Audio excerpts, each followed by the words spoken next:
In the beginning, an island manor with assets exceeding 100 billion. He possesses wealth across the globe in various corners of the world.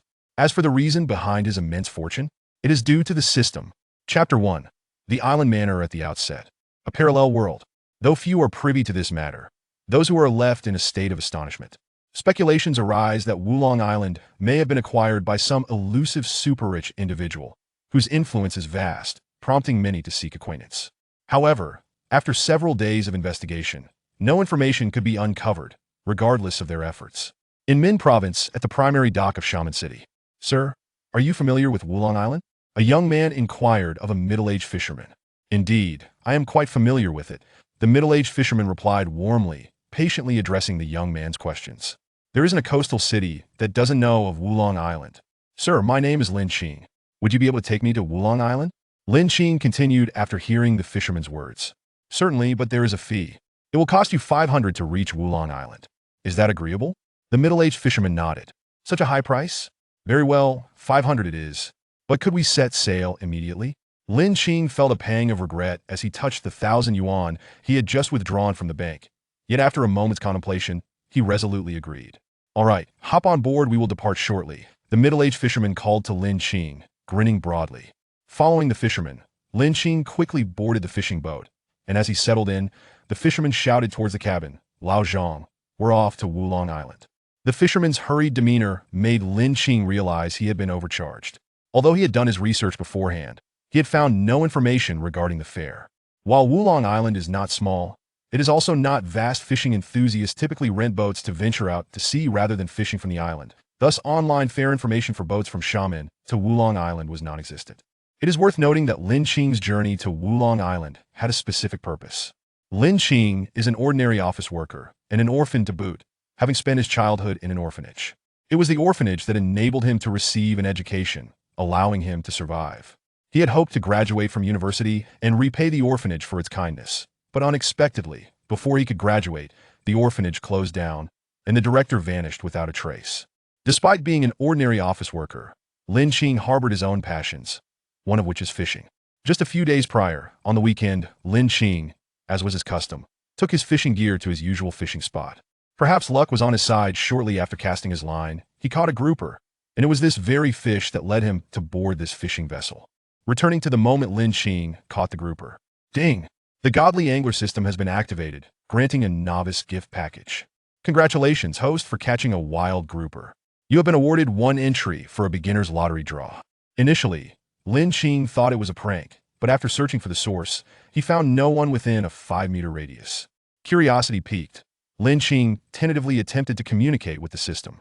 System? Are you there? Lin Qing asked softly. The host can open the backpack and personal information with thought. The system lacks intelligence. This segment is a beginner's guide and will automatically disappear once completed, a cold mechanical voice stated before vanishing. Lin Qing was momentarily stunned by the revelation. To think that a system truly existed and had descended upon someone as ordinary as him. Though he had fantasized about such a system, the harsh realities of life had compelled him to abandon those dreams and focus on his work. After the initial shock, Lin Qing hastily tidied his fishing gear and made an exception to take a taxi back to his rented room. Open personal information. Lin Qing commanded eagerly upon returning home and securing the door. Name, Lin Qing. Age, 23. Assets, €1 POW, R9 smartphone. RMB including bank card, 3,500 yuan. System items, novice gift package X1. Lottery entries, beginner X1. I've struck it rich. Lin Qing's eyes sparkled as he gazed at his personal information, nearly drooling. Open the novice gift package. Lin Qing forcibly contained his excitement, directing his thoughts towards the system to access the package. Ding! Relevant documents have been stored in the system backpack. At that moment, Lin Qing felt a slight difficulty in breathing. Wulong Island, spanning 3.7 square kilometers, is nearly twice the size of Galangjiu in Xiamen, boasting stunning natural beauty and a pleasant climate, valued at no less than 100 billion. It had never been heard of that any wealthy individual could acquire it. Yet now, merely a novice gift package? This seemed almost too fantastical, and even as he retrieved the relevant documents from his backpack, Lin Qing remained in disbelief. The authenticity of the documents was unclear, and he could only return them to the system backpack and proceed with his first lottery draw. Ding! Congratulations, host. You have won a super luxurious manor valued at 10 billion. Location can be freely chosen, limited to privately owned land. Lin Qing quickly opened his backpack, staring in silence at the design blueprint of the super luxurious manor resting within. He could scarcely believe it. If all of this were indeed true, would he not instantaneously become a godly magnate? With skepticism lingering in his mind, Lin Qing remained at home for 2 full days, until he was deliberately harassed by a spiteful manager at work, which finally compelled him to place his faith in the system. After giving that manager a piece of his mind, Lin Qing promptly submitted his resignation letter, leaving the company with a flourish amidst the admiring gazes of his colleagues. Post-resignation, Lin Qing resolutely vacated his rented accommodation, purchased some daily necessities and food, and set forth on his journey to Wulong Island. Returning to the present moment. "Young man, what brings you to Wulong Island?" The middle-aged fisherman inquired, puffing on his cigarette with curiosity. "I'm going to be a landlord, do you believe me?" Lin Qing replied with a smile, well aware the fisherman would be skeptical. "Ha, you certainly have a sense of humor." As expected, the middle-aged fisherman did not believe him and remarked, "By your appearance, it seems you're here for leisure. But why are you alone?" Lin Qing felt a surge of caution and instinctively withheld his true intentions, smiling as he said, "Yes, my friends will arrive later. I'm just going to catch some seafood so we can have a meal when they come." "Ah, I see." The middle-aged fisherman responded with an expression of understanding. "Sir, how long until we arrive?" Lin Qing inquired. "About an hour. Wulong Island isn't far." The fisherman pondered before responding. "We cannot rush at sea. This speed is quite reasonable." Lin Qing nodded. "Then I'll play on my phone for a bit. Please wake me when we arrive." "Sure. You enjoy yourself," the middle-aged fisherman said, tossing aside the now extinguished cigarette butt. Chapter 2. The astonishing super-luxury manor. The middle-aged fisherman, appearing warm-hearted with an honest visage, was in truth rather cunning. Lin Qing was not inclined to engage him in conversation. An hour passed as Lin Qing busied himself with his phone, until the fisherman reminded him of their agreement. As he gazed upon the island before him, resembling a slumbering dragon, Lin Qing's eyes sparkled with excitement. From that moment forth, Wulong Island would become his private property. As the fishing boat docked, Lin Qing settled the fare and stepped ashore. He then turned back to the departing vessel and called out, "Uncle, do avoid swindling in the future." A flicker of embarrassment crossed the fisherman's face, but he refrained from replying. Once the boat had departed, Lin Qing ventured alone into Wulong Island, casually placing his belongings down as he began to explore the island in search of a suitable location for his manor. By 3 o'clock in the afternoon, Lin Qing had spent over 3 hours wandering the island, ultimately selecting a central spot for his magnificent estate. Upon deciding to employ the super luxury manor option, a panoramic map of Wulong Island materialized in his mind. The map was a vivid representation of reality, allowing him to zoom in and out with ease, enabling Lin Qing to swiftly locate his chosen site. Once he made his selection, the design of the super luxury manor abruptly vanished, only to be replaced by a colossal iron box measuring 30 meters in length, width, and height, which appeared at the center of his chosen location. Suddenly, with a series of mechanical clicks, the iron box unfolded, revealing a plethora of unfamiliar equipment. In a breathtaking spectacle, villas began to materialize before Lin Qing's astonished gaze, and within a mere 5 minutes, a grand 5-story villa alongside 4 smaller ones stood completed. Lin Qing's eyes widened in disbelief. What kind of extraordinary technology could construct 5 villas in under 5 minutes? Who would believe such a tale? No. Even the most skeptical would find it hard to accept. After the villas were erected, the equipment vanished as if it had never existed, leaving Lin Qing utterly dumbfounded once more. Gradually regaining his composure, Lin Qing marveled at the transformation. The trees and greenery had vanished, entirely replaced by the 5 villas, surrounded by towering walls, leaving only a grand entrance. Outside the gate, a paved road extended from the entrance to the spot where Lin Qing had disembarked, flanked by beautifully manicured landscaping. To Lin Qing's surprise, an automatic irrigation system was already in place, raising questions about the source of fresh water, given the island's isolation and lack of freshwater resources. Shaking his head, he set aside his curiosity about the water supply and stepped through the grand entrance of the manor. Inside, the 5 villas formed a C shape, with 2 3-story villas on either side and the largest 5-story villa at the center, exuding opulence. Each small villa covered approximately 1,000 square meters, while the central villa occupied nearly 5,000 square meters. Before the grand entrance of the central villa, A splendid fountain enhanced the landscape with its noble design, providing Lin Qing immense comfort. As he circled the fountain and entered the grand hall of the central villa, Lin Qing was taken aback by the sheer luxury of the interior. The hall was furnished with state-of-the-art amenities, including fully automated dehumidifiers and curtains. The television alone was akin to a small cinema, colossal in size. Steeling himself, Lin Qing commenced his tour of his lavish villa. Within the villa, a wealth of entertainment facilities awaited him. A 3D home theater, a private temperature-controlled swimming pool, a sauna, an onyx bath, a personal bar, a gym, a game room, and a billiards hall, all impeccably equipped. As he traversed the villa, Lin Qing's astonishment never waned, particularly upon discovering the basement's astonishing technology. Have you ever seen a trimodal generator? Once activated, it could harness seawater, converting it into usable energy for sustained power generation, enough to supply a small city. Yet, even more astonishing was the water purification system capable of transforming seawater into potable freshwater. In Lin Qing's understanding, such technology was centuries ahead of current advancements. The super-luxury manor utterly redefined Lin Qing's perceptions. After exploring the central villa, he found himself in a daze. After a considerable period, he finally regained his senses. By linking his data to the intelligent system within the central villa, Lin Qing proceeded to explore the 4 smaller villas. Among them, one on the right was designated for the butler, servants, and driver, rather unremarkable. The other villa on the right was specifically for hosting banquets, fully equipped with all necessary supplies. The villa adjacent to the central one on the left was reserved for bodyguards, boasting over 50 rooms, complete with a gym and entertainment facilities.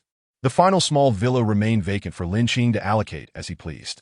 Behind the central villa, within the confines of the estate's walls, lay a vast pond teeming with various fish species. Such a luxurious and breathtaking estate now belonged to Lin Qing. After touring the manor, he returned to where he had left his belongings to transport them back to his new home. Reclining on the ultra-comfortable luxury sofa, watching the enormous television, and sipping on orange juice from 1982, Lin Qing couldn't help but emit a contented hum. Strangely enough, despite Wulong Island's considerable distance from Xiamen City, his phone and television still received excellent signals, consistently displaying full bars. It was time to go fishing. With the system in place, he couldn't afford to waste any opportunity. After enjoying a moment of leisure, Lin Qing gathered his fishing gear and, humming a tune, strolled leisurely towards the shore. Upon reaching the seaside, he casually selected a spot, donned his sun protective clothing, and began preparing to fish. Extending his fishing rod, threading the line, baiting the hook, he officially commenced his fishing endeavor. The location was a cliff where he could engage in both bottom and float fishing. Though his fishing experience was limited, he typically favored float fishing, often yielding few catches. In the past, he hadn't minded whether he caught anything. He relished the process, finding solace in the tranquility of fishing. However, things were different now. Fishing could earn him chances for system rewards, so he needed to diligently learn about fishing techniques and bait combinations. Nevertheless, having just arrived at Wulong Island and not yet fully indulged in its offerings, Lin Qing felt no urgency. He could learn while fishing, as practical experience often leads to true understanding. With only 2 fishing rods at his disposal, half an hour passed with no changes in the bobbers, merely swaying with the ocean's rhythm. Yet he remained patient, seated on his fishing chair, engrossed in his phone, awaiting a bite. After another half hour, he finally felt a tug. One of the lines was gently pulled taut. Chapter 3. The limited edition Mosey mechanical watch. Lin Qing realized a fish was nibbling at the bait. Hastily putting down his phone, he grasped the fishing rod, feeling the pull's intensity. Suddenly, a powerful tug surged through the line. Lin Qing quickly exerted his strength, using his limited fishing skills to engage in a battle with the fish. After a struggle, the fish finally exhausted itself, allowing Lin Qing to reel it in. Within moments, he had caught a wild grouper weighing over a pound. This fish, characterized by its brownish-red hue and lack of teeth, posed minimal threat, making it one of the easiest catches in sea fishing. Ding! Congratulations, host, you have caught a wild grouper. You are rewarded with 1 chance for a beginner-s lottery. Upon hearing the cold mechanical voice in his mind, Lin Qing felt an overwhelming sense of joy. After 3 days, he could finally partake in a lottery again. Lottery! After rebaiting the hook, Lin Qing eagerly chose to draw from the lottery. Ding! Congratulations, host, you have won a small luxury yacht, now docked at the temporary pier on Wulong Island. The key has been placed in your system backpack. Lin Qing was unsure where the temporary pier on Wulong Island was located, but from his previous disembarkation point and the newly constructed paved road, it was likely nearby. Upon hearing the item he had drawn, Lin Qing's expression brightened with joy. He had been contemplating how to leave the island when the system graciously presented him with a luxurious yacht. He stowed away his 2 fishing rods, setting them aside temporarily, and rose to head towards the spot where he had disembarked the previous day. Although the yacht was anchored and would not drift away, Lin Qing's curiosity was piqued, as he had never encountered such a vessel before. He felt an irresistible urge to explore and touch it, his eagerness akin to a cat scratching at his heart. Upon arriving at the designated location, he found, as expected, that the yacht was indeed moored there. Unfortunately, there was no dock constructed in this area, making it quite challenging for Lin Qing to board the yacht. After considerable effort, he finally clambered aboard. But after a brief inspection, his interest waned. The yacht, valued at tens of millions, was undeniably small, and he soon realized that he did not possess the skills to operate it, having it seemed rather pointless. Returning to his fishing spot, Lin Qing's countenance still bore a hint of gloom, yet once he began to fish, his spirits lifted. Within 5 minutes of casting his line, he had a bite and successfully reeled in a small fish, weighing less than half a pound, one of the easiest catches, a wild yellowfin fish. Ding! Congratulations to the host for catching a wild yellowfin fish. As it does not meet the requirements to activate the lottery, it has been converted into a monetary reward. Ding! Monetary reward. 100,000 yuan has been safely transferred to the host's bank account. As the cold mechanical voice faded, Lin Qing's phone buzzed with a text notification. Your bank card ending in 1888 has received a transfer of 100,000 yuan. Current balance, 500 yuan. Huahua Bank. Although Lin Qing felt a twinge of regret for not receiving a lottery chance, the timely financial boost of 100,000 yuan was indeed welcome, alleviating his immediate financial concerns. After casting his line once more and wiping his hands, Lin Qing was about to entertain himself with his phone while waiting for another fish to bite when his phone rang. Upon seeing the caller ID, he smiled. Hello, Big Boss, what can I do for you? He greeted cheerfully after answering the call. Big Boss? You just love to tease me, came the playful retort from the other end. I'm not joking. My friend is getting married on the 28th of next month, and you must be there. Getting married already? Lin Qing exclaimed in surprise, then smirked. So, which fine cabbage did you manage to snag? Is your father-in-law breathing down your neck? Are you implying that I'm calling you a pig in a roundabout way? His friend shot back, feigning indignation. Just wait until you arrive. I'll make you call me Dad. What was that? Lin Qing chuckled mischievously. Dad, his friend replied instinctively. Lin Qing burst into laughter. Ah, good boy. When I come over, I'll give you a wedding gift. You've tricked me again, his friend lamented, though he did not dwell on it. All right, I won't keep you. I still need to notify Xiao Si, and louder remember to come. Sure, I'll prepare and definitely be there. Lin Qing replied with a smile before ending the call. The caller was Zhun Yuqian, Lin Qing's roommate from university, who had been his companion for 4 years. They had gotten along quite well during their time at school, both being ordinary folk without any wealthy backgrounds, which made it easy to bond. However, Lin Qing was taken aback to hear that Zhun Yuqian was already preparing for marriage a year after graduation.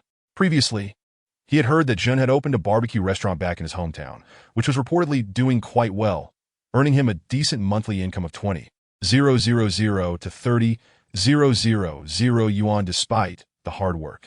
After hanging up, Lin Qing glanced at his fishing rod, noticing no signs of activity, and returned to his phone.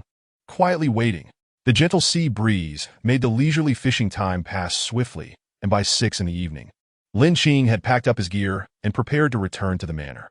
Since answering the call, he had only managed to catch 2 small fish, both of which were insignificant. The rewards he received were a limited edition casual suit from the Baini brand and a limited edition Mosey mechanical watch. The value of the suit was modest, ranging between 30,000 to 50,000 yuan, while the Mosey watch was a considerable worth. The Mosey Watch Company is said to be a descendant of the Mosey School, a subsidiary of the Mosey Group. This particular mechanical watch was a limited edition released 3 years ago, with only 10 pieces available worldwide, valued at 93 million Huahua yuan. The term Mosey symbolizes the pinnacle of craftsmanship associated with the Mosey School, and not all products bearing this name can claim such prestige. The ability of this mechanical watch to bear the name Mosey is a testament to its rarity and value. In the realm of high-end timepieces, the only brand comparable to Mosey is the European company, Coride. Remarkably, Lin Qing had received this exquisite watch as a reward for catching a fish weighing less than a pound, unveiling an essential rule of the system. Wild fish caught under 1 pound yield no lottery chances, but rare species still provide substantial rewards. Upon returning to the manor, Lin Qing stored his fishing equipment in the storage room and placed the fish in the kitchen. That evening, he planned to prepare a feast featuring the small yellowfin fish steamed, the yellowfin and barramundi cooked in soy sauce, and the grouper from the weekend turned into soup. He removed the watch he had been wearing, placing it in a safe, dry location, and took the grouper from the refrigerator to thaw in the microwave before he began processing the live wild fish. After over an hour, the final dish of steamed small yellowfin fish was served at the table. Lin Qing scooped a bowl of rice and began to eat voraciously. His culinary skills were not remarkable, but they were adequate.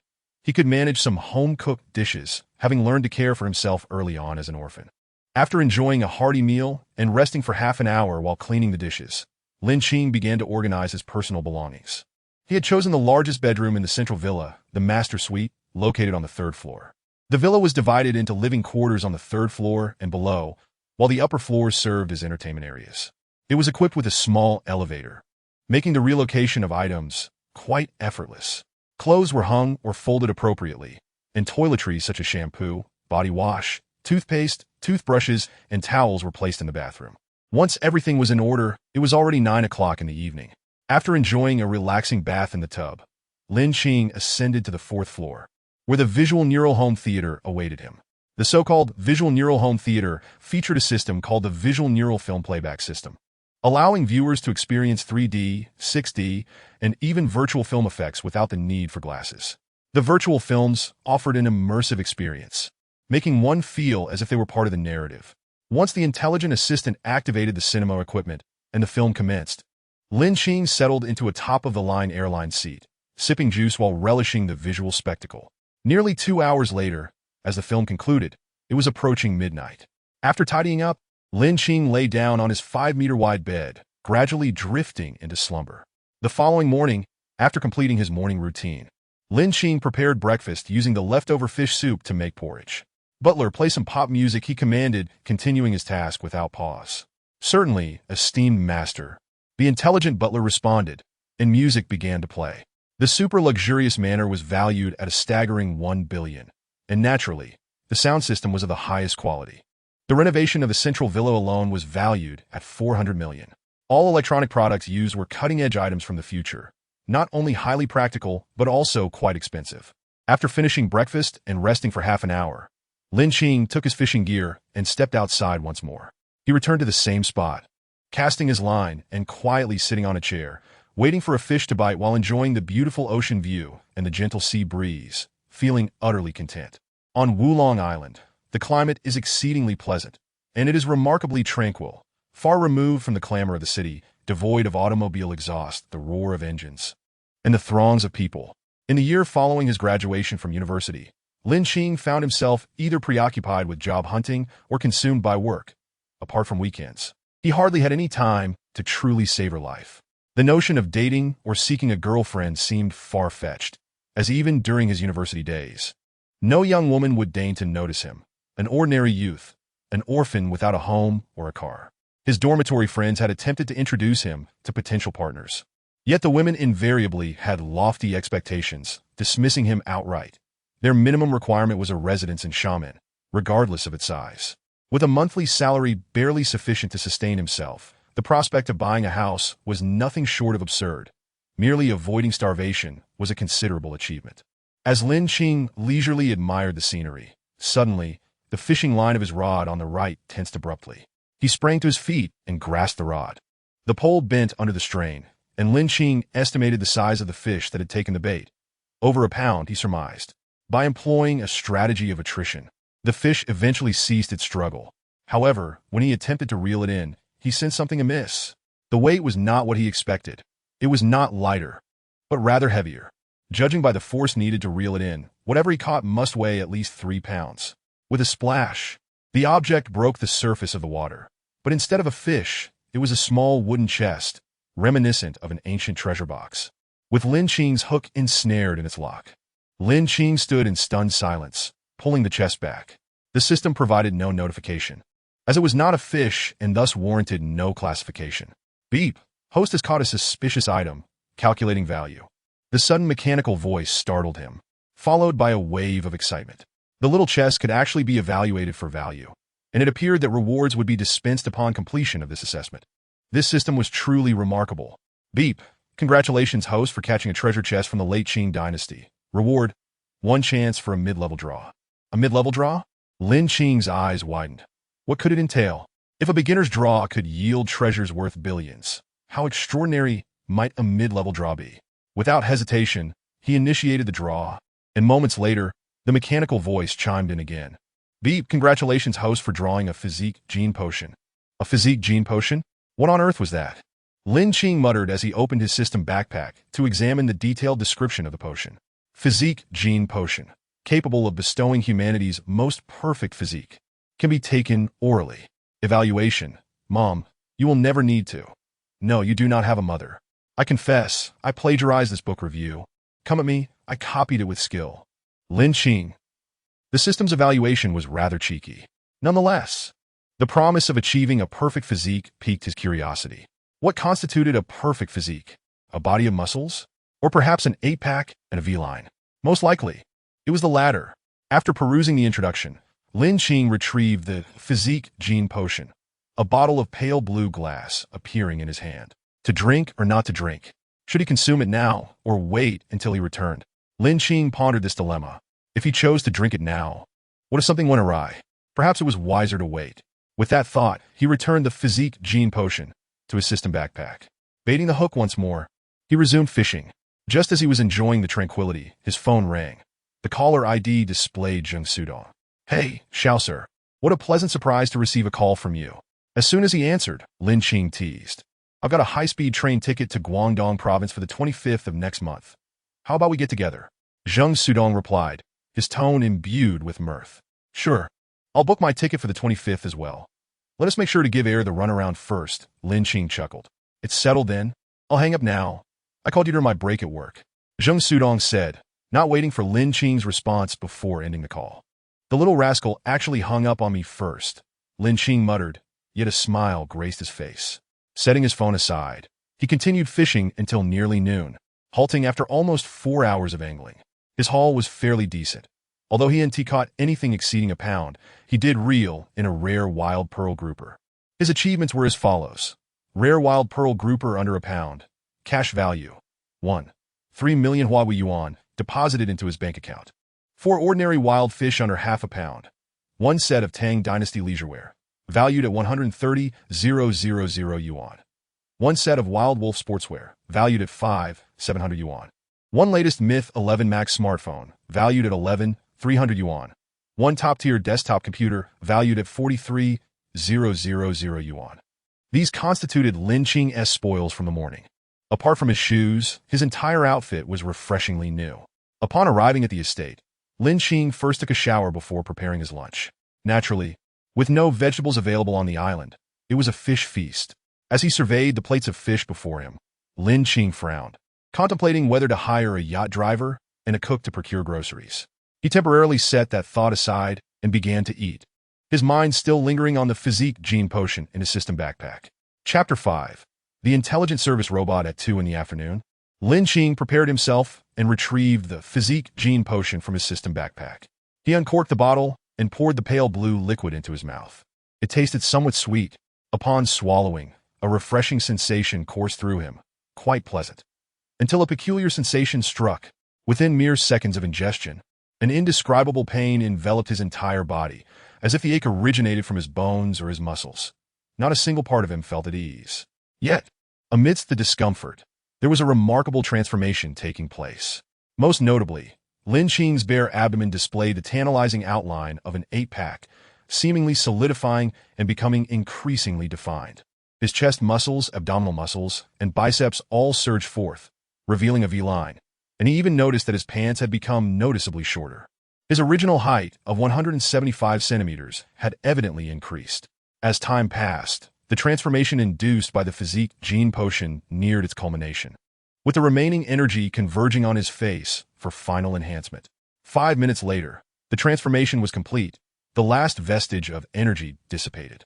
Lin Qing stood in the bathroom of the master suite, gazing into the mirror at the almost flawless man reflected back at him. A sense of unease creeping into his heart. The Lin Qing before him was undeniably handsome, with fair, smooth skin, prominent brows, and a harmonious arrangement of features that was undeniably pleasing to the eye. He had grown 10 centimeters taller, and paired with his muscular physique, abdominal muscles, and V-line, he resembled a prince straight out of a fairy tale.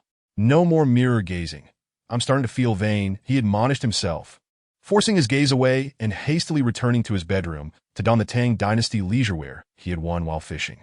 After strapping on his watch and inserting the SIM card from his old phone into the Myth 11 Max, Lin Qing marveled at his new device. After familiarizing himself with its features, he set it aside and approached the storage room, retrieving the small wooden chest he had caught earlier. His curiosity was piqued regarding the contents of this Qing Dynasty artifact, as authenticated by the system. The chest measured approximately 30 centimeters in length, 20 centimeters in width, and 20 centimeters in height, its interior a mystery awaiting discovery. However, to access its contents, he first needed to unlock it, not wishing to risk damaging it further. Lin Qing decided against attempting a delicate opening. Instead, he prepared tools such as a hammer and a pry bar for a more forceful approach. After searching online, he found a similar lock to the one on the chest. Armed with the knowledge gleaned from the internet, Lin Qing positioned the pry bar at the junction of the lock and the chest. Bang! Crash! The lock yielded under the pressure. Yet the pry bar also pierced through the table beneath it. Staring at the damaged wooden table, Lin Qing was left in a state of bewilderment. Was my strength this formidable? Can a crowbar penetrate a wooden table that is 20 centimeters thick? Is it due to the physique gene potion? Lin Qing murmured softly, pulling the crowbar out of the wooden box with a forceful tug, and it was effortlessly extracted. He thought to himself that he would try it out at the gym later. After tossing the crowbar aside, Lin Qing reached to open the wooden box. Before he opened it, he had assumed that the interior would be quite damp, yet upon lifting the lid, he was astonished to find it remarkably dry. Inside the box lay an object wrapped in golden silk, with nothing else present. As Lin Qing picked it up, he could distinctly feel that the silk wrapped around it encased what appeared to be a rectangular jade pendant. Upon unwrapping the silk, he indeed discovered a jade pendant, one side inscribed with a poem. When will the wind and rain cease? In this humble abode, all sigh in solitude, drunkenly sipping remnants of yesterday's wine. The red candle's gentle hand halts the aging of time. The opposite side bore a name, Eisenjoro Inji. While Lin Qing was unfamiliar with the material of the pendant, the name was one he recognized well. In the history of the Qing dynasty of Huagua, the famed 13th brother bore this very name. The meaning of the poem eluded him, but it was possible that this jade pendant was a gift from the 13th brother to his beloved. Nevertheless, the system had certified it as an artifact from the Qing dynasty, thus undoubtedly marking it as an antique. Coincidentally, he planned to visit Guangdong province next month. He would casually inquire with his second brother to see if he knew anyone knowledgeable about antiques, to appraise the jade pendant. After wrapping the pendant in silk, Lin Qing stowed it away in the drawer of the tea table, as it was unlikely to be lost with no one around to disturb it. Having secured the jade pendant, Lin Qing made his way to the gym located on the 5th floor. This gym was fully equipped with all manner of facilities. Anything available in a regular gym could be found here. However, Lin Qing was not there to exercise. He was there to test his strength. Standing before the punching power tester, he exerted all his might into a single punch, producing a resonant thud, followed by the rapid flicker of numbers on the machine. 359 kilograms. The large number settled on the punching power tester, offering Lin Qing a tangible realization of his newfound strength. My strength? It must stem from the physique gene potion. Lin Qing attributed his remarkable power to the physique gene potion, for he had not possessed such strength prior to its consumption. After completing his test, Lin Qing returned to the 1st floor and visited the storage room to retrieve his fishing gear. Following a path he had traversed several times and was now somewhat familiar with, toward the seaside. Upon reaching the shore, Lin Qing cast his line, quietly observing the fishing spot, contemplating the idea of building a small house and a pavilion there in the future. The small house could serve to store his fishing gear, while the pavilion would be a perfect place for fishing. Lost in thought, he suddenly felt the fishing line on his left rod tighten. He quickly grasped the rod, patiently waiting for the fish to take the bait. It was a big one. The moment the line was forcefully tugged, Lin Qing sensed the strength of the fish beneath the waves. After a fierce struggle, he eventually managed to reel in a sizable red grouper weighing about 4 pounds. As it flopped into his bucket, the system's mechanical voice chimed in unison, "Ding! Congratulations to the host for catching a rare wild East Star grouper. Reward: one chance for a mid-level lottery draw." Lin Qing's heart soared with joy. Finally, another opportunity for a mid-level lottery draw had arrived. The last time he had won a mid-level draw, he had received the Physique Gene Potion, which he acknowledged as a remarkable item. He eagerly anticipated what he might win this time. With a mere thought, the lottery commenced, and moments later, ding! Congratulations to the host for winning a complete set of life service intelligent robots, now stored in the system backpack. Intelligent life service robots? Lin Qing, puzzled, opened the system backpack to examine the robot's details. He had initially imagined these robots as emotionless, metallic beings, but upon reading the introduction, he realized he was mistaken. Life service intelligent robots, originating from 500 years in the future, possessing advanced intelligence, equipped with identification, licenses for driving cars, airplanes, cruise ships, etc. And all credentials are in order, ensuring safe usage by the host. The life service intelligent robots include 60 units in total, comprising 15 housekeeping robots familiar with various Wagyu cuisines, 1 butler robot skilled in the latest butler techniques, and 3 pilots for land, sea, and air, all exceptionally proficient. Additionally, there are 41 security robots with formidable combat capabilities, guarding the host's safety 24/7. Chapter 6. Lin Qing, I stand against you. After perusing the robot's description, Lin Qing could hardly contain his excitement as he summoned them from the system backpack. Greetings, Master. The 60 intelligent robots bowed in unison upon their arrival. Externally, they bore an uncanny resemblance to actual humans, their eyes lively, making it difficult for Lin Qing to distinguish them from real people. Master. The butler robot stepped forward from the group, introducing itself. I am your intelligent robot butler, responsible for managing the other robots. Lin Qing did not respond immediately. Instead, he stood and admired the robots, continually expressing his awe. Wow, they even have warmth. Master, we are all equipped with the latest biological mimicry technology, the intelligent butler explained. Lin Qing nodded in satisfaction, then stated, Butler, take them back to the manor. You will handle the work arrangements. Yes, Master. The butler inclined its head slightly, adding, I shall comply with your instructions. Go ahead. Lin Qing waved his hand and resumed his fishing. Winning such a set of robots brought him genuine contentment. Although he had not drawn anything related to wealth, this set of robots was not something money alone could procure. Even hundreds of billions would not suffice. As the afternoon approached 6 o'clock, Lin Qing's fishing yield had been quite bountiful. He had caught several wild fish weighing less than a pound, one reaching a pound, and received a chance for a junior lottery draw. Additionally, several smaller fish weighing less than half a pound were rewarded as cash. His achievements were as follows. The junior lottery yielded a Huagua Shenlong automobile, a Dragon Spirit sports car valued at $53 million, stored in the system backpack. Fish weighing less than a pound rewarded him with a pair of genuine wild buffalo leather shoes worth $130,000, a limited edition Tang suit valued at $580,000, and 100 ownership of the 5-star Skepelin Hotel in Xiamen valued at $150 million for rare fish. The 3 fish weighing less than half a pound earned him over $3 million, while 3 rare fish of the same weight brought in $1 million. At present, Lin Qing's bank account boasted nearly $8 million in cash. Humming a tune, Lin Qing returned to the manor, first stowing his fishing gear in the storage room before entering the central villa hall. Oh, that smells delightful. Lin Qing inhaled deeply, catching the enticing aroma wafting through the air. Welcome home, Master, greeted the intelligent butler as Lin Qing moved toward the kitchen. Before he could react, the butler gestured elegantly. Continuing, Master, the housekeeping robots have prepared a splendid dinner for you. Please proceed to the dining room. Excellent. Lin Qing replied with a satisfied smile, making his way to the dining room.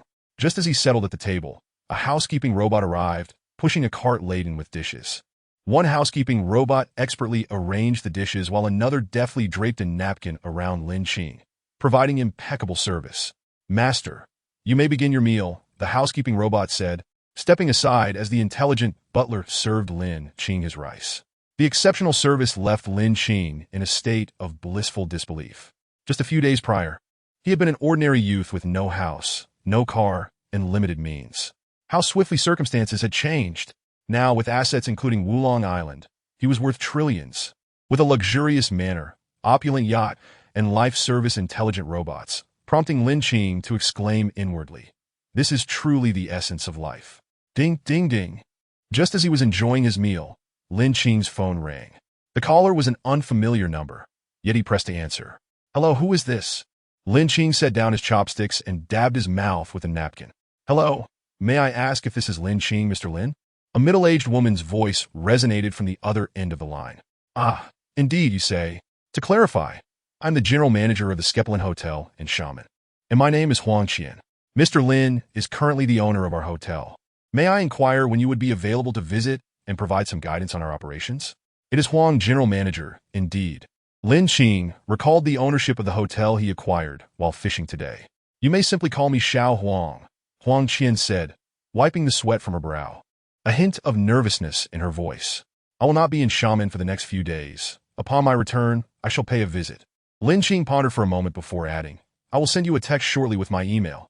Kindly forward the financial reports to me. And please do so on a monthly basis moving forward." "Understood, boss.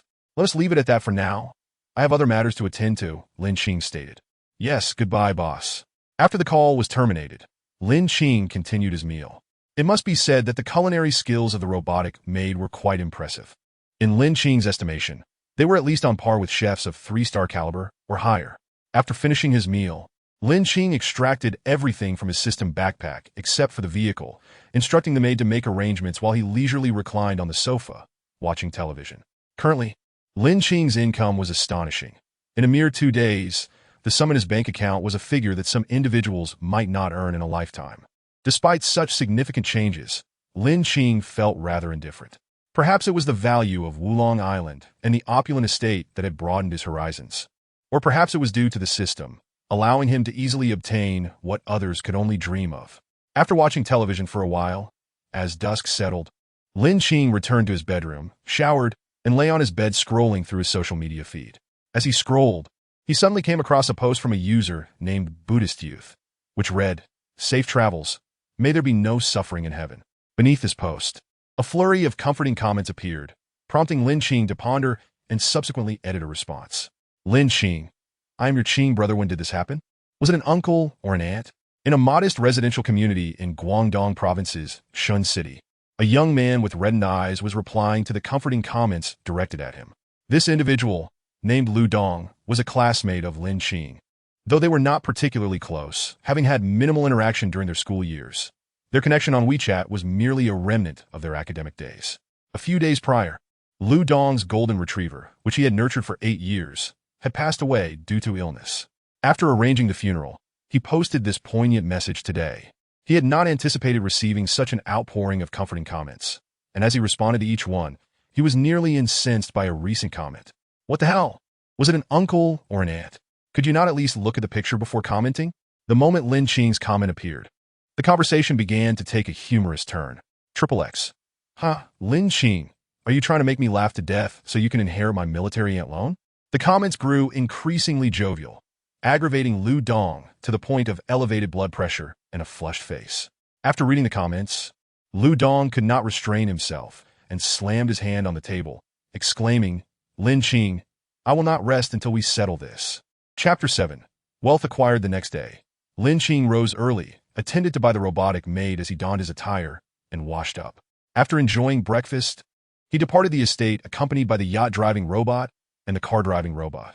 He intended to leave the island, as it was lacking in vegetables and meat. This time, he planned to purchase a greater quantity, along with some chicks and ducklings to raise on the island. Additionally, he aimed to acquire vegetable seeds, given that there were ample areas on the island suitable for cultivation and livestock rearing, allowing for self-sufficiency and reducing the need to frequently venture out for purchases. At sea, the small luxurious yacht, piloted by the robots, glided smoothly towards the Xiamen port, with Lin Qing standing at the bow of the yacht. He mused that, when the opportunity arose, he must construct a bridge from Wulong Island to Xiamen. It was far too cumbersome to travel by boat simply to reach the city. Lin Qing contemplated. A helicopter landing pad would also be necessary, in case he acquired a helicopter in the future. The small luxurious yacht moved rapidly, reaching the Xiamen port in under an hour. The port served as one of the yacht docking facilities for Xiamen, catering to the affluent. And the docking fees were not insignificant, charging 1,000 yuan per day for small yachts. Naturally, those who could afford a yacht were not particularly concerned about such costs. After disembarking, Lin Qing approached the yacht dock's administrator, settled the payment, and departed with the two robots. Extracting the Longhun, Lin Qing prepared to retrieve the Longhun sports car from the warehouse. Please select a parking lot for docking. A mechanical voice resonated, accompanied by a small map in Lin Qing's mind, indicating nearby parking facilities.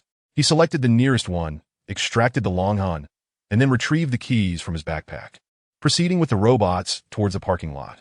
Both robots were clad in sleek black suits, donning sunglasses, and following Lin Qing closely, resembling bodyguards and drawing considerable attention from passersby. Upon arriving at the parking lot, he located the Longhun sports car, unlocked it, and tossed the keys to the car-driving robot before taking a seat in the back. The Longhun sports car boasted a striking design. Lin Qing nearly succumbed to the urge to drive it himself, but then recalled that he had a designated driver. With a driver at his disposal, there was no need for him to take the wheel. After all, possessing a luxury vehicle and driving it himself would render him no different from a chauffeur. Sir, what is your destination? The driver inquired politely. To the Xiamen Business District's Pink Eye Market. Please find the nearest parking lot. Lin Qing replied, closing his eyes to rest. Having amassed such wealth, he pondered why he was still personally going out to buy groceries. Depending on the situation, perhaps it would be better to hire a few servants. Moreover, by employing servants, there would be no need to purchase chickens and ducks to raise, thus avoiding the unpleasant odors that might pervade the island. Resolute in his decision, Lin Qing disliked procrastination. He changed his destination to the Yuxiu talent market. Understood, sir, the robot responded, adjusting the driving route accordingly. After instructing the driver robot, Lin Qing connected to his home's intelligence system via his phone and called out to the surveillance screen, Butler. Greetings, master, the intelligent butler responded. Connect me with the robot butler and grant it core access for permanent communication, Lin Qing said with a touch of exasperation, as he found it cumbersome to converse with the robot butler through the home's intelligence system. He had considered linking the robot and the intelligence system, but had overlooked it. Certainly, master. The estate's intelligence system was somewhat rigid, executing commands without nuance, lacking the sophistication of the intelligent robot. And their integration would facilitate the robot butler's management of his estate. Master, please provide your instructions, the robot butler's voice echoed. In a while, I will be conducting a recruitment for servants. You should prepare for training, correct? Lin Qing inquired. Indeed, training servants is one of my fundamental functions, the butler respectfully replied. Very well. Ensure you are ready to train a batch of servants once they arrive. Understood, master, the butler responded with deference. After terminating the connection with the estate, Lin Qing's destination was drawing near. The starry blue Longhun sports car came to a smooth stop at the Yuxiu Talent Market parking lot, and Lin Qing, accompanied by the two robots, alighted and headed towards the market. Lin Qing? Upon entering, a young man in a suit approached, uncertainly inquiring, Lin Qing, is that you? Ah, Lu Hao. What brings you here? Lin Qing recognized Lu Hao, a former colleague from his previous company. It's the company's stingy manager, Zhou Bahui, who wants to recruit but lacks manpower. Here I am, forced to fill the gap, Lu Hao replied with a disgruntled expression. Zhou Bahui, originally named Zhou Dahai, was Lin Qing's former HR manager, who had often made his life difficult during their time in the HR department. Enough about that stingy manager. Are you here today to look for a job? Lu Hao asked, casting a curious glance at the two robots behind Lin Qing. They are? I'm not here for a job. Lin Qing chuckled. They're my drivers. Come on, you know my family background. Don't joke with me. Lu Hao rolled his eyes, clearly skeptical. I genuinely am not here for a job. Lin Qing initially intended to offer an explanation, but upon reflection, he realized that Lu Hao was merely an acquaintance, and thus felt no need to elaborate. He replied, all right, you go ahead with your tasks. I have a few matters to attend to as well. We can chat another time. Lu Hao, being somewhat unfamiliar with Lin Qing, nodded in acknowledgement but seemed to recall something, turning back to say, Lin Qing, do you know that Li Jiai's birthday is the day after tomorrow? Not aware. Lin Qing shook his head and continued, I'm not particularly close to her. And since I have already resigned from the company, it's quite normal for her not to invite me. Oh, Lu Hao responded blandly before turning to leave. At this moment, Lin Qing felt a sense of bewilderment. Although Li Jiai was indeed part of the Human Resources Department, his interactions with her had been strictly professional, with no personal contact outside of work. He could not comprehend why Lu Hao had posed such a question. Shaking his head, Lin Qing made his way to the consulting desk to inquire about how to post recruitment information, and soon became engrossed in the task. Logically, the process of hiring staff could be conducted online, as the internet has made it exceedingly convenient. Yet Lin Qing preferred a more tangible approach, desiring direct interaction to gain insights. Once all procedures were completed, his recruitment notice was published. After finalizing the advertisement, Lin Qing departed from the Yushu talent market, reasoning that with his contact information on the notice, there was no need to linger unnecessarily. In the parking lot, his sleek sports car roared to life once more, this time without a change in destination, as he headed directly to the Xiaoshang Yingping vegetable market. He purchased an array of vegetables and fruits, and after settling the bill, instructed the vendors to deliver the goods directly to the Xiaogang yacht dock. The vendors were more than willing, with such a substantial order. They had no reason to overlook such a lucrative client. Fortunately, Lin Qing's modest luxury yacht could accommodate the provisions, leaving ample space within. Having procured the fruits and vegetables, Lin Qing had no intention of returning to Wulong Island just yet, as he aimed to gather all necessary supplies during his outing. He planned to acquire 2 fishing rods, additional bait, lounge chairs, a small round table, sun umbrellas, and other fishing essentials. Although he intended to construct a fishing platform, such endeavors would take time. Thus, purchasing supplies in advance seemed prudent. Furthermore, he needed to arrange a garage for his beloved vehicle, ideally situated closer to the dock to avoid inconvenience during his travels. After spending the morning attending to these errands, Lin Qing returned to the manor just before noon. He relished a sumptuous lunch before once again making his way to the seaside with his fishing gear. This time, he set 4 rods in the water simultaneously, significantly increasing his chances of a bountiful catch. In theory, with the rise in the number of rods, the likelihood of catching fish should also improve. So why not procure a few more? It wasn't that Lin Qing was unwilling, but rather that the system imposed restrictions. Rewards for fishing required him to oversee the entire process. 4 rods were manageable, but any more would overwhelm him. Lin Qing had initially believed that 4 rods would be easy to manage, confident in his abilities, but when the fish began to nibble, he realized the challenge.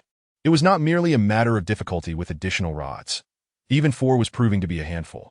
Several times, he nearly lost a rod to the sea, and had it not been for the agility afforded by the physique gene serum he had undergone, his gear would have been dragged away. Silently, he retracted 2 rods and reclined on a lounge chair, savoring the ocean breeze. The afternoon drifted by in a tranquil fishing reverie, yet his haul was disappointingly meager. A basic lottery yielded 23 million Huagua currency, several outfits, and a pair of sneakers, all of which vanished in an instant. The lottery results were drawn immediately, and to his surprise, he won a vehicle, which he promptly extracted. He had been contemplating acquiring a car for use on the island, and the system's timely intervention felt almost considerate. He intended to leave this vehicle on the island to facilitate easier travel. Although the manor was not far from the temporary dock, it still required a bit of walking, and having a car would certainly be more convenient. As he dined at the manor, Lin Qing's phone rang, displaying an unknown number with no identification. "Hello?" he answered, engaging in the standard pleasantries. "Lin Qing, is that you?" came a melodious voice from the other end. "Yes, who is this?" Lin Qing inquired, puzzled that the caller did not identify herself. "Yam Li Jiyai." The woman introduced herself before asking, "Lin Qing, are you free tomorrow?" "I have time. What is up?" Lin Qing replied, as his days were predominantly spent fishing or enjoying films at the manor, leaving little room for a busy schedule. "It's my birthday tomorrow, and I'm hosting a celebration at Lexing KTV. Will you be able to come?" Li Jiai's tone carried a hint of anticipation. Lin Qing felt a wave of confusion. His interactions with Li Jiai had been minimal, and the number of conversations they had shared could easily be counted on one hand. Given their lack of familiarity, he wondered why she would extend such an invitation. "May I ask you a question?" Lin Qing pondered before continuing. "Of course, go ahead," Li Jiai replied, sounding agreeable. "I'm curious as to why you invited me?" Lin Qing asked directly, implying that their acquaintance hardly warranted such a gesture. On the other end, Li Jiai rolled her eyes at his bluntness. What a straightforward individual he was. How was she to respond? Despite his self-assessment of being an average office worker with little appeal, Li Jiai had developed a fondness for him during their year of working together, even if she had never openly admitted it. Acknowledging Lin Qing's background, she understood that accompanying him might not lead to a life filled with luxury. Yet he was her first crush, and inviting him to her birthday celebration felt like a way to bring closure to her past feelings. After all, we were colleagues, and you sat beside me. Although you've resigned, inviting you to my birthday gathering seems only natural, Li Jiayi reasoned, struggling to find a suitable justification. Understood? Lin Qing nodded before inquiring about the time. Relieved, Li Jiayi hurriedly provided the details before hanging up, anxious to avoid any further awkward questions. Am I really that intimidating? Lin Qing mused to himself, putting down his phone. Why had she ended the call so abruptly? Shaking his head, he dismissed the thought and resumed his meal. Master, you just scratched your head. Please wash your hands before continuing your meal, the robotic butler interjected, halting him before he could even touch his utensils. Lin Qing's expression froze, feeling a tad embarrassed, and he rose to wash his hands before returning to his meal. After finishing, the robotic made cleared away the dishes, and Lin Qing leisurely strolled through the hall, digesting his food. He turned to the robotic butler and inquired, Do you have a name on your identification? Yes. My name on the identification is Yang Bingtong. The butler replied respectfully. The robotic butler was designed to appear as a man in his 40s, possessing an ordinary yet authoritative demeanor. All right, I shall call you Lao Yang from now on, Lin Qing decided. Understood, Master, the butler acknowledged. After wandering the hall for nearly 10 minutes, Lin Qing suddenly felt inspired. He took out his phone and snapped several photographs of the hall, then dashed outside to capture images of the manor and his car. Afterward, he posted them to his social media account with the caption, Sigh. Returning home to inherit a billion-dollar fortune is not the life I desire. Smirk. Within a minute of posting, several comments began to appear. Where is this place? It's so luxurious. Tang Jialin. Wow, old classmate, these pictures are stunning. And remember, stealing images is shameful. Jin Yuqian. Third brother. Where did you get these photos? This place is incredibly opulent. Zheng Sudong. Third brother. Where are you? I'm on my way. None of the comments showed belief in his claims. Most were simply inquiring about the location depicted in the photos. Lin Qing replied uniformly. The place in the pictures is Wulong Island. Li Kai. As a northerner, I have no idea what Wulong Island is. Lin Qing perused the comments, and after replying a few times, he lost interest. He powered on his top-tier computer and indulged in several rounds of PUBG before taking a shower and retiring for the night. The following morning, after finishing breakfast, Lin Qing set out with his fishing gear. Upon arriving at his chosen spot, he began to fish. Just as he settled into his reclining chair, Old Yang approached with the robotic housekeeper, who brought over a refreshing juice. The juice crafted by the robotic housekeeper was delightful, with a perfect balance of tartness and sweetness. As he lounged by the azure sea, sipping the delectable juice intermittently, he felt utterly content. Suddenly, the fishing rod to his left reacted, prompting Lin Qing to spring up from his chair and grasp the rod, awaiting the catch in silence. Moments later, he felt a tug on the line. The strength of the fish sparked a gleam in his eyes. It was a large fish. After a few more minutes, as the fish grew weary and ceased its struggle, Lin Qing skillfully drew it from the water. At that moment, a chime resonated. Ding! Chapter 9. Island Transformation Ding. Congratulations, host, you have caught the rare wild fish, Hejiao fish, and received one advanced lottery draw. Advanced lottery? Lin Qing's heart quivered, causing his voice to falter. An unprecedented advanced lottery had appeared. He must partake in the lottery. Swiftly, he secured the Hejiao fish, cast his line again, and focused his thoughts on the lottery option. May fortune favor me? Oh heavens! Am I truly your favorite child? This is the moment of truth. Ding! Congratulations, host, you have been awarded one island transformation opportunity, allowing for the construction of 5 types of buildings roads. Island transformation? Lin Qing was taken aback, opening the system backpack to peruse the detailed description. Island transformation. The system allows the host to construct on the island, with building types of the host's choosing, permitting the construction of 5 roads or buildings. After absorbing the details, he understood that if he wished, he could indeed erect 5 villas akin to the central ones or construct 5 roads. This was a remarkable boon, saving Lin Qing a significant amount of money, for it was well known that Wulong Island was not near Xiamen. Constructing houses would require multiple trips to transport building materials. With the island transformation, the process became straightforward. Lin Qing merely needed to choose the locations and the types of constructions, while the system managed the rest. Moreover, there was no need for architectural blueprints. Lin Qing only needed to envision the design in his mind prior to construction, and the system would automatically input it, generating a visual representation. Not only did this conserve funds, but it also saved time. He had witnessed the terrifying speed at which the system constructed the estate. Having drawn the island transformation, Lin Qing put away his fishing rod, intending to fish again after the construction was complete. He mentally selected the island transformation option, and a 3D map materialized before him. Please select the construction type. All 5 types of construction needed to be determined in this instance before selecting the construction locations. After some contemplation, Lin Qing decisively chose 1. A dual-direction 4-lane asphalt road encircling the island. 2. A fishing platform covering the southern side of Wulong Island. 3. A dock spanning 4,000 square meters. 4. An 18-story luxury resort hotel. 5. A dual-direction 2-lane asphalt road connecting the hotel to the dock. Originally, Lin Qing had contemplated constructing a cross-sea bridge, yet the system informed him that he lacked the requisite permits, rendering the construction impossible. An 18-story luxury hotel was the maximum allowable. It was not that he did not desire to build higher, but rather that the island size limited its capacity, leaving Lin Qing with no choice but to concede. The purpose of building the hotel was straightforward. Such a splendid location as Wulong Island surely warranted a means of profit. Lin Qing named the hotel Wulong Luxury Resort, with its decor rated at a 6-star level, making it exceedingly opulent. The 26th floor consisted of standard rooms, each floor housing 68 rooms, priced at $18,888 per day, with 24 floors designated as couples rooms. The 7th and 12th floors featured luxury suites, with 48 rooms on each floor, priced at $68,888 per day, including 7 couples rooms. The 13th and 17th floors were reserved for the presidential suite, with only 10 rooms per floor, priced at $188,888 per day. The first and last floors served specific purposes. The first floor functioned as the reception area, while the 18th floor housed the restaurant. The restaurant's placement on the 18th floor was intended to provide guests with the highest quality experience, dining in the highest part of the island while enjoying the breathtaking sea view.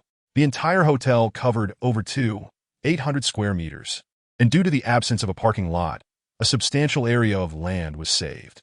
Lin Qing's desire to construct a cross-sea bridge was merely for his own convenience. It was impossible for unrelated vehicles to access the island. Once everything was finalized, Lin Qing focused his thoughts to confirm the construction. At the moment of confirmation, 5 large metal boxes materialized at the selected location on the island, and the construction commenced. 5 minutes later, all buildings and roads were completed. Fortunately, Wulong Island rarely saw visitors. Otherwise, they would surely be taken aback. Lin Qing cast a satisfied glance at the fishing platform, nodded approvingly, and transported his fishing gear there, baited the hook, and began to fish. The 5 locations were all of his own design, requiring no further inspection, as he had crafted the internal structures of each building himself. There was nothing particularly noteworthy to observe. Time passed swiftly, and before long, it was 5 p.m. Lin Qing opted not to dine at the estate. Instead, he summoned the yacht-driving robot and the car-driving robot and boarded the yacht. After all, it was Li Jiayi's birthday, and since she had invited him, it would be quite rude not to attend. Although the agreed-upon time was 8 p.m., he could not possibly arrive empty-handed. On the way to Xiamen, Lin Qing inquired about the names of the 2 robots. The yacht-driving robot was named Wu Shenghui, which he affectionately referred to as Xiaohui. The car-driving robot was named Lu Yuyang, whom he called Xiaoyu. Upon docking, Lin Qing instructed Xiaoyu to drop him off at the Shermao Twin Towers, where a newly opened shopping mall boasted an impressive array of high-end brands. Once they arrived, he parked the car and asked Xiaoyu and the others to wait there while he ascended to the 5th floor of the mall alone.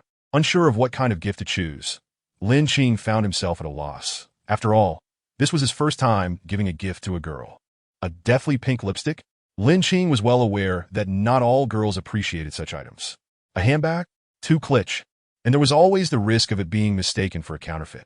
As he passed a clothing store, he suddenly realized what he should gift her. It was a Hanfu store, a brand-name establishment where even the most basic Hanfu cost over 10,000, with finer pieces reaching into the millions. The store was named Hanyu, one of the top 10 Hanfu brands in the nation. Speaking of Hanfu, one must consider the cultural backdrop of this world. In this society, tradition is held in high regard.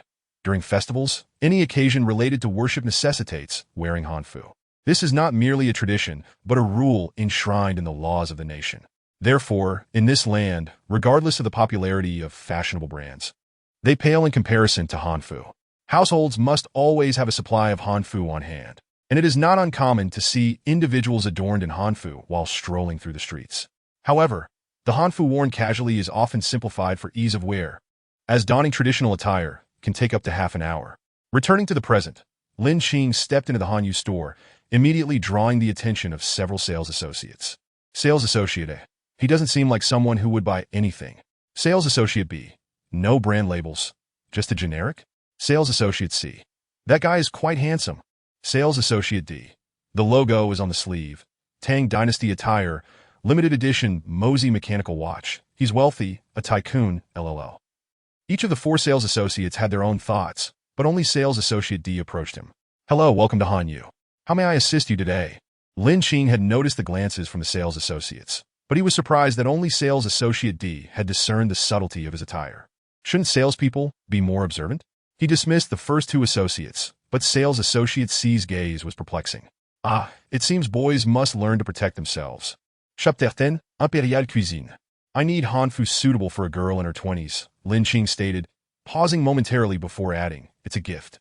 The sales associate Ding nodded slightly and said, yes sir, please follow me. We have a selection of hanfu suitable for those aged 20 to 25 right here.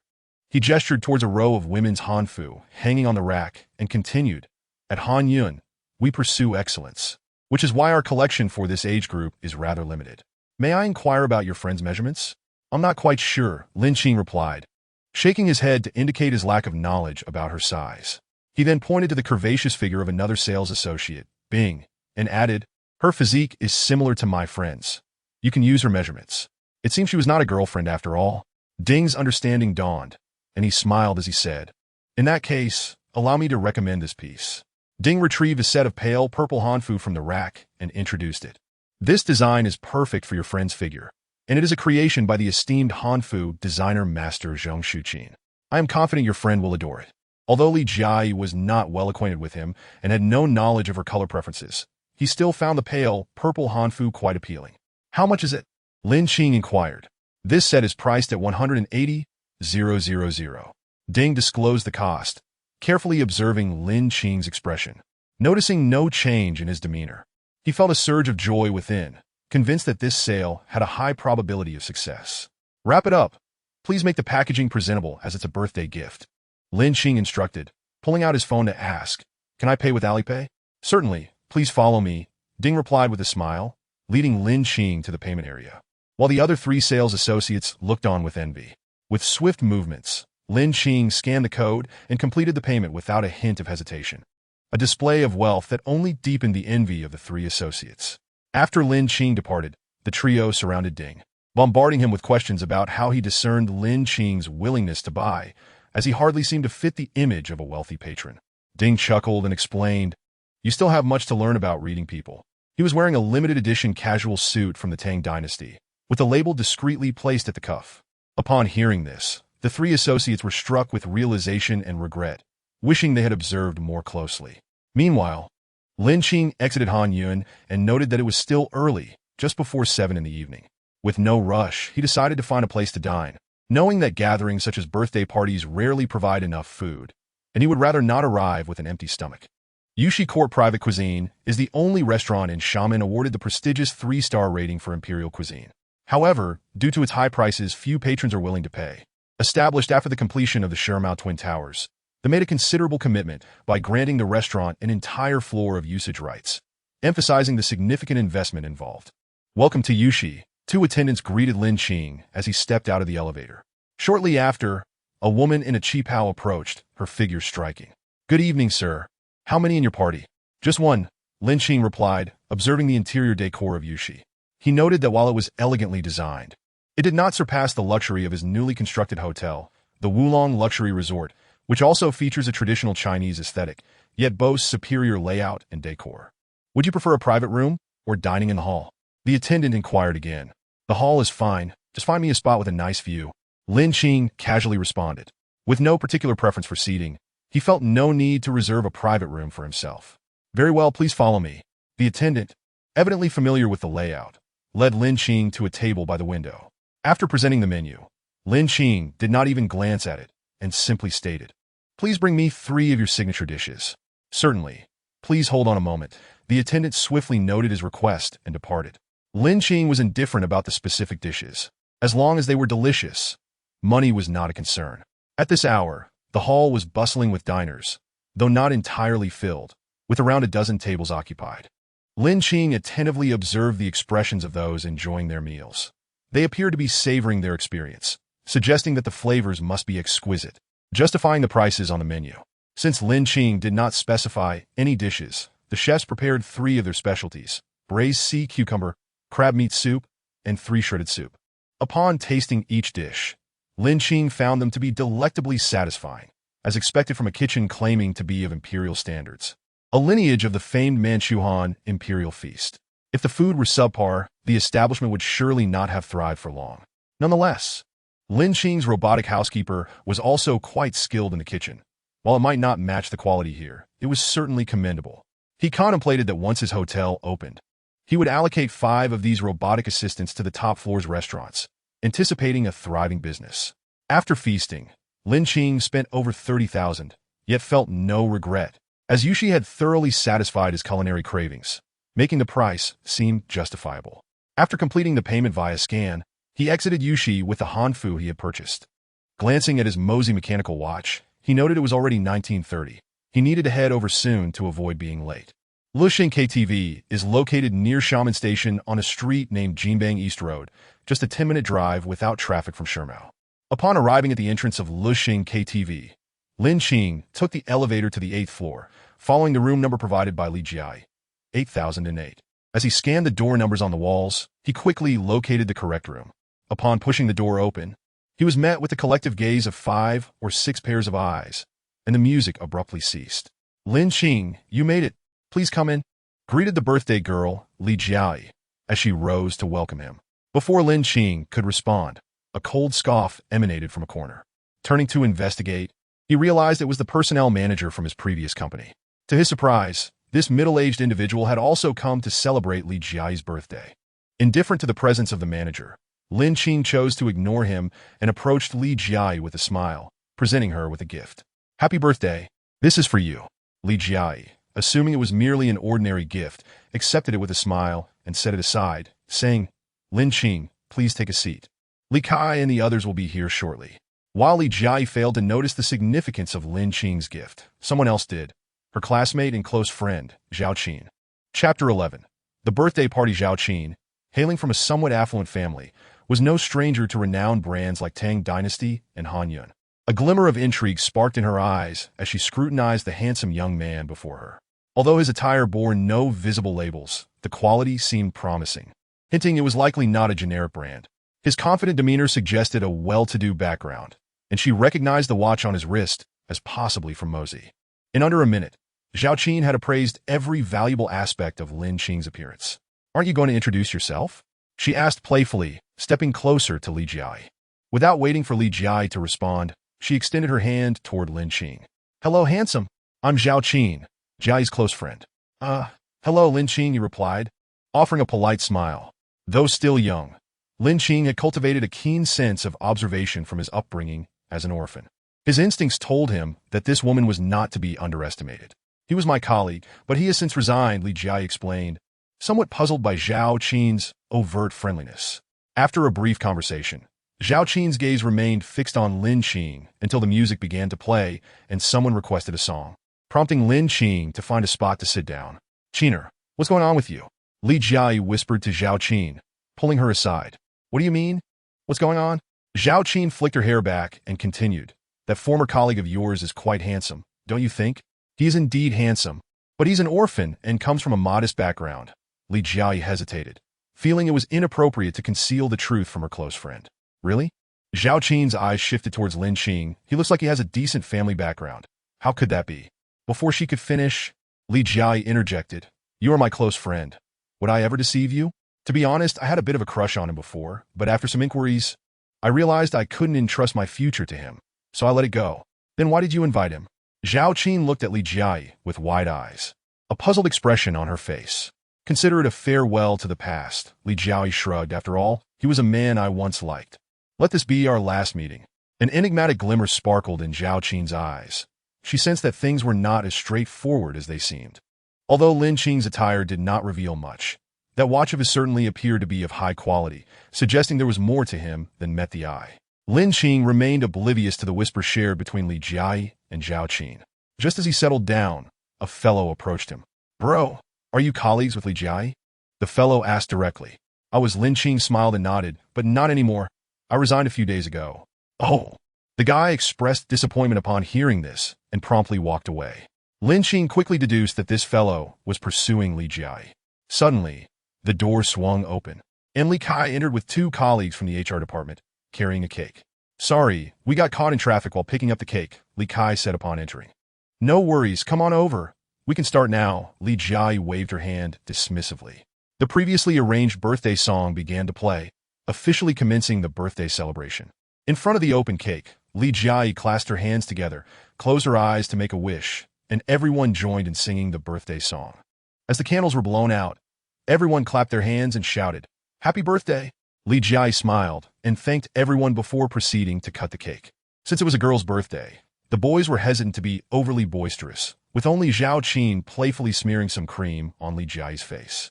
When it came time to distribute the cake, Zhao Qin held two pieces and placed one in front of Lin Qing before sitting beside him. "Here you go, handsome. I picked this piece just for you." Zhao Qin gazed at Lin Qing with flirtatious eyes. "Thank you." Lin Qing replied politely with a smile, but did not reach for the cake. "Handsome, where are you from?" Although Lin Qing appeared to be keeping his distance, Zhao Qin remained undeterred. "Currently from Xiamen." "I didn't know before," Lin Qing answered out of courtesy, despite his reluctance to engage further. Zhao Qin was momentarily taken aback, realizing that this implied he was an orphan, didn't it? As the birthday party drew to a close and everyone prepared to leave, the event had been relatively uneventful aside from Zhao Qin's interlude. Just then, the door opened again. A delivery person clad in a blue uniform entered, holding a bouquet of roses, and the music abruptly ceased. A somewhat handsome young man stepped forward to take the roses and directly knelt before Li Jiai, proclaiming, "Jiai, I like you. Will you be my girlfriend?" Li Jiai was taken aback by this sudden confession. This young man was her college classmate from a relatively affluent family, a minor wealthy heir who had pursued her in university, but she had never agreed to his advances back then. "Say yes. Say yes," someone shouted, prompting the rest of the room to echo the sentiment, excluding Lin Qing, of course. It wasn't that Lin Qing had any particular feelings for Li Jiai. He simply disliked jumping on the bandwagon. I agree." Li Jiai blushed as she accepted the roses. The young man stood up joyfully, grasping one of Li Jiai's hands and holding his head high as if he were a victor. To him, everyone attending Li Jiai's birthday was a rival, and winning her heart made him feel triumphant. Lin Qing rolled his eyes and glanced at his watch. It was already past 10. Although he didn't have to hurry back to Wulong Island for work, he felt tired after being out for so long and yearned to lie down on his spacious 5-meter bed. Fortunately, after the young man's confession, the birthday celebration concluded, and everyone began to exit the room, with Lin Qing trailing behind. "Do you like Li Jiai?" Zhao Qin's voice suddenly pierced through Lin Qing's thoughts as they walked. Lin Qing glanced at her and shook his head. "Not at all. I just came to celebrate her birthday. Can we exchange WeChat?" Zhao Qin's eyes lit up at the question. "No need. We aren't familiar." Lin Qing politely declined, then followed the others into the elevator. "Hey, come pick me up." Lin Qing called his friend Xiao Yu as soon as he stepped into the elevator. The phone was one Lin Qing had casually purchased while at Shermao, primarily for the convenience of contacting his friends. Inside the elevator, Li Jiai's new boyfriend, friends, classmates, and Li Kai exchanged bewildered glances at Lin Qing, their expressions seeming to question, "What are you pretending for? Just because you make a phone call, someone comes to pick you up? Do you think you're a tycoon or something?"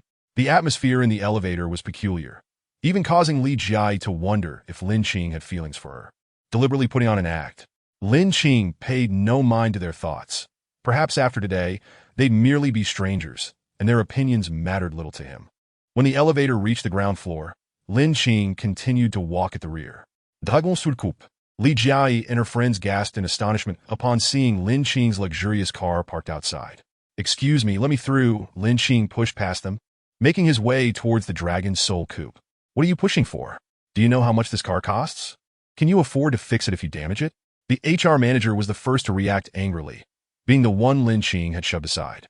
Lin Qing remained silent, not slowing his pace as he walked past. "Lin Qing, don't do anything rash." Li Jiai attempted to dissuade him, but her words trailed off in shock. Standing beside the car, Xiao Yu bowed slightly and addressed him as master before opening the back door for Lin Qing. Even after Lin Qing settled into the car, Li Jiai and her friends remained in disbelief, their expressions reflecting sheer astonishment. Among the crowd, the most composed was likely Zhao Qin, who recognized that Lin Qing was extraordinary, yet she hadn't anticipated him to this extent. The limited edition Dragon Soul Coupe, of which only 10 exist in the world, boasted a staggering price tag of 93 million. Was I just daydreaming? Zhao Qin thought to herself, feeling both shocked and a tinge of bitterness. With a resounding thud, the car door closed, and Xiao Yu drove Lin Qing and Xiao Hui away. Once Lin Qing departed, the others slowly regained their composure, and an inexplicable sense of regret welled up within Li Jiai. The HR manager looked pale, nearly losing control of himself, while Li Kai and the others exchanged glances, utterly astonished at Lin Qing's remarkable stature. Had they known earlier just how formidable Lin Qing was, they would have made an effort to establish connections with him sooner. Upon returning to Wulong Island, Lin Qing resumed his tranquil life. Early the next morning, he grabbed his fishing gear and lounge chair and headed to the fishing platform. After setting up his fishing rod and arranging the lounge chair, he cast his line and leisurely reclined, idly scrolling through videos. As Lin Qing was engrossed in his fishing, the rod on his right suddenly pulled taut. He sprang from his lounge chair, seizing the rod with anticipation. The moment the fish fully took the bait, Lin Qing felt a surge of exhilaration. It was a substantial catch. After a fierce struggle, the fish succumbed to fatigue, and Lin Qing successfully reeled in a wild golden pomfret. Before he could fully register the system notification, the other rod indicated a bite as well. He hastily tossed both the fish and the rod onto the fishing platform and dashed over to grasp the fishing rod. This time, he also caught a golden pomfret, equally impressive in size. Together, the two fish weighed approximately 7 pounds. After securing the catch and rebaiting the hook, he finally had a moment to check the system notifications. Ding! Congratulations to the host for catching a 6-pound wild golden pomfret, rewarded with 1 entry for the beginner's lottery. Ding! Congratulations to the host for catching a 5-pound wild golden pomfret, rewarded with 1 entry for the beginner's lottery. With 2 notifications in quick succession. Although both were for beginner lotteries, Lin Qing felt a deep sense of satisfaction. It was a fortuitous start. With a thought, he commenced the lottery. Ding! Congratulations to the host for acquiring the skill, mastery of basketball. In a flash of golden light in his mind, the words mastery of basketball faded away, replaced by a plethora of basketball techniques that materialized in his memory. There was no sensation of pain. It was as though all knowledge of basketball had been innate. Lin Qing felt confident that he could secure a championship if he were to participate in the NBA right now. Although he had little interest in basketball, he was nonetheless pleased with the unexpected skill. With another thought, he continued the lottery. Ding! Congratulations to the host for obtaining a management-type intelligent robot, which has been added to the system's backpack. Lin Qing was astounded. It was as if a pillow had been delivered just as he felt sleepy. The luxurious resort hotel had just been completed, and he was about to apply for a business license when the system gifted him a capable assistant, one he could trust completely. The system was incredibly considerate. Now, Lin Qing could delegate the management of the hotel to the robot and enjoy a laissez-faire approach. With a chuckle, he released the management robot. Hello, my master. The robot bowed respectfully upon its emergence. From now on, do not call me master. Refer to me as boss, Lin Qing replied, feeling that it was more appropriate for the robot managing the hotel to address him as boss. Understood, boss. The robot complied unconditionally, without any objection. Do you have a name? Lin Qing inquired. Yes, my name on my ID is Zhang Xiaoping, the robot replied. From now on, you shall be the executive president of Wulong Luxury Resort Hotel. Go find the butler. He will make the arrangements. With that, Lin Qing turned and lay back on the lounge chair, resuming his video browsing. Zhang Xiaoping silently bowed and departed. After Zhang Xiaoping left, Lin Qing caught 2 more fish, though both were under a pound, resulting in a monetary reward of over 100,000. At noon, Lin Qing packed up his fishing gear and returned to the manor for lunch, enjoying a delightful nap before heading back to the fishing platform. The Wulong Luxury Resort Hotel was now entirely under Zhang Xiaoping's management. All processes regarding the business license and staff recruitment were no longer Lin Qing's concern. However, the issue of employee accommodations remained unresolved. The hotel would require a significant number of staff, One lobby manager could handle 5 guests, with at least 4 cleaning staff per floor for proper shifts, and a minimum of 10 wait staff in the restaurant, totaling over 80 personnel, with the possibility of adding more. Security was not a concern, as the security robot sufficed. While fishing, Lin Qing pondered these issues. Once the hotel opened, a series of challenges would inevitably follow. He pulled out his phone and contacted Lao Yang, summoning Zhang Xiaoping to discuss the matters he had considered. Regarding the employee accommodation issue, besides constructing a dormitory building or not providing accommodations and offering employees certificates for free boat rides, there are no other solutions. Additionally, you should be concerned about the disposal of household waste. We can install trash bins and hire cleaners to address this. Zhang Xiaoping quickly outlined the best solutions he had calculated. Given that Wulong Island spanned only 3.7 square kilometers, building a dormitory seemed like a waste of resources. Arrange for the hotel account to purchase a speedboat capable of accommodating 50 people for employee use, Lin Qing suggested after deliberation, reasoning that a boat was more cost-effective than a piece of land and a building. Moreover, we should procure aesthetically pleasing trash bins, ensuring one is placed every 300 meters, and hire as many staff as necessary to guarantee that Wulong Island's environment remains unblemished. Zhang Xiaoping bowed in acknowledgement. Understood. I will attend to it immediately, but I will need to borrow your 2 drivers temporarily. Go ahead, discuss it with Lao Yang. Lin Qing waved his hand and returned to fishing. Chapter 13. A chance encounter in the game. Robots can communicate with one another. Yet Lin Qing opted not to enable this feature to make them appear more human-like. The afternoon had evidently not been fortunate, as he caught only a few small fish, each weighing less than half a pound, which merely contributed to his currency without any other benefits. At 6 o'clock, Lin Qing returned to the manor for dinner and, after eating, opened the long-neglected Heavenly Court computer.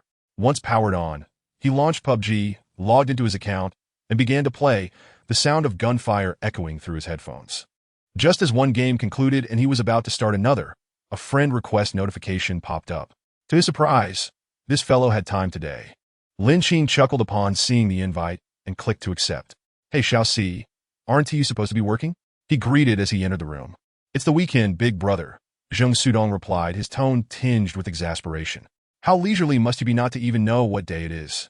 As he spoke, Zheng Sudong pressed the start button. Hello, cuties. A charming and distinctive voice rang out as they entered the quality square, belonging to their teammate from the 3rd floor. You are my team? Zheng Sudong exclaimed in astonishment. No, I'm not that clumsy gamer from the team, the 3rd floor teammate immediately denied. Xiaoxi, which team is that? Lin Qing inquired. That would be the one featuring the streamer Tuan Tuan. Oh, I forgot you don't follow that. Zheng Sudong intended to elaborate, but realizing Lin Qing had never followed any streamers, he continued. Tuan Tuan is a gaming streamer, quite popular, with millions of followers. Oh.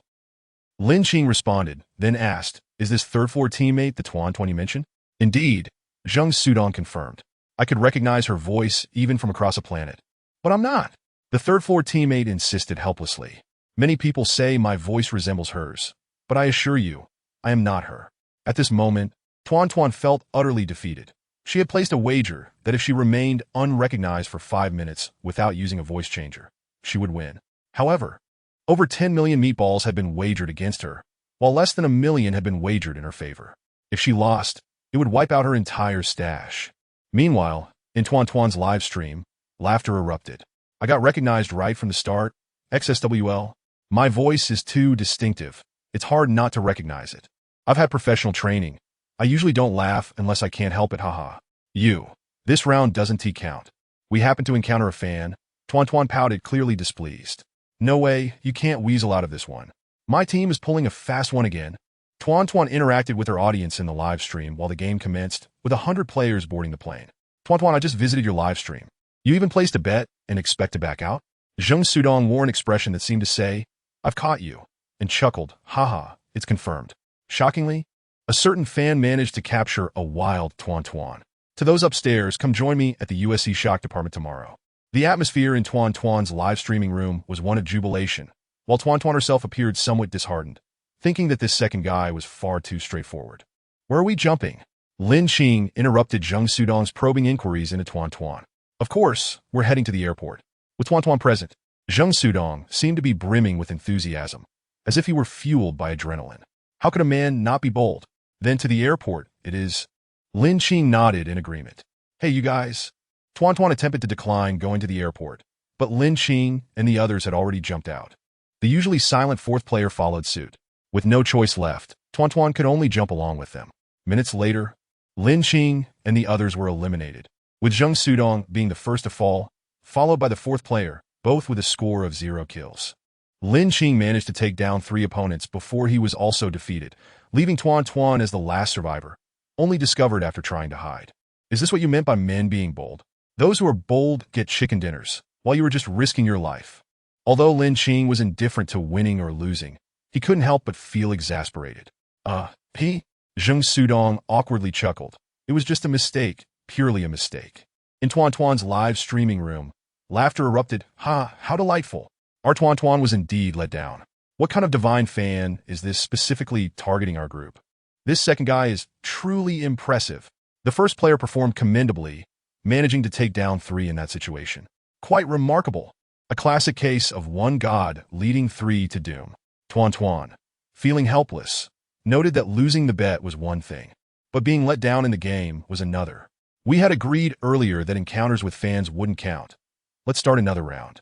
With that, Tuan Tuan pressed the start button, and the game screen began its countdown. Meanwhile, Lin Qing and Zheng Sudong retreated to the game lobby. I'm going to watch Tuan Tuan's live stream. Are you playing again? Zheng Sudong inquired. You go ahead.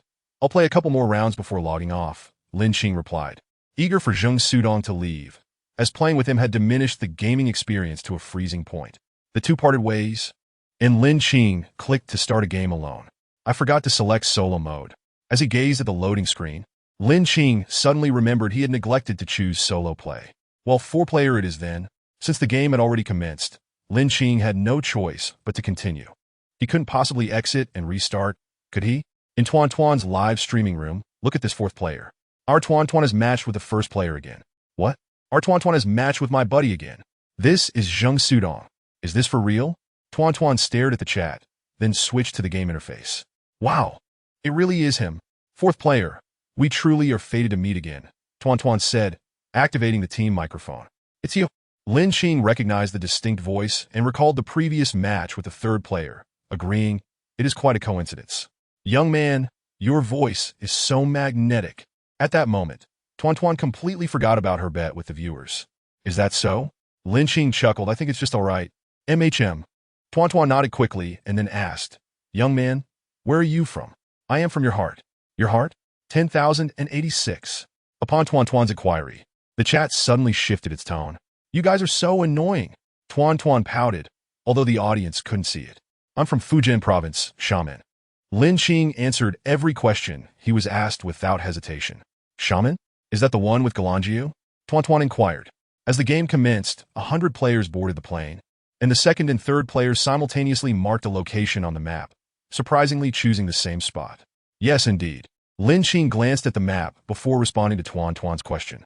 It really is. I've always wanted to visit there for tourism, but I've never had the opportunity, Tuan Tuan said, her face filled with longing. Chapter 14. Wildstone Clam Fish. After one game, Tuan Tuan had completely forgotten about her bet with the viewers, spending the entire time chatting with Lin Qing. What's going on? Our Tuan Tuan seems unusually enthusiastic. Has she fallen? The viewers in the live room fervently discussed this, when suddenly Tuan Tuan let out a shriek, startling Lin Qing, who inadvertently pressed the wrong key, causing his character to leave cover. Bang! A distant gunshot from a 98K rang out, and Lin Qing's character fell lifelessly. Why are you shouting? Lin Qing's frustration was evident, further diminishing his gaming experience. Bang! Another shot rang out, and Lin Qing's screen went dark as a sniper finished him off. Tuan Tuan realized her sudden scream had frightened Lin Qing and quickly apologized. I'm sorry. I'm so sorry. It's fine. Just a game. Lin Qing reassured her, indifferent to the outcome. I didn't mean to. Tuan Tuan thought Lin Qing was upset and began to explain, but he interrupted. It's all right. I don't care about winning or losing. No need to apologize. Tuan Tuan sighed in relief, feeling inexplicably concerned about this newly acquainted young man. Young man, can we exchange contact information? Tuan Tuan paused, realizing it might be inappropriate, and added, when I go to Shaman, I'd like to find you to hang out. Sure. That sounds good. Lin Qing hadn't considered refusing. Why would he turn down a girl who took the initiative? Just a moment. Tuan Tuan exited the game, temporarily shutting down her stream, and returned to provide Lin Qing with a series of contact numbers. After they added each other as friends, Tuan Tuan resumed her live stream, only to find the chat in chaos. Our Tuan Tuan actually took the initiative to give her contact information to a young man. The pig has grown up and learned to root for the cabbage. My Tuan Tuan has fallen. My dreams are shattered. Oh, it's not what you think. Tuan Tuan looked at the barrage of comments, feeling quite speechless. I think this young man is quite nice. I don't have friends in Shaman, and it would be inconvenient to travel without someone familiar to guide me. Don't you all agree? I'm also from Shaman. Shaman 1. As soon as Tuan Tuan finished speaking, a flood of comments claiming to be from Shaman erupted in the chat, transforming millions of viewers into residents of the city. On the other side, Lin Qing added Tuan Tuan as a friend and sent her a message before logging off to take a shower. Time was getting late. Tuan Tuan glanced at the clock in the bottom right corner, reading 21:59. In 1 minute, it would be time for her to end the stream. Upon receiving Lin Qing's message, she smiled sweetly and replied, "Okay, goodbye, young man." The next day, Lin Qing woke up as usual, washed up, and had breakfast. Ding, ding, ding. His phone rang, a sound that hadn't been heard in a while. "Boss, what's up?" Lin Qing smiled knowingly upon seeing the contact name and answered the call. The boss in Lin Qing's words referred to his university classmate and roommate, Su Jiwei, the oldest among them. "Qingzi, how have you been lately?" After a long period without contact, Su Jiwei sounded particularly happy. Su Jiwei was also from Fujian province, but his home was in Xiangqing, known as the land of Narcissus, and the birthplace of the national women's volleyball team. He lived closest to Lin Qing, yet they had the least contact. "I'm doing all right. How about you? Have you finished things at home? Do you need any help?" Lin Qing was well aware of Su Jiwei's family situation, as were the others. He had changed so much that he was hesitant to tell them the truth. If he were to be honest, he feared they might distance themselves from him, resulting in a loss for him. "I've finished everything." Hearing Lin Qing's words, Su Jiwei was quite pleased and continued, "I plan to start a toy factory back home. What do you think?" "That sounds like a great opportunity." Lin Qing found the idea quite appealing. With the recent policy in Huagua allowing families to have a second child, a well-run toy factory could yield substantial profits. It seems we are on the same wavelength," Su Jiwei chuckled. However, he quickly shifted the conversation, adding, "But right now, I'm short on funds." Just as I was contemplating solutions, the call from my second brother came in. "I have some savings this year. How much do you need?" Lin Qing inquired directly. This matter was somewhat difficult to broach, and Su Jiwei hesitated for a moment before confessing, "I still need 50,000 yuan. My father and I discussed it and plan to apply for a bank loan. I know it's not easy for you to earn money, so just take care of yourself. There's no need to worry about me." In truth, Su Jiwei had already applied for a loan from the bank, but it had been rejected due to insufficient creditworthiness, as the bank required collateral, and all his family owned was a modest house, which he was unwilling to mortgage. 50,000, is it? Please provide me with your bank account details, and I will transfer it to you shortly," Lin Qing stated, his tone leaving no room for refusal. Before Su Jiwei could respond, Lin Qing continued, "You needn't worry about me. I made a bit of money lately. There's no rush for you to pay me back. We can discuss it once you're earning again." Deeply moved, Su Jiwei felt he had no choice but to accept Lin Qing's generosity. His initial intention in calling Lin Qing was not to ask for money, but to inquire about when Lin Qing would be visiting Yu Province, hoping to meet up. However, he was pleasantly surprised that his issue had been resolved even before he could voice it. They arranged a time to go to Yu Province together and ended the call. A few minutes later, Su Jiwei sent over his bank account number. Upon receiving it, Lin Qing smiled slightly, called over Lao Yang, and transferred 50,000 yuan. A few moments later, Su Jiwei confirmed receipt of the funds, but Lin Qing did not respond. Instead, he headed to the storage room, retrieved his fishing gear, and made his way to the fishing platform by the sea. Once at the fishing platform, he cast his line as usual, reclining on a sun lounger while scrolling through videos. An hour and a half later, with his phone battery at half, he realized that neither of the two fishing rods had shown any signs of action. With a sigh of resignation, he stood up, only to discover that the bait on one rod had been completely consumed. The same was true for the other rod, which explained the lack of bites. Resigning to the situation, he rebaited the hooks and cast his lines again. Just as he was about to recline once more, the first rod twitched. Feeling a mix of frustration and anticipation, Lin Qing approached and grasped the rod, waiting patiently. He couldn't shake the feeling that today's fish seemed to bear a grudge against him, playing tricks from the very start. A few minutes later, A fish weighing less than a pound was reeled in, almost prompting Lin Qing to swallow it whole. Indeed, the day had not begun favorably. Subsequently, he caught several more of such small fish, which the system appeared to disregard entirely due to their inadequate weight and rarity. He released all the small fish back into the water, reasoning that they were not worth keeping, as they provided little meat and no rewards. It was better to let them go for larger fish to prey upon, potentially increasing their weight. After half an hour, as he gripped the fishing rod, he felt certain that this time he would hook something substantial. With renewed determination, he prepared himself to strike when the moment came. When he finally landed a wild stone clam fish weighing over 3 pounds, he knew he had struck gold. Chapter 15, System Updating. Congratulations, host, for catching a precious wild stone clam fish. Reward, 1 high-level lottery draw. Ding! Host has received 2 high-level lottery draws. The system is commencing an update, which will take 1 month. During this update period, fishing will not yield rewards. The mechanical voices left Lin Qing bewildered. Is it updating already? What will it be like after the update? Will the new system be unfriendly towards me? A torrent of questions flooded his mind, akin to a child filled with curiosity. The duration of this update was an entire month. The system seemed rather peculiar. Other systems typically updated online in an instant. What was up with this extravagant fishing system? Feeling helpless yet resigned, Lin Qing realized there was nothing to be done since the system was already updating. He began to pack up his fishing gear and strolled back to the estate, contemplating how to occupy himself during this month-long waiting period. Over the past 20 years, he had not cultivated many friendships, and those he had were limited. The most familiar faces belonged to his 3 college roommates. His eldest roommate was currently busy managing a toy factory, leaving little time for Lin Qing. The second was preparing for marriage and was equally fatigued, as running a barbecue business meant late nights and daytime rest. The fourth had found a job back in his hometown, working long hours, making Lin Qing reluctant to reach out to him either. Presently, Lin Qing found himself the most unoccupied among the 4, with over 10 million yuan in his account, a house, and a car. He didn't need to work. Merely fishing sufficed. With nothing pressing to attend to, Lin Qing decided to remain at the estate for the time being. If boredom struck, he recalled that he had yet to explore the Scapoling Grand Hotel. Upon returning to the estate, he stored his fishing gear and flopped onto the sofa, turning on the television and becoming as languid as a child weighing 120 pounds. Ding ding! As he flipped through channels in search of something interesting, his phone chimed twice from the table. In a 2-story villa in Modu, adorned in pink decor, a charmingly cute room held Tuan Tuan, who, clutching her phone, opened the chat interface with Lin Qing. Hey, are you there? Immediately regretting her impulsive message, Tuan Tuan found herself wondering what had possessed her. In the game, she had found Lin Qing's voice quite pleasant and soothing. Yet, no matter how appealing his voice was, it did not change the fact that they had only met through the game, and she didn't even know his name. Was it truly appropriate for her to be so forward? Ding ding! Tuan Tuan's phone buzzed again, interrupting her thoughts.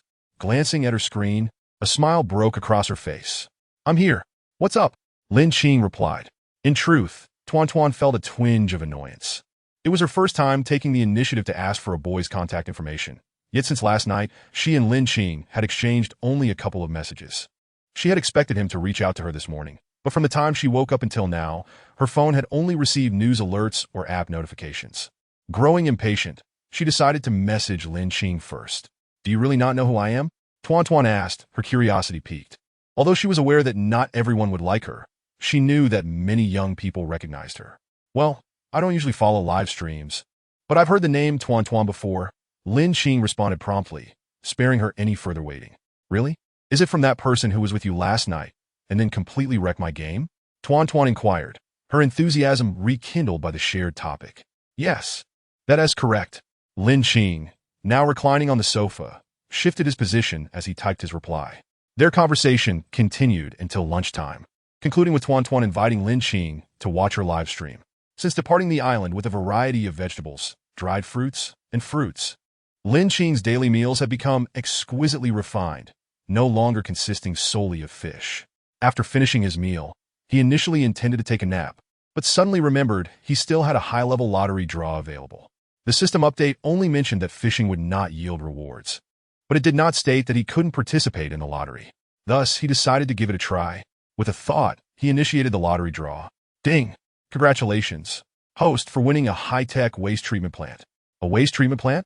Lin Qing, puzzled, began to examine the detailed description, eager to discover just how advanced it truly was. Waste treatment plant. 1. Capable of non-toxic treatment of all household waste, kitchen waste, hazardous waste, and recyclable materials. 2. Treated waste automatically transforms into nutrients, released into the sea, enhancing water quality and creating a more favorable environment for marine life. Impressive. Exceedingly impressive. Lin Qing marveled. The ability to convert waste into beneficial nutrients for the ocean was indeed remarkable technology. After reviewing the description, his next step was to select a construction site. He decided to place the treatment plant on a barren patch of land on the island, where hardly any grass had taken root.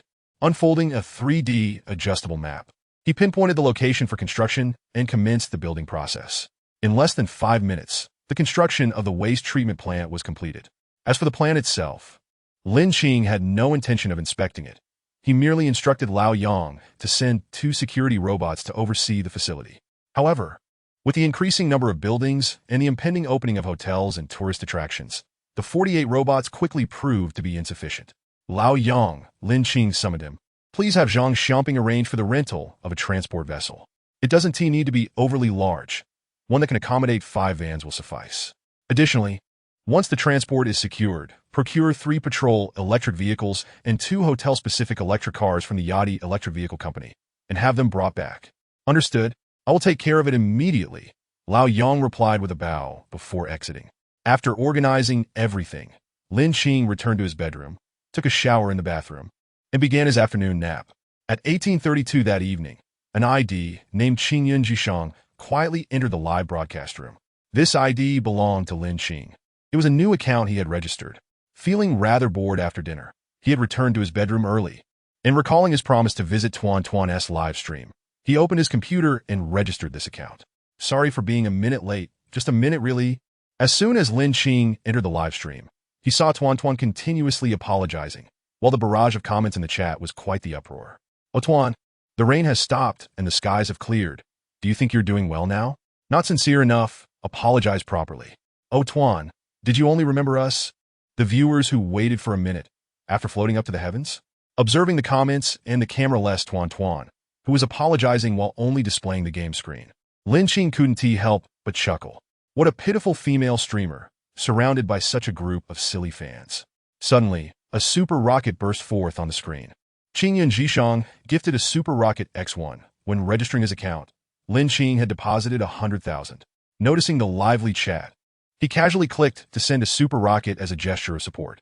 Thank you for the super rocket from Qingyun Jishang. Tuan Tuan was not surprised by the gift. She often encountered wealthy supporters. However, her expression soon changed. Qingyun Jishang sent super rocket X2. Qingyun Jishang sent super rocket X3.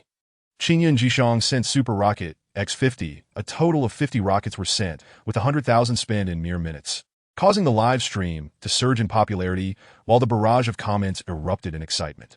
I'm utterly astonished. Alas, lacking education, I can only say WC travels the world. Where did this divine viewer come from? 100,000 just like that? Does Qingyun Daolao need leg ornaments? Qingyun Daolao, could you come visit my live stream? It's beautiful and sweet-voiced. With such wealth, why not donate instead? Here, the streamer captured a lemon essence. Tuan Tuan naturally noticed the 50 consecutive super rockets and the flood of comments, but her first reaction was not joy, but rather concern. Who exactly is this Qingyun Jishang? What if he wants my contact information? Does he intend to ask me out? Her thoughts were in turmoil, her emotions quite complex. However, after sending the gifts, Qingyun Jishang didn't say a word, as if he didn't exist. Although Tuan Tuan didn't show her face during the stream, her Weibo was filled with numerous photos. Besides her unique voice, she was also exceedingly beautiful, and she found it hard to believe someone would shower her with gifts without any interest. Ding ding. Just then, her phone received a message on QSun. Lin Qing, I'm watching the live stream. Keep it up. A flicker of surprise crossed Tuan Tuan's eyes, followed by delight as she typed back, little brother. Is that Qingyun Jishang really you? Lin Qing. Yes, it's me. Focus on your stream. It's time to start the game. Tuan? Ah, it really is you? Little brother, should I refund you? It's too extravagant. Lin Qing. No need. Just do well in your stream. I'm not short on money. Tuan. Okay. Thank you, little brother. With a sigh of relief, Tuan resumed her normal streaming, playing games while interacting with her audience. Lin Qing watched for an hour but soon lost interest, as he had never been particularly fascinated by the streaming industry. After exchanging a few messages with Tuan Tuan on Qsun, he exited the live stream, closed the webpage, and lay down on his bed, turning on the television to search for an interesting film. He found a highly rated comedy he hadn't seen before and began watching, losing track of time for the next 2 hours. After finishing the movie, Lin Qing turned off the television and scrolled through short videos on Douyin. Knock, knock, knock. Master, are you asleep? Lao Yang knocked on the door from outside. Come in. Lin Qing set his phone down. Lao Yang entered, bowing slightly as he approached Lin Qing. Master, our security robots on the west side of the island have discovered a person washed ashore. Oh? Lin Qing expressed his surprise. The closest city to Wulong Island was Xiamen, but the distance between the two islands was not small. How could someone be washed up here? Is he still alive? He is deceased. Lao Yang continued without pause. The estimated time of death is about 3 days ago, likely due to drowning. Master, what should we do? Call the police? Lin Qing rubbed his temples, feeling a headache coming on. Let them handle it. Never mind. Have Xiao Hui make a trip to fetch the police as quickly as possible. Fortunately, Wulong Island had yet to open to the public, and the hotel was not operational. Otherwise, the impact would have been significant, although Lin Qing could not ascertain how severe it might be. Oh, and don't disturb the body. Keep an eye on it until the police arrive. Yes, Lao Yang bowed and exited Lin Qing's bedroom. An hour later, the beach where the body was found was cordoned off by the police. 2 forensic experts and 2 officers were conducting a scene investigation and preliminary autopsy, while an older officer and a younger female officer were taking notes from Lao Yang. Are you the owner of this place? The middle-aged officer inquired. Lao Yang shook his head. No, I'm merely the steward here. Then the middle-aged officer continued, while the young female officer quickly recorded the conversation. Is the owner of this island present? The middle-aged officer asked. Yes, the owner is resting in the Manor's bedroom, Lao Yang replied. Could you take me to meet him? Or have him come to cooperate with the investigation? The middle-aged officer inquired further. Please wait. I need to seek permission. Lao Yang took out his phone and contacted Lin Qing. After the call, he put his phone down. Officer, our master invites you to come over. He mentioned that the sea breeze outside is strong, so please rest in the manor.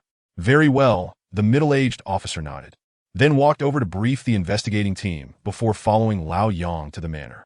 At this moment, Lin Qing had already dressed and was waiting in the living room. Ding ding!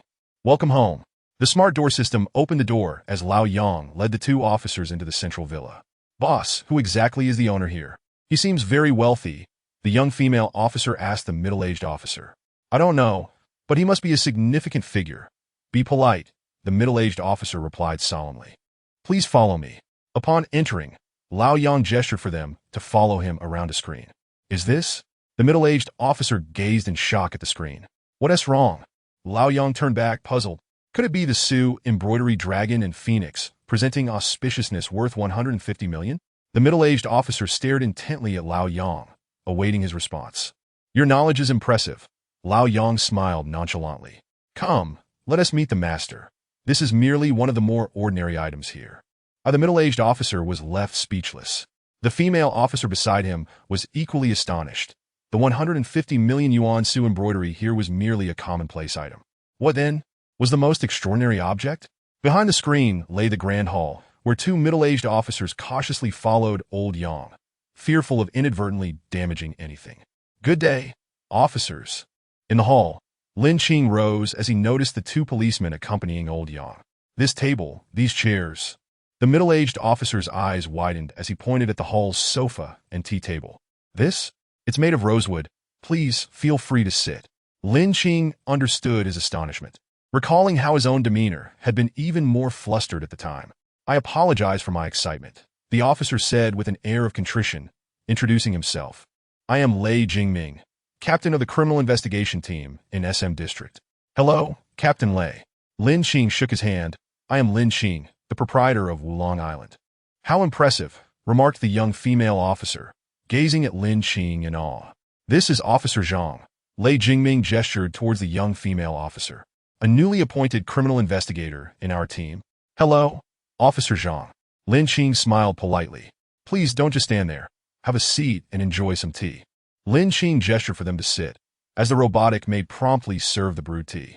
Captain Lei, You wish to inquire about the incident at the beach, correct? Lin Qing said as he settled into his chair. Yes. I apologize for interrupting your rest. Lei Jingming nodded. As work commenced, Lei Jingming's demeanor shifted to one of seriousness. Are you aware that a deceased individual has been found on your island? Yes, Lin Qing replied. About 2 hours ago, Old Yang informed me. And I was the one who urged him to report it. Has anything unusual occurred on Wulong Island recently? Has any outsider entered? Lei Jingming inquired. No. If any outsider were to enter, my security would be notified immediately. Lin Qing answered candidly, adding that there had been no extraordinary events on the island. Just as Lei Jingming was about to ask further questions, the doorbell rang. Old Yang went to open the door, revealing several investigating officers and a forensic expert accompanied by a security robot. Captain, the preliminary investigation is complete.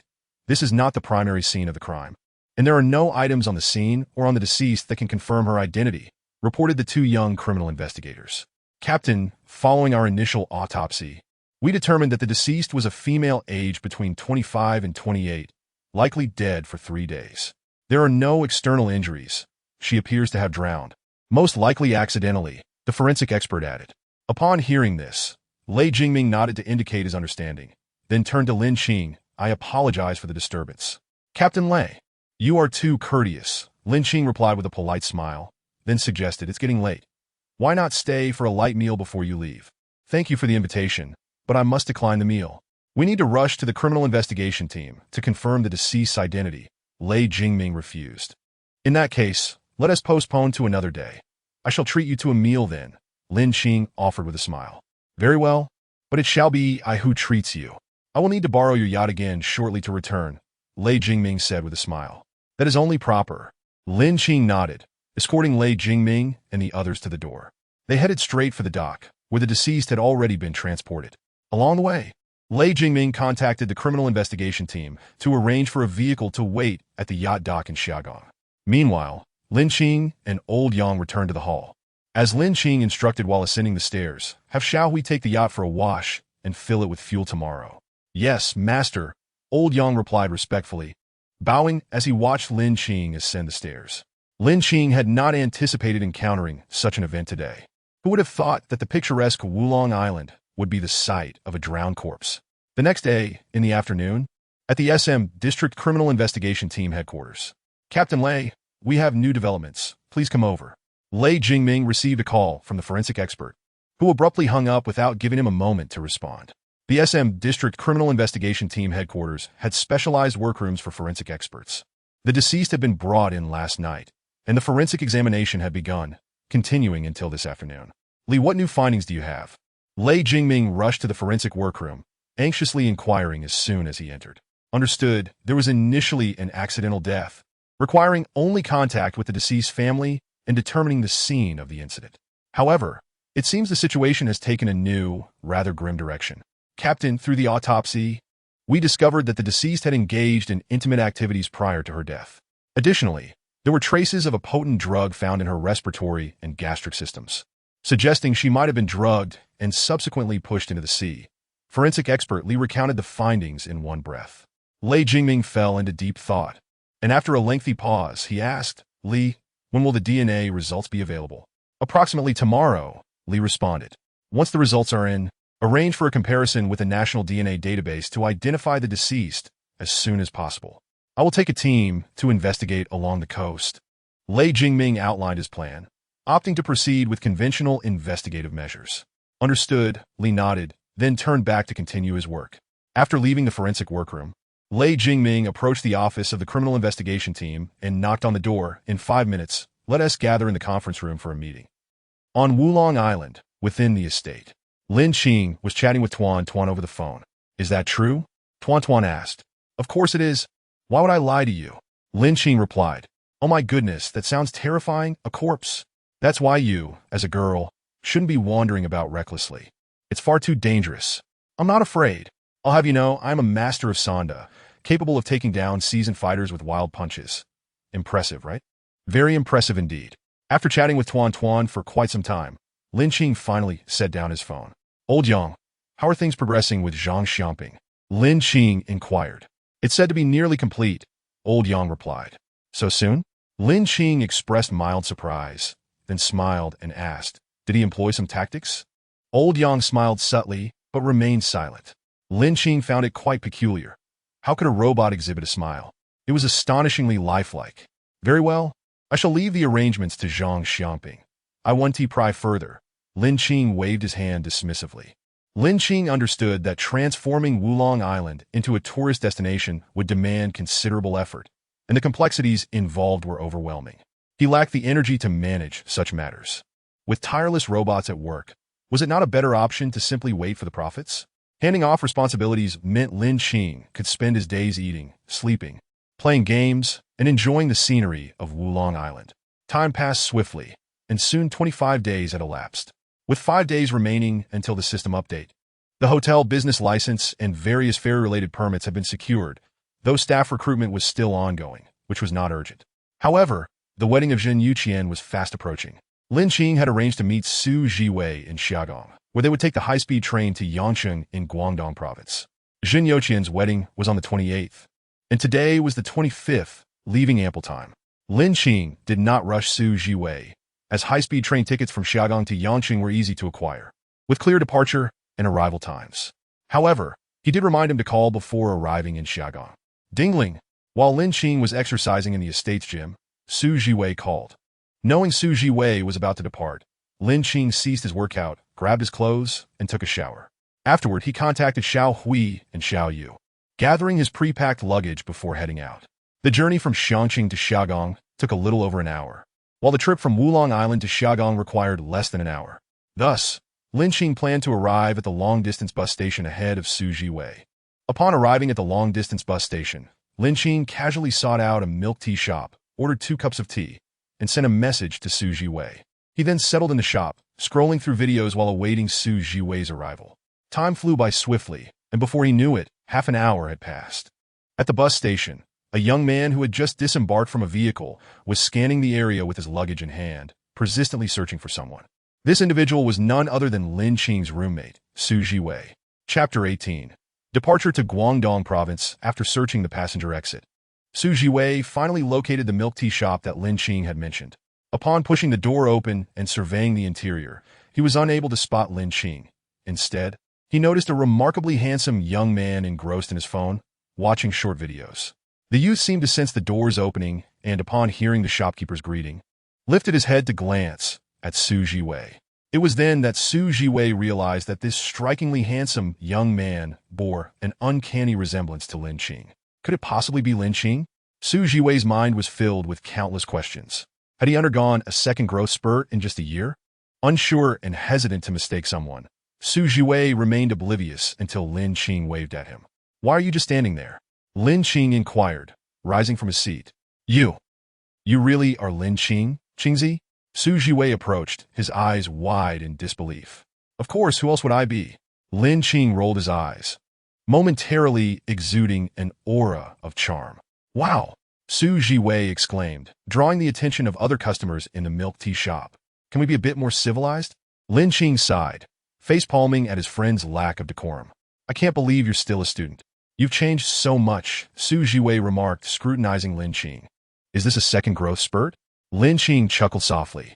"You've been doing quite well this past year. That fabric looks expensive." Su Jiwei's gaze lingered on Lin Qing's attire. "It's decent, a gift from someone," Lin Qing replied with a slight smile. "Would you like me to get you a set?" "Better not. Once I find a girlfriend, she'll gift me some." Su Jiwei shook his head. After chatting for a while and enjoying their milk tea, the two departed for the Xia City high-speed railway station. Xiao Yu had already urged Lin Qing to return, so they opted for a ride-share to the station. Upon arrival, they presented their identification to purchase tickets, waited, underwent ticket checks and security checks, and boarded the train, all of which took about an hour. The journey from Xia City to Yang City required a transfer at Peng City, taking approximately 4 hours. Though the high-speed train did not differentiate between soft and hard seats, Lin Qing decided to splurge on business-class seats for comfort. Su Jiwei initially insisted on paying, but was rebuffed by Lin Qing's remark about not being petty over such a small amount. "Qingzi, there's no comparison between business class and second class. It's so much more comfortable," Su Jiwei exclaimed, having never experienced business class before. The differences were stark. Business class offered a dedicated waiting area, with seats arranged in a 2-to-1 configuration, allowing for ample space, while second class featured a 3-to-2 configuration, making it quite cramped.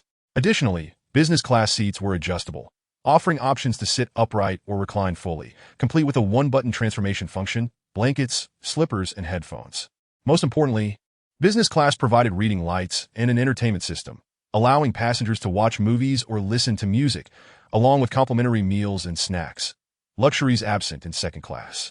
Of course, otherwise, why would they charge more for business class? Lin Qing chuckled. True, but the price is steep. It's fine for occasional use, but I can't afford it regularly. You're going to be a big boss now. You'll likely frequent business class more often, so don't underestimate yourself, Lin Qing encouraged. The two engaged in a light-hearted conversation, their voices kept low to avoid disturbing neighboring passengers, enjoying a peaceful journey. Upon arriving in Peng City, they disembarked and did not rush to transfer to Yang City. Instead, they contacted their friend Zheng Sudong. Upon learning he was nearing Peng City, they decided to wait for him there to have lunch together before heading to Yang City. Neither had eaten the train's meal, as Su Jiwei had initially intended to, but Lin Qing had dissuaded him. We should at least have a proper meal out, not necessarily a 5-star hotel, but a decent eatery will do. When they reached out to Zheng Sudong, he mentioned he would arrive in about 10 minutes, so they found a shaded spot to chat while waiting. 10 minutes later, Zheng Sudong messaged that he had arrived, and Lin Qing instructed him to find them. However, since all three were unfamiliar with Yang City, they relied on technology to share their real-time locations, making it easy for Zheng Sudong to locate them. Boss!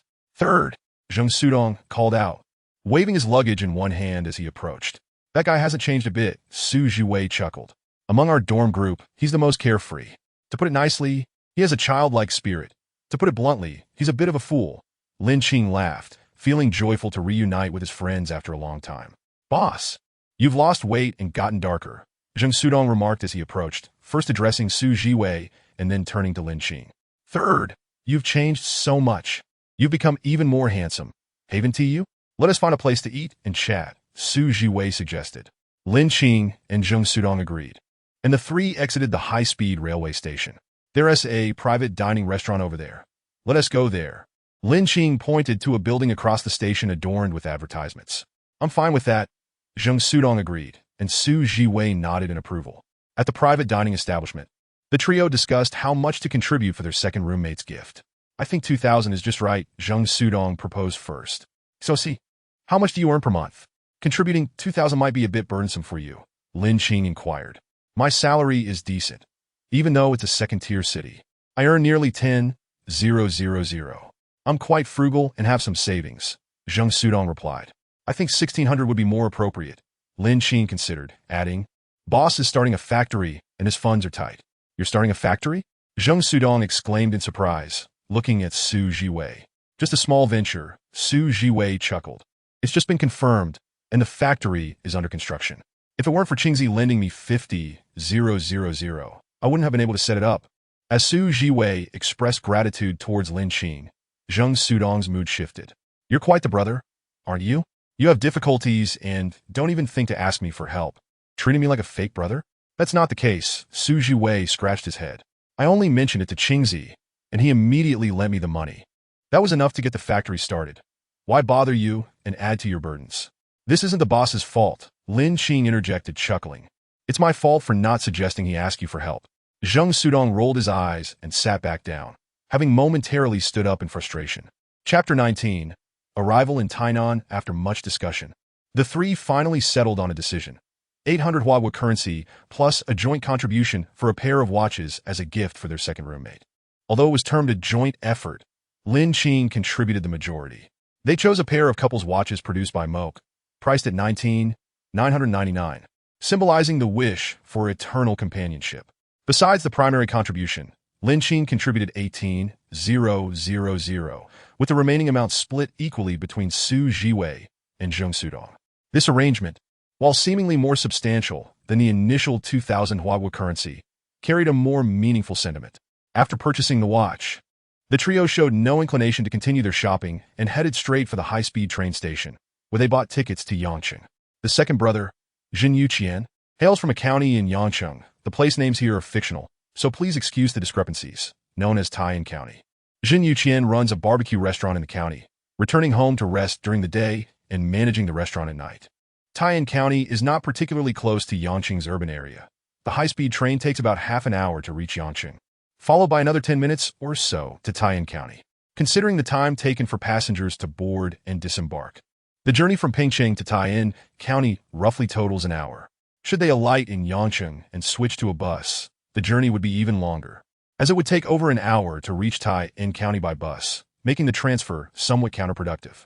Once aboard the high-speed train, Zheng Sudong sent a message to Zhen Yuqian, who replied that he would drive over to pick them up at the station.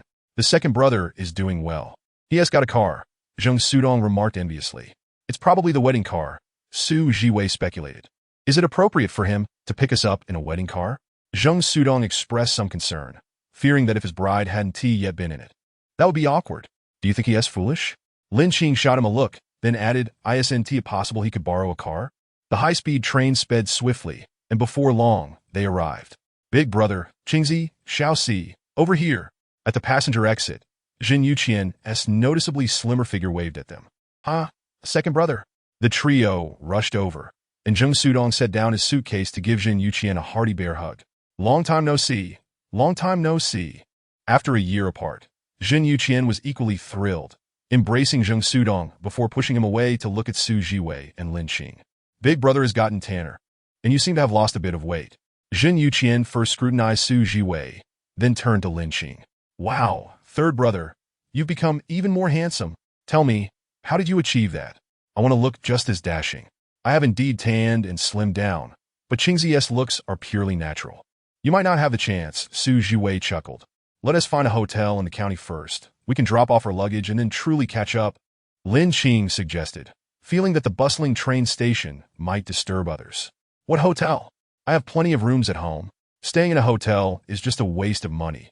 Zhen Yuqian frowned at the mention of a hotel. No. Lin Qing and the others shook their heads in unison. Su Jiwei stepped forward and said, given the current circumstances, staying at your home is undoubtedly not an option. If we were to stay at your place, we could save that for another time. Exactly, you're getting married. Don't treat this lightly, Zheng Sudong concurred. Staying at a hotel is fine, but I will cover the costs.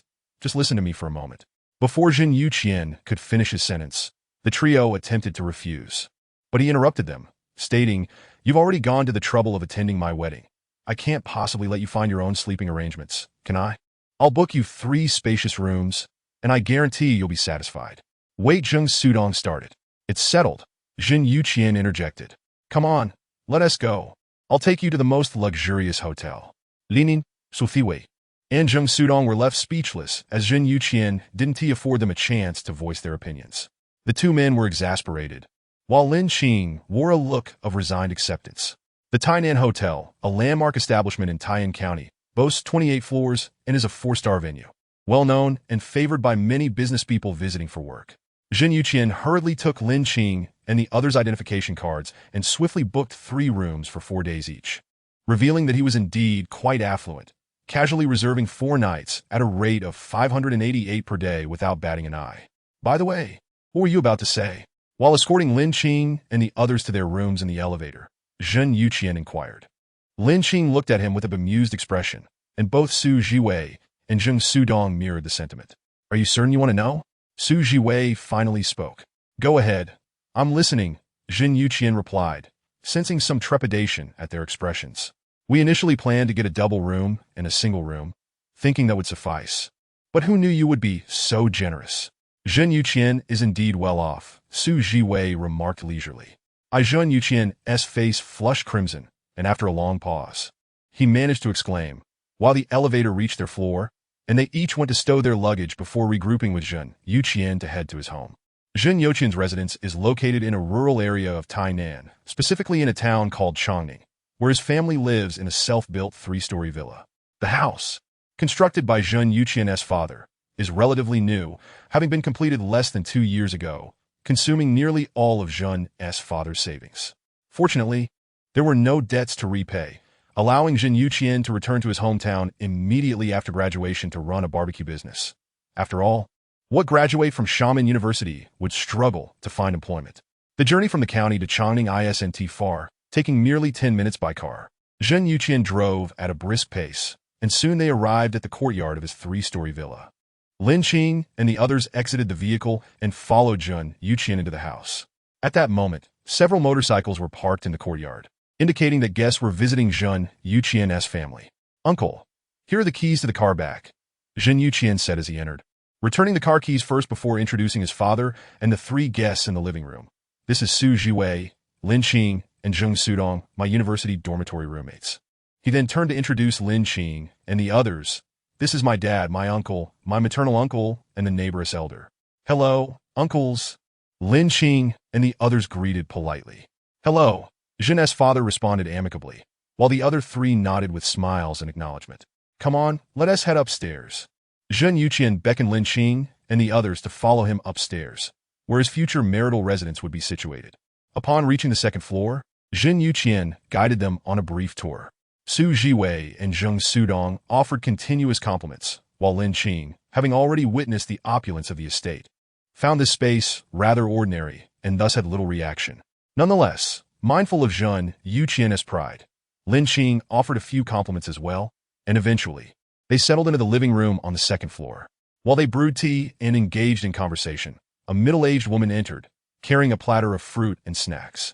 "This is my mom," Zhen Yuqian said, rising to greet her, taking the platter from her hands, and then introducing Lin Qing and the others to his mother. "Hello, Annie." The trio stood up and greeted with commendable politeness. "Please make yourselves at home. Don't stand on ceremony." Zhen's mother smiled warmly, adding, "I still have things to attend to, so I want to keep you. Please make yourselves comfortable." Chapter 20. The wedding proposal after Zhen's mother departed. The four continued their conversation until it was time for dinner. Zhen Yuqian invited Lin Qing and the others downstairs to savor his mother's culinary skills. During the meal, two of Zhen Yuqian's relatives joined them, his paternal uncle and the most esteemed elder in Changning Town, who was also Zhen Yuqian's maternal uncle.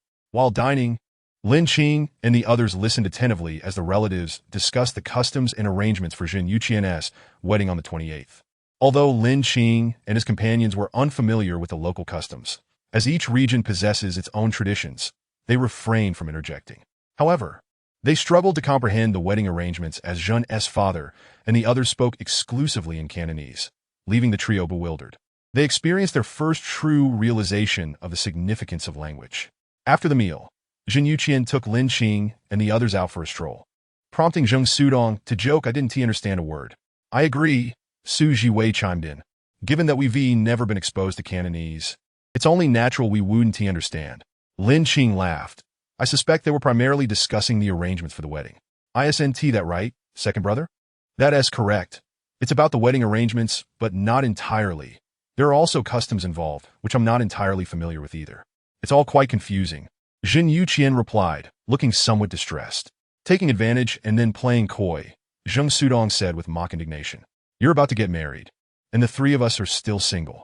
Look at you, full of yourself," Su Jiwei remarked disdainfully, his eyes scanning Zhen Yuqian from head to toe. "Don't get too cocky. Marriage is the grave of love, and you're about to step into it," Lin Qing teased with a mischievous grin. "You all are just jealous," Zhen Yuqian retorted, pointing an indignant finger at Lin Qing and the others. "Huh?" The three burst into laughter simultaneously. After strolling around the town, Lin Qing and the others returned to the hotel. They agreed to gather at midnight on the 27th, when the three would serve as groomsmen to escort the groom. The rest of the arrangements were no longer their concern. Zhen Yuqian needed to prepare for the wedding and wouldn't have time to accompany them. The trio planned to explore the county over the next couple of days, sampling local delicacies. Before long, the evening of the 26th arrived. Around 11 o'clock, Lin Qing and his companions donned their suits and appeared at Zhen Yuqian's residence. Among the groomsmen was Zhen Yuqian's cousin, a young lad still in university. It was said that there were 6 bridesmaids on the bride's side, so Zhen Yuqian needed an even number of groomsmen, for plus the groom made 5, while the bride's party totaled 7, ensuring a balanced return. "TSK, TSK, TSK, Zhen Yuqian mused, circling around Lin Qing. "I'm starting to regret this. You're going to steal all the spotlight as my groomsman. Do you think I chose to be this handsome?" Lin Qing rolled his eyes. "It's just natural talent. What can I do about it? Is that even a human thing to say?" Before Zhen Yuqian could respond, Zheng Sudong interjected, "Qingzi, you really are something. That comment is too harsh on Xiao Si. After all, he is the ugliest among us." Zheng Sudong acted as though he had been stabbed multiple times. Boss, I thought our bond was the strongest. I can't believe you. He clutched his chest, his expression exaggerated. All right, enough of this nonsense. Let's grab some snacks and get going. Jin Yuqian interrupted the farce. At midnight, the groom, Jin Yuqian, and his 4 groomsmen set off. The bride, Zhou Yuqi, hailed from Chandong Town, adjacent to Changning Town, making the drive under 20 minutes. Zhou Yuqi's parents and grandparents were all alive, and her family was well matched with Zheng Yuqian's. However, the bride also had a 16-year-old brother currently in high school. The bride's parents were quite open-minded. When Jin Yuqian visited to propose, Mr. and Mrs. Zhou did not impose any unreasonable demands and were very amiable towards him as a prospective son-in-law, facilitating a smooth wedding process. In no time, the 20-minute journey concluded as the lead wedding car, a rental, stopped in front of a small building, signaling their arrival.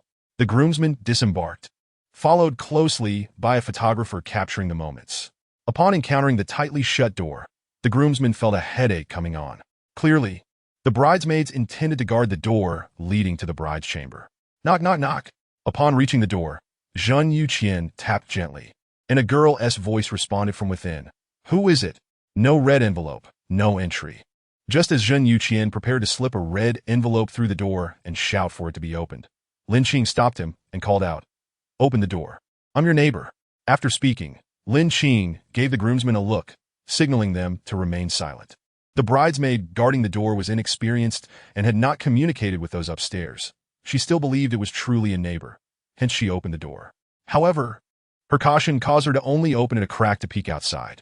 Upon seeing Lin Qing and the others, she realized something was amiss and attempted to close the door. But Lin Qing, enhanced by genetic modifications, was lightning fast, swiftly catching the door's edge and pushing it open. You're cheating. The bridesmaid, with a delicate appearance, stomped her feet in frustration. Though Jin Yuqian was pleased to have passed the first hurdle, he felt a twinge of sympathy and handed over a red envelope, which brightened the bridesmaid's mood. After passing through the door and the hall, they approached the staircase leading to the second floor, where 2 bridesmaids stood guard, 5 large bottles of cola positioned on the floor. Stop right there. One of the tall bridesmaids raised her hand, blocking the groomsman's path. You must undergo a test. The other petite bridesmaid chimed in. Qingzi, it's your turn. Zheng Sudong nudged Lin Qing with his elbow. Use your charm to dazzle them. You take the face. I'll handle the rest. Lin Qing shot him an annoyed glance, but stepped forward nonetheless. 2 lovely ladies. Lin Qing began, but before he could finish, both bridesmaids squealed in unison. So handsome. What do you mean handsome? The door guard, hearing the commotion, rushed forward, following the gazes of the other 2 bridesmaids. He really is handsome. The 3 bridesmaids' eyes sparkled with admiration as they gravitated towards Lin Qing, providing Zheng Yuqian and the groomsmen a chance to rush upstairs. Don't run away. How dastardly.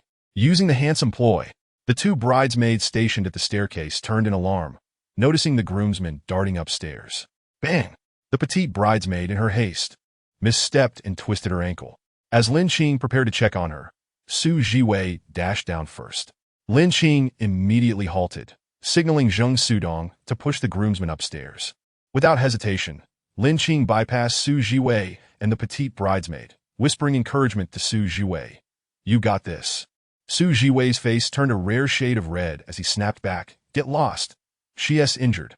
Turning around, he found the petite bridesmaid blushing as she gazed at him. Is my springtime finally arriving? Chapter 21. A successful wedding escort on the second floor. The groomsmen found themselves once again blocked outside the bride's room. The bridesmaids had sent a representative to await the groomsmen. To enter, you must accept our challenge. The tall bridesmaid, strikingly beautiful and shapely, spoke while her gaze was fixed on Lin Qing. What challenge? Jin Yuqian inquired. 20 push-ups, but I'll be sitting on the challenger's back, she replied. The groomsmen fell silent, except for Lin Qing, whose expression remained calm. After all, having undergone genetic enhancement, 20 push-ups were a trivial feat, even with the bridesmaids seated on him. However, the others lacked Lin Qing's physical prowess. For them, 20 push-ups were a daunting task, especially with an extra person. Qin Yao, can we negotiate? Zhen Yuqian pleaded with the bridesmaid, his eyes filled with desperation. 20 push-ups are already tough, and with someone on top, it's nearly impossible. We never said you had to do it alone. Qin Yao replied with a look of incredulity. You can split the task. A few from each person will suffice. All right, we accept, the groomsmen agreed after a brief discussion. The first to attempt was Zheng Sudong, who managed 3 before collapsing onto the ground. Jin Youqian's cousin fared slightly better, completing 5, bringing their total to 8. As Jin Youqian prepared to take his turn, Lin Qing intervened. Save your strength for carrying the bride. I'll handle the rest. With that, Lin Qing positioned himself and awaited the bridesmaid to sit upon him. Excitedly, Qin Yao perched lightly on Lin Qing's back. 1, 2. Lin Qing commenced, while the groomsmen and bridesmaids counted aloud, with the photographer faithfully documenting the scene. To everyone's astonishment, Lin Qing effortlessly completed the remaining 12 push-ups in one go, causing Qin Yao to gaze at him adoringly, her heart fluttering with unspoken affection.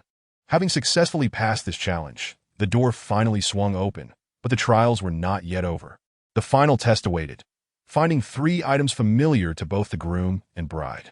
The bridesmaids had hidden these belongings, and only by locating them could the groomsmen escort the bride away.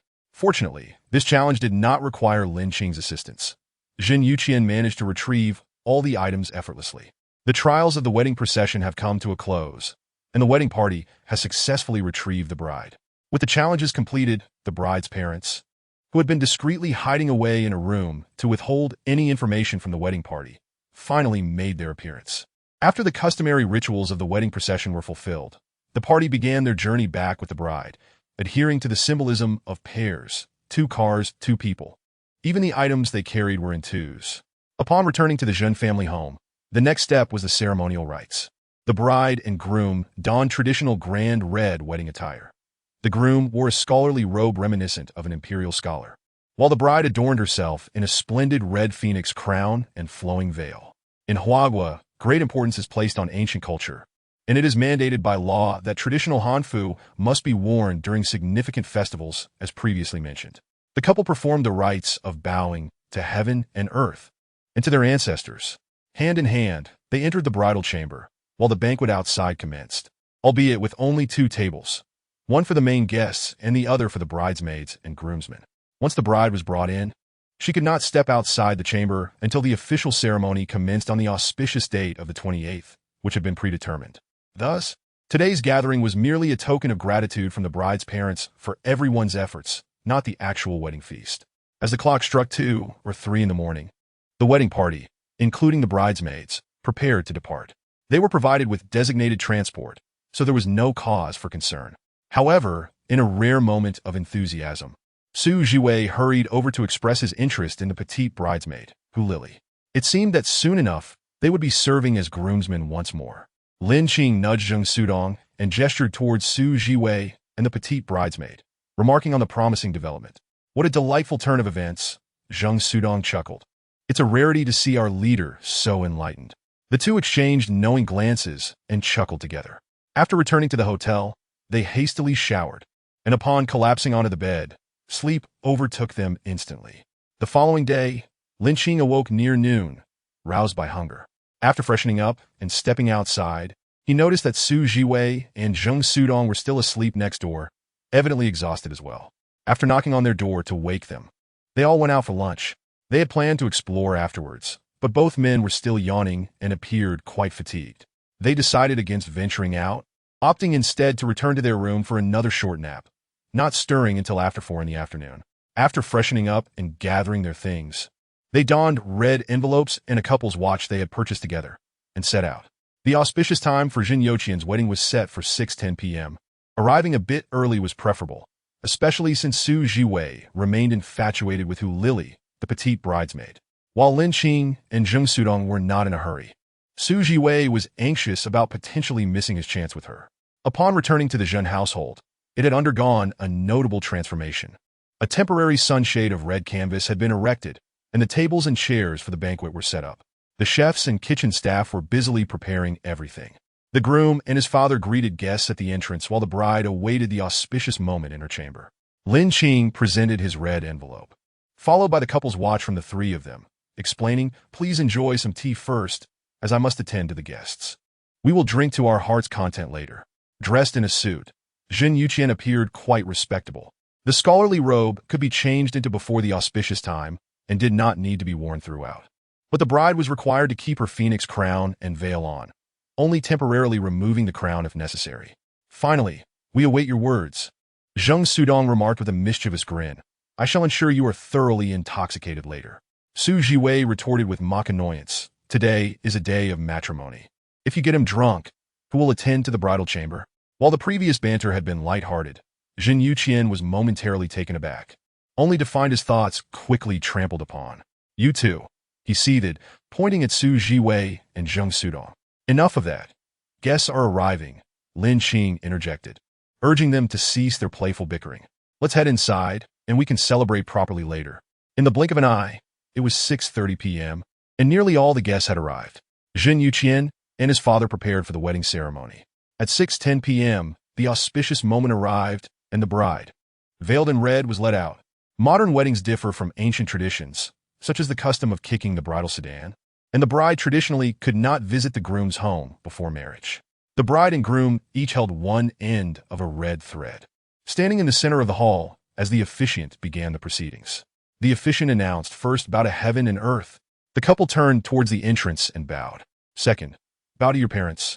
They faced their parents and bowed again. Finally, husband and wife, bow to one another. With the rites completed, they were ushered into the bridal chamber. Chapter 22. The Deceived Maiden. As the banquet commenced, exquisitely crafted dishes were served, and guests, both familiar and unfamiliar, began to toast and enjoy the meal. Lin Qing, along with his companions, sat with the bridesmaids, attracting the envious gazes of several young, unmarried men who coveted their proximity to the beautiful bridesmaids. The wedding and banquet unfolded smoothly, devoid of any glitch as one might find in novels. The bride and groom circulated, offering toasts, with the groomsmen and bridesmaids naturally accompanying them. Despite the assistance of the groomsmen and bridesmaids in deflecting drinks, Jin Yuqian and his wife still consumed a fair amount, their faces slightly flushed. Once the toasts were complete, the groomsmen and bridesmaids were no longer needed, leaving everyone to indulge in food and drink. Su Jiwei, who had strategically seated himself next to Hu Lily, successfully obtained her contact information, much to the astonishment of Lin Qing and Zheng Sudong at his newfound boldness. Are you not going to seek out a potential match for yourself? Lin Qing elbowed Zheng Sudong playfully. Did you not notice how the remaining maidens gazed at you? Zheng Sudong replied with a hint of jealousy. As if he had bitten into a lemon, their looks suggested they wanted to devour you whole. I have no desire to humiliate myself, he retorted. Could you not muster a little confidence? Lin Qing replied, exasperated. Look at our leader.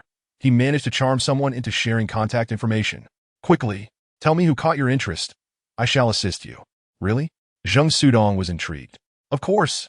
We are brothers. Who else would I help? Lin Qing assured him. All right. Please help me obtain her contact information, and I will treat you to a meal afterward. Zheng Sudong nodded in agreement. Hand me your phone, Lin Qing said, nudging Zheng Sudong under the table. What for? Zheng Sudong asked, puzzled. Common sense dictates I use yours, rather than mine. Lin Qing rolled his eyes, bemused by his friend's simplicity. Oh, right. Zheng Sudong quickly nodded, retrieving his phone and handing it to Lin Qing, gesturing towards Qin Yao. Ahem, little four. Are you certain you wish to pursue her? Lin Qing cleared his throat to confirm. Is there a problem? Zheng Sudong asked, puzzled. Are you interested in her as well? Not at all. Lin Qing shook his head. I simply believe she is not suited for you. Why do you say that? Zheng Sudong inquired. Lin Qing patiently explained. That girl is clearly someone who loves to dress up. Her attire and taste reveal as much. The handbag she carries is from Starlight, worth no less than 20,000. And her high heels, also Starlight, are valued at least 7 or 8,000. All right, enough. Zheng Sudong interjected, unable to bear it any longer, clutching his heart. Are you still considering her? Lin Qing smirked. What say you? Forget it. Zheng Sudong hastily shook his head. I prefer the girl next to her. Which one? The one with the long black hair? Lin Qing inquired, glancing at the straight-haired girl beside Qin Yao. Yes, Zheng Sudong nodded. Leave it to me. Lin Qing patted Zheng Sudong on the shoulder and stood up, striding towards the black-haired girl. With ease, Lin Qing acquired the black-haired girl's WeChat contact and returned his phone to Zheng Sudong in her presence. The young woman quickly realized that it was not Lin Qing seeking her contact information, but rather Zheng Sudong. The girl with long black hair rolled her eyes, never expecting to be ensnared by the familiar antics often seen in humorous skits. When Lin Qing had approached her with a request for her contact details, She had been quite elated for a while, only to find out. Beside her, Qin Yao and the bridesmaid with light brown hair were giggling and whispering to her, and soon enough, the girl with long black hair blushed and glanced at Zheng Sudong. Meanwhile, Qin Yao and the light brown-haired bridesmaid gazed at Lin Qing with longing. Yet Lin Qing remained oblivious to their attention. Although both Qin Yao and the light brown-haired girl were quite attractive, they did not pique Lin Qing's interest. He had no affection for girls who appeared overly playful, especially those who seemed to frequent nightclubs. Time flew by, and before long, the wedding banquet came to an end. Zhen Yuqian suggested they gather for karaoke at a KTV, but Lin Qing showed little interest and opted not to join. However, Su Jiwei and Zheng Sudong were eager to go. Qingzi, why not join us? Zhen Yuqian draped an arm around Lin Qing's shoulder. It's a joyous occasion. You have nothing to do at home, and being bored is still boredom. So let's go and have some fun. Indeed, Qingzi, Su Jiwei chimed in, staying in the hotel is rather dull. It would be more lively to go together. Reluctantly, Lin Qing acquiesced. Though he did not particularly enjoy noisy places, he could not refuse their enthusiasm. A group of over a dozen men and women, including several unmarried men who had approached with shameless eagerness, set off towards the Moonlight KTV in the town center. Hey, why didn't you invite other classmates to the wedding? Zheng Sudong inquired during their walk. I'm not that familiar with them. We're just ordinary classmates. Zhen Yuqian replied without a second thought. If we're not close, there is no need for unnecessary entanglements. That makes sense. Zheng Sudong nodded in agreement. The Moonlight KTV was not far from Zhen Yuqian's home, and they arrived in about 10 minutes. As the day's star, Zhen Yuqian booked a luxurious private room, ordered drinks and snacks, and paid the bill before being led inside by the staff. Once the necessary arrangements were made, the staff exited, and the young crowd began singing, drinking, and enjoying themselves, while Su Jiwei and Zheng Sudong busied themselves around their two favorite girls. Only Lin Qing, who was not fond of the ruckus, sat quietly in a corner, observing the merriment. Excuse me, what is your name? Qin Yao asked, bringing 2 open cans of beer to Lin Qing and setting them on the table, making a toast gesture. Lin Qing clinked his beer with hers and replied, Lin Qing, why aren't you joining in the fun? After they both took a sip, Qin Yao inquired. I'm not particularly fond of noisy environments. Lin Qing smiled softly. Nodding, Qin Yao raised her drink again in a toast and quietly sat beside him, occasionally stealing glances at his profile. He is really handsome, even more so when he smiles, she thought, her heart filled with his image, wishing to be filled by him in other ways as well. The group continued their revelry until late, finally departing the Moonlight KTV at 3 in the morning. During their time there, Qin Yao persistently hinted that her home was empty and invited Lin Qing over for tea, even going so far as to drink cold beer in front of him. Yet Lin Qing remained unmoved. She began to suspect whether Lin Qing might not be interested in women at all. Zhen Yuqian noticed Qin Yao's behavior and remarked to Lin Qing, Qingzi, it seems Qin Yao might be a bit tipsy. Could you help me see your home? Hearing this, Qin Yao's face lit up with anticipation as she swayed slightly, unsure if her drunkenness was genuine or feigned. Lin Qing couldn't help but ponder. Indeed, she is vying for my attention. Ultimately, Lin Qing acquiesced. He hailed a taxi and left with Qin Yao, while the light brown-haired girl wore a disappointed expression, regretting her lack of initiative. Are you sure this is wise? Su Jiwei questioned Zhen Yuqian. Qingzi doesn't seem too keen. Old Three told me he is not interested in Qin Yao. Zheng Sudong added quietly. You two are truly something. Zhen Yuqian remarked at their obliviousness. You both have interests, yet Qingzi is still single. Can't you show a bit of concern? Su Jiwei and Zheng Sudong exchanged glances, speechless. Does Old Three need you to introduce him? Does he need your matchmaking? With his striking looks, women would be falling over themselves, Zhen Yuqian retorted. Meanwhile, Lin Qing escorted Qin Yao to her neighborhood, where they exited the taxi and had a short walk ahead. Want to come up for a cup of tea? Qin Yao licked her lips sensually at the entrance of her apartment complex. I think not. Lin Qing shook his head in refusal. You should head up. I'll be on my way.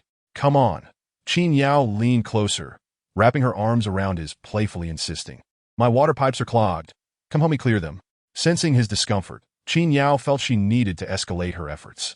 You're playing with fire. Lin Qing said meaningfully. You must understand. I cannot allow you to be my girlfriend. I don't need to be your girlfriend. I just want to be there when you need me.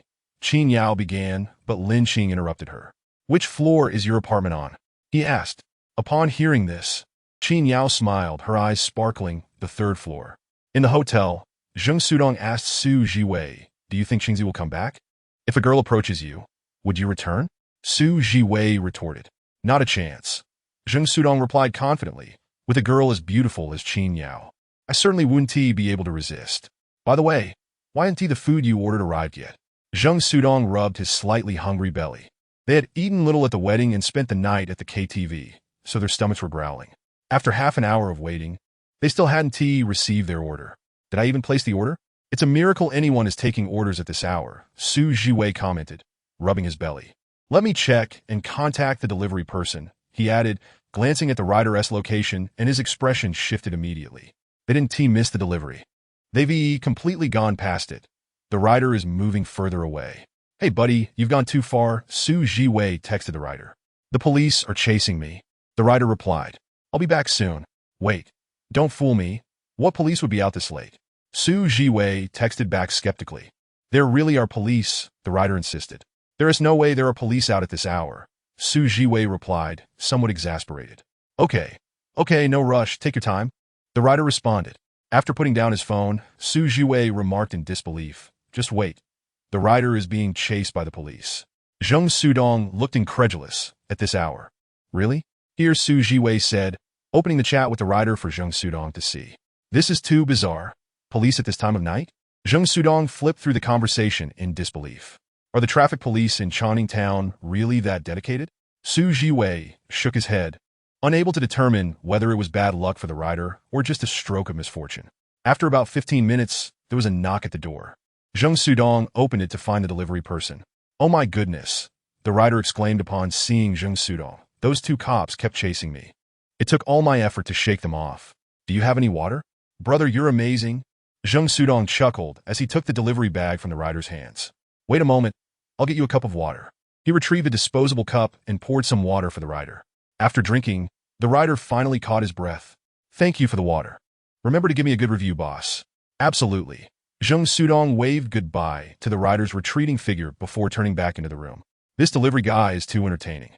Zheng Sudong set down the delivery, opened the container, and took out a skewer of meat, remarking, "It's quite a rarity to be delivering food at such an ungodly hour." Su Jiwei chuckled and shook his head in amusement. The two engaged in conversation while enjoying their barbecue.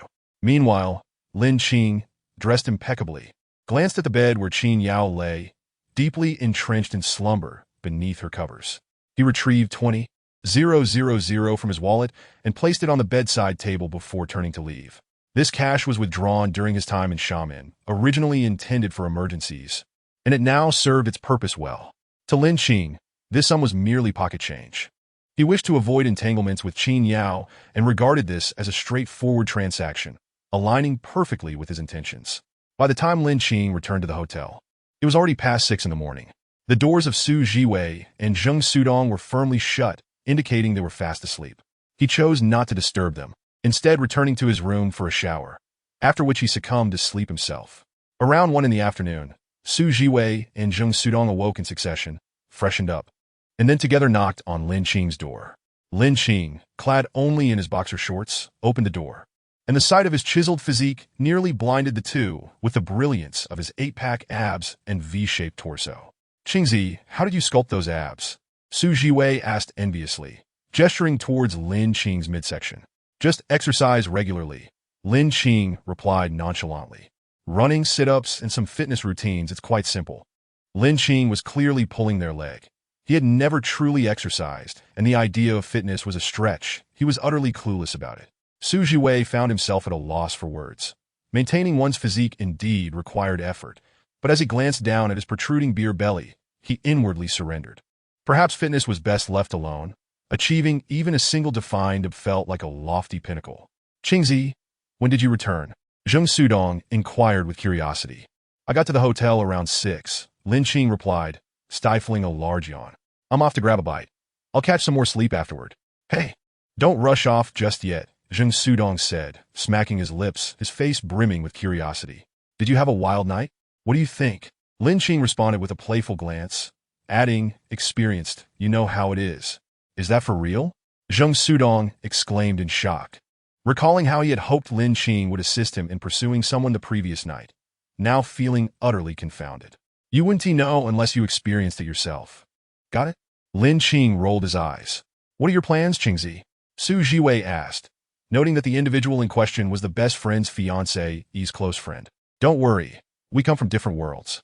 It's merely a transaction, Lin Qing asserted confidently. The two nodded in understanding. Chapter 24. After such a long time. It might be cold. In the hotel restaurant, Lin Qing and his companions found a spot to sit and casually ordered a few dishes before the server departed. Boss third, Zheng Sudong gestured discreetly towards two individuals seated nearby, seemingly communicating in sign language. Indeed. Did you not see them using sign language? Turn to take a look. Lin Qing found nothing peculiar about it.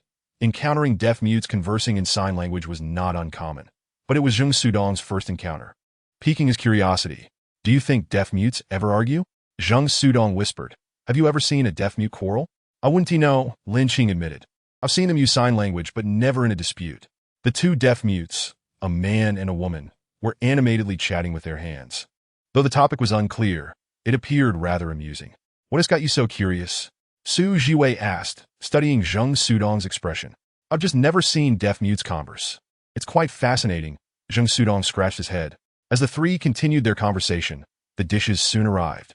While eating, Zheng Sudong's inquisitive gaze remained fixated on the two deaf mutes. Suddenly, Zheng Sudong gasped, pointing towards them. Look over there. Lin Qing and Su Jiwei turned in confusion to see the two deaf mutes communicating at an astonishing speed. It seemed they were embroiled in a dispute, and the rapid exchange of sign language captured the attention of everyone in the restaurant, eliciting gasps of admiration from the onlookers. Incredible speed. Is this what a deaf-mute argument looks like? Zheng Sudong observed intently, exclaiming, even the hand signs from Naruto don't move this fast. Two young men at the next table, sipping their drinks while enjoying the spectacle, were caught off guard by Zheng Sudong's comment, spraying their beverages all over each other. What on earth? You think you can make me laugh to death with your Naruto references? They grumbled, glaring at Zheng Sudong, their clothes now dampened.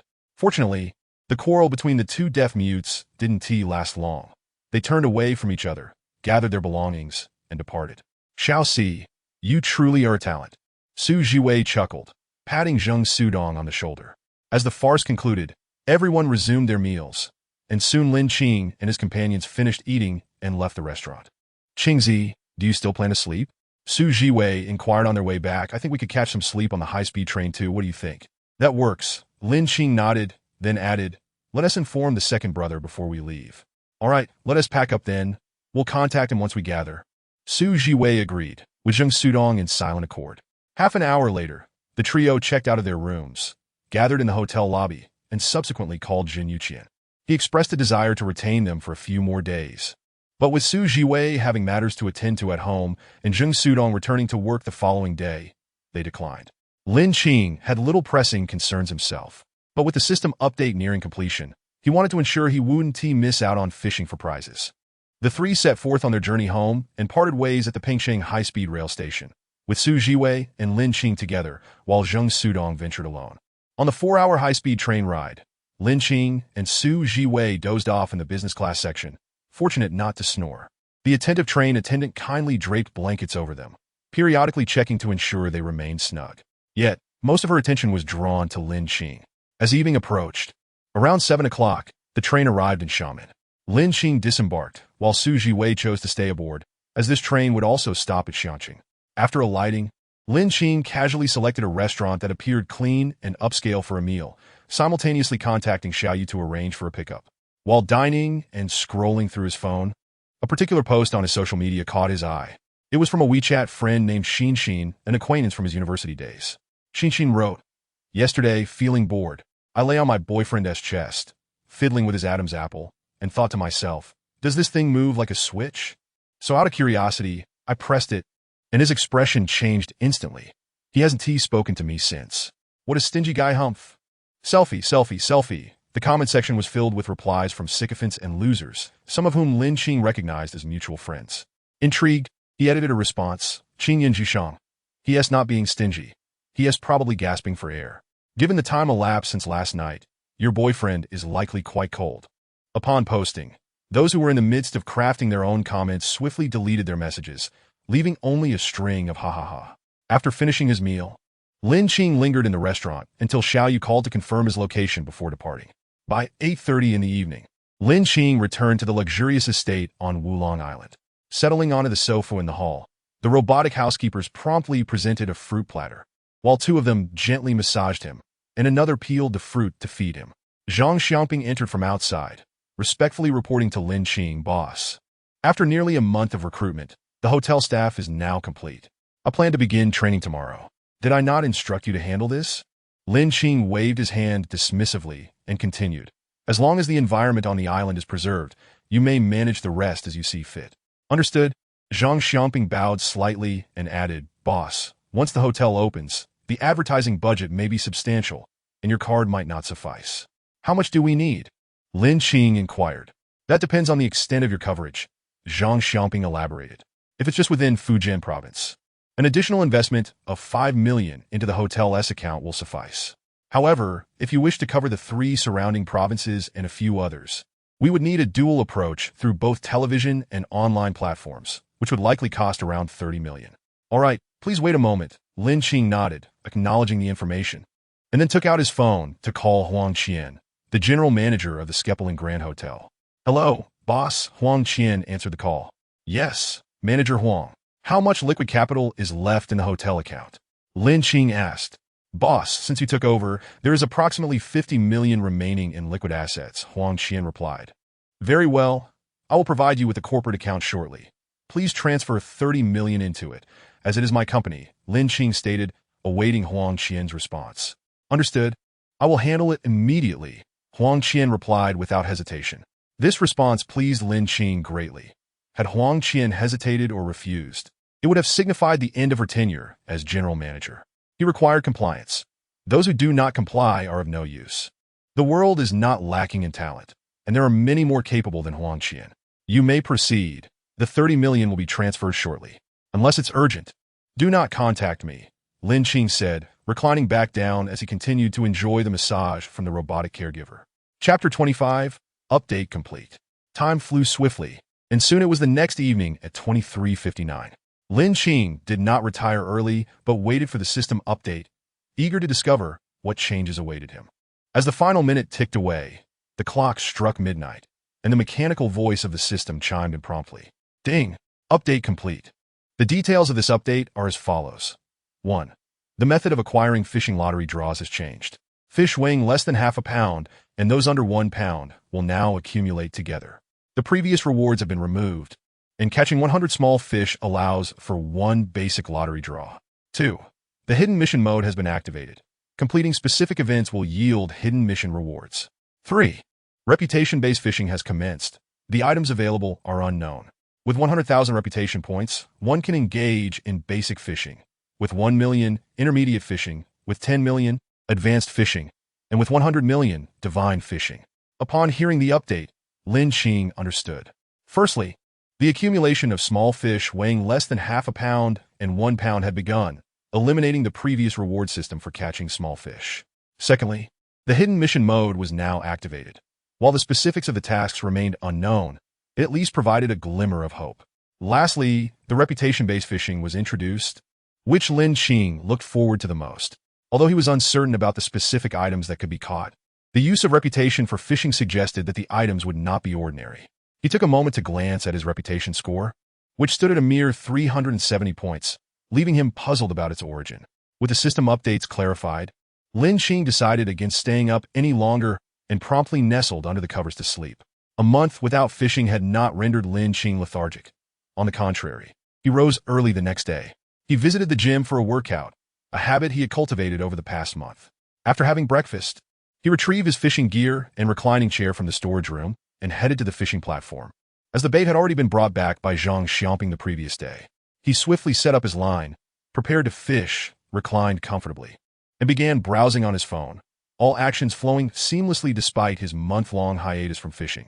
Ding, ding, ding. Shortly after he began using his phone, it rang unexpectedly. "Manager Huang, is there something you need?" Lin Qing answered, glancing at the contact name. "Boss, there is someone who wishes to see you," Huang Qian responded, her tone noticeably cautious. "What is it?" "Please be direct," Lin Qing replied, lying back in his chair. gazing out at the sea. It is Huang Yiyang, the head of the Ocean Hotel under the Gaoyuan Group, Huang Qian explained. Mr. Huang represents the Gaoyuan Group and wishes to discuss the acquisition of Skepelin Grand Hotel. Acquisition? Lin Qing stated emphatically, I will not sell my assets to anyone. You must understand this. I do not wish for a repeat of this situation. With that, he hung up the phone, leaving Huang Qian looking apologetic. I'm sorry, Mr. Huang. Our boss has no intention of selling the hotel. In that case, I shall take my leave, and I hope your boss does not come to regret this decision. Huang Yiyang replied, his expression darkening as he turned to depart. He had already resolved to pressure the Skepelin Grand Hotel into submission. If he could not possess it, he would simply destroy it. While he had refrained from acting against the hotel when it was still under the Skepelin Group, the current situation, with the true owner shrouded in mystery, made him believe that they were likely not formidable. Huang Qian felt a wave of anxiety wash over her. Offending the Gaoyuan Group was certainly not a favorable outcome. As the largest group in Xiamen, Gaoyuan Group was led by the renowned tycoon, Shangguan Zhirong, who commanded great respect even from the city's officials. It would be all too easy for Gaoyuan Group to crush her boss's hotel, which was hardly stronger than an ant. However, since her boss was unperturbed, what use was her own worry? The hotel was not hers. Should it fail, she would merely seek another job, which would not lead her to despair. Ding, ding, ding.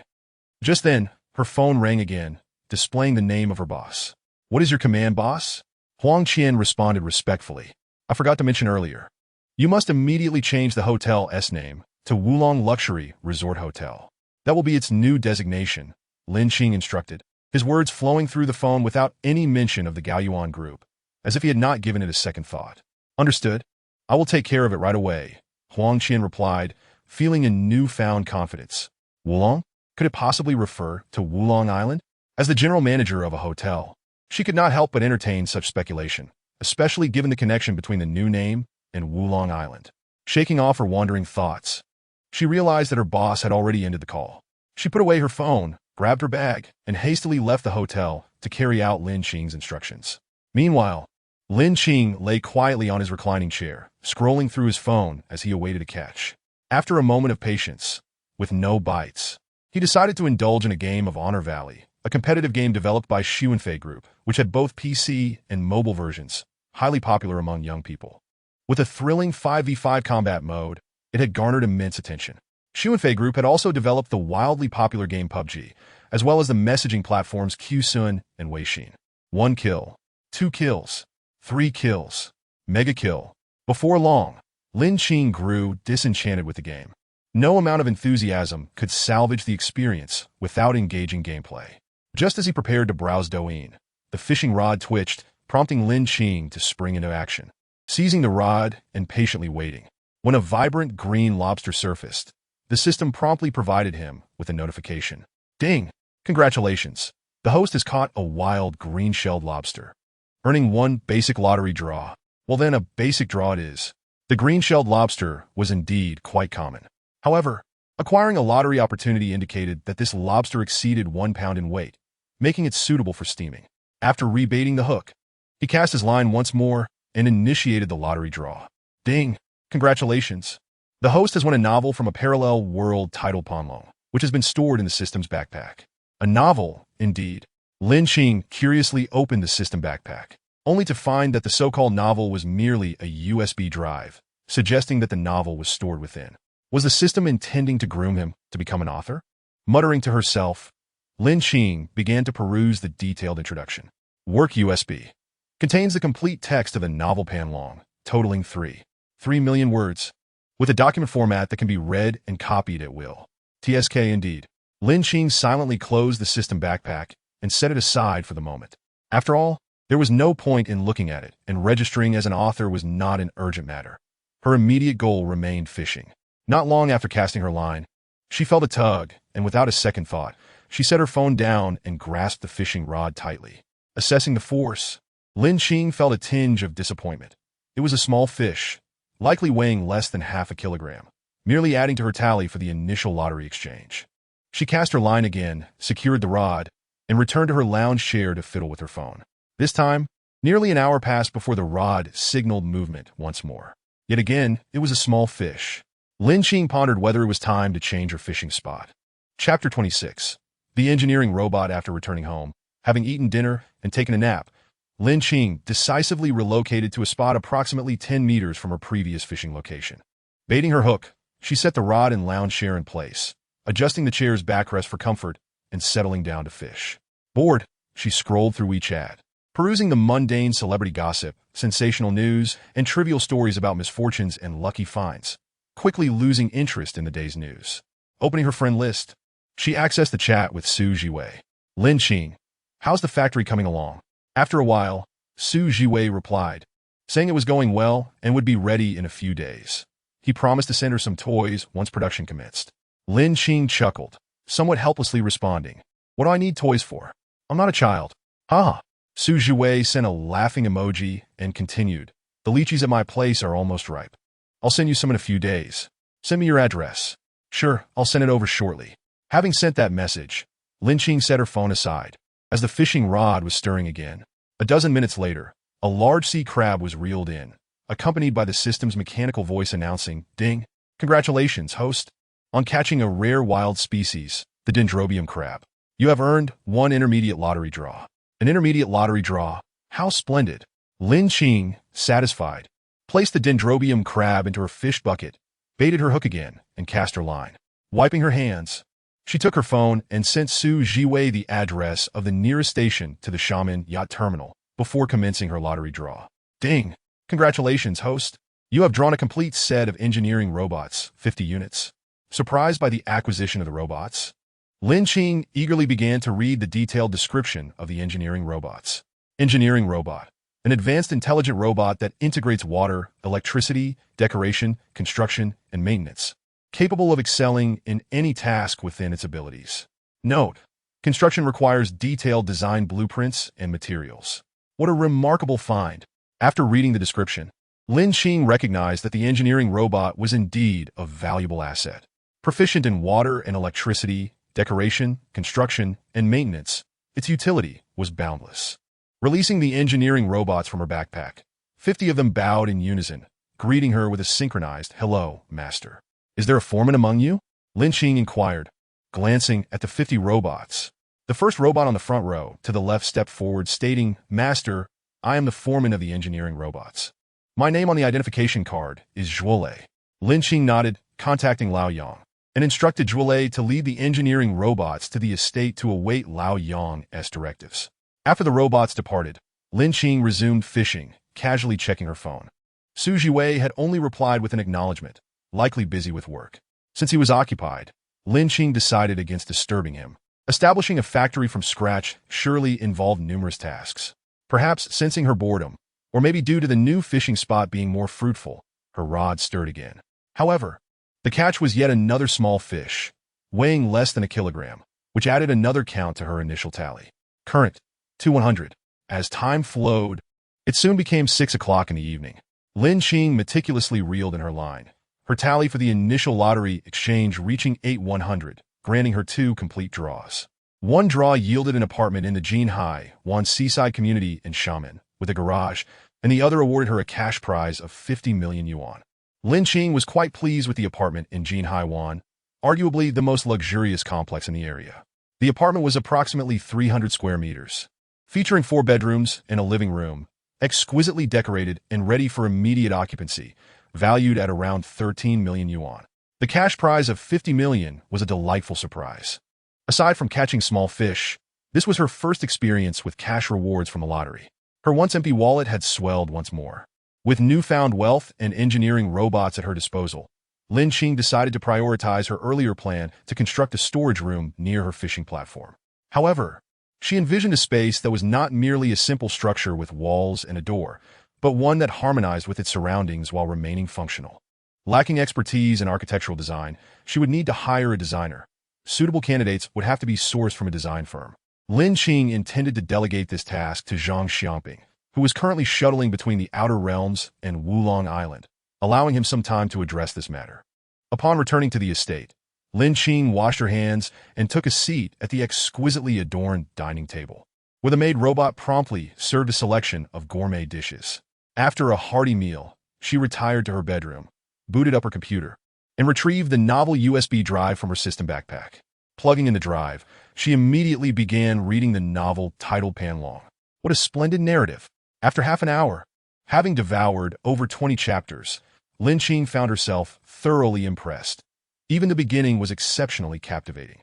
She opened the 0 Point Chinese website, registered an account, and applied to become a writer. After meticulously reviewing the writer's guidelines, she created a work, copied 2 chapters, and submitted them for approval. Good things are meant to be shared, and given the brilliance of this novel, it surely had the potential to generate significant value. Once the upload was complete, Lin Qing closed the webpage and opened PlayerUnknown's Battlegrounds, eager to indulge in a few matches. Having been away for 4 days without playing a single game, she felt a twinge of impatience. As soon as she logged in, a friend invitation popped up. Accepting it, the game screen shifted, and upon entering the lobby, she immediately heard Tuan's distinctive voice. "Qing Gu, it's been ages since you played. Are you going to take me chicken dinner today?" Tuan chirped with her unique tone.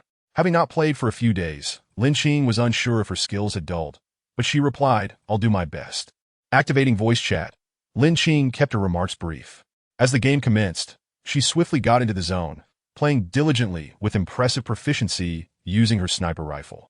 "King Yi, I'm heading to Shaman at the end of this month." Tuan switched off her livestream microphone, leaving only the team voice chat active. "That's wonderful.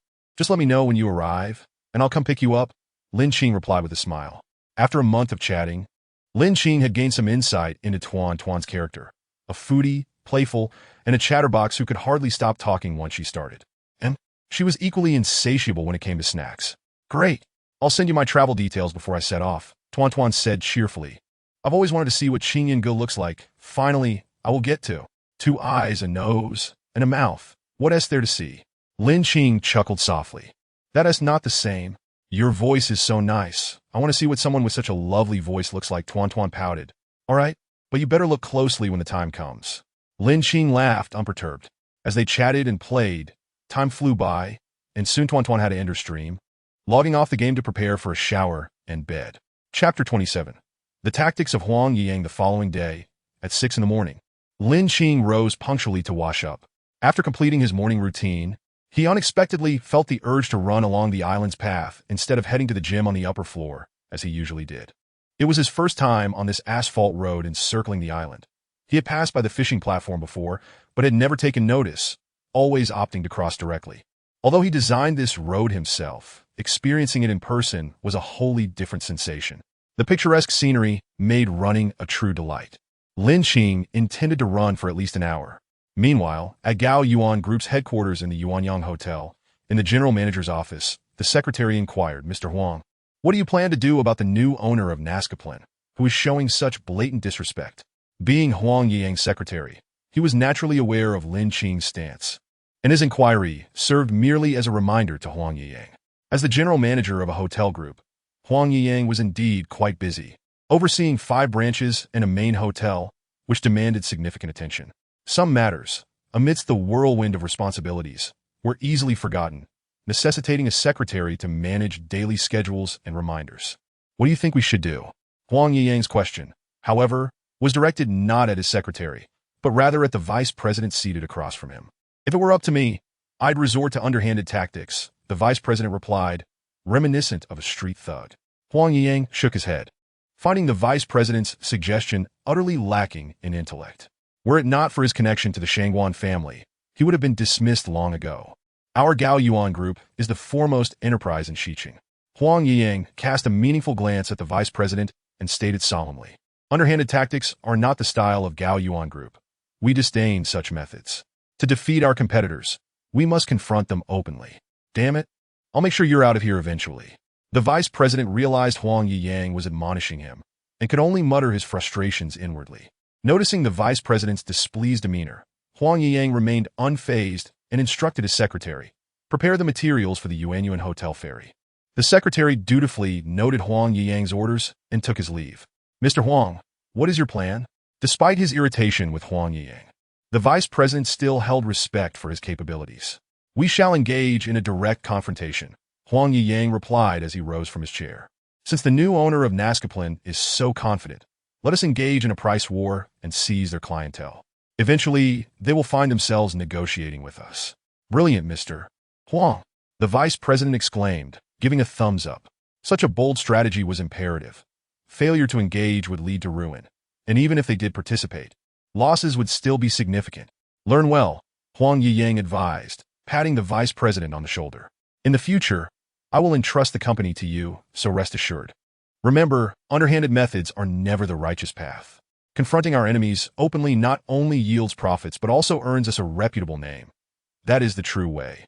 That only works if you are willing to teach me, the vice president replied, sensing Huang Yiyang's goodwill. You are the boss's relative. You will manage the Yuanyang Hotel in the future. I will impart all that I know to you, Huang Yiyang assured him, nodding in satisfaction. The willingness to learn is paramount. The worst is when one refuses to learn yet aspires for greatness. No matter how large a company grows, it will inevitably fall apart. Thank you, Mr. Huang, the vice president expressed sincerely. He now understood that Huang Yiyang's previous actions, which he had perceived as antagonistic, were actually intended to help him learn the ropes of hotel management and how to vanquish competitors. Feeling ashamed of his earlier misunderstandings, the vice president resolved to improve himself. Enough of the thanks. It is my duty to teach you. Now, go attend to your tasks, and make sure to come to me for guidance on management whenever you have the chance, Huang Yiyang responded with a gentle smile. Understood, Mr. Huang. No, teacher. I shall take my leave now, the vice president said before exiting Huang Yiyang's office. Observing the vice president's retreating figure, Huang Yiyang couldn't help but smirk. It was quite remarkable to have so effortlessly garnered the compliance of a vice president related to the boss. Huang Yiyang's adeptness was evident, as he was responsible for the entire hotel operations of Gao Yuan Group. He then turned his attention to the documents before him. After a brief span of time, the secretary returned. Mr. Huang, the secretary announced, knocking on the door. Come in, Huang Yiyang replied, looking up at the entering secretary. You're quite efficient today. Have you completed your investigation? Not yet, but the secretary withdrew an A4 sheet from his folder and presented it to Huang Yiyang. I have come across information that you might find intriguing, so I thought it prudent to share it with you first. Let me see, Huang Yiyang said, taking the A4 paper and perusing its contents. After a moment, he looked up. Wulong? Is this information credible? Indeed, the secretary affirmed with a nod. I specifically asked a friend in the government to investigate. The name was changed yesterday, and a hotel has also been established on Wulong Island, sharing the same name. This complicates matters. Huang Yiyang frowned and continued, We must halt all actions for now. I will visit the group headquarters. Understood. The secretary nodded, adding, When I discovered this information, I instructed them to cease operations immediately. The vehicle is ready, and we can depart at any time. Huang Yiyang smiled in satisfaction upon hearing this. This was precisely why he appreciated this secretary. He consistently anticipated his needs. Let us go, he said, rising to leave the company alongside the secretary, heading towards the Gao Yuan Group headquarters. On Wulong Island at the fishing platform, Lin Qing had commenced his fishing for the day, successfully reeling in his first sizable catch. Ding! Congratulations to the host for catching a wild, green-spotted fish. You have earned 1 entry for a basic lottery draw. Baiting the hook and setting up his rod, Lin Qing settled into a lounge chair, allowing his thoughts to wander as he initiated the lottery draw. Ding! Congratulations to the host for winning a limited edition Lamborghini supercar. It has been added to your system backpack. A supercar. Lin Qing smacked his lips, realizing this was just the first win. He planned to take it for a spin in Xiqing one day, as he had never driven a sports car before. Supercars were universally adored by men, with their striking designs and thunderous exhaust notes captivating enthusiasts everywhere. If I take this car out, will there be girls commenting on how hot it is? Chuckling to himself, he dismissed the thought and resumed playing with his phone. Just then his phone rang. Noticing the caller ID, he saw it was his friend Jin Yuqian. Newlywed, you're at home with your bride and still have time to call me? Lin Qing teased as soon as he answered. I'm just giving you a heads up since we're heading to Xiqing for our honeymoon tomorrow, Jin Yuqian replied, ignoring Lin Qing's banter. Well, if you two are going on your honeymoon, should I be sending you dog food to Xiqing? Lin Qing retorted. Pfft. Jin Yuqian scoffed. Don't think I don't know. That day when I asked you to send Qin Yao home, you actually took her to bed. Your service is quite thorough. Over the past few days, Qin Yao has been singing your praises in front of my wife. Chapter 28. The novel takes off all right. I admit my mistake. Lin Qing chuckled resignedly. When you come over, let me treat you to a meal, all right? Sounds good. Jin Yuqian replied with a chuckle. Have you booked a hotel for your stay? No, I haven tea. If you haven tea, I can book it for you, Lin Qing inquired. We have made a reservation, but we're not too satisfied with it, Zhen Yuqian admitted, sounding somewhat frustrated. The hotels near the tourist attractions are all fully booked, so we ended up with one in the Huli area. Forget that, just cancel it. I'll arrange something better for you. I'll send you the address and room number later, and you'll be guaranteed to be satisfied. Lin Qing spoke with confidence. Not to mention, he had a hotel conveniently located near the ferry, but with the funds in his account, securing a reservation anywhere was a cinch. All right, I'll go cancel it now. Zhen Yuqian laughed heartily and remarked, It must be said that my brother is indeed reliable. Thank you, Lao San. All right, enough with the sentimentality. Lin Qing retorted with a hint of annoyance before hanging up the phone. The urgency to end the call stemmed from the activity on his fishing line. He couldn't very well leave Zhen Yuqian waiting while he fished. Upon reeling in his catch, he discovered it was a wild tiger fish, its teeth remarkably sharp. Yet fortunately, the fishing line remained intact. Ding! Congratulations, host, for catching a wild tiger fish. You have gained 1 entry for the beginner's lottery. Baiting his hook once more, Lin Qing then contacted Huang Qian to reserve a presidential suite by the sea. Afterward, he sent the hotel name and address to Zhen Yuqian, receiving his gratitude in return, along with a touch of astonishment. By noon, after finishing his fishing, Lin Qing returned to the estate and promptly summoned the engineering robot along with Zhang Xiaoping. Engage a design firm to create a storage room that harmonizes beautifully with the environment of Wulong Island, Lin Qing instructed Zhang Xiaoping. Additionally, commence renovations on the standard guest rooms, transforming them all into luxury suites. All ordinary rooms will be relocated to the Siming Ferry Branch. Discuss this matter with Huang Qian and ensure a swift integration of the ferry branch into the Wulong Luxury Resort. Huang Qian's position will be changed to branch manager with a 10% salary increase. Please take care of this as well. Zhang Xiaoping nodded in understanding.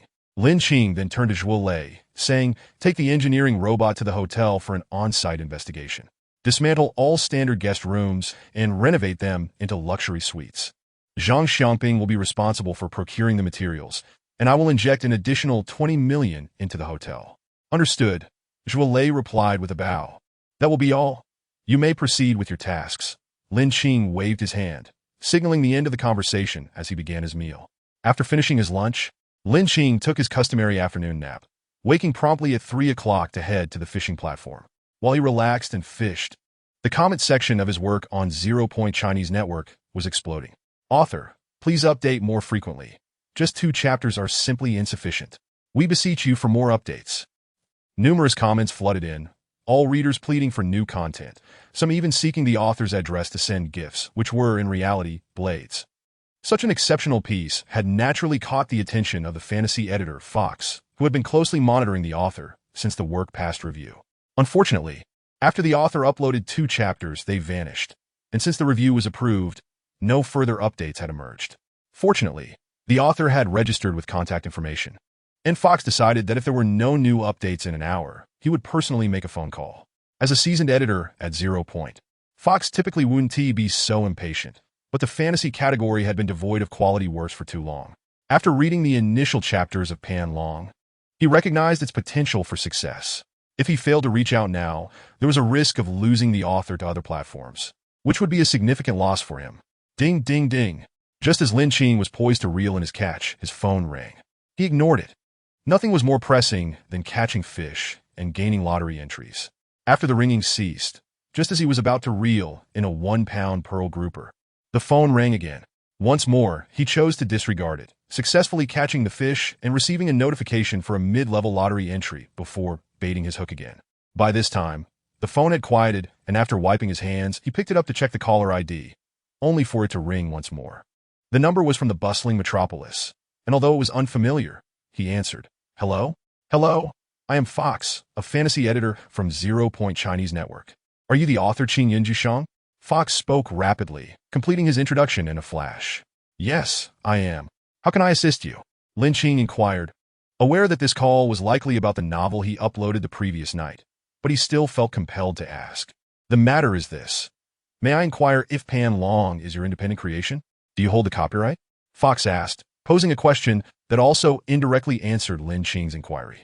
Yes, I created it, and I do hold the copyright, Lin Qing replied, contemplating the situation.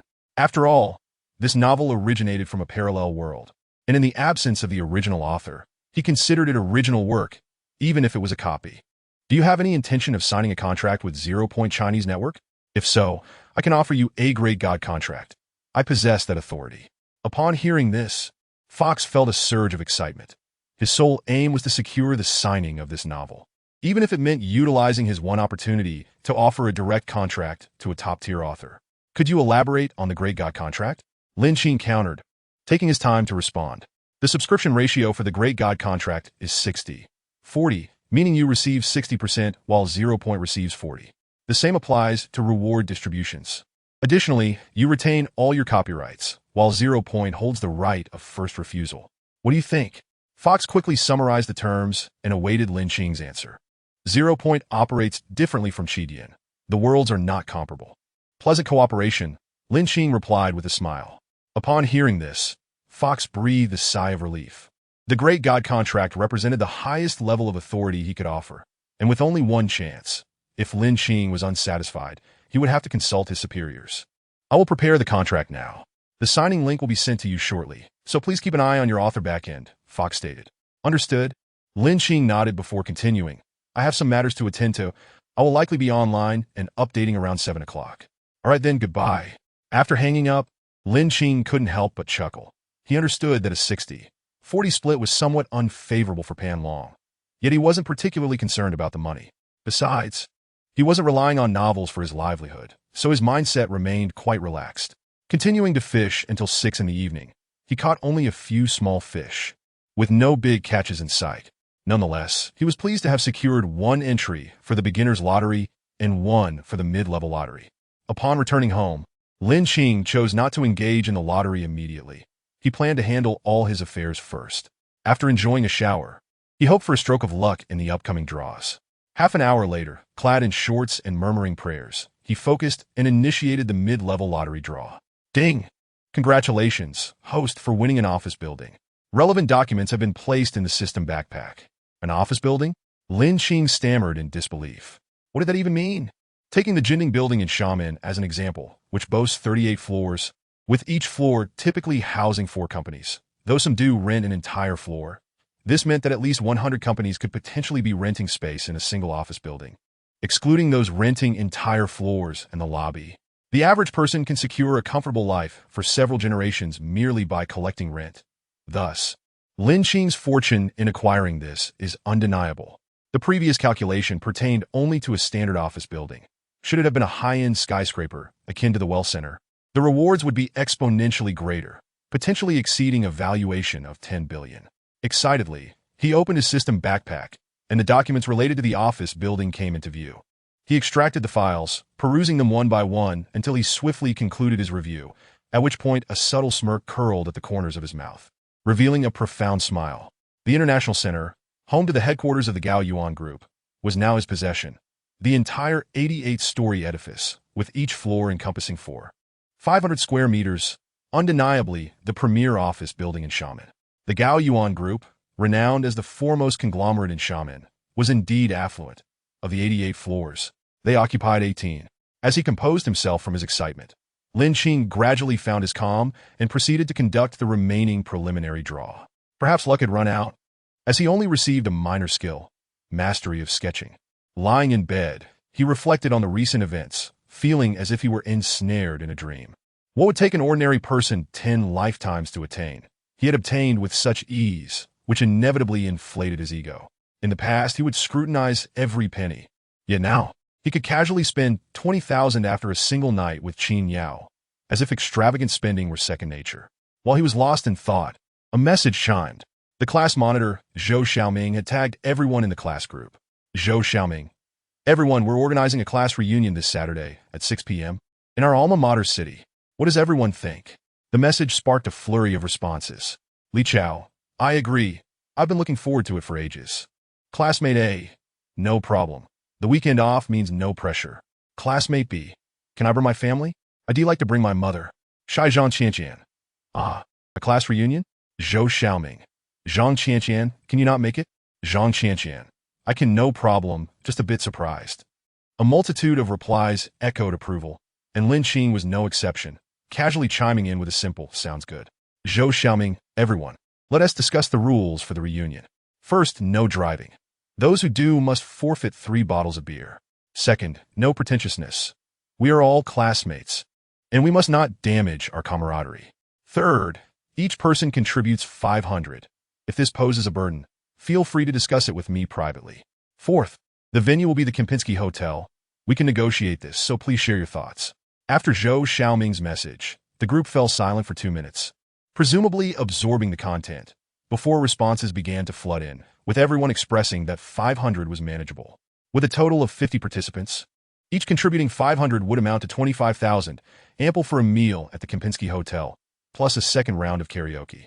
Lin Qing remained relatively quiet, only responding occasionally to questions. He was a low-key presence in class, handsome yet reserved, resulting in few friendships. His dormitory mates were not all from the same class. For instance, Su Jiwei and Jin Yuqian were from different classes. In the group chat, most of the conversation was between Zheng Sudong and Lin Qing, with a few familiar classmates occasionally engaging him. Before long, the discussion concluded, and they agreed to proceed with Zhou Xiaoming's plan without any objections. Once finalized, Lin Qing exited WeChat, shifting his focus elsewhere. He turned on the television in his bedroom, casually selecting a variety show, and it was nearly midnight when he finally turned off the TV and went to bed. The next day, he followed his usual routine of jogging, showering, and having breakfast before heading out with his fishing gear. The weather appeared overcast, suggesting impending rain, and the wind was quite brisk. Lin Qing struggled to cast his line properly at the fishing platform several times. With a sigh, he reluctantly packed up and returned to the manor. Upon entering his bedroom, he logged onto the author's backend at 0 point, where he noted a significant change in his data once more. Favorites, 1978. Comments, 1,300. Recommendation votes, 3,700.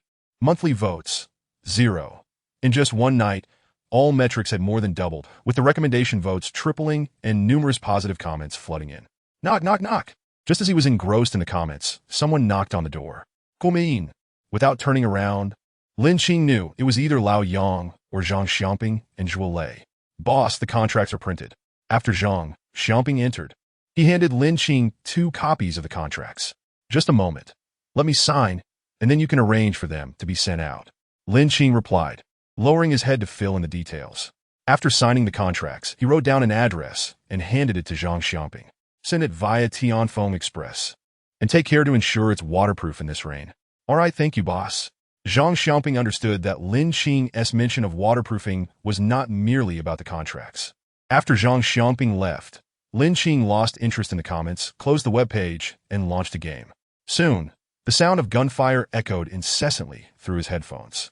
Before long, the rain began to pour, heavily, resembling a storm.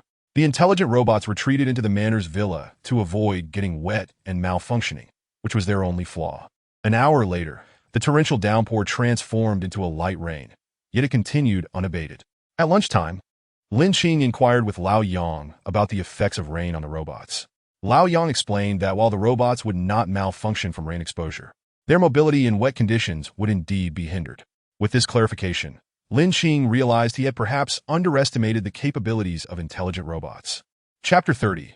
Returning to campus, time flew, and 3 days later, the rain had persisted, accompanied by strong winds. Lin Qing, though at the manor with comforts such as company, films, and his phone, found the situation bearable. This morning, the skies cleared, prompting Lin Qing to rise early.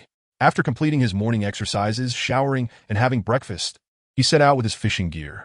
Strolling leisurely, one hand occupied with his phone while the other carried his equipment, he had added Fox's QQ message and was currently chatting with Fox.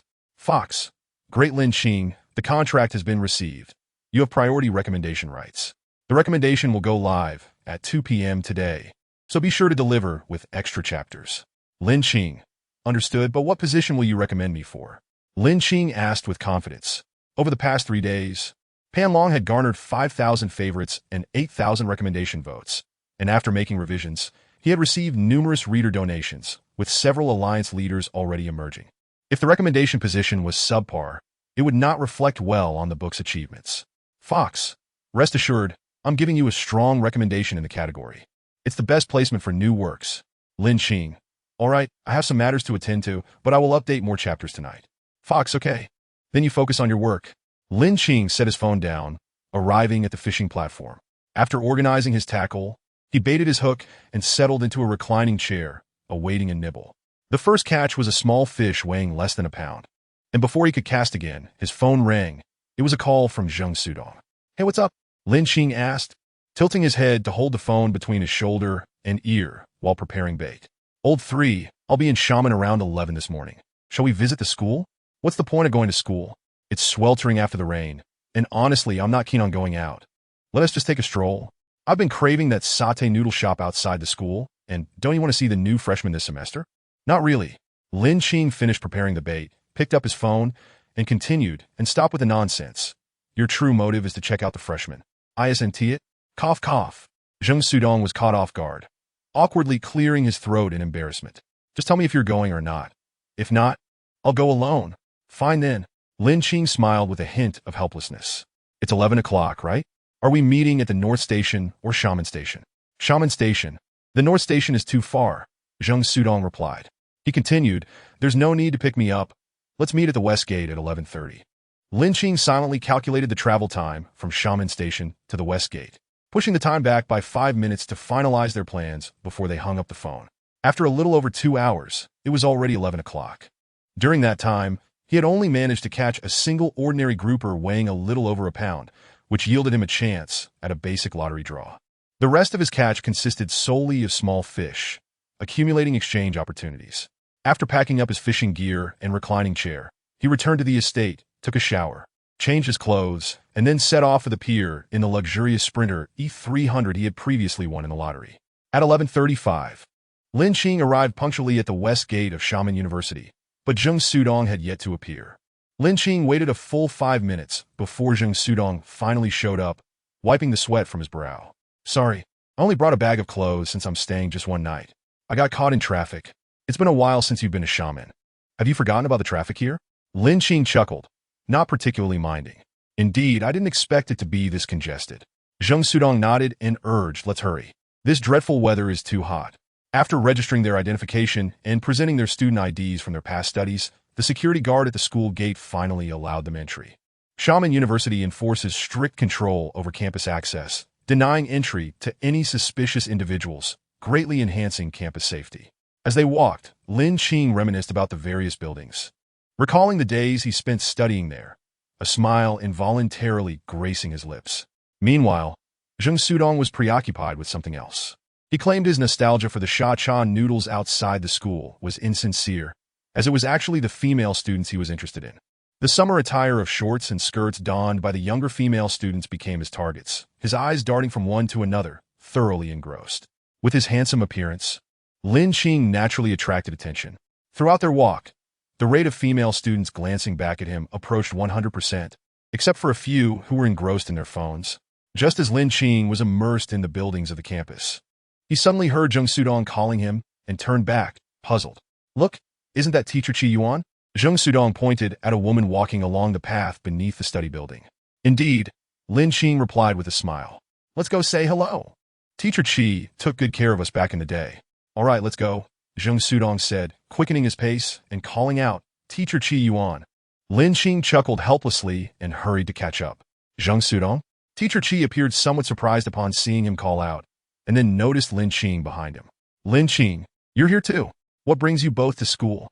"The class monitor organized a gathering today, and this guy wanted to come see the school," Lin Qing said, pointing at Zheng Sudong. "I just came along for the ride." "Your class is having a gathering as well?" Teacher Chi smiled, revealing 2 shallow dimples. "I heard that Class 2 has also set a date for their gathering, next weekend." The two nodded, and Zheng Sudong remarked, "I suspect the class monitor wants everyone to strengthen their bonds." Teacher Chi nodded, then added, "All right, you two enjoy your time. I have some matters to attend to outside the school. We can catch up next time." "Sure," they both responded in unison, with Zheng Sudong adding, "Goodbye, Teacher Chi. Please take care of your health." Teacher Chi waved her hand without looking back as she headed towards the school gate. "Shall we continue our stroll?" Lin Qing inquired. "Of course. Now that we're here, we ought to check out a few more female students, right?" "So you really came for the female students," Lin Qing said disdainfully, recalling how Zheng Sudong had previously claimed it was all about the cha-cha noodles. "What about your dignity?" Zheng Sudong sheepishly smiled. opting to remain silent as they walked along the main thoroughfare of the campus. Passing by the indoor basketball court, hearing the fervent cheers from within, Zheng Sudong suddenly suggested they go inside to take a look. It was their first time entering the indoor facility. Isn't it the school team, S. Zhao Yuanming? Zheng Sudong pointed towards the benches. Zhao Yuanming was a sophomore 2 years ago. He is now in his senior year, yet he still finds time to play basketball. Perhaps it's his passion for the sport. Lin Qing chuckled, offering an analogy, much like your infatuation with the female students. Can we not discuss this topic? Zheng Sudong retorted, rolling his eyes. You were the one who wanted to see the female students. Lin Qing smiled, gesturing toward one of the spectators. A girl known as one of the campus beauties, Su Jingyi. Where? Let me see. Zheng Sudong perked up immediately, following Lin Qing's pointing finger. Wow, it really is her. Chapter 31. Lin Qing's boss Ding Ling Ling. Just as Zheng Sudong was watching Su Jingyi, Lin Qing's phone rang. Let me take this call. He pulled out his phone, glanced at it, and stepped into a quieter area before answering. Old Yang, what is the matter? Master, someone has applied for the maid position. After screening, we have shortlisted a total of 5 candidates. Old Yang succinctly stated the reason for his call. Just handle it as you see fit, Lin Qing replied, somewhat amused. Old Yang was still a bit too rigid. Such minor matters didn't require constant reporting. Understood. Old Yang respectfully acknowledged, and Lin Qing ended the call. What is going on? Do you have an urgent matter? Zheng Sudong asked upon Lin Qing's return. Just a trivial issue. Lin Qing shook his head, then asked, have you not booked a hotel yet? Not yet. Zheng Sudong turned back to the basketball court. Aren't we staying at the Kempinski for the gathering? I was planning to find a place nearby for the night. You might as well stay at my place. I have a room available, Lin Qing smiled. Your rental place? Isn't quite small? Zheng Sudong questioned, puzzled. I recently bought a new house, located in the Xiamen port area. Lin Qing thought for a moment, refraining from mentioning Wulong Island. You actually bought a house? Zheng Sudong exclaimed, astonished as he stared at Lin Qing.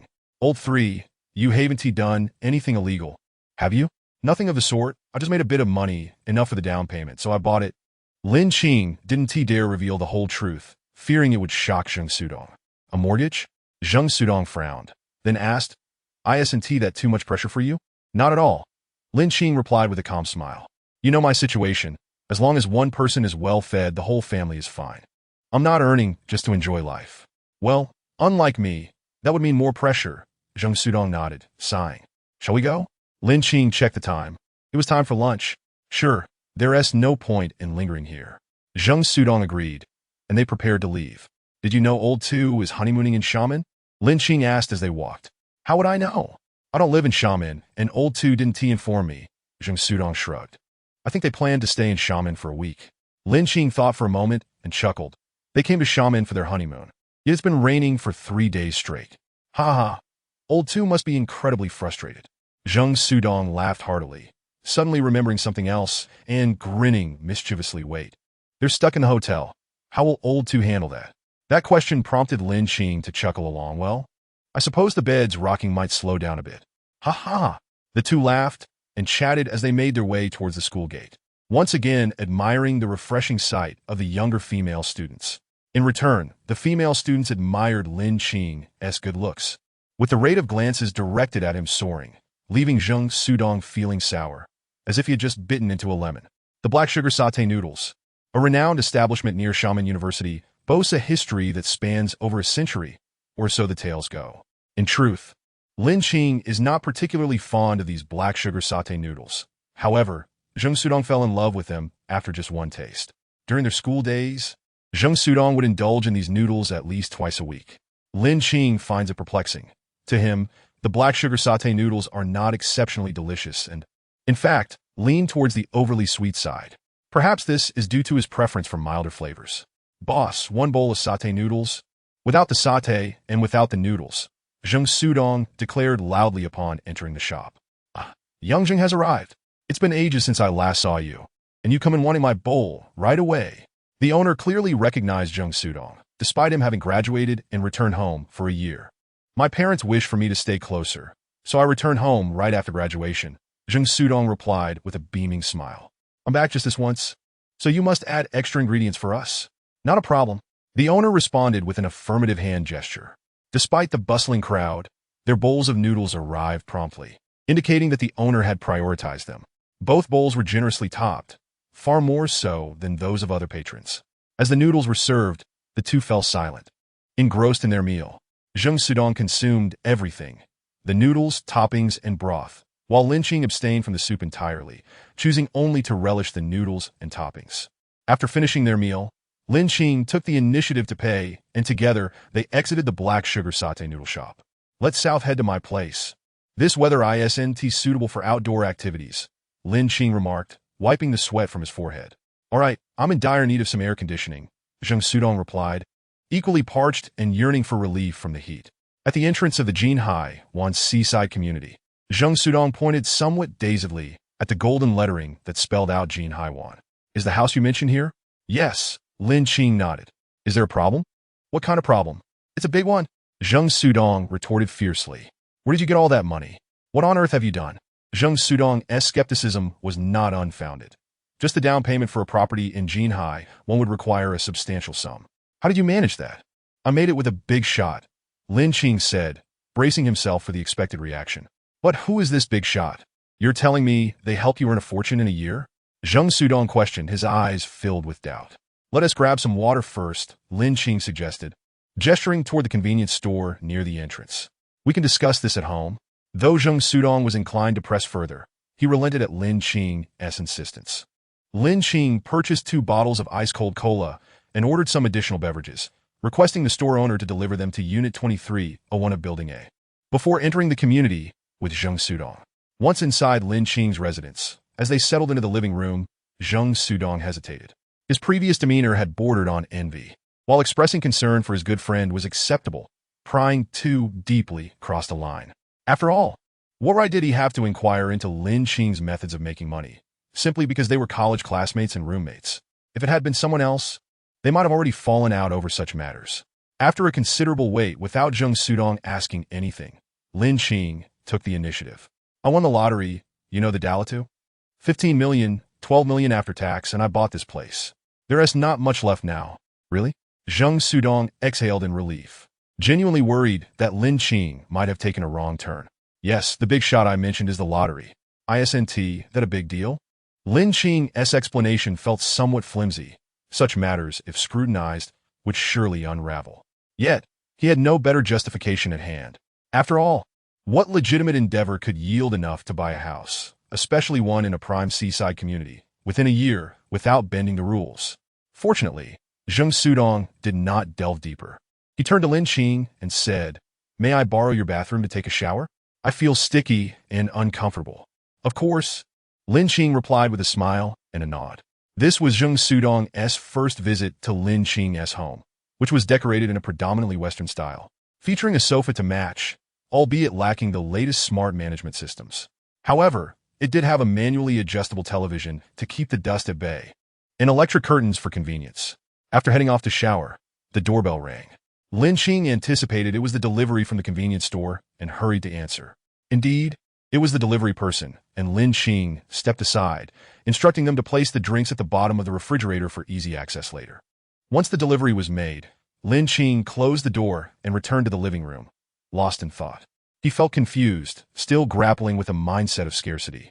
In the popular phrase circulating online, money had constrained his imagination. Yet even with wealth, if his horizons remained narrow, his creativity would not flourish. He was contemplating whether opening a hotel on Wulong Island was indeed the right choice. He certainly had no shortage of funds, so why pursue profit from a venture that could be easily attained? With that thought in mind, Lin Qing took his phone and walked to the bedroom, shutting the door to call Zhang Xiaoping. "Boss, how may I assist you?" Zhang Xiaoping replied respectfully. "The hotel plans have changed. The ferry branch remains as is, but the Wulong Island project is temporarily halted." Lin Qing paused to reflect before continuing. "The custom trash can project should also be canceled. We'll discuss the rest when I return." "Understood," Zhang Xiaoping responded, functioning like a robot, entirely obedient to Lin Qing's commands. After ending the call, Lin Qing found Zheng Sudong had finished showering and was now walking into the living room, towel drying his hair. "Do you have a computer?" Lin Qing asked. Zheng Sudong shook his head. "This is my first time here at Jinhai Wan. How could there be a computer? What do you need a computer for? To play games?" Lin Qing inquired. "Exactly, but since you don't have one, How did you play chicken dinner with me last time? Zheng Sudong asked, puzzled. Just wait a moment. My computer is at a friend's place. I'll have him bring it over, Lin Qing said, pretending to pull out his phone. Forget it. That's unnecessary. Zheng Sudong interrupted. Isn't there an internet CAF nearby? We can just go there. You really are relentless. Lin Qing rolled his eyes in mock disdain. With your limited skills, how could you even enjoy gaming? Don't underestimate me. Zheng Sudong replied with pride. I've been practicing my shooting skills. I can't bear to see you and our team doing well while I'm just lagging behind. I must reclaim my position. Goodness, Lin Qing teased. You still want your long black hair? Of course. Zheng Sudong replied nonchalantly. I want my long black hair, and I want the team back too. They're not mutually exclusive. Ha! Lin Qing chuckled, lightly kicking him. Let us go. Didn't you say we were heading to the internet CAF? Let us go. Let us go. The two spent the entire afternoon gaming at the internet CAF, only leaving around 5 to catch a taxi. It must be said that Zheng Sudong remained as inexperienced as ever. Lin Qing personally experienced the frustration of his 5-second rescue multiple times. As they made their way to the Kempinski, Zheng Sudong kept surveying the streets and buildings of Xiamen. The city seemed to transform daily. Lin Qing smiled, feeling a sense of pride. Though he was an orphan, having lived in Xiamen for over 20 years, he held a deep affection for the city. It felt like home. That building. I remember it was still a construction site before I left. Zheng Sudong pointed to a newly erected building along the roadside, towering over 10 stories. Indeed, Lin Qing confirmed. Lin Qing was relatively familiar with the building and the land. He remembered vividly that, as Zheng Sudong had mentioned, it had merely been a construction site a year ago, still in the foundation-laying phase. To his astonishment, the subway had already been completed, and it was the second line at that. Had 2 subway lines already opened? Zheng Sudong suddenly pointed at the subway entrance, where the conspicuous large M sign was, exclaiming, How come I feel like you've turned into a bumpkin after just a year away? Lin Qing shot him a glance, a bit annoyed, and retorted, Are you trying to scare the taxi driver so we can meet our end together? Heh. Zheng Sudong chuckled awkwardly. I was just startled. It's all happened so quickly. This subway construction. Unbelievable. Lin Qing rolled his eyes. As a citizen of Huagua, do you not know what Huagua speed is? The two continued their banter until they arrived at the Kempinski Hotel. After they got out of the car, Zheng Sudong opened the chat group to check the records, confirming that they were to meet on the 16th floor, room 3. Shall we head up? Let us go. Lin Qing had just begun to speak when someone called from behind. Zheng Sudong, Lin Qing. Turning around, they saw their classmate, Han Wenjie, who had been quite familiar with them during school. Oh, it's Wenjie. Zheng Sudong waved his hand. Did you just arrive? Yes, long time no see. Zheng Sudong. You seem to have become quite the charmer.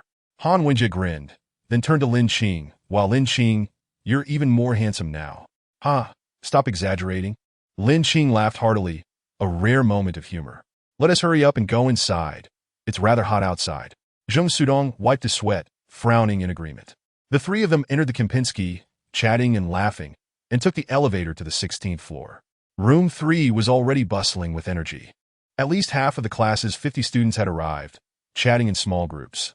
Most of those who arrived first were boys, while the girls, having taken longer to prepare, were expected to arrive later. Class monitor Zhou Xiaoming stood inside the entrance, acting as a doorman, welcoming classmates while also collecting fees. Upon entering room 3, the three greeted Zhou Xiaoming, each scanning a QR code to pay 500 yuan. TSK. You're truly enviable, Lin Qing. Zhou Xiaoming adjusted his glasses. You're gonna end up friendless looking this good. Don't worry, that one T happened.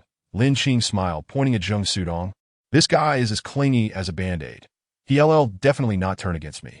Oh please, you're the one who has sticky. Zheng Sudong rolled his eyes. Then, mischievously added, if anything, I'm more like a considerate band-aid. You're still as cheeky as ever. Zhou Xiaoming remarked to Zheng Sudong. It's a pity you're not pursuing a career as a comedian. You're wasting your talent. How can that be called cheeky? Zheng Sudong raised his head, a proud expression on his face. I'm just a rare soul that brings joy to the masses. But Huagua has a population of 1.6 billion. Lin Qing silently jabbed at him. Zheng Sudong. Chapter 33. You're so bad. The reunion was progressing smoothly, with classmates arriving one after another at the Kempinski. Lin Qing, Zheng Sudong, and Han Wenjie found a place to sit. At 6 o'clock sharp, all the students had arrived without a single absence. Zhou Xiaoming took the microphone and stepped onto the stage, testing the sound before saying, "Classmates, it's been a year since we last met, and I've missed you all. Did you miss me?"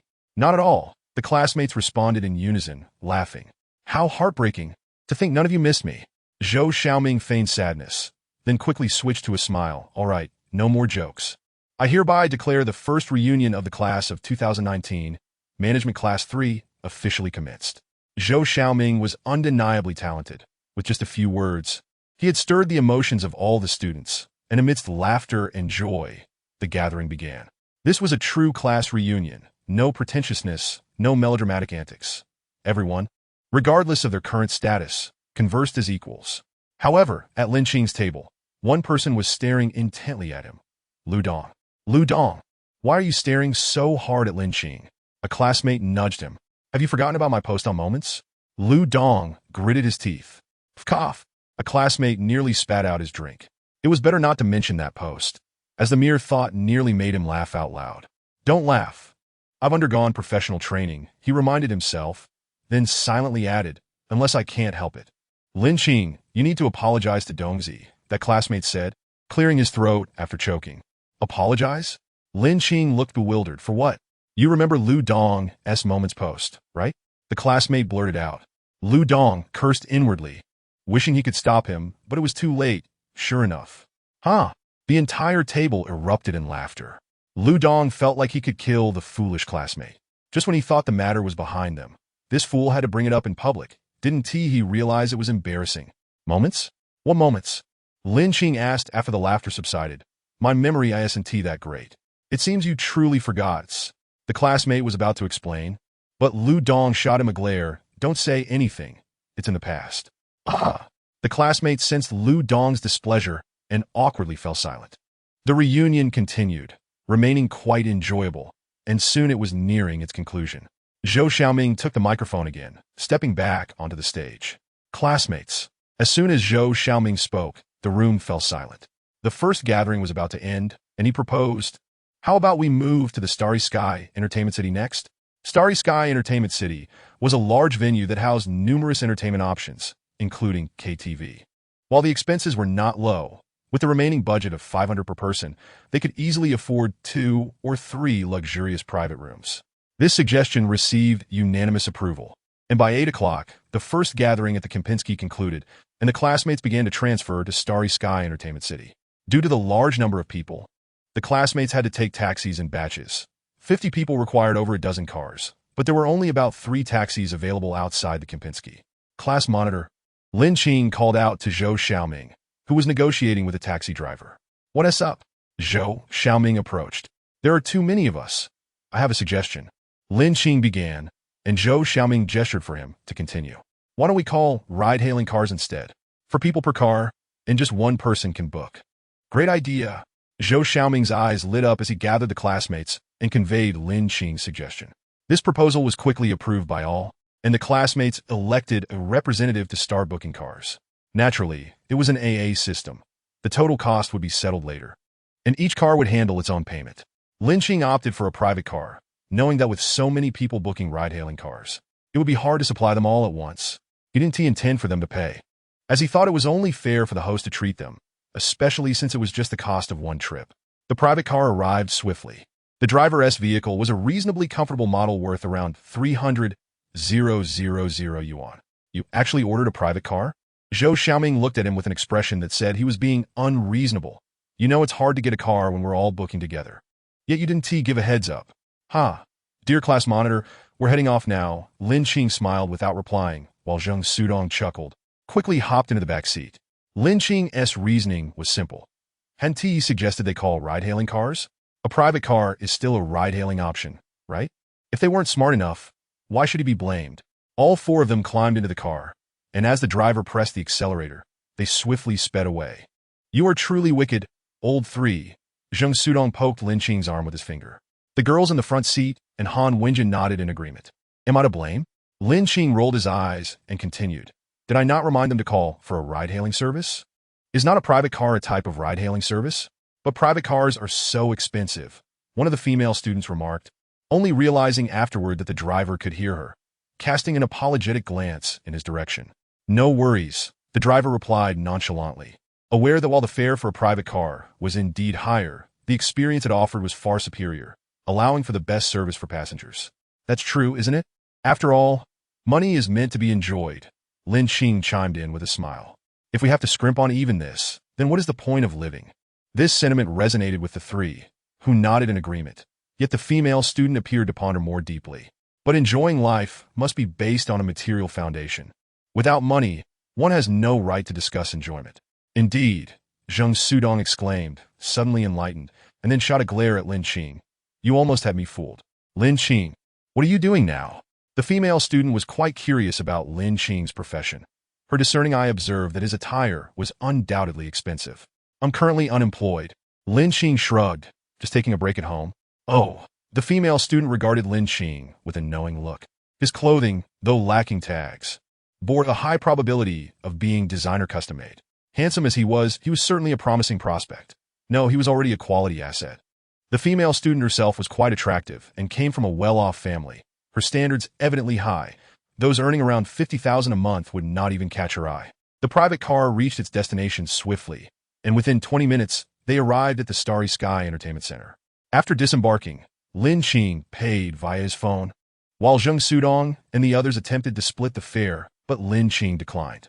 As the others had yet to arrive, the four decided to wait at the entrance of the Starry Sky KTV for their classmates. Chapter 34. Qi Yuan. After a brief wait of about 10 minutes, the rest of their classmates began to arrive, gathering once more. Zhou Xiaoming stood at the center and announced, on the way here, I reserved 3 private rooms, 307, 308, and 309. Let's head inside. With that, the crowd surged into the Starry Sky KTV, creating quite a ruckus that left the reception staff bewildered. With so many people, what were they up to? Were they planning to cause a scene? Should I notify the manager? Before she could process the situation, a throng of students had already made their way toward the stairs. With such a large group, the elevator would surely be too cramped. Rather than taking turns, it was faster to ascend the stairs together. Upon reaching the 3rd floor, Lin Qing opted for room 309, not for any particular reason other than that it had the fewest occupants.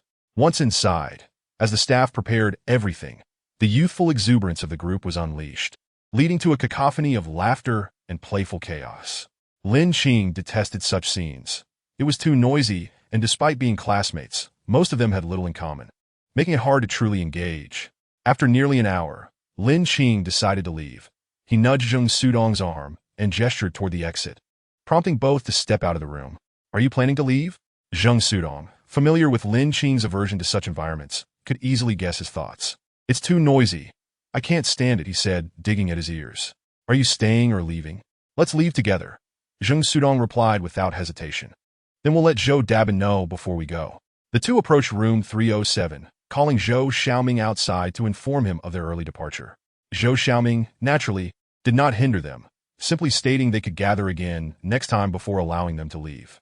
As they stepped out of the Starry Sky KTV, their ears, still slightly ringing, quickly returned to normal. Isn't that Teacher Qi Yuan? Zheng Sudong suddenly pointed toward the central area of the entertainment center, near the public seating in the greenery. Following his gaze, Lin Qing saw Teacher Qi Yuan seated with a man who appeared to be quite inebriated, swaying unsteadily. Should we go see? Zheng Sudong inquired. Let's check it out. Lin Qing pondered briefly, deciding to approach and see if Teacher Qi Yuan needed assistance. Smug bastard.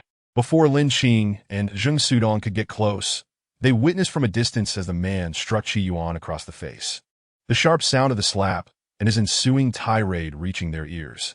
Zheng Sudong's anger flared at the sight of their beloved teacher being assaulted. How dare he hit her mentor? I'm going to teach him a lesson. Wait, Lin Qing stopped him. Zheng Sudong, visibly anxious, exclaimed, we can't just stand by. She is our esteemed teacher. You go inform the class monitor. Teacher Qi Yuan is not just our teacher. Lin Qing's eyes burned with fury. Leave this to me. All right, I'll go. Zheng Sudong nodded and dashed back toward the KTV. Lin Qing, his expression dark, strode purposefully toward Qi Yuan and the man. Qi Yuan was covering her face, tears welling in her eyes. I toiled tirelessly for this family, and you come here to sabotage my efforts. Now that my business has failed, are you satisfied? The man sneered, his glare menacing as he pointed at Qi Yuan's face. Chao Yang, is your so-called socializing merely embracing other women? Upon hearing this, Qi Yuan, momentarily forgetting her pain, shouted out the reason for confronting the man. Do you know who she is? The man bellowed, pointing toward the KTV. She is the daughter of the vice president of Gaoyuan Group's Ocean Hotel. So what? Qi Yuan's eyes reddened further. Does being the daughter of a vice president give you the shamelessness to fawn over someone else while neglecting your wife and children? You! The man raised his hand as if to strike again, but his arm was seized mid-motion by Lin Qing, who had arrived just in time. Who are you? The man glared at Lin Qing. She is my teacher, Lin Qing stated firmly, releasing the man's wrist. What right do you have to hit her? I am her husband. The man replied, his expression darkening. This is none of your business. Scram, or I won't hold back.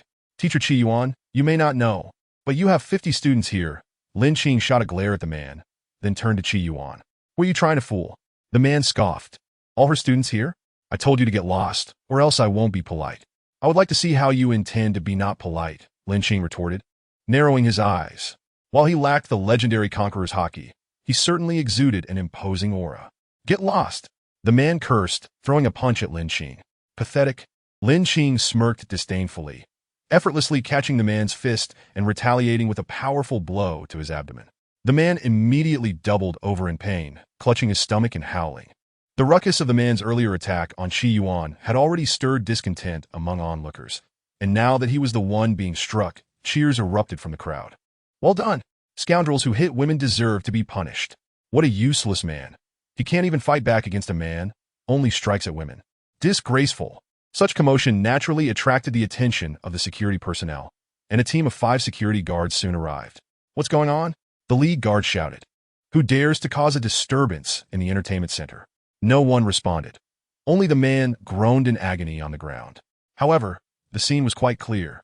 Surrounded by the crowd were just 3 individuals, and it was evident that the assailant could not be a woman. The lead guard turned to Lin Qing. Did you do this? Yes, Lin Qing replied calmly, his tone nonchalant. Fighting and brawling must be reported to the police, the lead guard said, displeased with Lin Qing's demeanor, intending to intimidate him with the threat of police involvement. Who knows? Lin Qing smiled calmly, crouched down, and patted the man's face. They claim we were fighting. What do you think? No, we were just playing around. The man's expression was one of pain, yet he dared not contradict Lin Qing's words, having developed a certain fear of her. Lin Qing chuckled softly, straightened up, and turned to face the security guard. Did you hear that? Oomph. The head security guard scoffed, but when he turned around, the first sight that greeted him was. His eyes widened in shock. Before him, Zheng Sudong and Zhou Xiaoming were at the forefront, followed closely by over 30 enraged male classmates. The head security guard nearly buckled at the knees, clutching his walkie-talkie, trembling uncontrollably. He was merely a small team leader, accustomed to flaunting his authority, but he had never encountered such a scene. As he sensed a commotion brewing, he clutched the walkie-talkie to contact the head of the security team. However, before he could reach out, Zhou Xiaoming and the others pushed through the crowd and stood behind Lin Qing. Teacher Qi Yuan. Zhou Xiaoming and the others shouted in unison towards Qi Yuan. Although 30 people might not seem like a large number, in this small square, their collective voice was indeed quite striking. Chapter 35, The Scoundrel Chao Yang. Lin Qing, is that the man who hit Teacher Qi Yuan? Zhou Xiaoming pointed at the man still lying on the ground and inquired. Lin Qing nodded, choosing silence. Classmates, let me... Just as Zhou Xiaoming was about to say, let us teach this scoundrel who dared to hit Teacher Qi Yuan a lesson, Qi Yuan interjected. Zhou Xiaoming, enough. Zhou Xiaoming looked at Qi Yuan in confusion. Teacher Qi Yuan, he hit you. How can we let him go? He is my husband. Qi Yuan's eyes dimmed slightly as she turned to face the man, Chao Yang. Let's get a divorce. Divorce? Chao Yang's mind went blank. After being struck by Lin Qing, his alcohol-fueled and emotion-driven brain was beginning to clear. No, we cannot divorce. This was the only thought echoing in Chao Yang's mind. No, please, Qi Yuan, I was wrong. Chao Yang scrambled to his feet and crawled to Qi Yuan's feet, grasping her calf with one hand. Qi Yuan, you know the 2 types of people I despise most, and you embody both. Did you ever think of me while embracing that woman? Qi Yuan slightly raised her head, determined not to let him see her tears. At that moment, her heart was already icy. This man had committed the most unforgivable error in her eyes, and she looked down once more at Chao Yang with a gaze akin to that of a stranger. Tomorrow, the divorce agreement will be placed on your desk. Let us part amicably, otherwise, We'll see each other in court. With that, Chi Yuan wrenched her calf free and turned to leave. Lin Qing followed closely behind, naturally accompanied by Zheng Sudong, as well as Zhou Xiaoming and a few curious female classmates. Teacher Chi Yuan, there is no need to be sad over such a man. He isn't worth it. Lin Qing observed Chi Yuan walking while shedding tears and offered her consolation. The others, including Zheng Sudong, nodded in agreement. Thank you, Lin Qing, and all of you classmates. Chi Yuan choked out her words. No need to mention it. We are all your students, and it's only right. Before Lin Qing could speak, Zhou Xiaoming interjected. Chi Yuan was a very organized person, whether in life or work.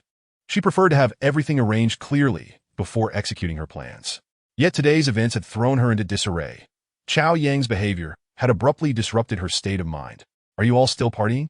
Chi Yuan wiped her tears and forced a smile. I'm fine. You all should head back. I need to go home as well. Chi. Zhou Xiaoming began to speak, but Lin Qing interrupted him. Teacher Chi Yuan, please be careful on your way home. Yes, I will be cautious. Chi Yuan nodded and turned to leave. Lin Qing, what are you doing? Zhou Xiaoming said with some irritation. Teacher Chi Yuan's state is concerning. If we don't see her home, something could easily go wrong. Teacher Chi Yuan doesn't need us right now. Lin Qing shook his head and then turned to the curious female classmates who had followed. Ladies, is anyone willing to be a guardian angel for her? I will. A female classmate named Zhang Qianqian raised her hand and stepped forward. I will go too. Me as well. Several female classmates volunteered. All right, no need for so many. Just 2 or 3 will suffice. Lin Qing selected 3, including Zhang Qianqian. You will follow behind Teacher Chi Yuan. Lin Qing paused before continuing. And remember to contact us if any unexpected situation arises. The 3 girls nodded, and seeing Chi Yuan walk further away, they quickly followed. Class monitor. We'll head back now. Call me if anything comes up. Lin Qing turned to Zhou Xiaoming. Sure, let us gather again next time. Upon hearing Lin Qing's explanation and arrangements, Zhou Xiaoming's anger dissipated, and he nodded in agreement. After Lin Qing and the others departed, Zhou Xiaoming and his companions returned to Shinkong KTV. What exactly is going on with Teacher Chi Yuan? On the way back, Zheng Sudong asked curiously. That man was hugging another woman at the KTV, and Teacher Chi Yuan saw it. Lin Qing shrugged, saying, Don't ask me anymore. That is all I know. Ugh. Zheng Sudong spat into the gutter, speaking fiercely. Such a scoundrel. We shouldn't have let him go earlier. Enough. This matter isn't ours to meddle in. Lin Qing had already vented his frustration by hitting Chao Yang. After all, this was a private affair of Teacher Chi Yuan. We can't interfere. True. But seeing Teacher Chi Yuan being bullied by that scoundrel makes me feel upset. She is such a good person. Zheng Sudong remained indignant. Buzz, buzz. Just as they spoke, a roaring Ferrari zoomed past them. I really envy these rich second-generation kids. Zheng Sudong watched the red Ferrari speed by, his eyes filled with envy. And then he angrily added, I've studied hard for 10 years, and I can't even compare to a rich second-generation kid. Sigh. Lin Qing silently jabbed at him again. Have you ever considered that their family has worked hard for generations? Why should they lose to you, who has only studied for 10 years? Zheng Sudong. Can you not chat? One day, you will drive me to my grave. Zheng Sudong grumbled resentfully. Yet you seem to find joy in it. Lin Qing quietly retorted. Zheng Sudong was completely at a loss for words. The two arrived at the entrance of Shinkong Entertainment. Hailing a cab. Are we really just going back? Zheng Sudong, the ever-chatty one, asked as soon as they got into the car. Not going back. What else do you want to do? Lin Qing glanced at the time. It was already past 10. Though it wasn't too late, it wasn't too early either. Fine. Let us head back. After thinking for a while, Zheng Sudong couldn't come up with anywhere else to go. At 11 o'clock, Lin Qing and Zheng Sudong arrived at Jinhai Bay. Upon entering the house, Zheng Sudong collapsed onto the sofa, lamenting how exhausted and sleepy he was. Lin Qing could only shake his head helplessly. Upon entering the bedroom, he awkwardly discovered that there were no blankets or pillows. Not even basic toiletries like toothpaste or a toothbrush. Lin Qing exited the bedroom and called out to Zheng Sudong, who was sprawled out on the sofa. Let us go. We can't sleep here. Isn't this your home? Why can't we sleep here? Zheng Sudong looked utterly bewildered, completely at a loss for what Lin Qing was saying. This place has just been renovated, and today is my first time here. I haven't had the chance to prepare bedding or daily necessities yet. Lin Qing explained. Zheng Sudong was speechless and could only grab a bag and follow Lin Qing out. At the Wulong Luxury Resort Hotel, Lin Qing had sent a message to Huang Qian prior to going. Huang replied that arrangements would be made promptly. Upon arriving at the hotel, someone was already waiting at the entrance. "Mr. Lin?" The head waiter asked tentatively as she approached Lin Qing. "I am Lin Qing." Lin Qing nodded, confirming he had spoken with manager Huang. "Yes, please follow me." The head waiter respectfully gestured for him to proceed. Following the head waiter to the elevator, Zheng Sudong was in awe. He had never stayed in such a lavish hotel. Dazed and somewhat bewildered, I followed Lin Qing and the foreman to the top-floor presidential suite.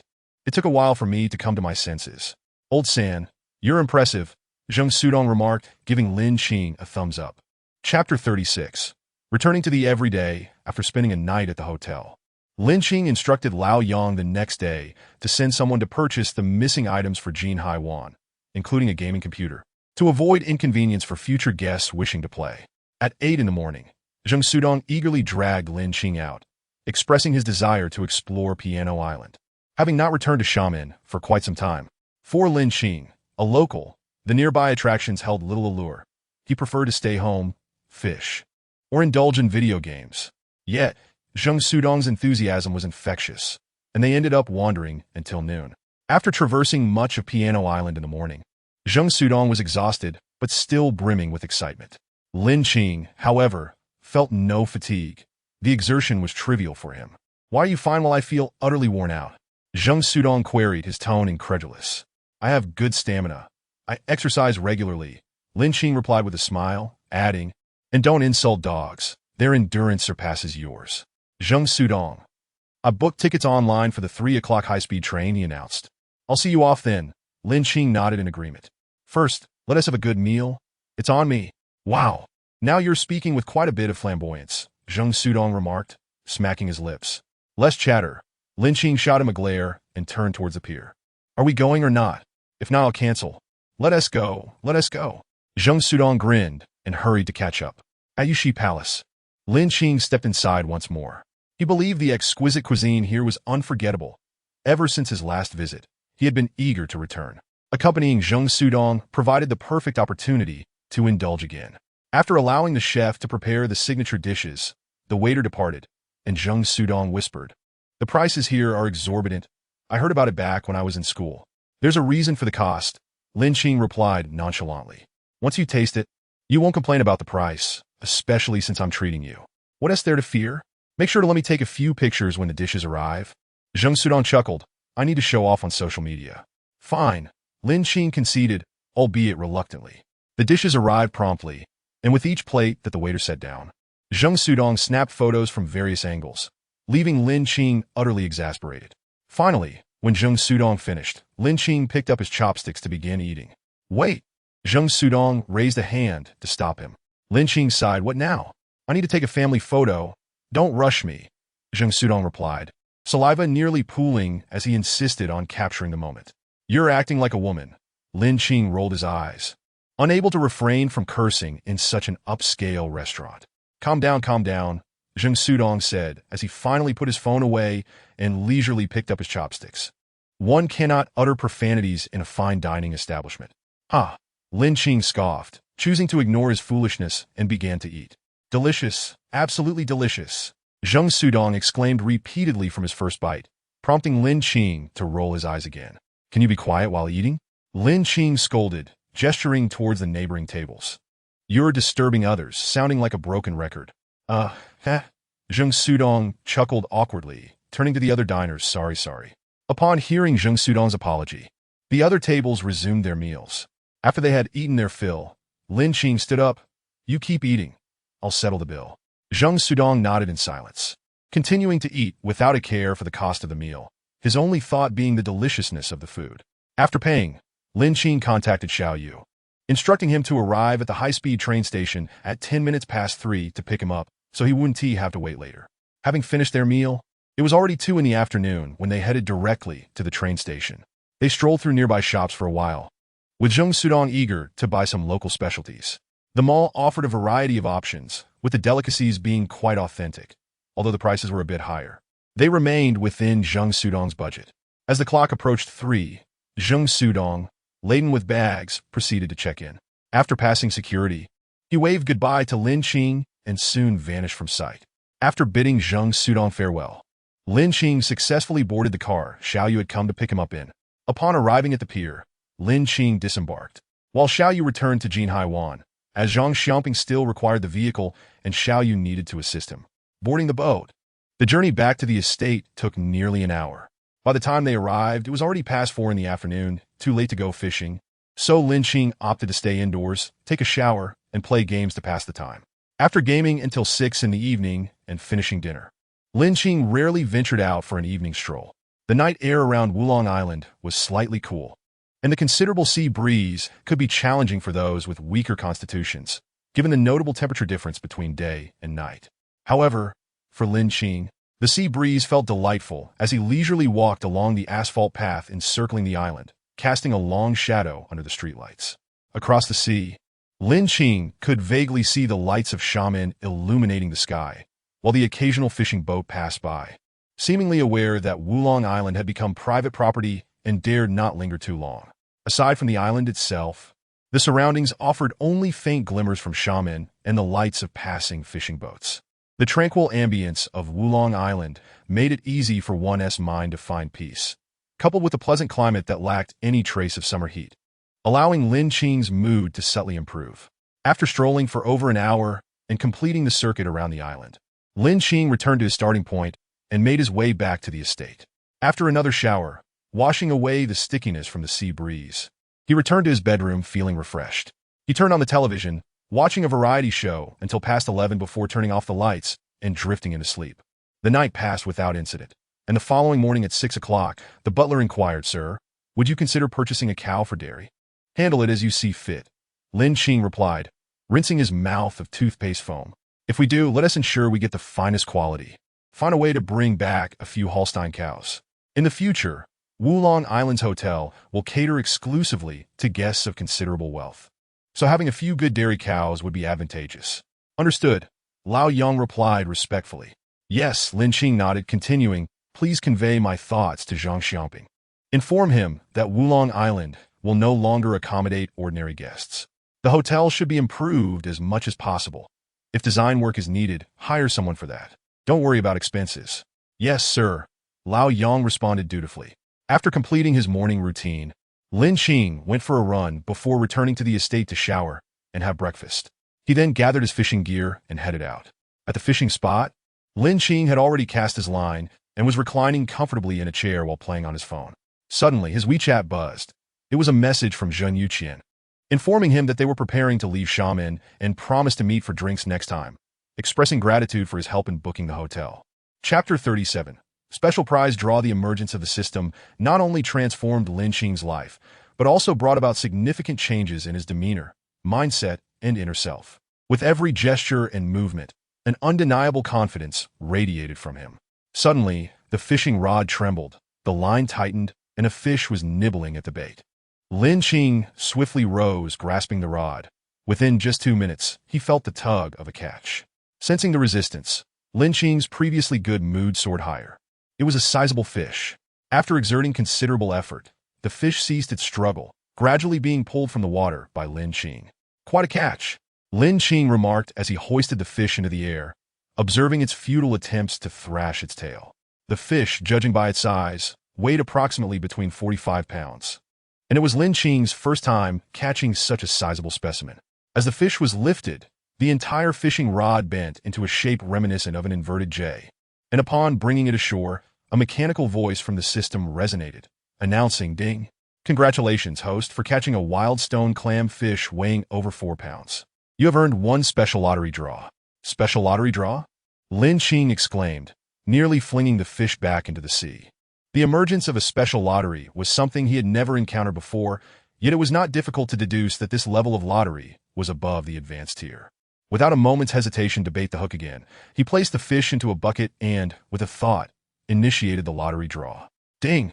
Congratulations, host! You have drawn a Type 2 island reinforcement device." A Type 2 island reinforcement device? Lin Qing had neither seen nor heard of such a contraption, leaving him in a state of perplexity. He promptly opened the system backpack to examine its detailed description. Type 2 island reinforcement device. This device strengthens islands within a 10.0 square kilometer radius. enhancing the island's resistance to natural disasters such as earthquakes, stabilizing those on the brink of submersion to prevent sinking. It can automatically recharge and withstand earthquakes up to a magnitude of 9. Usage instructions. Press the activation button on the top of the device and place it on the ground. A sharp intake of breath escaped Lin Qing, underscoring his astonishment. The existence of such advanced technology was truly remarkable. The value of this device was self-evident. If deployed on a foreign island nearing submersion, it could ostensibly resolve the island's dilemmas. This island reinforcement device, if sold to that nation, could command a price in the hundreds of billions of yuan. Yet he could neither sell it nor dare to do so. To begin with, he could not sell such high-level technology without explaining its origin. Who developed it? Was a patent filed? Did the government approve? Furthermore, he was apprehensive. Should he sell this cutting-edge technology abroad? Would not the foreign parties be greedy? It would be simple for a nation to trace the origins, regardless of how deeply he tried to conceal it. Although he could not sell it, the device held immense significance for Wulong Island. It is worth noting that the earthquake-prone country of Neon was not far from China. And considering the relatively small size of Wulong Island, reinforcement was indeed beneficial as a precautionary measure.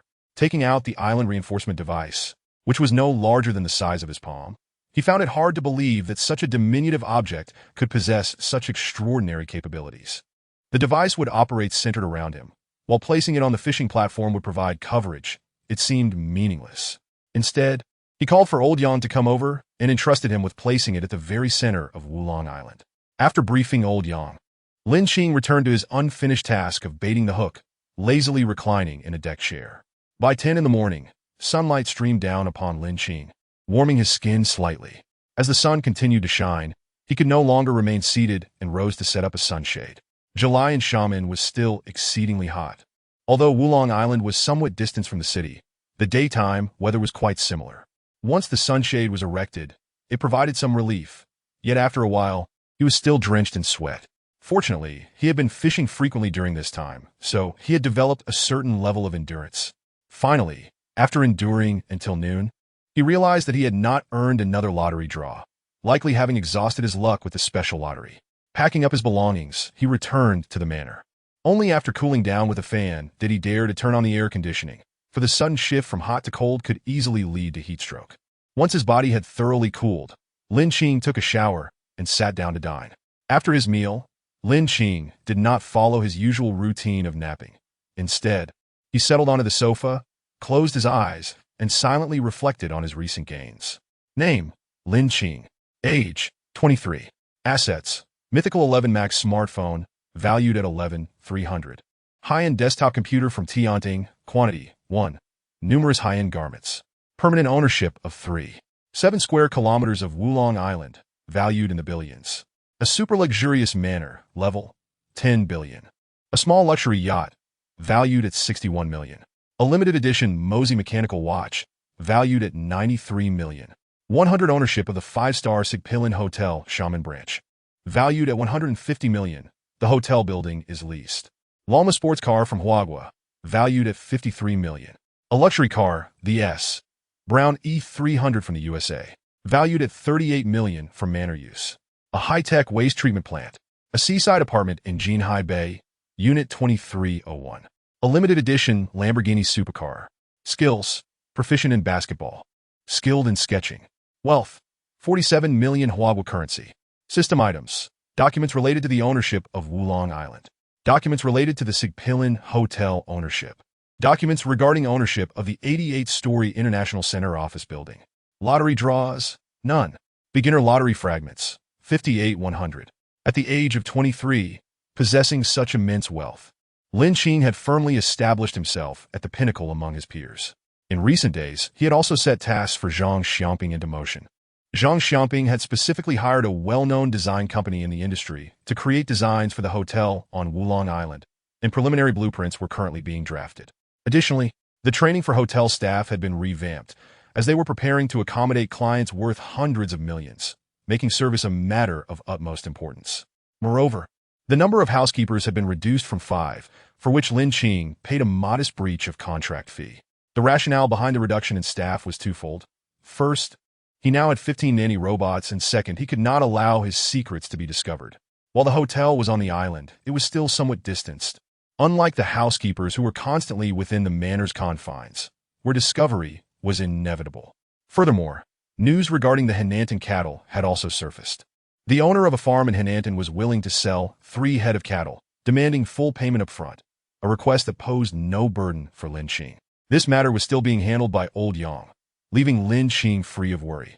Having organized his recent gains, Lin Qing covered himself with an air conditioning blanket and prepared to sleep. However, it seemed that someone had other plans for him, as his phone rang shortly after he closed his eyes. "Manager Huang, what is it?" Lin Qing inquired, his displeasure evident due to the disturbance of his slumber. "Apologies, boss, for interrupting your rest," Huang Qian said apologetically. "Just get to the point," Lin Qing replied, sitting up. "Boss, the chairman of Gaoyuan Group, Shengwan Zhirong, wishes to meet with you," Huang Qian succinctly conveyed after organizing her thoughts. "Shengwan Zhirong?" Lin Qing quickly ran through the name in his mind. "The richest person in Xiamen?" "Indeed," Huang Qian affirmed respectfully. "Did he mention why he wants to see me?" Lin Qing asked. "Shengwan Zhirong only expressed a desire to meet you." No further details were disclosed. Huang Qian reflected, acknowledging the limits of her knowledge. Lin Qing pondered, harboring some speculation about Shengwan Zhirong's intentions. However, as Shengwan Zhirong had not revealed much information to Huang Qian, he could not be entirely certain. Nevertheless, it was highly likely that the meeting pertained to Wulong Island, especially since the hotel name had been altered in a manner connected to the island. What time? Lin Qing contemplated before agreeing. Forming alliances with wealthy individuals could be advantageous. Despite his current financial standing, he lacked connections and influence. The Shengwan family, having been established in Xiamen for over a century, undoubtedly possessed a profound background. Ultimately, the worst outcome would be offending the Shengwan family, which could hardly lead to a more detrimental result. Additionally, Lin Qing was still concerned about the former director of the orphanage. If he could leverage the Shengwan family to locate him, it would surely simplify matters. Reflecting on the time since acquiring the system, Lin Qing realized he had inadvertently neglected the orphanage due to his overexcitement, mentally chastising himself for his lack of compassion. He mentioned that you should determine the time and place. Huang Qian continued, pausing slightly before adding. Shengwan Zhirong's demeanor seemed quite amiable, so it is likely not a bad thing. "I understand," Lin Qing nodded, continuing, "Schedule the meeting for tomorrow at 10 a.m. on Wulong Island. Someone will be there to receive him." Lin Qing was utterly unconcerned about whether Shengwan Zhirong would arrive. As the illustrious wealthiest individual in Xiqing, how could he possibly lack a yacht? Even a helicopter would be a certainty. "All right," Huang Qian replied. Once Lin Qing hung up the phone, he returned to his slumber. In the afternoon, Lin Qing awoke at 3 o'clock. However, upon glancing at the blazing sun outside, he couldn't resist retreating back to bed. He visited the home theater to watch a film, and only ventured out just before 5. By this time, the sun was nearly setting, yet summer evenings linger longer, allowing Lin Qing ample opportunity to fish until 7 o'clock before returning home. Upon arriving at the fishing spot, he casually selected a position, baited the hook, set up an umbrella for shade, and began his leisurely life akin to a laid-back fish. Bored, he scrolled through his social media feed and stumbled upon an intriguing post. Lin Qing had long forgotten which classmate had shared it, but the content read, "Friends, I have a friend who passed away in a car accident the day before yesterday. Should I delete his WeChat and QQ?" Lin Qing could not see any comments in the section below, uncertain whether it was due to a lack of mutual friends or simply that none had commented. However, as a resolute youth of the new era, he decisively crafted a comment after a day of contemplation and hit send. His message read, "Qinyan Jishang, leave it be. It will serve as a reminder in the future." After sending it, Lin Qing scrolled further but found nothing else of interest. He minimized WeChat and opened Douyin instead. Just as he began to browse, he felt a tug on his fishing rod. Swiftly rising, he managed to reel in a fish a few minutes later. A blue-spotted grouper weighing about a pound, granting him a chance at a beginner-esque lottery. He chose not to rush into the lottery, intending to wait until he finished fishing to redeem it all at once. He no longer felt the same urgency he had experienced when he first acquired the system. Continuing to fish until 7 in the evening when it was fully dark, Lin Qing concluded his outing with 2 beginner lottery chances and 1 intermediate chance, having accumulated 62 fragments. Upon returning to the estate, he took a shower and had dinner. After his meal, he opened his computer to check the statistics and drafts of his novel. Favorites, 23, 700. Recommendation votes, 33 for 121. Comment count, 13,025. Donations, 265, 300 0-point coins. Remaining drafts, 2. After days of continuous updates, the reputation of Panlong had been steadily rising, accompanied by a surge in favorites. Although the comment section also attracted a fair number of detractors. Nonetheless, Lin Qing paid them no mind. He would continue as he pleased, unconcerned by their negativity.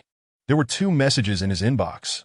One was from the editor, informing Lin Qing that his work had been allocated recommendation spots, one for the PC version and another for the app. He casually copied 20 chapters and scheduled their release. With that, he closed the website and subsequently shut down his computer. Sitting on his bed, he focused his mind, initiating the lottery draw. First, he drew twice from the beginner lottery, landing on 1. A limited edition snow nail lipstick valued at 888 Huawu coins. 2. 5 million Huawu coins.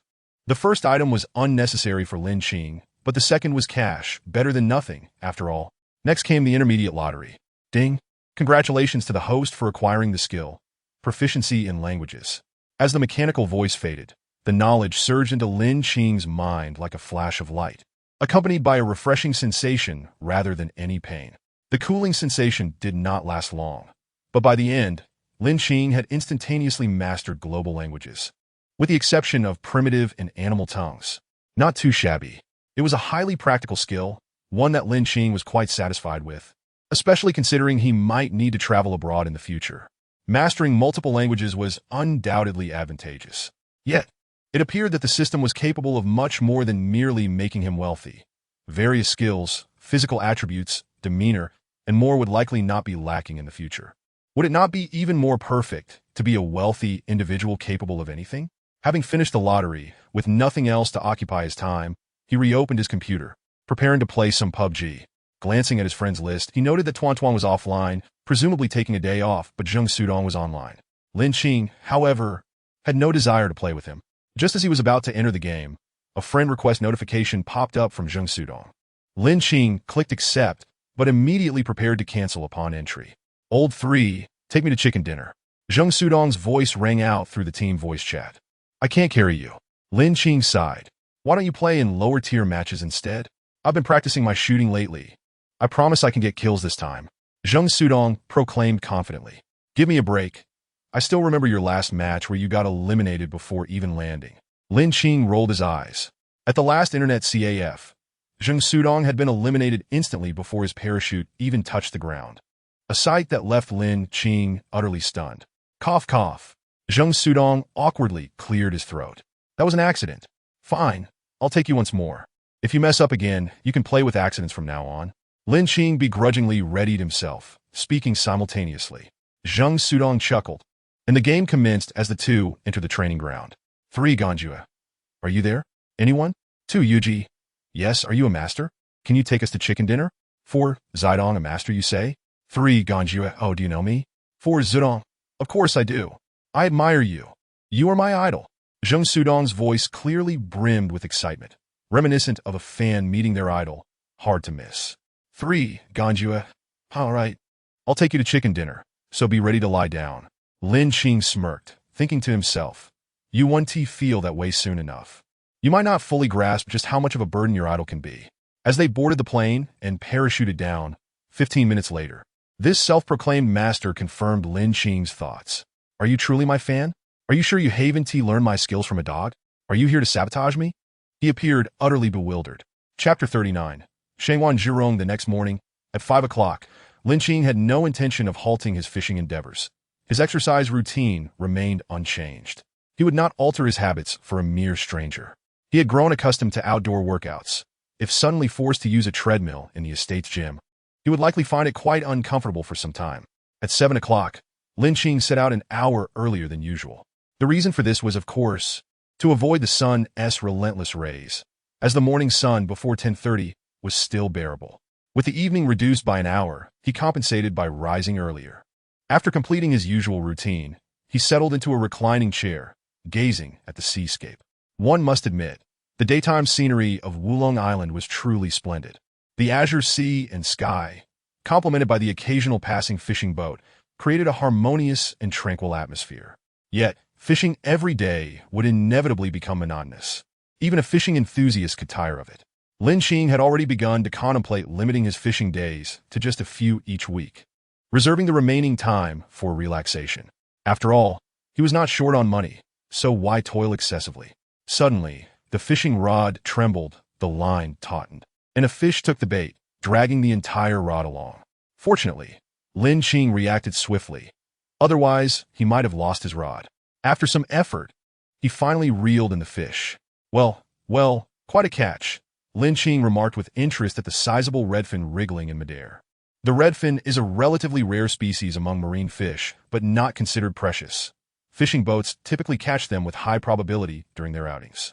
However, the one Lin Qing had caught was impressive, weighing over 2 pounds. As he pulled it ashore, a mechanical voice chimed in synchrony. Ding! Congratulations to the host for catching a wild redfin, rewarding 1 chance at the intermediate lottery.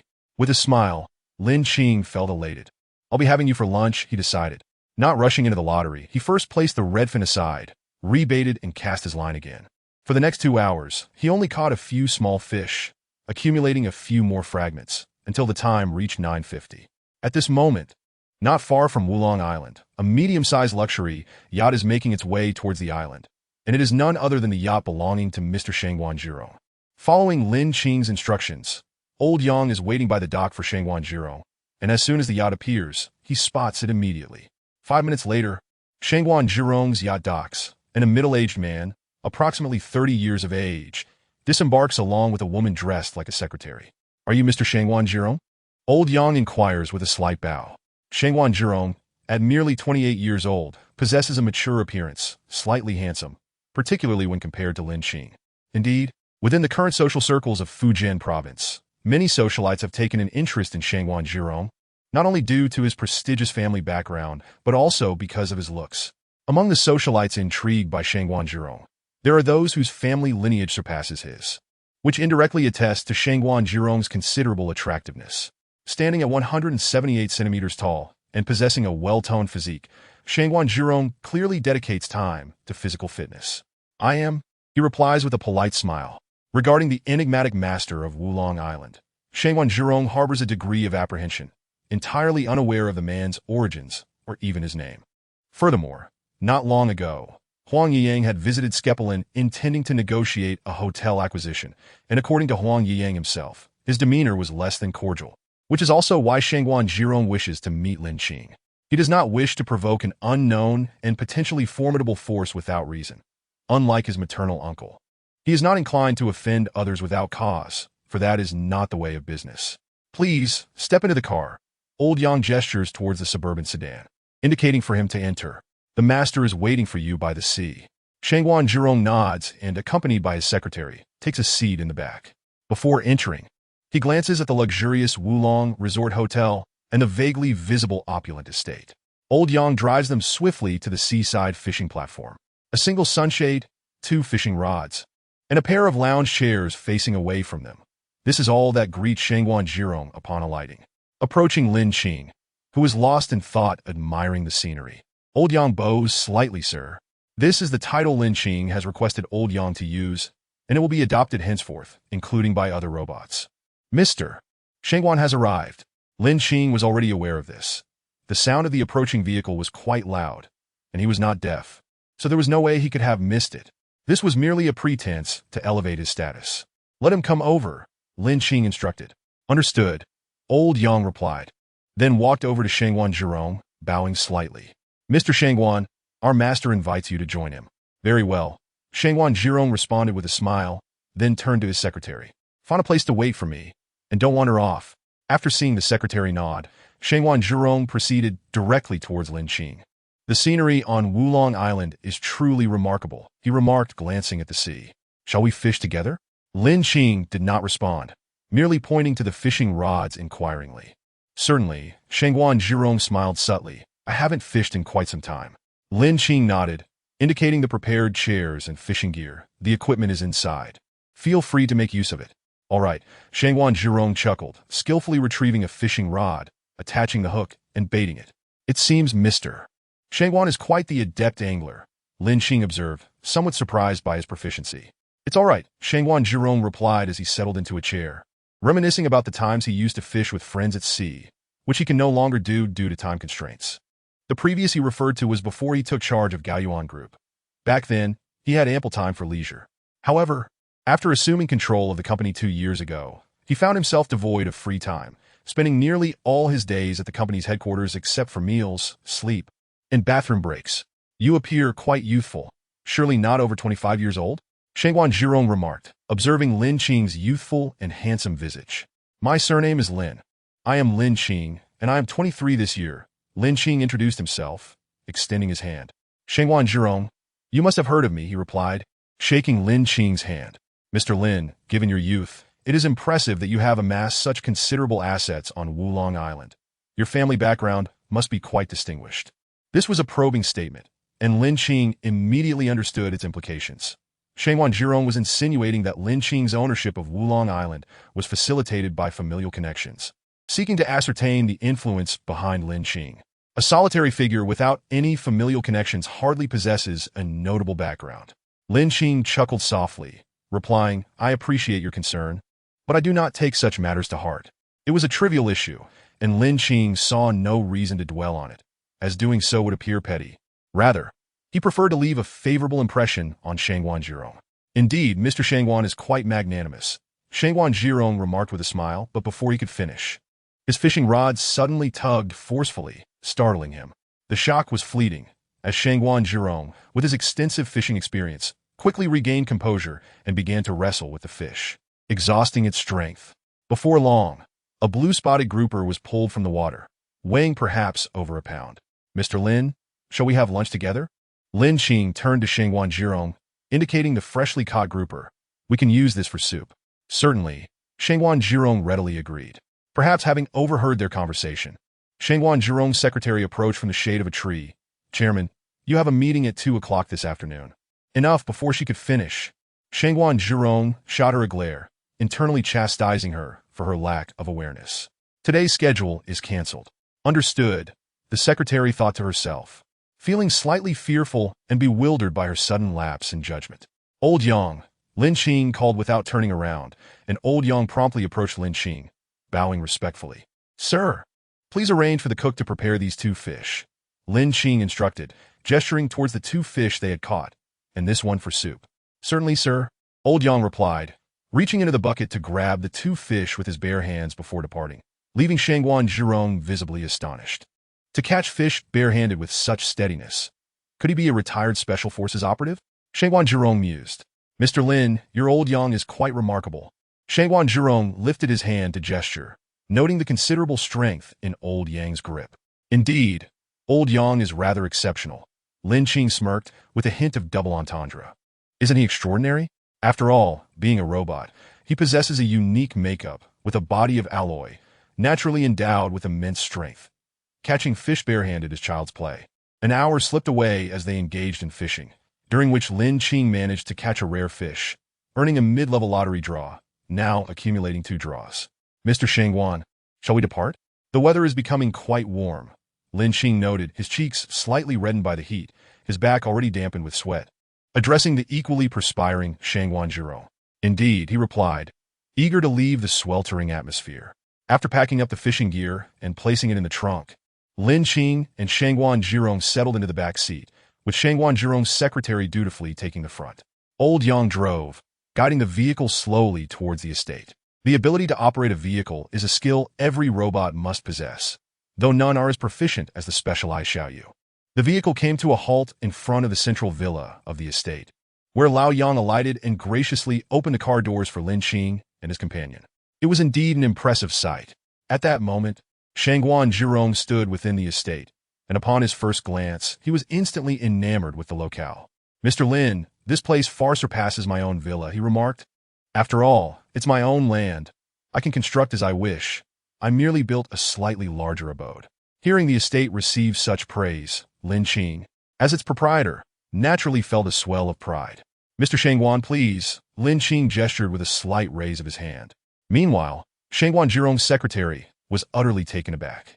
Upon their arrival, her attention had been captivated by the hotel complex, and she had completely overlooked the vast estate concealed on Wulong Island. The exterior of the estate exuded such opulence. What might lie within?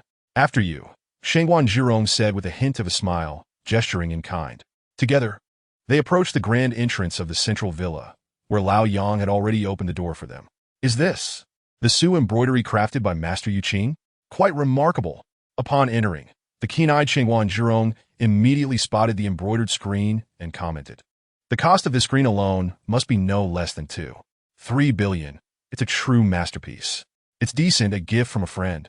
Lin Qing replied with a calm smile. Goodness. As they passed the screen, their eyes fell upon the golden silk Nama display rack in the living room, prompting Shangguan Zhirong to gasp in astonishment. Such a grand display rack made of golden silk Namu. Surely it cannot be inexpensive? Also a gift from a friend, Lin Qing chuckled. Shangguan Zhirong rolled his eyes, utterly astounded. Were Lin Qing's friends all so extraordinary? Masterful Su embroidery, a display rack standing 5 meters tall and 7 meters wide. Gifted without a second thought? Not to mention the antiques adorning the rack and the ancient calligraphy and paintings above. How come I don't have friends like that? Shangguan Zhirong mused internally, skeptical of such generosity. He would sooner believe Lin Qing had purchased these items himself. In the dining room, Shangguan Zhirong was once again taken aback. The entire extended dining table was crafted from redwood, including the chairs, and the tea table, sofa, and staircase banister in the living room were all made of the same. Unable to restrain his curiosity, he inquired, Mr. Lin, just how much redwood have you used here? Every piece of wood you see is redwood, including the other 4 buildings outside. Lin Qing recalled his own astonishment and compared it with Shangguan Zhirong's, finding it quite amusing. A robot servant arriving with the first dish interrupted their conversation, alleviating some of Shangguan Zhirong's astonishment. Try this. My servant's culinary skills are quite impressive. Lin Qing gestured to the dish that had just been served. Shangguan Zhirong, unreserved, picked up his chopsticks and took a bite. After a few chews, his eyes lit up. Delicious. This skill rivals that of a 2-star Michelin chef. He had not anticipated that Mr. Lin harbored such a culinary expert in his midst. What do you think? How would this dish fare if served at the Wulong Luxury Resort Hotel? Lin Qing inquired, following Shangguan Zhirong's line of thought. Here? Shangguan Zhirong pointed towards the direction of the Wulong Luxury Resort Hotel. Lin Qing nodded in silence, and Shangguan Zhirong continued. It would be a resounding success. The business would undoubtedly flourish. I wonder, what caliber of guests do you plan to host? At the very least, they should be billionaires, Lin Qing replied, propping his chin with his hands. I am quite particular about the quality of guests, as the environment of Wulong Island is of great importance to me. Since you're concerned about preserving the environment, why? Shangguan Zhirong paused, the implication clear. He believed Lin Qing understood. With such a vast island, don't you think it would be less than ideal to have it devoid of vitality? Lin Qing chuckled and responded, moreover, establishing a hotel for profit is secondary. The primary goal is to cultivate connections. May I have the opportunity to invest? Shangguan Zhirong asked, a glimmer of eagerness in his eyes. Even if it costs 10 billion, I would only require a 10 stake. I'm afraid not. Lin Qing shook his head, continuing, I need to maintain complete control. I cannot offer shares to anyone. Very well, Shangguan Zhirong replied, disappointment etched on his face, then added, meeting you today is already my greatest gain. You may call me Qingzi, Lin Qing chuckled, extending his hand. Arong. Shangguan Zhirong took Lin Qing's hand in a firm shake. At that moment, both men understood that they had entered into a genuine friendship. As their conversation flowed seamlessly, Lao Yang approached Lin Qing and whispered a few words in his ear. Lin Qing nodded, instructing, the bank card is on the bedside table upstairs. Please take care of it. Understood. Lao Yang bowed slightly before turning to leave. Is there something urgent you must attend to, Qingzi? Shangguan Zhirong inquired, concerned that he might be interrupting something important. Nothing of great consequence. Lin Qing shook his head, feeling no hesitation in sharing. A farm in Hunan sold me a few tan cattle, and Lao Yang has gone to oversee the transaction. Tan cattle? Shangguan Zhirong queried, puzzled. What would you buy those for? There is an abundance of beef in the country. Tan cattle aren't particularly palatable. It's not for meat.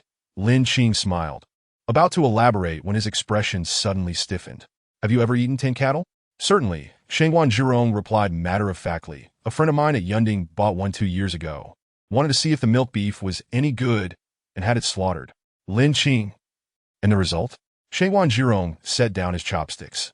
Mimicking a motion of discarding something into the trash, it was thrown away just like that. I bought tan cattle primarily for milk, also for the hotel's supply. They are not meant for consumption, Lin Qing remarked, shaking his head in disbelief. It seems I will have to visit Wulong Island frequently from now on, Shengguan Zhirong said cheerfully. I suspect you will uncover more treasures in the future that I cannot afford to miss. You are always welcome here, Lin Qing replied, quite pleased at the prospect of Shengguan Zhirong's frequent visits, as he found solitude on the island rather dull. However, you must help me promote this place within the upper circles of Xiqing. No problem at all, Shengguan Zhirong readily agreed. After they had eaten their fill and enjoyed a cup of tea in the living room, Shengguan Zhirong expressed his intention to take his leave. Lin Qing instructed Lao Yang to escort them to the dock while he himself ascended to take a shower, preparing to commence a lottery draw. In the bedroom, clad in shorts, Lin Qing reclined on the bed and initiated the draw with a mere thought. Ding! Congratulations, host, you have drawn a tractor. Ding! Congratulations, host. You have drawn an all-purpose assistant robot. A tractor? Lin Qing was momentarily bewildered by the mechanical voice. How could a tractor possibly be drawn? It would have to be set aside for now. An all-purpose assistant robot, by its very name, was simply a helper. Having a housekeeper was one thing. Receiving an assistant as well was not unexpected. He opened his backpack and released the assistant robot, inadvertently summoning the tractor along with it, which seemed to materialize in the underground garage of Jinhai Bay. Swallowing hard, Lin Qing could only accept the situation for the time being, intending to move the tractor once he made his way to Jinhai Bay. Hello, sir. My name is Yang Yushi, and I am your all-purpose assistant. You may call me Xiaoxi. The assistant robot presented a feminine appearance, dressed in a professional suit, her voice pleasant, which Lin Qing found satisfactory. Understood. Please step outside for now. I will wait for Lao Yang to return and hear his arrangements. Lin Qing waved his hand. Of course, sir. Xiaoxi bowed and left the room. After her departure, Lin Qing drifted into a peaceful sleep, while Lao Yang returned after seeing off Shengguan Zhirong and refrained from disturbing him, silently organizing Xiaoxi's tasks upon noticing the new robot.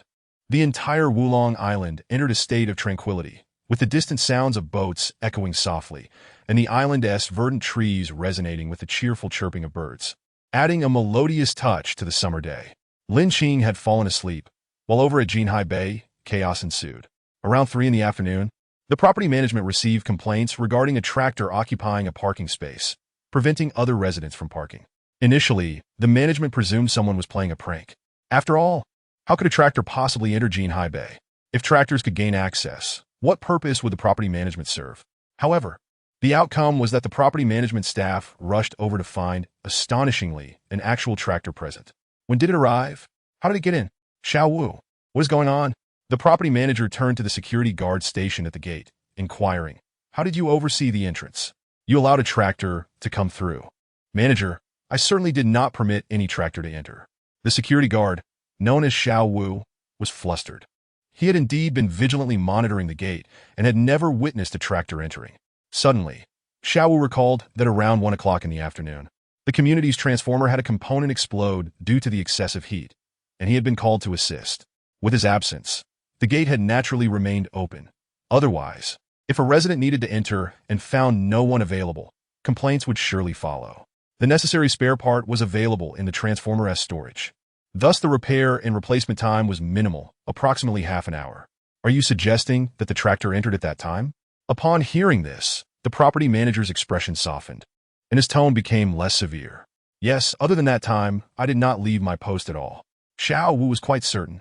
He had hardly drunk any water today and had not even visited the restroom. However, upon hearing this, the property manager furrowed his brow. The tractor must have made quite a commotion upon entry. How could no one have noticed? Moreover, according to Xiao Wu, if the tractor indeed arrived during the transformer malfunction, then it could not be blamed on him. Does anyone know to whom this tractor belongs? The property manager inquired, rubbing his forehead. The security guard and other staff members accompanying the property manager shook their heads in unison. What about the parking space? Surely, you know to whom it belongs? The property manager continued.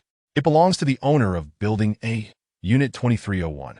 A staff member responsible for recording parking assignments stepped forward, stating that the owner of 2301 had a total of 3 parking spaces, but had only registered 1 vehicle. Can we contact them? The property manager asked. It should be possible. The staff member responsible for recording parking assignments began, but was abruptly interrupted by the property manager. I don't want should be possible. Give me a definite answer. Can we reach them? Yes. I will contact them immediately. The staff member trembled in fear, standing straight in response. There's no need for that. Let us return to the office to discuss how to approach this owner, the property manager interjected, stopping the staff member. At 3 o'clock in the afternoon, Lin Qing awoke from his soft bed. Just as he finished dressing, his phone rang. Hello, who is this? Lin Qing glanced at his phone and answered the call. Hello, Mr. Lin Qing. This is the property management office for Jinhai, One Seaside Community. The caller was the staff member responsible for recording parking assignments. What is it? Lin Qing had already forgotten about the tractor upon waking. It appears that there is a tractor parked in your space. Before the staff member could finish, Lin Qing realized what was happening. Oh, I understand. I will head over immediately. I should arrive in about an hour. After saying this, Lin Qing hung up without waiting for the staff member to respond. Chapter 42. Practicing reverse parking. When Lin Qing arrived at the underground parking lot of Jinhai Wan, the property staff were already waiting beside the tractor, surrounded by a group of residents. Please make way. Lin Qing squeezed through the crowd, provoking a chorus of complaints as he entered, clutching a set of tractor keys. Indeed, the keys in a Z-shaped design. Are you Mr. Lin Qing? The property manager, seeing Lin Qing push through the crowd, was the first to speak. Yes, Lin Qing nodded, genuinely apologetic for the trouble caused. No. It is we who have inconvenienced you. The property manager waved his hand, explaining that due to their oversight, the tractor had occupied his parking space. No. Lin Qing felt a bit embarrassed. After all, it was his own fault. The tractor is mine. Ah! The property manager exclaimed in shock. The surrounding residents were equally astonished, beginning to murmur among themselves, their voices loud enough for Lin Qing to hear. Their general sentiment was that Lin Qing's tractor was taking up too much space. Most of the residents here were well off, possessing multiple vehicles, but parking fees were high, so they often had to temporarily park in others' vacant spaces. Lin Qing's tractor took up 2 parking spaces, further reducing the already limited availability. What a lunatic, buying a tractor. At that moment, a middle-aged woman's scornful voice reached Lin Qing's ears. Lin Qing's expression darkened immediately. He glared at the middle-aged woman, his gaze hostile. What did you just say? Repeat that. The middle-aged woman, suddenly called out, felt a surge of anger. Did I say anything wrong? It's absurd to buy a tractor. Isn't that deranged? What business is it of yours that I bought a tractor? Lin Qing retorted, not one to back down. I bought it to practice reverse parking. Is that unacceptable? You! The middle-aged woman was about to respond when the property manager, wiping sweat from his brow, quickly intervened, urging, please, both of you, refrain from arguing. Fighting will not resolve the issue. The middle-aged woman scoffed, turning her head away. Mr. Lin Qing, would it be possible for you to arrange to remove your, tractor as soon as possible? Its length is indeed too excessive, and it inevitably affects other residents. The property manager addressed Lin Qing in a conciliatory tone. I will have it removed promptly, by today at the latest tomorrow. The middle-aged woman fell silent, and Lin Qing's anger dissipated somewhat, though his expression remained less than pleasant. Very well. Receiving Lin Qing's assurance, the property manager sighed in relief. With the matter settled, the property manager and his team departed, while Lin Qing searched online and discovered that in Xiamen, tractors were not permitted on public roads. This left him quite vexed, as figuring out how to remove it posed a problem. Rubbing his head, Lin Qing contacted a towing company and explained the situation, ending the call amidst their incredulous response. Soon after, the towing company arrived. It truly is a tractor. The tow truck driver looked bewildered, believing the company was playing a prank on him. Can this thing be towed? Lin Qing pointed to the tractor. It can be towed, but I don't know how to drive it. The tow truck driver replied helplessly. After a moment of silence, Lin Qing called Xiaoyu, learning that Xiaoyu could drive, and decisively summoned him over. Xiaoyu arrived and quickly started the tractor, managing to load it onto the tow truck after some effort. Boss, where should we take this tractor?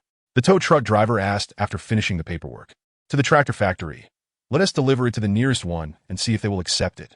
Lin Qing instructed, turning to Xiaoyu. Find out where the nearest tractor factory is. Mr. Lin, just as Lin Qing finished speaking, a man stepped forward from the crowd of onlookers. Lin Qing looked over, puzzled. I have a relative in the countryside of Xiangqing who needs one of these. Perhaps I could contact them and inquire? The man suggested. Sure, go ahead and ask. Lin Qing nodded. The man took out his phone and called his relative in the countryside. After a while, he put down the phone and said, my relative is interested, but they want to pay much, just around 10,000. Lin Qing had been pondering how to deal with the tractor, and now someone had providentially solved his dilemma. Besides, The tractor wasn't worth much. He would even consider giving it away. The price doesn't matter. I just need to get rid of it. Lin Qing replied indifferently. My relative is in Longhai, not far from Xiamen. Shall we head over directly? The man mentioned his relative's approximate address and offered to accompany Lin Qing, displaying a very amicable demeanor. I want to go. Lin Qing shook his head, showing no interest in going to Xianqing. He turned to Xiaoyu. You go take a trip? Drive over there. Understood, sir. Xiaoyu bowed slightly. Once the tractor was towed away, the crowd of onlookers dispersed, some returning to their chess games, while others resumed their tea drinking. Lin Qing once again returned to the underground parking garage, contemplating whether to take out the supercar, considering it had been some time since he acquired it. However, the homeowners had only just vacated the garage not long ago, and the sudden appearance of a Lamborghini might raise suspicions. Ultimately, he decided against it. After Xiaoyu drove away, Lin Qing had no immediate plans to return to Wulong Island. Shimao was not far, so he thought he might take a leisurely stroll. Behind the Shimao Twin Towers, there was a viewing platform that offered a splendid view of the sea, but as Lin Qing gazed upon the ocean daily, he opted not to go there. Having had the International Center for a while now, he felt a twinge of boredom and resolved to pay a visit. He promptly hailed a cab, heading straight to the International Center. The International Center is located directly across from the customs building in the SM district of Xiamen, only a couple of 100 meters apart. However, the International Center tower is significantly higher, boasting a remarkable 88 stories compared to the customs building's 34. Upon arriving at the entrance of the International Center, Lin Qing exited the taxi. The property management for the International Center was handled by a firm from Pengcheng, having secured the management rights through a bidding process. Good day. May I inquire who you are? A polite security guard halted Lin Qing as he attempted to enter. I'm here to attend to some matters, Lin Qing replied, pausing momentarily before adding, I need to go to the 88th floor. The guard's heart skipped a beat upon hearing this. The 88th floor was not accessible to just anyone. Typically, it was reserved for the owners or their close associates. Yet, this young man before him did not quite fit that profile.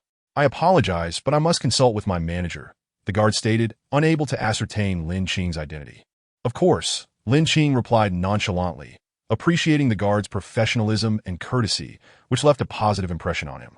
The guard entered the duty room, picked up the phone, and dialed the property manager's office. Hello? The property manager, enjoying tea in his office, quickly answered the call. Manager, this is security guard Zheng Ji from Entrance A. A guest claims he needs to go to the 88th floor, but I cannot confirm his identity. Could you come down? Guard Zheng Ji reported swiftly. The 88th floor? The property manager echoed, realizing the gravity of the situation. Please attend to him. I will be right down. Understood, Zheng Ji replied, hanging up the phone before returning to Lin Qing. He respectfully escorted Lin Qing to the reception room in the lobby and offered him a glass of water. Sir, please wait a moment. Our manager will be here shortly. All right. Lin Qing nodded, settling into the sofa in the reception area as he scrolled through Douyin on his phone. At that moment, a Huawei Shenlong Jean Dragon sedan pulled up at the entrance of the International Center. Shengwan Zhirong and his secretary disembarked and made their way inside. As they passed the reception room, Shengwan Zhirong caught a glimpse of a familiar figure and turned his head curiously. Lin Qing? Shengwan Zhirong wondered why Lin Qing was at the International Center. He stepped into the reception room. Qingzi, what brings you here? Are you working on something? Arong, I have a matter to attend to. What about you? Lin Qing replied upon spotting Shengwan Zhirong. My company headquarters is located here. Shengwan Zhirong gestured upward. My office is on the 48th floor. Would you like to come up for a visit? I'll go after I finish my business. Lin Qing began, but was interrupted by a plump figure rushing into the reception area. Which gentleman is headed to the 88th floor? Oh, Mr. Shengwan is also here. That's me. Lin Qing responded, then turned to Shengwan Zhirong Arong. I'll head up for a moment. I'll come to your office later for tea. Wait a moment, Qingzi.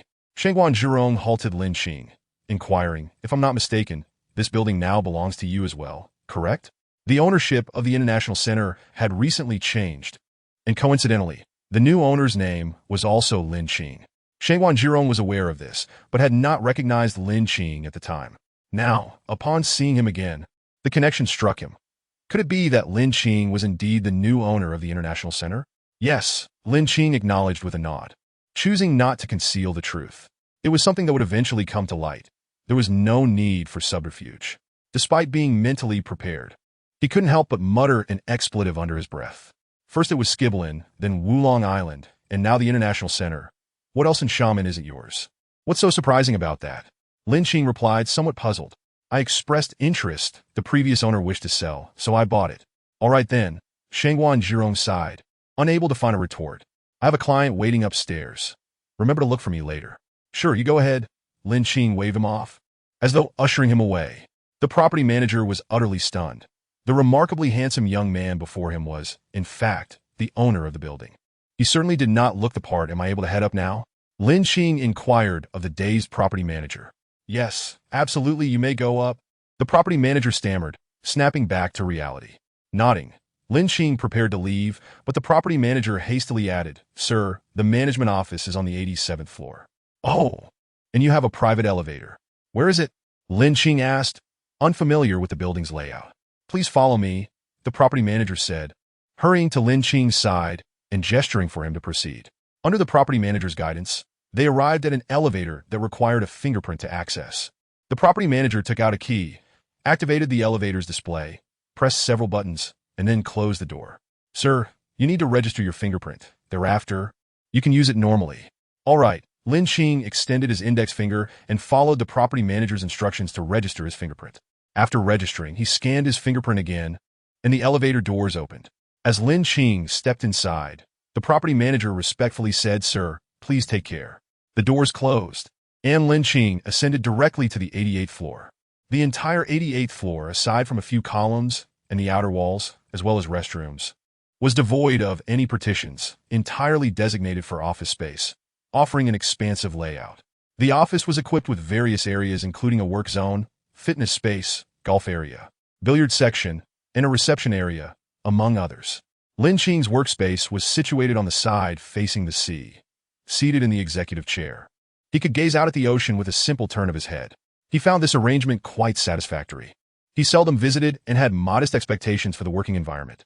For him, a desk and a chair were sufficient. When someone arrived on the 88th floor, the management office on the 87th floor was immediately informed, and someone rushed to report to the general manager of the International Center's management office. The general manager, a woman named Yu Ying, was currently engrossed in paperwork. Knock, knock, knock. The door to the manager's office was rapped upon. Without looking up, Yu Ying called out, Come in. Manager, someone has accessed the 88th floor, a young girl announced succinctly as she entered the room. Upon hearing this, Yu Ying finally lifted her head, acknowledging, I understand. I'll head up immediately. Please inform everyone to be on alert, as it might be the owner. Understood, the young girl replied before exiting the office. After the young girl left, Yu Ying tidied her attire and departed for the 88th floor. Ding! While seated in the executive chair and engrossed in his phone, Lin Qing suddenly heard the elevator sound and looked over curiously. The elevator doors slid open, revealing Yu Ying in professional attire stepping out. How striking, how youthful, were the first thoughts that crossed Yu Ying's mind upon seeing Lin Qing. However, her professional demeanor quickly took over. Hello, may I ask who you are? Having never met Lin Qing before, she did not underestimate him, recognizing he could very well be the owner or perhaps a descendant of one. I am Lin Qing, he replied, rising from his chair, rounding the desk, and approaching the glass wall. Greetings, sir. Yu Ying placed her hands on her waist. I am the general manager of the management office. My name is Yu Ying. Lin Qing nodded, turning to inquire, how are the building's profits faring? The building is currently only 2/3 leased, generating an annual income of approximately 500 million. Yu Ying is already well versed in these figures. As soon as Lin Qing posed a question, she promptly responded. Quite impressive. Lin Qing nodded and wrote down an email address on a piece of paper on his desk, instructing that reports should be sent to this email once a month. All right, Yu Ying nodded in agreement. Lin Qing then inquired, how many floors does Gaoyuan Group lease here? 18 floors in total, Yu Ying replied after a brief moment of contemplation. The rental has decreased by 20. Shangguan Zhirong is a friend of mine, Lin Qing remarked. Understood? Yu Ying acknowledged, mentally noting the information. Well then, if there's nothing else, I'll take my leave. I just came to check in. You all carry on with your work, Lin Qing stated as he made his way to the elevator. Take care, boss, Yu Ying thought to herself with a sigh of relief, realizing that this new boss would not interfere with her. Initially, she had harbored some concerns about the new boss, as she had no idea what his temperament might be, but it seemed that he was quite easy to get along with. Chapter 44. A star earns only a modest sum. In a month, Lin Qing visited the 48th floor and noticed that Shangguan Zhirong was still attending to clients. So he refrained from interrupting. After instructing his secretary to convey a message to Shangguan Zhirong, Lin Qing departed.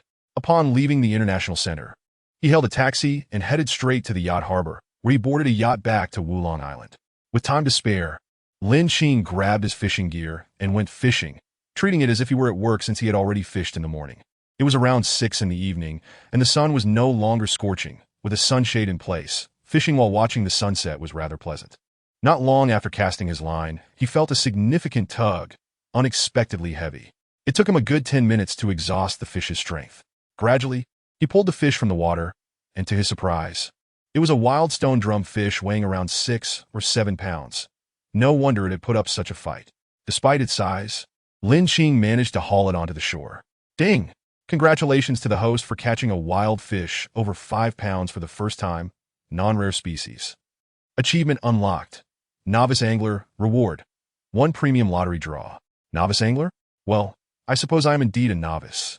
Lin Qing acknowledged the system's assessment. His fishing skills were certainly at a beginner's level.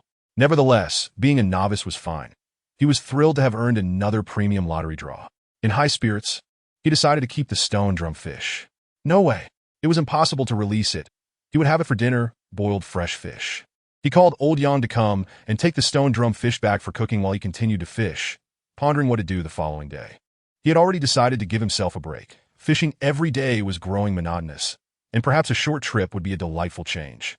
He had heard that Dali had the 6 veins divine sword, and he wanted to learn about it. He also thought about visiting Xiangyang to seek out the beggar sect and learn the dragon-subduing palm. Thus, while fishing and contemplating, he inadvertently let the hooked fish escape along with the hook. By 7 in the evening, Lin Qing reeled in his line and returned to the manor with his fishing gear. After a refreshing shower, he sat down in the dining room, where the robotic maid promptly served him bowls and dishes. One dish featured chopped pepper fish head, another consisted of boiled fish slices, along with a winter melon soup with ribs and a glass of milk to alleviate the spiciness. He first sampled the chopped pepper fish head and had to admit that the robotic maid's culinary skills were genuinely impressive. He then tasted the boiled fish slices, eagerly indulging in the meal. The dishes prepared by the robotic maid were always a feast for the eyes and palate, delicious and visually appealing. After satisfying his hunger, he walked a few laps around the villa's first floor to aid digestion, then watched several episodes of a variety show before retiring to bed. The next day, Lin Qing rose early to wash up and exercise. After finishing breakfast, he packed his luggage in preparation for departure. Just before leaving, he remembered that he had a premium lottery draw from the previous day that he had yet to redeem. With a thought, he initiated the draw. Ding! Congratulations to the host for winning 880 million Chinese yuan, which has been deposited into the host's bank account. Surprised and delighted to have won such a substantial sum of money for the first time, Lin Qing was somewhat astonished that a premium lottery draw could yield cash. He had thought that only basic and intermediate draws could produce cash rewards.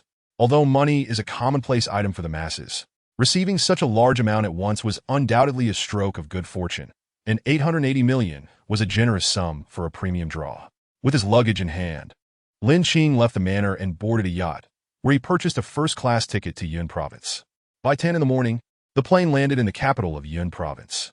Lin Qing then transferred to a high-speed train heading for Dali, where he had also booked a luxurious guest house. After several hours of travel by train and car, he finally arrived at the guest house before 2 in the afternoon. Since he had not eaten on the train, Lin Qing requested the guest house owner to prepare a meal of local delicacies, eager to savor the flavors. As the food was served, the enticing aroma compelled Lin Qing to dig in immediately. While he was enjoying his meal, a man wearing sunglasses and a mask entered. "Excuse me, is there any food left?" the man asked, glancing at Lin Qing's table and swallowing hard. "None left. We just ran out of ingredients for lunch," the guest house owner replied, pointing to the delectable dishes on Lin Qing's table. "Come join me," Lin Qing invited the man, as he had 7 dishes on his table. Far too much for him to finish alone. Wasting food was not his style. It was better to share. "Is that okay?" the man asked, a bit shy. "Of course. I can't finish all this food anyway," Lin Qing replied nonchalantly. "Thank you," the man said as he requested a pair of chopsticks from the guest house owner and sat down across from Lin Qing. After taking his seat, the man finally removed his mask, prompting Lin Qing to glance curiously at him. Wait a minute, isn't this who? Lin Qing exclaimed in surprise. What are you doing here? Where's your assistant? Don't look around. I'm here alone, Hu replied. Lin Qing awkwardly cleared his throat and then asked, You're Hu, right? Yes, Hu confirmed with a nod. What brings you here by yourself? Lin Qing inquired, putting down his chopsticks. Delicious, Hu replied after chewing and swallowing his food. I'm here for a program, but I arrived a bit early. They'll be arriving later. I see. Lin Qing nodded in understanding and resumed eating. Soon, the two had finished all the dishes on the table, both leaning back with satisfied expressions on their faces. After a while, Lin Qing went to pay, but Hu insisted on covering the bill, only to be politely turned away by Lin Qing, who said, You're a star. How much do you earn in a month? Why are you fighting me over this? Hu was momentarily taken aback. How much can a star earn in a month? Quite a bit. Thank you very much. Why does it sound like it's just a pittance coming from this excessively handsome young man? Thanks for the treat. Let's exchange contact information so I can treat you to a meal next time, Hu said as they settled in the lounge area, enjoying the gentle breeze. Sounds good. I don't have any stars in my contacts yet, Lin Qing agreed with enthusiasm, and they exchanged information. The two continued chatting until Hu's assistant and manager arrived, prompting Hu to stand up to leave. Qingzi, I'll be on my way now. Let us meet up again, he said, having formed a friendship with Lin Qing and agreeing to play some games together in the future. Safe travels, Lin Qing replied as he too stood up. Hu climbed into a van with his manager and assistant, who asked, Old Hu, who was that young man? Clearly intrigued by Lin Qing's looks. Just someone I met today. His name is Lin Qing. He seems to come from a well-off family, Hu replied thoughtfully. Do you know what he said? What? His manager inquired, and the assistant perked up as well. I had lunch with him, and he insisted on paying the bill. Before Hu Gus spoke, he laid the groundwork, and then, with great flair, he exclaimed, You, a celebrity, earn only a few coins a month. What are you competing with me for? Ha ha ha. Kai Inua and her assistant burst into laughter simultaneously. Chapter 45. A stroll in Dali on the other side. After bidding farewell to Hu Gu, Lin Qing returned to his room. Having spent the day in transit by plane, high-speed train, and taxi, he felt quite fatigued. Already accustomed to his midday nap, he found himself rather drowsy at this hour. After taking a shower, he lay down on his bed and fell into a deep sleep, oblivious to the world around him. Only stirring at 8 o'clock in the evening. Venturing out into the night in Dali City, he sampled some local delicacies, munching as he walked. Occasionally, he would stop to capture the picturesque scenery with his phone. His behavior mirrored that of any typical tourist. To enhance his photography experience, Lin Qing planned to seek out a camera store the next day to purchase a DSLR, as he felt his phone's camera lacked the necessary quality. On the vibrant streets of Dali at night, groups of charming young women clad in hanfu strolled together, their traditional attire harmonizing beautifully with the ancient city. Speaking of hanfu, Lin Qing had acquired a few sets previously, but had yet to wear them. He had brought 2 sets for this trip. However, he pondered that donning hanfu, while maintaining a modern hairstyle, might appear somewhat odd. Shaking his head, he dismissed the thought of returning to change into hanfu and continued his exploration, garnering many glances, predominantly from the young women around him. After wandering for nearly 2 hours, he noticed several shops beginning to close and the number of tourists dwindling. Lin Qing turned back toward his accommodation, relieved that it was not far from where he was. The walk back would take about half an hour, so he opted not to hail a taxi and instead strolled leisurely. Upon returning to the inn, he took a shower and organized the souvenirs he had collected in a suitcase, lying on the bed, lost in thought. Yet, the author could venture a guess as to what occupied his mind. Perhaps it was, darn it, I napped for several hours this afternoon, and now I can't sleep. Thankfully, after tossing and turning for an indeterminate amount of time, he finally drifted off. The next morning, shortly after 8, Lin Qing awoke, shaking off the remnants of sleepiness, and proceeded to freshen up. After washing up and changing into a new outfit, he stepped outside. Having researched online, he knew there was a store called Truth in Dali City, where he intended to make a purchase. Truth is a high-end camera brand produced and sold domestically in Huagua, renowned for its clarity, color processing, and anti-shake features. Naturally, the price of a Truth camera is quite steep.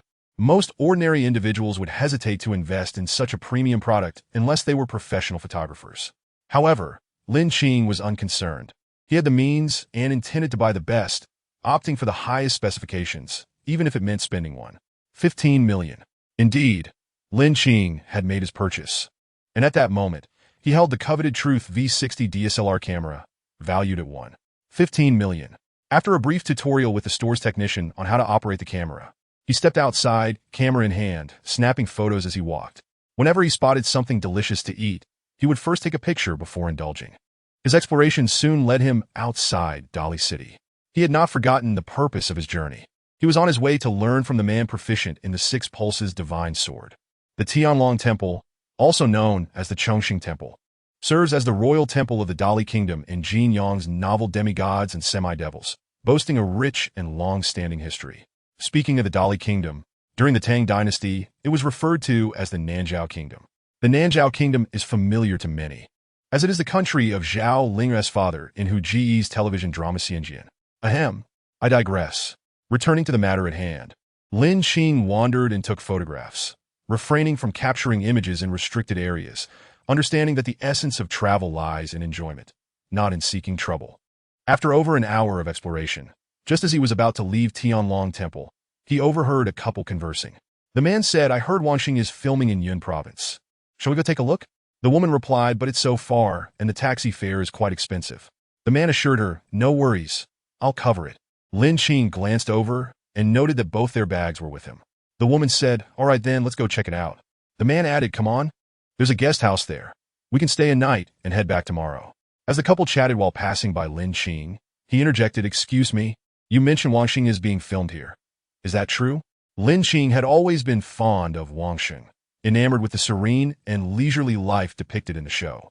The man responded, "Of course it's true. It's being filmed in XX Village. Would you like to join us?" The woman queried, "Why are you inviting him along?" The man explained, "The more, the merrier. We can split the fare, saving a bit." Having overheard their exchange, Lin Qing chimed in, "Why don't you come with me? I'll cover the taxi fare as a token of gratitude for sharing the location." The couple exclaimed in unison, "Really?" Lin Qing nodded affirmatively. They expressed their thanks. "Thank you. Thank you." Lin Qing smiled and said, "However, you need to accompany me back to the inn first. I must retrieve my luggage." The couple had no objections and followed him into the inn. Upon reaching the inn, the couple hesitated to enter, their guard still up, as Lin Qing independently retrieved his suitcase. The innkeeper escorted him to the door before returning inside. Lin Qing summoned a ride-sharing vehicle, and the three set off for the filming location of Wanxing. The filming site was quite distant, located in Ji Prefecture, in a village called Manyuan. Departing from Lin Qing's inn, it would take over 2 hours to reach Manyuan, likely arriving just in time for lunch at the Mushroom House. The couple sat in the back, engaged in conversation, while Lin Qing occupied himself with his phone, scrolling through Douyin, his headphones in place. In the blink of an eye, the 2-hour journey had come to an end, and they arrived in Manyuan. Uncertain of the exact filming location, Lin Qing and the couple inquired with villagers along the way. Fortunately, Lin Qing's linguistic prowess came in handy, showcasing the system's capabilities.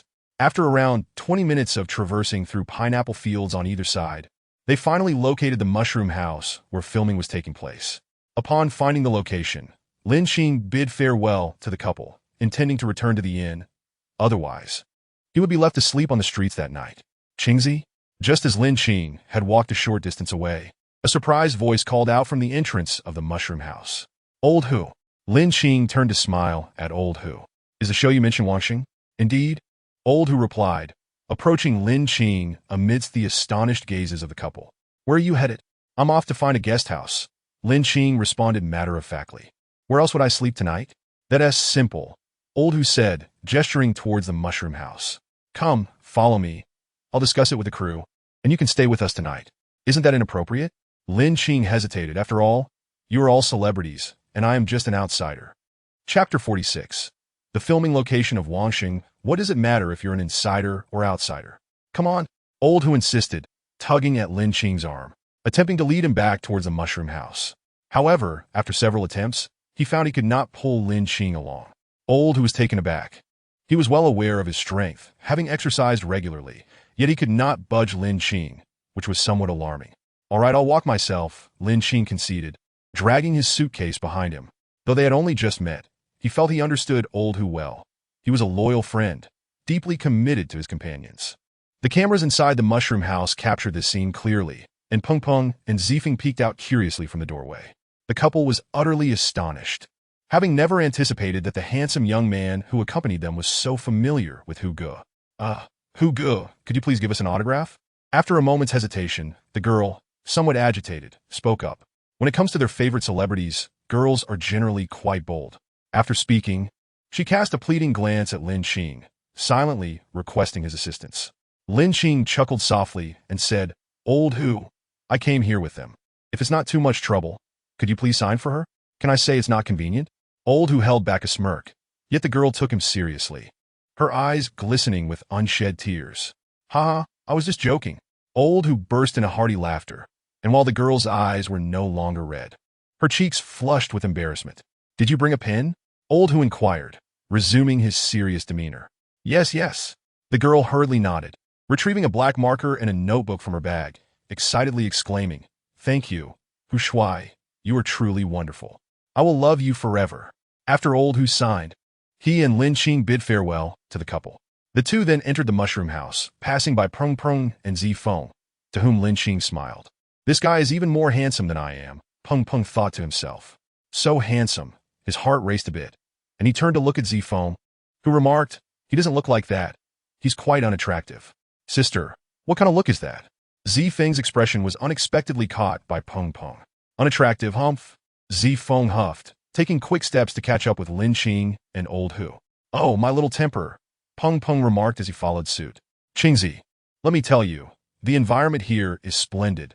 You will absolutely not regret staying here," Old Hu said while walking and introducing the surrounding attractions. After finishing, he added, "I originally came here just to see the filming location of Wangsheng, as I am a devoted fan of the show and have watched every episode. The surroundings are beautiful, and I love it. I want to take a few photos when I have the time." Lin Qing smiled as he patted the camera bag at his waist. Old Hu soon introduced Lin Qing to Huang Lei and He Jiong. "Huang Laosher, He Laosher, I brought a fan of our show with me." Both Huang Lei, who was busy cooking, and He Jiong, who was assisting, looked up simultaneously, their eyes brightening. "He's a handsome guy. Let me introduce my friend, Lin Qing, a loyal fan of Wangsheng, who specially came to visit our filming location," Old Hu announced with great enthusiasm. "Come here, Qingzi, let me introduce you." As Old Hu was about to introduce, Lin Qing quietly interjected, "Old Hu, I am a fan of Wangsheng." "Gah." Old Hu was caught off guard, his face turning awkward. Ignoring Old Hu's discomfort, Lin Qing extended his hand towards Huang Lei and He Jiong, saying, "Hello, Huang Laosher, He Laosher, I'm Lin Qing, a fan of Wangsheng. You can call me Qingzi." "Hello, young man. You are quite handsome," Huang Lei complimented. "Welcome to the mushroom house," He Jiong added. "Hello, Bing Bing." Zifeng. Lin Qing turned to greet the siblings who had just entered. "Hello, hello." Peng Peng examined Lin Qing from head to toe. He's more than half a head taller than me, and more handsome." "Hello." Zifeng smiled shyly, feeling a bit bashful. "Huang Laosher, since Qingzi just arrived and hasn't found accommodation yet, why not let him stay with us?" Old Hu suggested, pausing before continuing, "Since I'm the only guest this episode, we can treat Qingzi as a non-paying guest. What do you think?" Huang Lei did not immediately agree, but he was somewhat intrigued by Lin Qing's looks. "I will finish this dish, and then we can discuss it with the director." "No need. I'm here," the program's director, Chen Jingzhou, approached proactively. He had known about Lin Qing's arrival for some time and had been observing from the side until Huang Lei spoke. "Perfect timing, Old Chen, Old Hu's friend. Having Lin Qing as a guest is no problem, right?" Huang Lei asked while stir-frying. "No problem, but we need to sign a contract," Chen Jingzhou nodded, then turned to Lin Qing. "However, since you are not a celebrity, the appearance fee won't be high." "That's fine. I just came to experience Wangsheng life. I don't need an appearance fee." Lin Qing waved his hand dismissively. "To thank the mushroom house for their hospitality, I will cover the ingredient costs for the next 2 days. This doesn't violate any rules, right, Director Chen?" Chen Jingzhou hesitated, feeling that it was a bit too lenient for the mushroom house. However, Huang Lei seized the opportunity, saying, "Old Chen, you don't need to pay. So what are you hesitating for?" "All right," Chen Jingzhou agreed but added, "However, we need to establish some rules. You really leave no loopholes, do you, Old Chen?" He Jiong glared at Chen Jingzhou. "Go on, what are the rules?" "First, no bulk purchasing. Only the ingredients needed for the dishes ordered by the guests," Chen Jingzhou stated, looking at Huang Lei and He Jiong. "Is that acceptable?" The group from the mushroom house nodded in unison. Chen Jingzhou continued, "Secondly, no purchasing of snacks, drinks, or staples like rice and flour. Is that acceptable?" While snacks and staples were understandable, Huang Lei protested, "Why can't we have drinks? Drinks are for consumption and are a type of ingredient." He Jiong immediately chimed in, not giving Chen Jingzhou a chance to respond. Old Hu, Bing Bing. And even the younger sister, Zi Feng, voiced their complaints as well. Unable to withstand the collective protest, Chen Jingzhou reluctantly agreed, albeit with a limit of 1 large bottle per day. Ultimately, Lin Qing settled in the mushroom house as a temporary guest for this episode without signing a contract, as that little money held no significance for him. As Lin Qing remarked, how much do celebrities make in a month? What could an appearance fee possibly be? At noon, Lin Qing had a meal with everyone at the mushroom house, finally tasting the dishes personally cooked by Huang Lei. Although they did not surpass those prepared by the robotic housekeeper, they were still quite good. After satisfying their hunger, everyone sat under the shelter to cool off and chat. Qingzi, where are you from? Huang Lei was the first to ask. I would say I am from Xiamen in Fujian province. Lin Qing smiled, then continued, I am an orphan and grew up in an orphanage. I don't know who my parents are, but I have lived in Xiamen for over 20 years, and this is the first time I've ventured so far. Chapter 47. Casual chit-chat and sketching what? He Jiong exclaimed in surprise, then added, does that mean you had a difficult life? Not at all. Lin Qing replied with a gentle smile, his expression devoid of any bitterness. I was raised with the support of the government, and I am grateful for that. After earning some money, I now live quite happily. Your mindset is truly admirable. He Jiong remarked, giving a thumbs up, then said earnestly, I hope you can maintain this perspective and continue to be this happy. Thank you. He Laosher, Lin Qing nodded. I will strive to be a person of value to society. What do you do now, Qingzi? Huang Lei took the opportunity to ask. Currently, I am an unemployed wanderer. Lin Qing leaned back, adjusting his posture. My main occupation is fishing. Fishing? The group was taken aback, and Old Hu teased. You could just say you're playing around. Ha! Everyone burst into laughter. Time always flies when one is having fun. Accustomed to afternoon naps, Lin Qing went to wash up and take a shower before resting for a while. Old Hu accompanied him, explaining some important details to keep in mind. Lin Qing had a good memory and managed to remember the main points.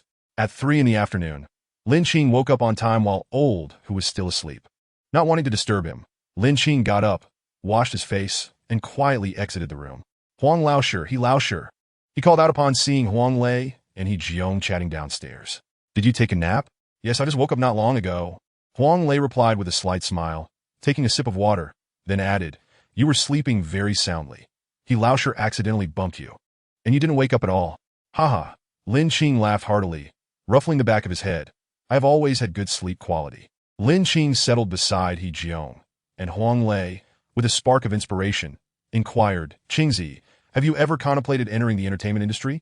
Huang Lei believed that Lin Qing possessed excellent qualities. Standing over 180 centimeters tall and possessing striking good looks, he seemed ideally suited for a career in entertainment. Not at all, Lin Qing replied, shaking his head. I have grown accustomed to my freedom. Venturing into the entertainment world impulsively would be quite uncomfortable for me. That is true. Without a genuine passion for this line of work, one would find it unbearable. Huang Lei nodded in agreement. Though Lin Qing appeared slender, his arms exuded strength. He Jiong, while playfully squeezing Lin Qing's arm, widened his eyes at the camera and then turned to Huang Lei, exclaiming, it's incredibly firm. Just how much strength must one possess? I exercise regularly. Although I may appear thin, I weigh around 140 gene, having gained a bit recently, likely around 143 gene now. Lin Qing remarked with a slight grin. I envy that, He Jiong expressed, his face reflecting admiration, followed by a hint of melancholy. With my physique, no matter how much I work out, I just can't build muscle. Every time he watched the show, He Jiong was particularly curious about how he could eat so much without gaining weight. Lin Qing nodded in agreement. It's likely due to a unique constitution that has a poor absorption capacity, Huang Lei interjected. I, too, envy He Jiong's physique. Look at me. I've become quite plump, and my daughter is always criticizing me. Huang Laosher, you've been exercising daily, haven't you? Lin Qing glanced at Huang Lei's arms beneath his short sleeves. I managed to run for about 20 minutes each morning, Huang Lei replied. Let us go together tomorrow. Lin Qing suggested, just as sounds echoed from the staircase. Lin Qing's younger sister, Zi Feng, emerged from her room, poured herself a glass of water, and sat across from Lin Qing, staring into space. My daughter has this lovely trait. She is so quiet, Huang Lei remarked, gently patting Zi Feng's hair. Zi Feng gave a shy smile, remaining silent. Huang Laosher, is there anything you need me to do? Lin Qing asked Huang Lei. It's too hot right now. Let us postpone it for a while, Huang Lei said, gesturing towards the blazing sun outside. Since this is an experiential variety show, we certainly can't have the guests falling ill. He Jiong chuckled, casting a more affectionate glance at Lin Qing. So sincere. This child, do you have any A4 paper and pencils? Lin Qing suddenly remembered his proficiency in sketching. How about I draw a sketch for you? You can sketch? Huang Lei asked, somewhat astonished. Qingzi not only looks handsome, but is also quite talented. He Jiong nodded in surprise. I'll fetch them for you. He Jiong walked over to the cabinet, rummaged through a stack, and returned with several pencils, handing them to Lin Qing while expressing his anticipation. Lin Qing accepted the materials, cleared a small space, placed a sheet of paper, and began sharpening the pencil. After tidying up the shavings, he set the stack of A4 paper down and said, Huang Laosher, He Laosher, and my sister, please take a seat opposite me and strike a pose for me to observe. All right. He Jiong and Zifeng positioned themselves beside Huang Lei, all three striking a pose. Is this the pose you want? Lin Qing inquired. Exactly, they all nodded in unison.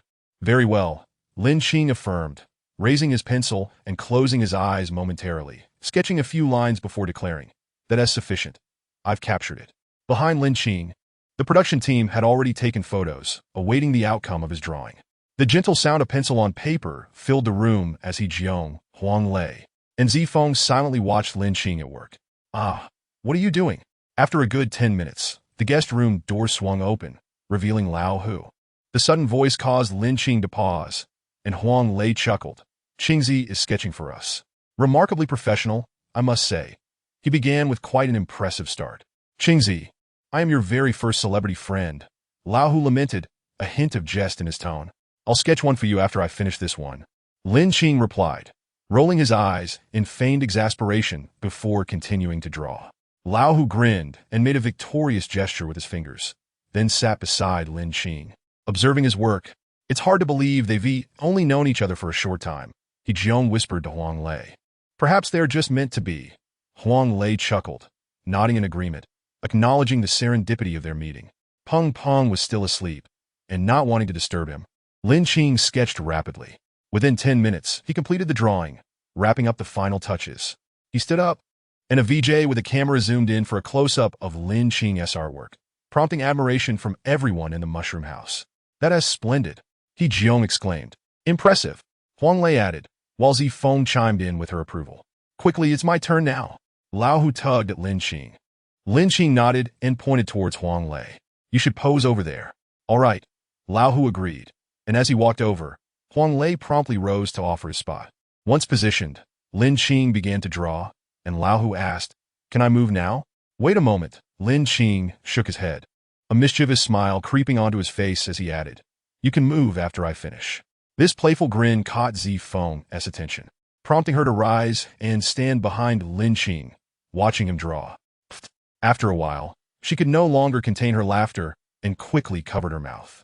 Chapter 48. Departure. When Zifeng laughed, Huang Lei and He Jiong became curious and leaned in to see, both breaking into smiles, which made Lao Hu hesitant to move.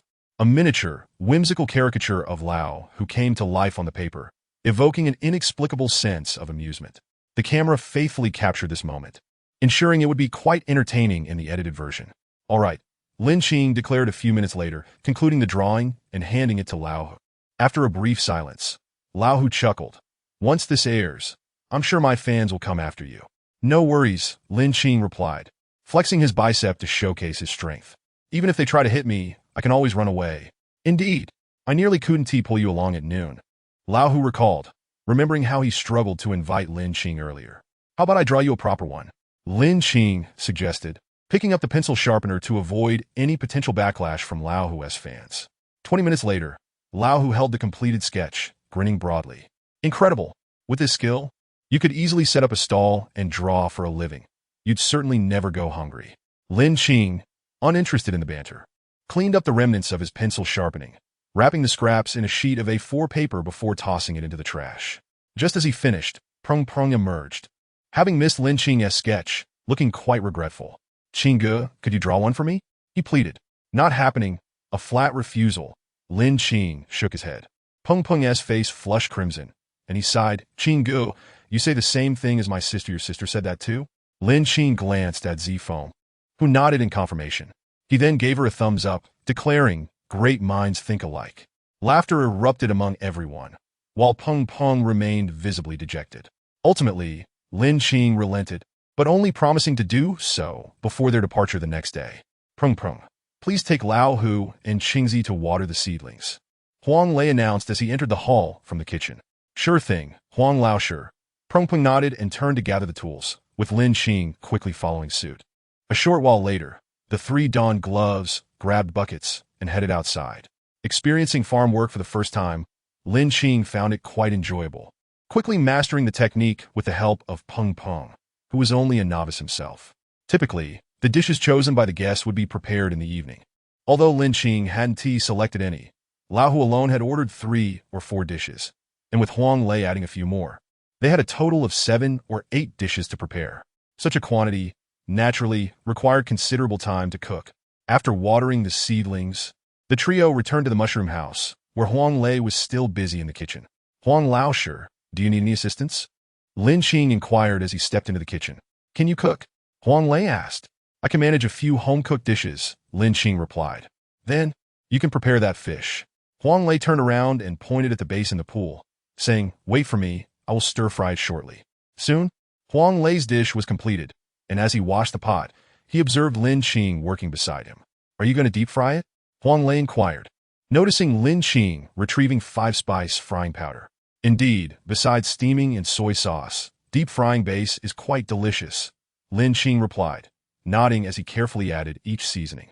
Before long, Lin Qing's deep-fried base was ready, and inhaling the aroma, Huang Lei remarked, "It seems we are in for a treat today. This method is from Fujian. I haven't had it in ages. Care to try a piece?"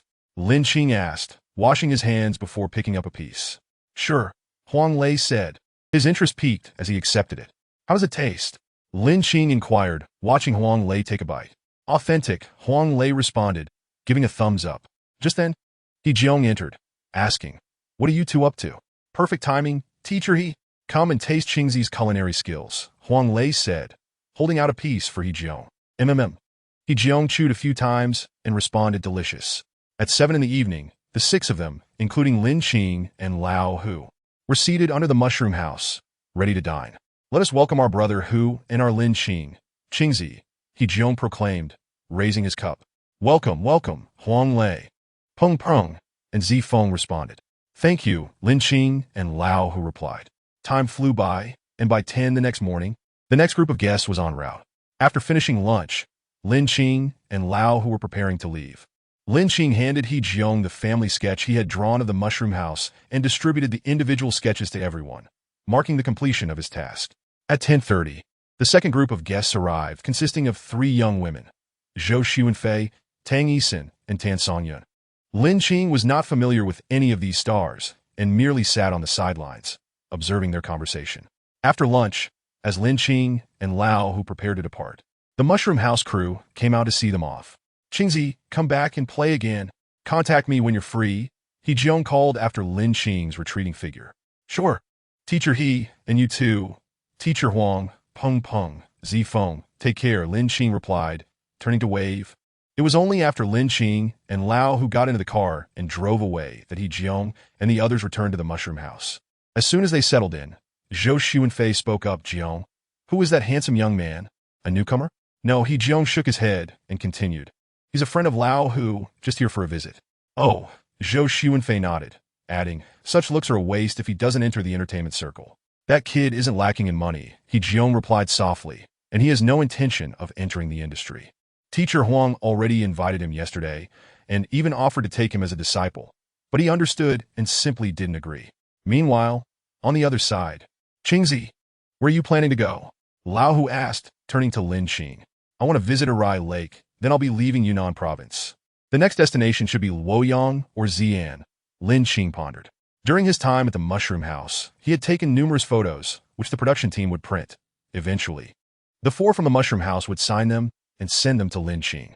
Aside from wanting to see Arai Lake, Lin Qing also wished to capture its beauty as a keepsake. "I wish I could travel freely like you," Lao Hu said enviously. "It's all about what you want. Besides, don't you travel often too?"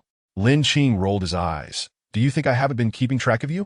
Lin Qing's phone screen was paused on Lao Hu's Weibo, showcasing various tourist attractions.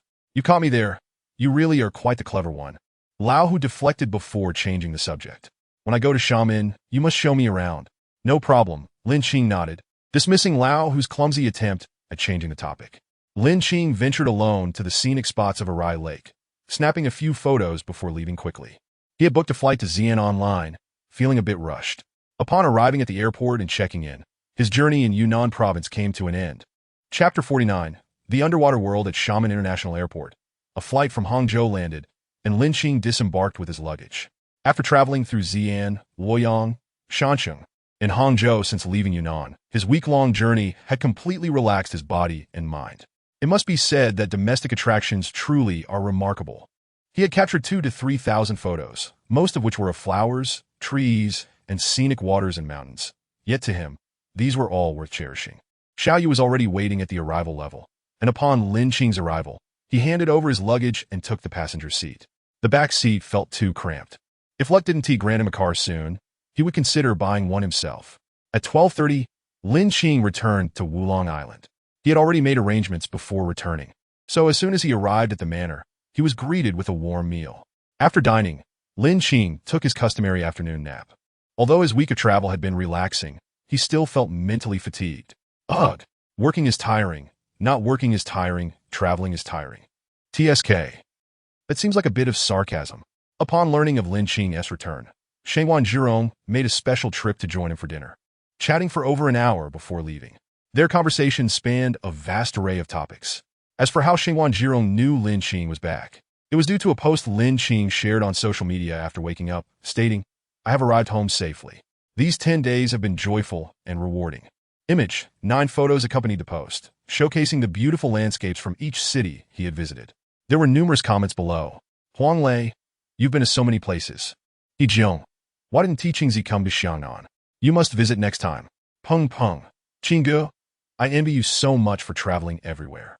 Zifeng, Qingge, the photos are lovely. I'll be saving them. Hugo, next time, let us go together. I'll take you abroad. Su Jiwei, Zhen Yuqian, Zheng Sudong. Within less than 10 minutes of posting, a flood of comments appeared, and the likes surged to 40. Lin Qing chose to respond to each comment, spending over 5 minutes to reply thoroughly. As he replied, more comments kept coming in, extending the time. By the time Shengwan Zhirong left, it was already past 7 in the evening. Lin Qing played a few rounds of games before heading to bed. The next morning at 5, Lin Qing rose early for a run. Maintaining physical fitness is a long-term endeavor. Even with the physique-enhancing gene serum, neglecting exercise would still lead to an unfit body. At 7 o'clock, Lin Qing arrived punctually at the fishing platform, returning to the very spot where he had first fished. After so many days away, surely he wouldn't be catching only small fish and shrimp? He skillfully set up his gear, baiting the hook, setting up the sunshade, and arranging the lounge chair, all without any signs of having forgotten the routine. Sitting on the lounge chair, he kept an eye on the fishing rod while occasionally replying to messages on his phone. Since becoming acquainted with those stars, he often chatted with them on WeChat, especially He Jiong, who seemed to enjoy conversing with Lin Qing the most, frequently sending messages. Click, click, click.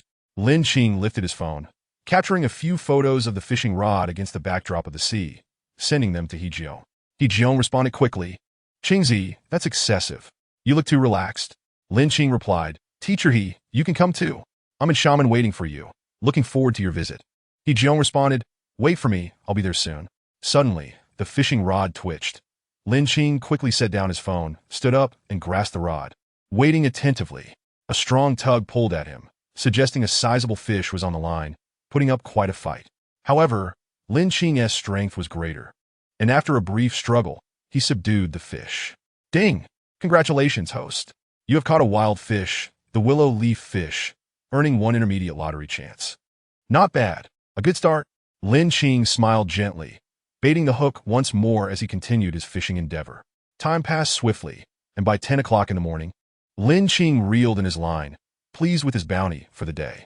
He had managed 1 high-level draw, 2 medium-level draws, and accumulated 88 fragments, bringing him closer to redeeming a basic draw. After taking a refreshing shower, he focused his thoughts, initiating the 2 medium-level draws. Ding! Congratulations to the host for winning a luxurious seaside villa worth 1,000 square meters. The host may choose the construction site. Land owned. Ding. Congratulations to the host for drawing a century-old wild ginseng, which has been added to the system's backpack. Both items were remarkable. The luxurious seaside villa was impressive. Yet the century-old wild ginseng was equally valuable. On this planet, which had been extensively exploited, finding wild ginseng of such age was exceedingly rare. Those aged 1,000 years were considered treasures, while those of 10,000 years were mere legends. The century-old wild ginseng Lin Qing obtained was already exceedingly precious, valued at no less than 10 million. As for the luxurious seaside villa, Lin Qing decided to place it by the beach on Wulong Island, providing a change from the manor whenever he desired. With the door opened, he would be greeted by the beach and the ocean. If an underwater world could be added, it would be even more marvelous. With a mere thought, he initiated the high-level draw. Ding! Congratulations to the host for acquiring an underwater world, with the freedom to choose the island for construction. Free island. In that instant, Lin Qing was taken aback. A prophet? A European deity? Was it really that uncanny? After a moment of astonishment, Lin Qing opted to position the underwater world approximately a kilometer away from the seaside villa, with the entrance situated about 500 meters from the villa. Once the underwater world was constructed, Lin Qing eagerly rushed over. Although he had visited underwater worlds before, this was the first time he owned one. It bore little difference from others, save for the higher quality materials and enhanced safety features, equipped with engineering robots. Lin Qing was untroubled by maintenance concerns. After surveying the underwater world, Lin Qing instructed Lao Yang to dispatch a security robot to monitor the entrance, deferring the engineering robots until the hotel was completed. Rather than returning to the manor, he proceeded directly to the luxurious seaside villa. The villa boasted 3 stories, featuring a modern decor style, with each floor adorned with panoramic floor-to-ceiling windows, and the third floor even included a skylight with a full view. At night, one could lie in bed on the 3rd floor while gazing at the stars, making it an ideal summer retreat.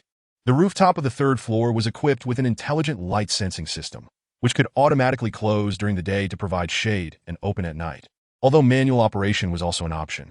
The 2nd floor had a balcony of moderate size, approximately 150 square meters, furnished with a hammock and a set of minimalist yet stylish tables and chairs. It was a splendid residence. Lin Qing was thoroughly satisfied with the luxurious seaside villa. Upon returning to the manor, he immediately instructed Lao Yang to arrange for supplies and bedding for his upcoming stay, planning to spend a couple of nights there in a few days.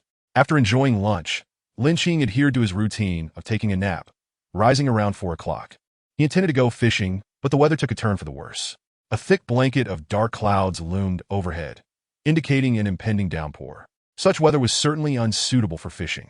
Standing by the large window, Lin Qing observed the weather for a moment before deciding to open his computer and indulge in some gaming. Suddenly, boom! Just as Lin Qing turned, the sky outside flashed twice, followed by a tremendous clap of thunder. TSK. Lin Qing clicked his tongue. It seemed that not only did the heavens wish to thwart his fishing plans, but they also forbade him from playing games. Chapter 50. Amidst the lightning and thunder, raindrops quickly began to fall from the clouds, pounding fiercely against the earth. They say the thunder roars while the raindrops are sparse. Yet today, the rain was anything but light. It commenced with a torrential downpour, the visibility plummeting dramatically. Sitting in a chair in the grand hall, Lin Qing took out the jade token he had caught during fishing, having forgotten to have it appraised for its value after previously mentioning it. At this moment, he was not in dire need of money, and he found himself reluctant to sell it. Perhaps keeping it as a collectible would be a wise choice. He instructed Lao Yang to procure a small box, lining it with golden silk before placing the jade token inside, subsequently displaying it on a grand stand made of precious golden Namu wood. Once arranged, Lin Qing sat back in his chair, realizing that in the expansive manor, it was just him, Lao Yang, and a few robots, an overwhelming sense of solitude washing over him. Indeed, Wulong Island lacked a certain vibrancy. In truth, he was its only living inhabitant. Thunderstorm weather was ill-suited for using electronic devices with new accounts. Although the manor likely had a formidable defense system, Lin Qing was unwilling to take any risks. The computer was unplayable, the television remained off, and even his phone was unusable. He could only sit in the chair and daydream. Fortunately, the rain did not last long. Within just over an hour, both the downpour and the clouds vanished without a trace.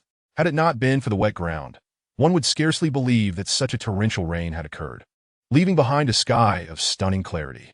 With the rain ceased and time still ample, Lin Qing gathered his fishing gear, preparing to venture outside. Dingling! Just as he was about to leave the manor's courtyard, his phone rang. Qingzi, what are you up to? The caller was Shangwan Jirong. I'm getting ready to go fishing. The rain just stopped, so I thought I'd test my luck. Lin Qing replied as he walked. Tomorrow, I'll introduce you to someone. How does that sound? Shangwan Jirong added, I'm sure you'll like her. Sure. Lin Qing was indifferent, but he reminded, you know the rules. We must not disturb the environment. Understood. Shangwan Jirong acknowledged, then added, all right, I'll hang up now. Phone bills are quite expensive. Such a miser. Lin Qing chuckled, hanging up the call. Since it was afternoon, upon arriving at the fishing platform, Lin Qing first opened the sunshade and set it up before taking out his fishing rod and preparing the bait. After baiting the hook, he cast it into the water, arranging his lounge chair and sitting down to take a deep breath. It must be noted that after the rain, the air surrounding Wulong Island was palpably fresher, making each breath a delight. On an island, with a solitary fisherman, the gentle sea breeze, two softly swaying fishing rods, and a sunshade created a serene and peaceful tableau. Dingling! His phone rang again. This time it was a call from Su Jiwei. Director, what brings you to call? Lin Qing asked, a smile playing on his lips. No jokes here, Su Jiwei chuckled before continuing. I've sent you some fruits. Remember to pick them up. I sent them to the address you provided. All right. Lin Qing replied, then inquired, how are things with that girl? What girl? You must refer to her as sister-in-law. Su Jiwei said with a tone full of pride. Not bad. You've secured her. Lin Qing smiled slightly, teasing, are you eager to step into the grave of love? What nonsense. Su Jiwei was momentarily taken aback before responding, hey, marriage is still a long way off. The factory has just opened, and there is a mountain of tasks to tackle. Still a long way? Yet you want me to call her sister-in-law. Aren't you just too eager? Lin Qing smirked. Nonsense. Can a girlfriend be called sister-in-law? Su Jiwei retorted, slightly annoyed. All right, director, go get busy. I have things to attend to as well. Lin Qing was ready to end the call, as his fishing rod had begun to show signs of movement. Okay, we'll do this for now. Let us find a time to gather again. After hanging up, Lin Qing hastily set down his phone and gripped the fishing rod tightly. Just as he secured his grip, he felt a strong pull. The fish had bitten the hook with remarkable speed. Lin Qing engaged in a battle of wits with the fish, a back-and-forth struggle that ultimately wore the fish down. Raising his rod to reel in the line, Lin Qing was astonished to see, what in the world, it's a shark. It wasn't one of those massive sharks, but rather a small one, the kind commonly found in markets, whose flesh is quite delectable once skinned. Although it was not large, it weighed over a pound, sufficient for a meal cooked in soy sauce. To prevent it from biting him, Lin Qing promptly cut the fishing line and called Lao Yang to dispose of it, planning to feast on it that evening. Alongside catching the shark, Lin Qing also earned a basic draw. By this point, the basic draw no longer stirred any emotional response within him, as the items drawn were rather ordinary. Having witnessed the rewards of a premium draw, he no longer placed any importance on the basic draw. After replacing the hook and rebaiting, he cast his line once more, and time continued to pass swiftly as the sky gradually darkened. At 7 o'clock, Lin Qing packed away his fishing gear and slowly made his way towards the estate, carrying a bucket in hand. The afternoon's catch was rather disappointing. He had only managed one intermediate draw and 2 novice draws, accumulating a total of 3 draws due to the fragments he had collected. Compared to the morning, the afternoon's results were far less impressive, with not a single high-level draw to show for his efforts. Upon returning to the estate, he handed the bucket of fish over to the housekeeper for processing, while he first took a shower before descending to dine. After finishing his meal, it was, of course, time for the draws. After all, even the smallest mosquito is still a morsel. 3 novice draws could yield something worthwhile. With a flicker of thought, the 3 novice draws commenced. As expected, the results included 2 cash prizes and 1 high-spec gaming laptop, though it was not of the futuristic variety, but rather something readily available on the market. When it came time for the intermediate draw, Lin Qing held little hope, having cultivated a mindset of what I gain is fortune, what I lose is fate, given the inherent randomness of such endeavors. Ding! Congratulations to the host for winning a top-tier luxury car, a Lorry DC's Extended Phantom, equivalent to a Rolls-Royce Extended Phantom. Lin Qing was quite pleased with this draw, as he had been contemplating a vehicle upgrade. The Lori DC's extended Phantom had a market price of approximately $13 million, and while it was not as exorbitant as the Long Sol, it offered superior comfort in the rear. After completing the draws, Lin Qing retreated to his room. After all, the estate was only inhabited by old Yang and a few robots, who could only rigidly follow commands and were inept in the art of conversation. He opened his computer to check the backlog of his writing, casually copying a dozen chapters into the draft folder, scheduling them for automatic publication, and disregarding the comments and reward-seeking updates. He closed the author backend without glancing at the internal messages. Upon launching the game, a friend request immediately popped up. It was Zheng Sudong. Lin Qing thought to himself, this fellow is quite persistent. Does he not realize how inept he is? He clicked to decline. The friend request reappeared. Decline. Another invitation. Decline. Yet another invite. Something felt amiss. Sure enough, before long, a message arrived on QQ. Tuan Tuan. Qinggu, you rejected me. Lin Qing, apologies, it was a reflex. Tuan Tuan. Then I shall invite you again. Lin Qing. All right. Chapter 51, Shangguan Rui Xue. As the clock struck 12, Lin Qing prepared to retire for the night when Tuan Tuan sent a message on QQ. Qinggu, next Wednesday, my best friend and I will be heading to Xiamen. Please remember to pick us up. Lin Qing replied with a smile. Okay, I'll remember. Time to sleep now. Tuan Tuan. All right, Qinggu, good night. He turned off his phone, plugged it into the charger, and, cocooned in his blanket, swiftly fell into a deep slumber. The following morning, at 6 o'clock, Lin Qing rose from his grand bed. There were no beautiful women by his side, nor any languid moments to indulge in. He had overslept by an hour, as there was no fishing required today. Nevertheless, he could not forego his exercise routine, hence he had merely slept in a bit longer. After completing his workout, he took a refreshing shower and savored a sumptuous, nutritious breakfast meticulously prepared by the housekeeper robot. Such a lifestyle would evoke envy in countless individuals. No need to work, being cared for in daily life without the burden of salaries. Could there be a more delightful existence? Perhaps, but certainly not many. For instance, having a dozen or 20 girlfriends. Perhaps he had indulged too much in novels. Since acquiring the system, Lin Qing's mindset had gradually begun to shift. Why pursue a girlfriend? What could a girlfriend possibly offer? Well, yet a girlfriend would incessantly test your boundaries, trample upon your principles, and deplete your wallet. The aforementioned is merely a personal perspective. Therefore, in his view, a girlfriend, aside from the physical aspect, was utterly devoid of merit. Lin Qing had indeed learned to relish life. He neither smoked nor excessively drank, and thanks to the enhancements from the physique gene drugs, he maintained excellent health. Occasionally, he would travel, fish on leisurely days, accumulate chances for draws, and if boredom struck, he could always engage in gaming to pass the time. The life of a wealthy individual had just begun, and Lin Qing yearned for no restraints, not even from women, no matter how breathtakingly beautiful they might be. Ding-ling! After breakfast, while watching television in the hall, his phone rang. It was a call from Shangguan Zhirong. Qingzi, we're almost there. Have old Yang come to pick us up? After Shangguan Zhirong spoke, he hung up. Lin Qing was taken aback. They had come rushing over so early in the morning. Did they not realize that Wulong Island would not be going anywhere? Shaking his head, he instructed old Yang to drive out. Since they had arrived, it would be absurd to send them back.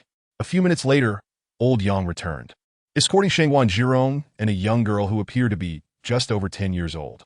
The little girl sported 2 playful pigtails, her bright eyes darting around curiously. Yet her face bore a slightly pale complexion, giving her a somewhat sickly appearance. Uncle, where is this? The girl asked, gazing up at Shangguan Zhirong, her face radiating innocence. This place is so beautiful, even more so than your home. Rui Xue, this is a friend of Uncle's. Today we specially brought you here to play, Shangguan Zhirong replied, gently ruffling Shangguan Rui Xue's hair. Uncle's friend? Have I met him? Shangguan Rui Xue tilted her head, puzzled. You haven't met him. Shangguan Zhirong shook his head. But he is exceedingly handsome, even more so than your uncle, and I'm sure you will like him. Really? Shangguan Rui Xue's eyes sparkled with delight as she tugged at Shangguan Zhirong's hand. Then let us go inside quickly. Mr. and Miss, please come in, old Yang said, bowing slightly. Thank you for your hard work, old Yang. Shangguan Zhirong smiled at him. It's no trouble, old Yang replied in his usual calm demeanor, unaffected by the praise. Follow me. The gentleman is waiting inside. Nodding, Shangguan Zhirong took Shangguan Rui Xue's hand and followed old Yang. Wow, it's so beautiful, Shangguan Rui Xue exclaimed. one hand held by her uncle while the other pointed at the folding screen. That is Sue embroidery, quite expensive, Shangwan Zhirong explained, casting a glance at Shangwan Ruishue. Each stitch here was crafted by a master, making it a rare piece. Ah, Shangwan Ruishue nodded, somewhat confused but obediently trailing behind her uncle into the living room. Qingzi, I'm here. Shangwan Zhirong spotted Lin Qing sitting in the living room at once. Please, have a seat. There is no need to be so polite here. Lin Qing gestured toward a rosewood armchair and then turned to Shangwan Ruishue, asking, and who might this be? Lin Qing noted that the girl's eyes were clear and lively, her double ponytails adorably framing her face, though her pallid complexion evoked a pang of sympathy. My niece, Shangwan Zhirong replied, stroking Shangwan Ruishue's hair. This is Shangwan Ruishue. Call me. Ruishue, say hello to Uncle Lin Qing. Hello, brother. Shangwan Ruishue did not adhere to Shangwan Zhirong's request, as she believed Lin Qing was too young to be called uncle, thinking it more appropriate to address him as brother. Brother, you are really handsome. Uncle did not deceive me, Shangwan Ruishue said with an innocent smile that illuminated her face. Thank you. Lin Qing chuckled, walking over to ruffle her hair. You are quite beautiful as well. When you grow up, you will surely be even more stunning than I. Shangwan Ruishue beamed, her joyful laughter touching the softest corners of Lin Qing's heart. Let us go sit down, Lin Qing suggested with a smile, settling down with Shangwan Zhirong and Shangwan Ruishue. Qingzi, I wasn't lying to you, was I? Shangwan Zhirong said with a grin. I knew you would like her.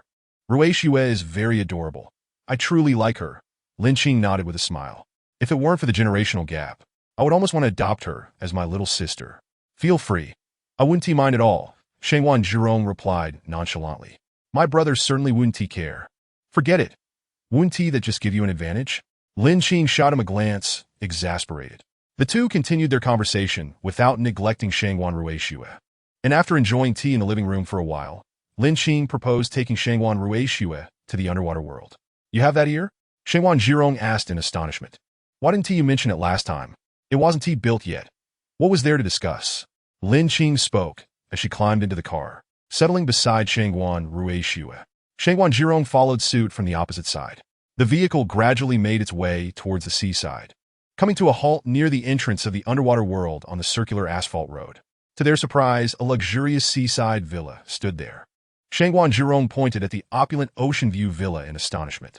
It's been built for quite some time, Lin Qing remarked as she strolled forward. Brother, this place is so beautiful. Can I come here often in the future? Shangwan Ruishue lifted her gaze towards Lin Qing. Of course, Lin Qing replied, taking Shangwan Ruishue's hand. You can come whenever you wish, and if you want to stay here, you are always welcome. That's wonderful, Shangwan Ruishue exclaimed, tightening her grip on Lin Qing's hand, then glancing disapprovingly at Shangwan Zhirong. Uncle is always busy. He never takes me out to play.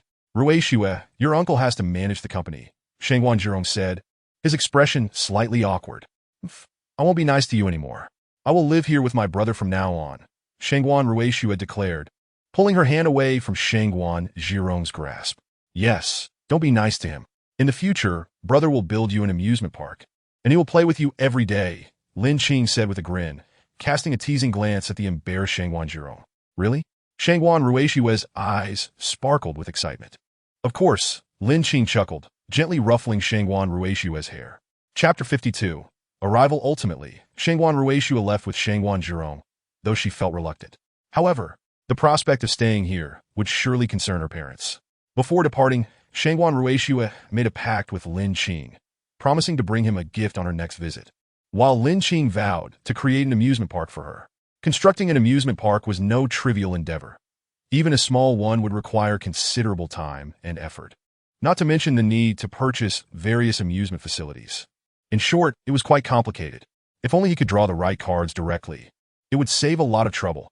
However, luck was not something he could control, and he couldn't simply wish for what he desired. After bidding farewell to Shangwan Zhirong and Shangwan Ruishue, Lin Qing returned to the manor. Lunch had already been served, and the culinary skills of the robotic housekeeper left Shangwan Zhirong with an urge to take it away. Unfortunately, even if Lin Qing had no objections, the robotic housekeeper could not comply, as its programming did not include a function to change owners. Having not gone fishing and without breaking a sweat, Lin Qing habitually took a shower before indulging in a nap. Time flew by, and before long, Wednesday, The day he had arranged to meet with Tuan Tuan arrived. Lin Qing set off early in his Dragon Soul sports car, heading straight for Xiamen International Airport, leaving the Laird's Phantom for Zhang Xiangping.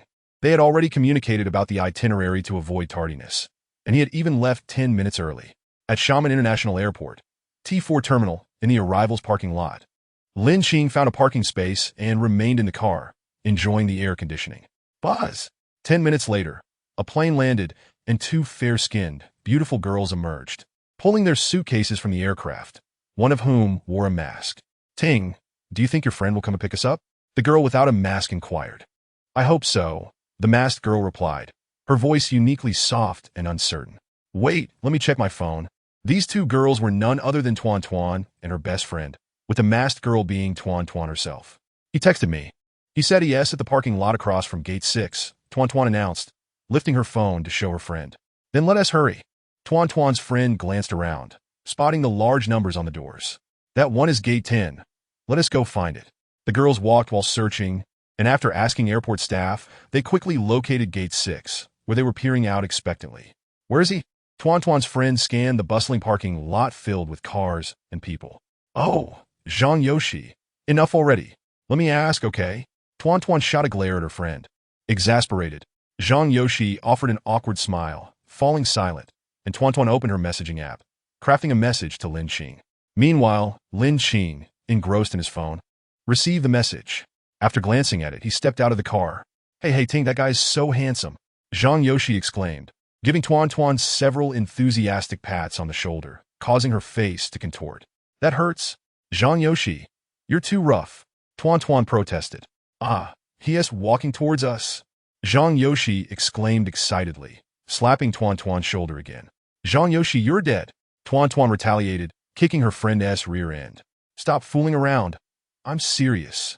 Zhang Yoshi quickly darted away, rounding the suitcase. As Lin Qing approached, he spotted the two girls playfully bickering, recognizing Tuan Tuan's distinctive and familiar voice. Tuan Tuan? He called out, and his magnetic voice caused the girls to cease their antics. Zhang Yoshi stared intently at Lin Qing, while Tuan Tuan froze for a moment. So handsome, she thought, taken aback by his charming demeanor. That voice sounds so familiar. Qingge? Tuan Tuan tentatively asked. It's me. Lin Qing replied with a warm smile and a nod. Ah, Tuan Tuan suddenly shouted, drawing the attention of passers-by. Is it really you, Qingge? Ignoring the curious gazes, Tuan Tuan asked again. Indeed, see for yourself. Lin Qing opened his phone, displaying their chat history. It really is you, Qingge, Tuan Tuan exclaimed, her excitement palpable. I knew it. With such a lovely voice, you must be quite handsome. Let us go, Lin Qing said, taking hold of their suitcases. It's too hot here. My car has air conditioning. Qingge, where are we going? Tuan Tuan inquired curiously as they drove towards Jinhai Bay. To buy you two, Lin Qing joked. I'm sure these two lovely ladies are worth quite a bit. Sure, I'll help you count the money. Tuan Tuan grinned, her beautiful face radiating joy. You're too clever, Lin Qing chuckled. I fear that once the counting is done, you might just run off. Ah, Tuan Tuan laughed heartily, while Zhang Yoshi chimed in. What are you two thinking? You both have spines. How come you're so different? Qingge, your car is stunning. It must have cost quite a bit, right? After the laughter subsided, Tuan Tuan in the back seat asked. It's an affordable domestic car, Lin Qing replied casually. Really? It looks so high-end. There is no way it's cheap, Zhang Yoshi pointed out, gesturing towards the cars around them. Look, those cars are all far away. Even if they try to overtake us, they wouldn't dare get close. Ding, ding, ding. Just as Lin Qing was about to respond, his phone connected to the car rang. Sorry, let me take this call. He smiled apologetically. The two girls nodded in understanding. Brother, where are you? The adorable voice of Shangwan Ruishue came through the line. I'm at the airport picking up a friend. Do you miss me? Lin Qing asked playfully, a smile gracing his lips. So gentle. My heart is melting. The two girls couldn't help but feel their hearts race as they gazed at Lin Qing's profile in the rearview mirror. Brother, I miss you. Can I come visit you? Shangwan Ruishue asked eagerly. Of course, but you'll have to wait a moment. I'm on my way to pick you up. Okay, I'll have Uncle talk to you. Hello, Qingzi. Shangwan Jirong answered the phone. Arong, where should I pick Ruishue up? Come to Jinning Mountain Villa, Villa 16. All right, I'll be passing by shortly. After hanging up, Lin Qing pressed the accelerator, increasing the speed slightly. Qingge, was that your sister? Tuan Tuan asked curiously. No. She asked my friend S. niece, Lin Qing replied. Lin Qing reminisced about Shangguan Ruixue and couldn't help but smile. She enjoys playing with me, and I quite like her as well. She is remarkably adorable, with a pure gaze. I am certain you will both come to adore her. Chapter 53. Part-time Island Master Lin Qing took the opportunity to pick up Shangguan Ruixue. Due to business commitments, Shangguan Zhirong had left to attend to matters, instructing Lin Qing to return Ruixue whenever she wished to go home. His brother and sister-in-law were also preoccupied, lacking the time to care for Ruixue. Though they had never met Lin Qing, they chose to trust him, relying on their faith in Shangguan Zhirong. Upon picking up Shangguan Ruixue, both Tuan Tuan and Zhang Yoshi, as Lin Qing had predicted, truly took a liking to this pure and lovely girl. The three soon bonded seamlessly, and Lin Qing, observing the interactions in the rearview mirror, smiled knowingly. At the Jinhai Wan seaside community, Xiaoyu had been waiting in the parking lot. Lin Qing drove into the underground garage, disembarking amidst the puzzled gazes of Tuan Tuan and Zhang Yoshi. Brother Qing, have we arrived? Tuan Tuan inquired. Not yet, Lin Qing replied with a shake of his head, retrieving the suitcase and handing it to Xiaoyu. Let us go. We need to switch cars.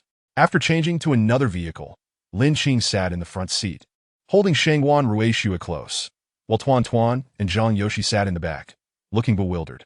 Sister Ting, Sister Shi, we are heading to an island where there is a gigantic house and an underwater world, Shangguan Ruixue exclaimed, her face beaming with pride as she gestured exaggeratedly. Lin Qing couldn't resist ruffling her hair, causing Tuan Tuan and Zhang Yoshi to instantly melt at her cuteness.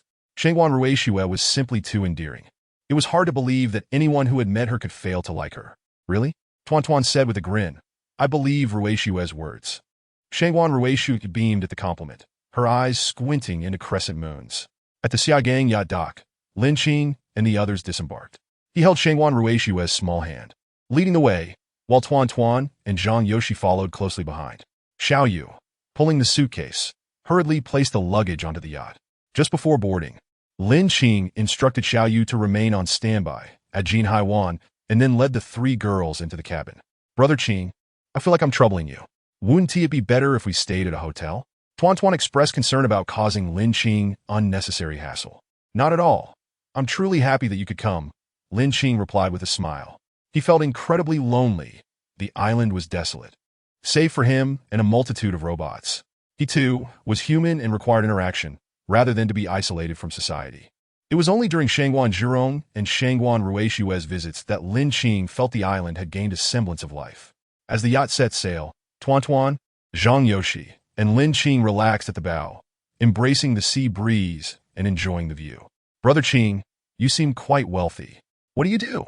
Tuan Tuan inquired, her curiosity getting the better of her despite the inappropriateness of prying. I am merely a jobless wanderer, with a part-time role as a hotel owner and rent collector. Lin Qing responded, choosing his words carefully. And don't forget, I'm also an island master. Shangguan Ruixue chimed in unexpectedly. Indeed, I also moonlight as an island master. Lin Qing chuckled, affectionately ruffling Shangguan Ruixue's hair. Her hair was soft and pleasant to touch, and each time he stroked it, she wore an expression of pure enjoyment. Utterly adorable. So many part-time jobs. Tuan Tuan pondered, her eyes darting. Isn't that exhausting? Hey! Zhang Yoshi rolled her eyes. Is that really the focus here? Can't you refrain from critiquing me? Tuan Tuan playfully scolded, you plastic friend. Engaged in playful banter, they reached Wulong Island in less than an hour. The two girls, who had never been to Wulong Island before, synchronously inhaled deeply, their connection almost palpable. Shangguan Ruixue, holding Lin Qing's hand, obediently followed him. Sir, an awaiting Lao Yang bowed to Lin Qing. Please assist them with their luggage from the boat, then return to the manor. Lin Qing instructed as he led Shangguan Ruixue to the car, with Tuan Tuan and Zhang Yoshi quickly following to take their seats in the back. Upon arriving at the manor, the two girls were once again awestruck.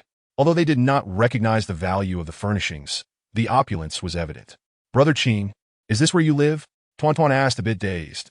Indeed, Lin Qing nodded, adding, should you need anything, do not hesitate to inform Lao Yang.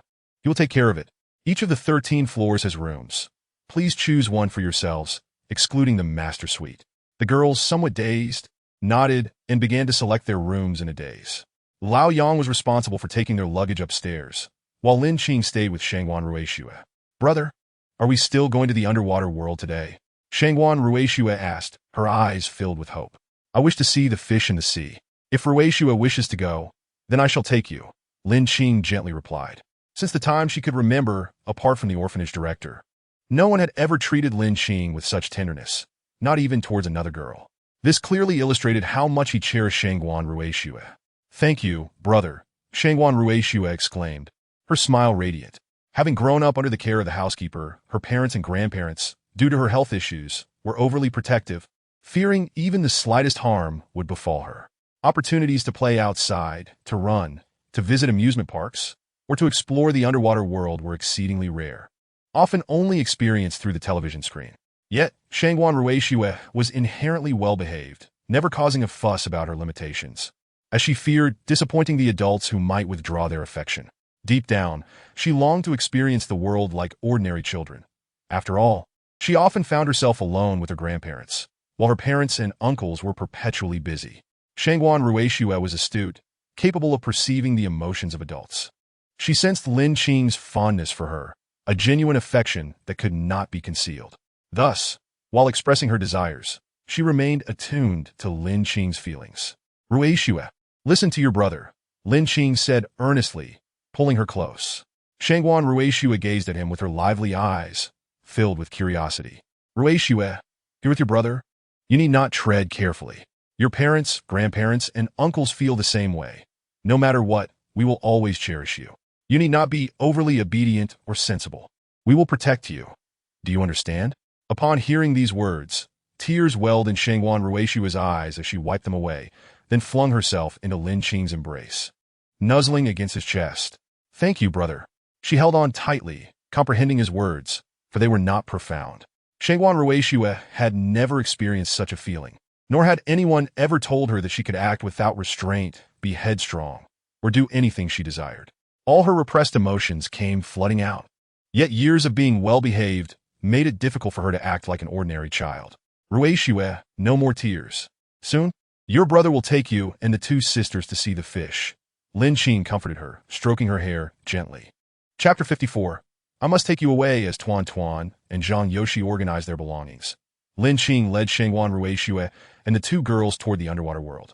"Brother Qing, what inspired you to build your own underwater world? Are you planning to turn the island into a tourist attraction?" Tuan Tuan curiously asked on their way. "Not quite," Lin Qing shook his head, explaining that the underwater world was primarily for observing marine life and enjoying the scenery, rather than for profit. "Oh," Tuan Tuan nodded, unable to grasp Lin Qing's intentions, feigning understanding. Indeed, poverty limits the imagination. A private underwater world. How thrilling it sounded. Upon reaching their destination, despite having visited other underwater realms, the two young ladies, Tuan Tuan and Zhang Yoshi, remained curious, their eyes fixated on the marine creatures as they continuously expressed their admiration. "Ting, look at that sea anemone. Oh, how adorable," exclaimed Tuan Tuan. "Zhang Yoshi, look at that fish. Huh? How amusing." In contrast, Shangguan Ruishue, although cheerful, was notably quieter, content to observe the fish and underwater life while holding hands with Lin Qing. "Brother, what is that?" Shangguan Ruishue suddenly inquired, pointing at a coral reef. "That is coral, a unique organism found in the sea," Lin Qing patiently explained, drawing upon the limited knowledge he possessed. After thoroughly exploring the underwater world, Lin Qing led the satisfied Shangguan Ruishue and the two ladies away. It was already past 11 in the morning, and it was nearly time for lunch. Lin Qing was keen on ensuring that Shangguan Ruishue would not go hungry. In the manner, the robotic housekeeper had prepared an exquisite lunch, which included a specially designed nutritious meal for Shangguan Ruishue. Due to her fragile health, the robotic caretaker was cautious not to use overly enriching ingredients, resulting in a meal that was relatively light yet sufficiently nourishing. The affection and consideration Lin Qing showed toward Shangguan Ruishue did not go unnoticed by the two ladies, who felt a profound sense of envy. As young women themselves, they pondered who, besides their parents, had ever cared for them as attentively as Lin Qing did for Shangguan Ruishue. Those men who approached them were often only interested in their physical allure. The thought alone was infuriating. "Ugh, scoundrels. Ruishue, here, have this," Tuan Tuan said, picking up a piece of steamed fish and preparing to place it in Shangguan Ruishue's bowl. Thank you, Sister Ting, Shengwan Rueishue replied with a beaming smile, her eyes squinting into crescent moons. So adorable. Tuan Tuan clutched her heart, feeling utterly smitten. Oh, she is just too cute. Zhang Yoshi echoed, her expression one of sheer delight, wishing she could take Rueishue home. No way, Rueishue must stay with her brother, Shengwan Rueishue asserted seriously, then, adopting a miniature adult demeanor, added, Sisters Ting and she, you are all grown up now. You shouldn't rely on me to take care of you. Rueishue is right, Lin Qing chuckled, wiping the grains of rice from Shengwan Rueishue's face with a napkin in agreement. Ah, no. I must abduct you back home. Zhang Yoshi feigned a fierce expression, causing Shengwan Rueishue to erupt into laughter. The meal was filled with joy, and Lin Qing realized it had been quite a while since he had enjoyed such a delightful gathering. The last time was with 3 others from his dormitory. After the meal, having played all morning, Shengwan Rueishue felt tired and exhibited signs of drowsiness during lunch. Lin Qing instructed the robotic housekeeper to assist her in taking a bath and preparing for a nap. Old Yang, arrange for someone to purchase several sets of clothes for Rueishue. Please confirm the sizes with Arome, Lin Qing directed Old Yang. Understood, sir. Old Yang replied with a bow before exiting the hall. Should we take a nap too? Shengwan Rueishue tilted her little head and asked. We can wait for Rueishue to wake up, then I'll take you both to explore Galanjiu, Lin Qing suggested to the 2 ladies seated in another chair. They both nodded in agreement, with Zhang Yoshi saying, the midday sun is too harsh. I wouldn't dare go outside. Indeed, and with the sea breeze, it gets dark even faster, Tuan Tuan concurred. Let us take a nap then. I also have a habit of napping after lunch. Lin Qing smiled slightly, then turned to Tuan Tuan, saying, in your room, I had Old Yang set up a gaming laptop so you can play games if you wish. Thank you. Brother Qing, as they each retreated for their afternoon slumbers, the manor fell into a tranquil silence. However, with guests present, the atmosphere on Wulong Island became lively, and Lin Qing enjoyed an exceptionally sweet slumber.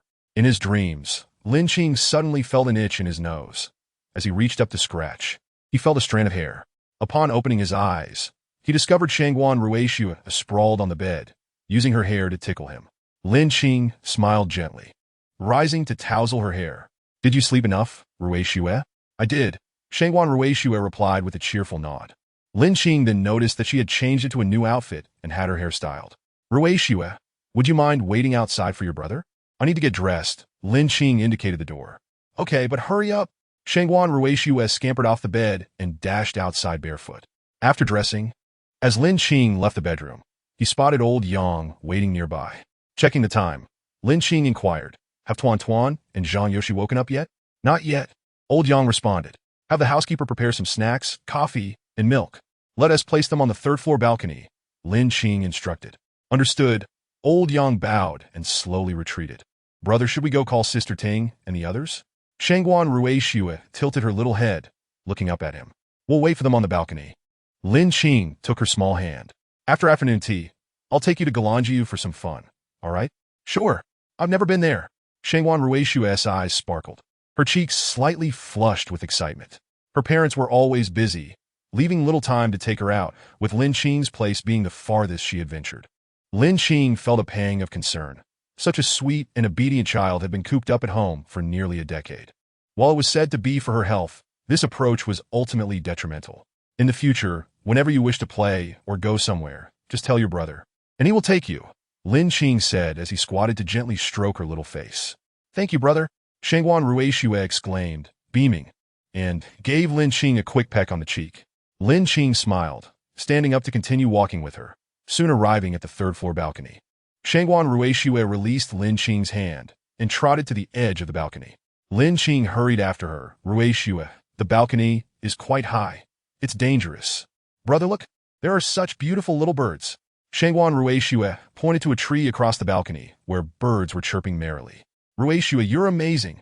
Lin Qing approached and protectively stood beside her, praising, I didn't even notice them. Shengwan Rueishue smiled sweetly. Shall I catch one for you to play with? Lin Qing suggested, his eyes sparkling. No, that would be too cruel to keep it locked up, Shengwan Rueishue shook her head. Rueishue is so thoughtful.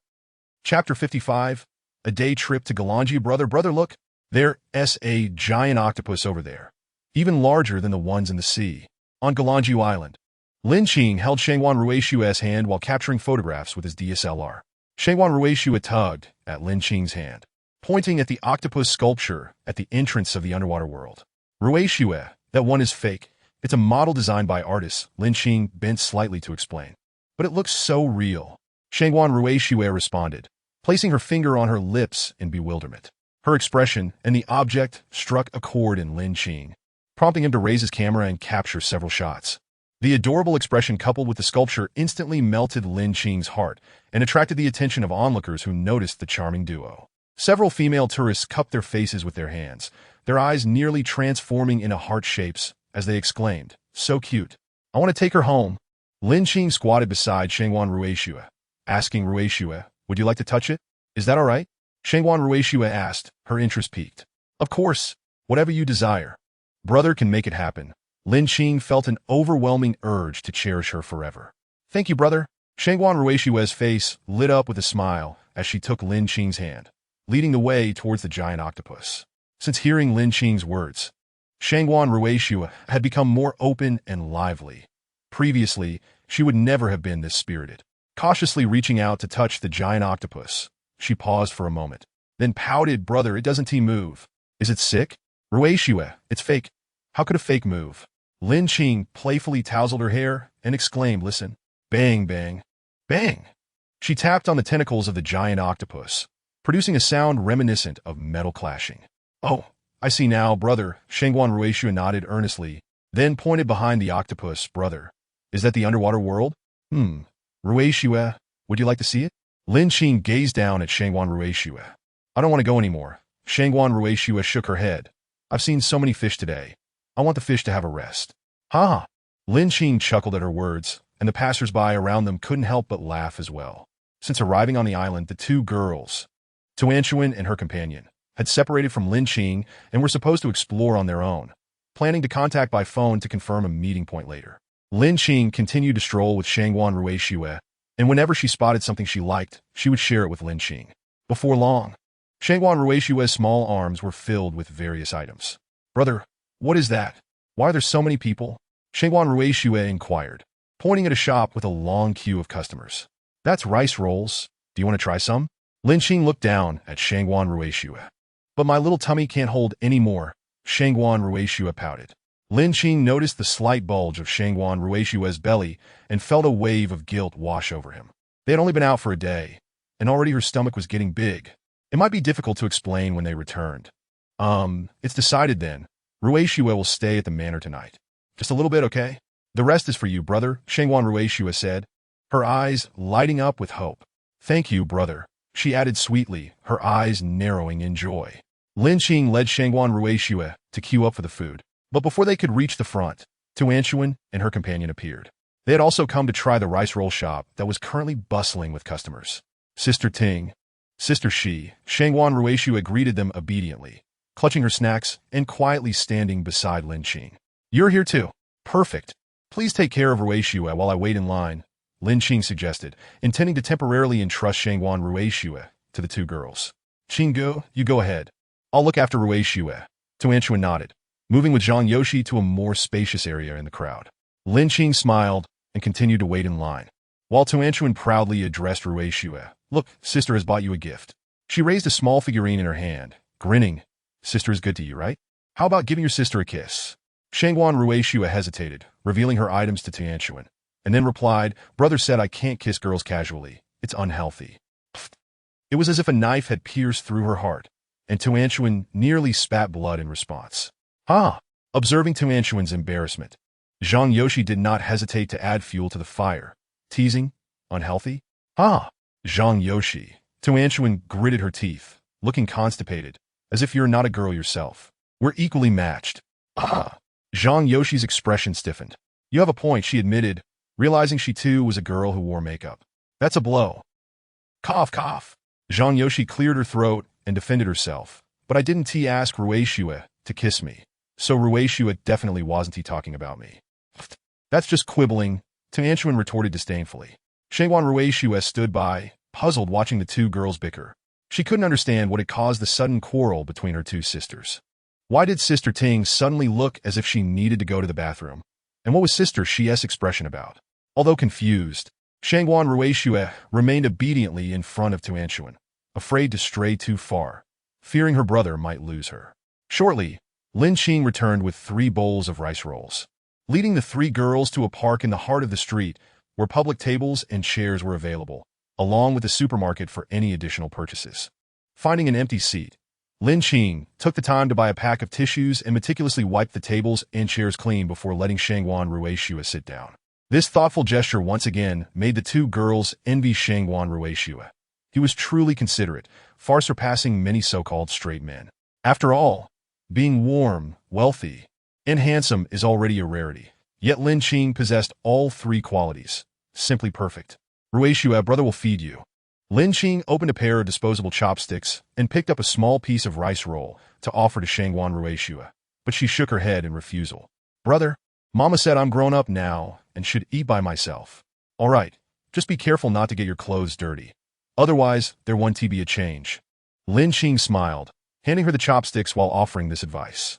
Shangguan Ruixue nodded, accepting the chopsticks and began to eat the rice rolls with impressive finesse. Ding, ding, ding. At that moment, Lin Qing's phone rang. Hello, Arong. Lin Qing answered the call. Qingzi, does Ruixue not want to come back yet? Shangguan Zhirong asked. We're at Galanju. Lin Qing glanced at Shangguan Ruixue and continued. Let her stay at the manor tonight. I will send her back tomorrow. All right, but you don't need to send her back tomorrow. I'll pick her up. Shangguan Zhirong paused, then added, I have a meeting to attend, and my sister-in-law asked me to check in with you. I'll hang up now. Chapter 56. What to do when encountering a 404 error after hanging up. Shangguan Ruixue had already set her chopsticks down, saying, Brother, I can't eat anymore, while rubbing her slightly rounded belly. You're starting to look a bit like a little pregnant woman. Zhang Yoshi nudged Tuanchuan. That's true. Tuanchuan laughed, gazing at the adorably touching sight of Shangguan Ruixue patting her belly. Don't say that. Lin Qing shot a warning glance at the 2 girls, before taking over the rice rolls that Shangguan Ruixue couldn't finish. After this, we'll go to Shujuan Garden, and then we can explore some more snacks before heading home. Qingge, does this mean we've finished exploring Galanjiu? Tuanchuan nodded and inquired. Not quite. We've only seen about a third of it. There are many places that aren't worth visiting, as they would waste time, Lin Qing replied, shaking his head. Oh, I see. Then that's fine, Tuanchuan sighed in relief. She had just found it strange how quickly they seemed to finish exploring Galanjiu, realizing now that some places were unnecessary to visit, which explained the speed.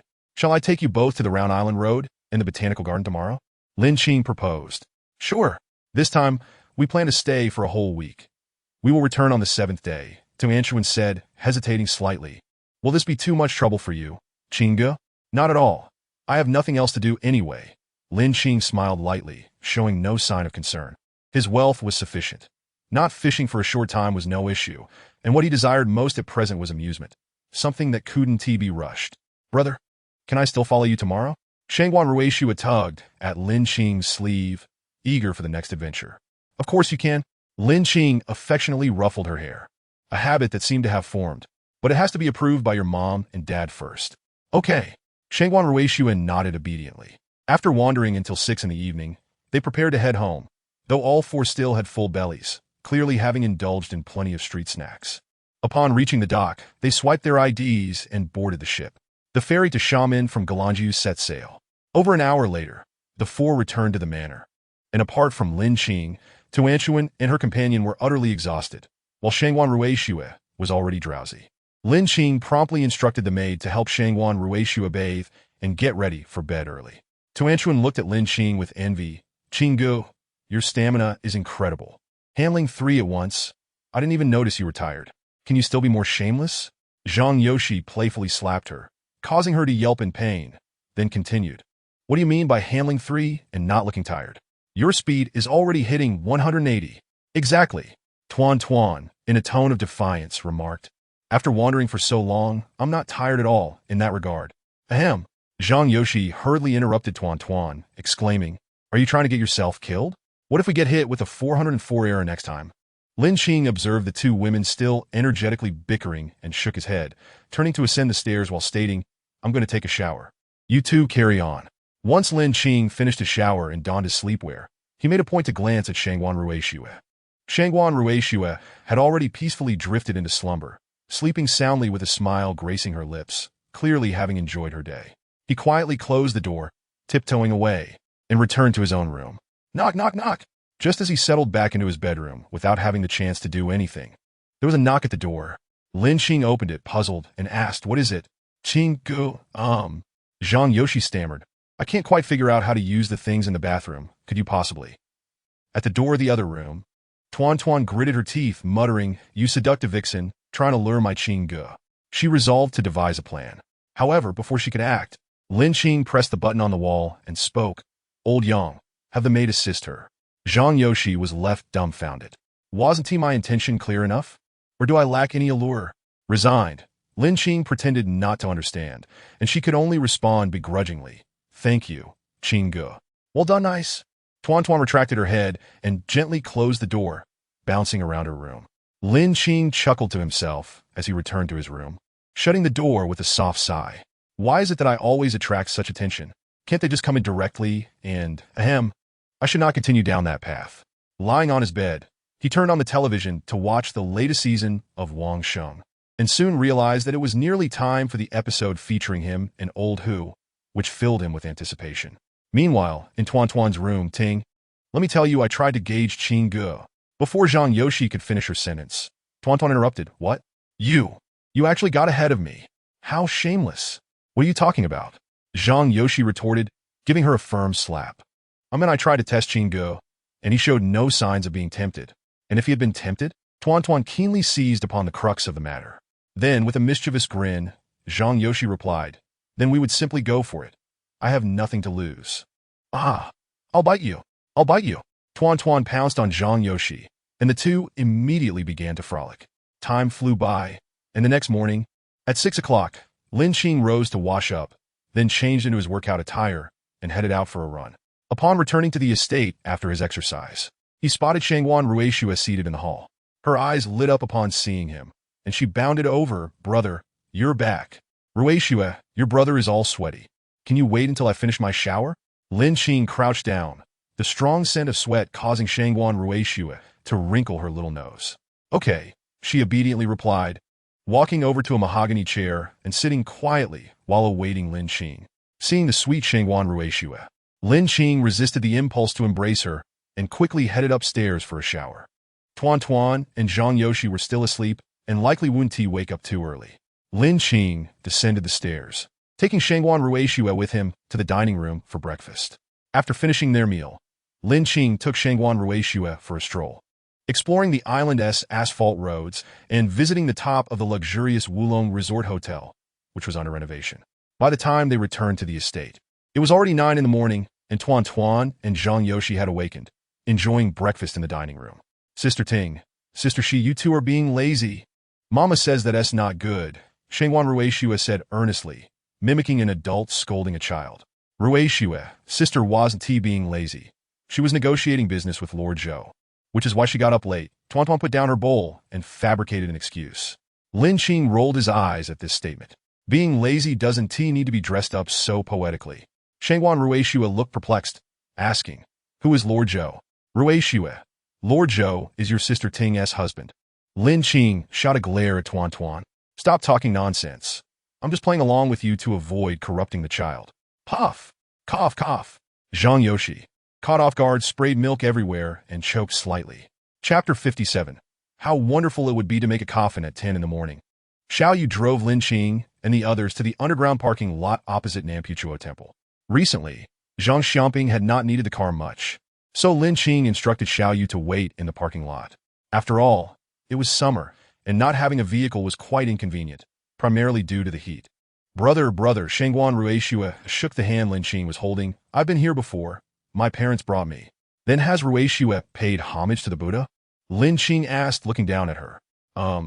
There's the earth god Guanyin Bodhisattva, and Shangguan Ruishue tilted her head, straining to remember, but her little head could not recall much. "Ruishue is truly remarkable," Lin Qing encouraged. "It's okay if you didn't remember. This time, let us make sure to remember more. Is that all right?" "Okay." Shangguan Ruishue nodded obediently. Tuan Yoshi, shall we go get some incense, and then have Qing Gu pay his respects?" Lin Qing turned to the two women behind him. Qingga were all ears. Tuan Tuan replied, as the two women had abandoned their plans, their travel itinerary rendered obsolete.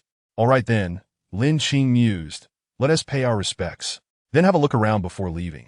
After that, it's all about eating, eating, and eating. The two women wholeheartedly agreed, realizing that no matter which city they visited, the focus always seemed to revert to food. Was this a journey or a culinary tour? By the end of the day, they had explored 3 places, Nampuchuo Temple, Zhengyuan, and the Botanical Garden. They also dined at a royal private kitchen and a Sanxian restaurant, finally returning to the estate late in the evening. I'm so tired. I don't want to go out anymore, the two women complained, exhausted from the day's activities, having walked extensively aside from the transportation between attractions. Even the most energetic of women would find themselves worn out after such a day. Dingling! Just as Lin Qing settled in the hall for a moment, his phone rang. It was still Shangwan Jirong. Qingzi, my brother and sister-in-law want to visit. Is that all right? Shangwan Jirong stated directly. Of course. I'll have the maid prepare a good meal. Would you like something to drink? Lin Qing replied readily. Let us skip the drinks. My brother and sister-in-law don't drink alcohol. Shangwan Jirong declined, continuing, we're already at sea and should arrive in about 15 minutes. All right, old Yang will be waiting for you at the dock. Lin Qing said, then added, changing his tone, you only mention it now that they're coming. If I hadn't agreed, would you have turned back? Cough, cough. Shangwan Jirong awkwardly cleared his throat and hastily hung up. I have friends coming over. They are Ruishu's uncle and her parents. Would you like to meet them, or should we head upstairs first? Lin Qing inquired, putting down his phone and addressing the two women.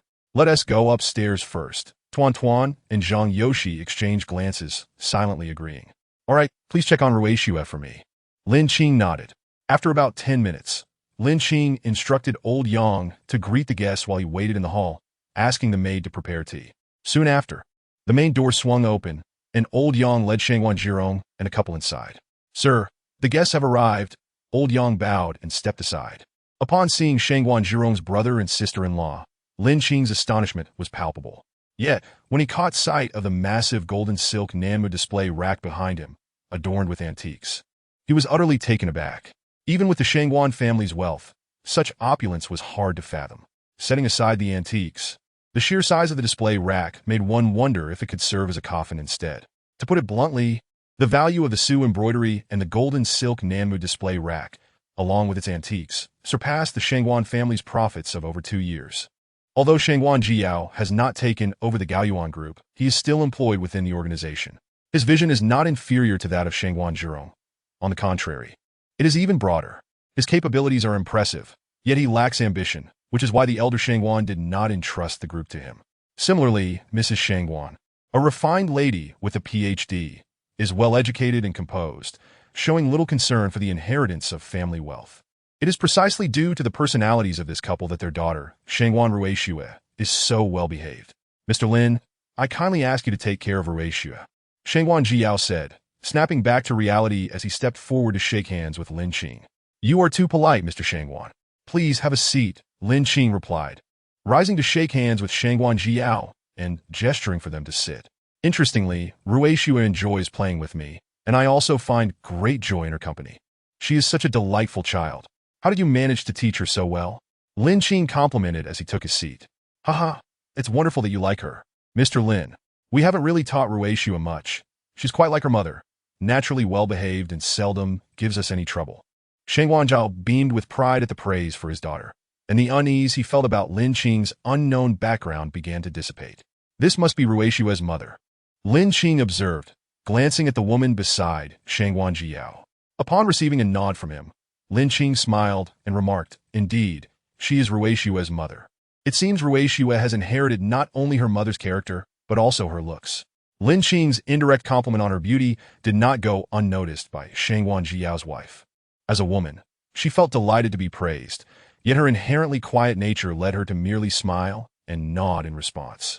Shangwan Jiao, Shangwan Jirong, and Lin Qing conversed amiably. Lin Qing sensed the similarity between his unambitious nature and that of Shangwan Jiao, finding their discussions even more engaging than those with Shangwan Jirong. As the clock struck 9 in the evening, Shangwan Jiao prepared to take his leave, acknowledging that it was indeed getting late. Mr. Lin, which room is Ruishu in? I would like to see her, It has been 2 days since I last saw her, and I miss her dearly. Shangguan Jiao would not forget his daughter, wishing to catch a glimpse of her before leaving to ease his mind. Rui Xue is on the 3rd floor. I will take you there, Lin Qing replied, standing up and leading the way. Rui Xue has played all day and may be fast asleep, so let us keep our voices down.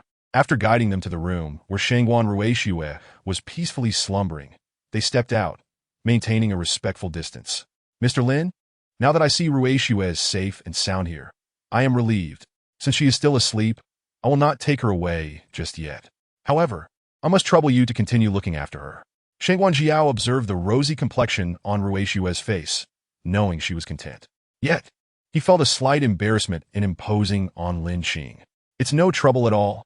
Rui Xue can stay for as long as she wishes. I have everything needed here to care for her, Lin Qing assured with a smile. Thank you, Shangguan Jiao nodded appreciatively. After bidding farewell to Shangguan Jirong and her husband, Lin Qing finally returned to his room to wash up and rest, feeling exhausted after a day filled with activities. The next morning, after completing his exercise routine, Lin Qing prepared breakfast for Rui Xue while the 2 other ladies remained asleep. Having played throughout the day prior, they were indeed quite fatigued and likely using sleep to recuperate their lost energy. Rui Xue, your parents came to see you yesterday, Lin Qing said, gently wiping the crumbs from the corner of Shangguan Rui Xue's mouth with a tissue. Really? Shangguan Rui Xue's eyes brightened, only to cloud over again. Do Mom and Dad not like Rui Xue anymore? I haven't even seen them. Not at all. They simply did not want to disturb your sleep, Lin Qing patiently explained. What my brother says is surely true. Rui Xue believes her brother. Shangguan Rui Xue replied with a sweet smile. Such a good girl. Lin Qing ruffled her hair, adding, your parents said that you can play for as long as you like. If you wish to go home, just tell your brother, and he will take you back. Thank you, brother. Shangguan Rui Xue beamed, offering Lin Qing a piece of food from her plate. Brother, you should eat this. Lin Qing took a bite, savoring it. Thank you, Rui Xue. Later I will take you fishing, all right? Yes, yes. Rui Xue has never been fishing before. After breakfast, Lin Qing gathered the fishing gear and, accompanied by Shangguan Rui Xue, his assistant Xiaoxi, and a robotic caretaker, stepped outside. Bringing Xiaoxi and the robot was intended for Rui Xue's safety, considering they were by the seaside where it could be perilous. Upon reaching the fishing platform, Lin Qing instructed Xiaoxi and the robot to look after Shangguan Rui Xue while he set up the fishing gear. The obedient Shangguan Rui Xue simply stood by, quietly watching Lin Qing prepare, showing no signs of mischief. Feeling reassured, Lin Qing arranged 2 lounge chairs under a sunshade, allowing Shangguan Rui Xue to sit comfortably while waiting for the fish to bite. To prevent her from becoming bored, he took out his phone and began watching animated shows with her. Just then, as Lin Qing was engrossed in the show, a fish took the bait, prompting him to swiftly grab the fishing rod. The tension of the line signaled a struggle. Shangguan Rui Xue, with an anxious expression, hurried to Lin Qing's side. Brother, is it a fish? Yes, brother is having a tug-of-war with the fish. You just watch, Lin Qing responded, nodding and giving her instructions. Okay. Shangguan Rui Xue was thrilled, her eyes glued to the surface of the sea. Before long, the fish was reeled in, and Shangguan Rui Xue pointed excitedly at it, exclaiming, Brother, I've seen this fish before. Indeed, Rui Xue is quite clever. This fish exists in the underwater world, Lin Qing replied as he placed the fish in a bucket. This fish is called a green grouper. Do you remember that? Shangguan Rui Xue tilted her head in thought before responding, Brother, I remember. Lin Qing smiled, baiting the hook again, when suddenly a mechanical voice echoed in his mind, notifying him of a reward. He had achieved a mid-level lottery opportunity.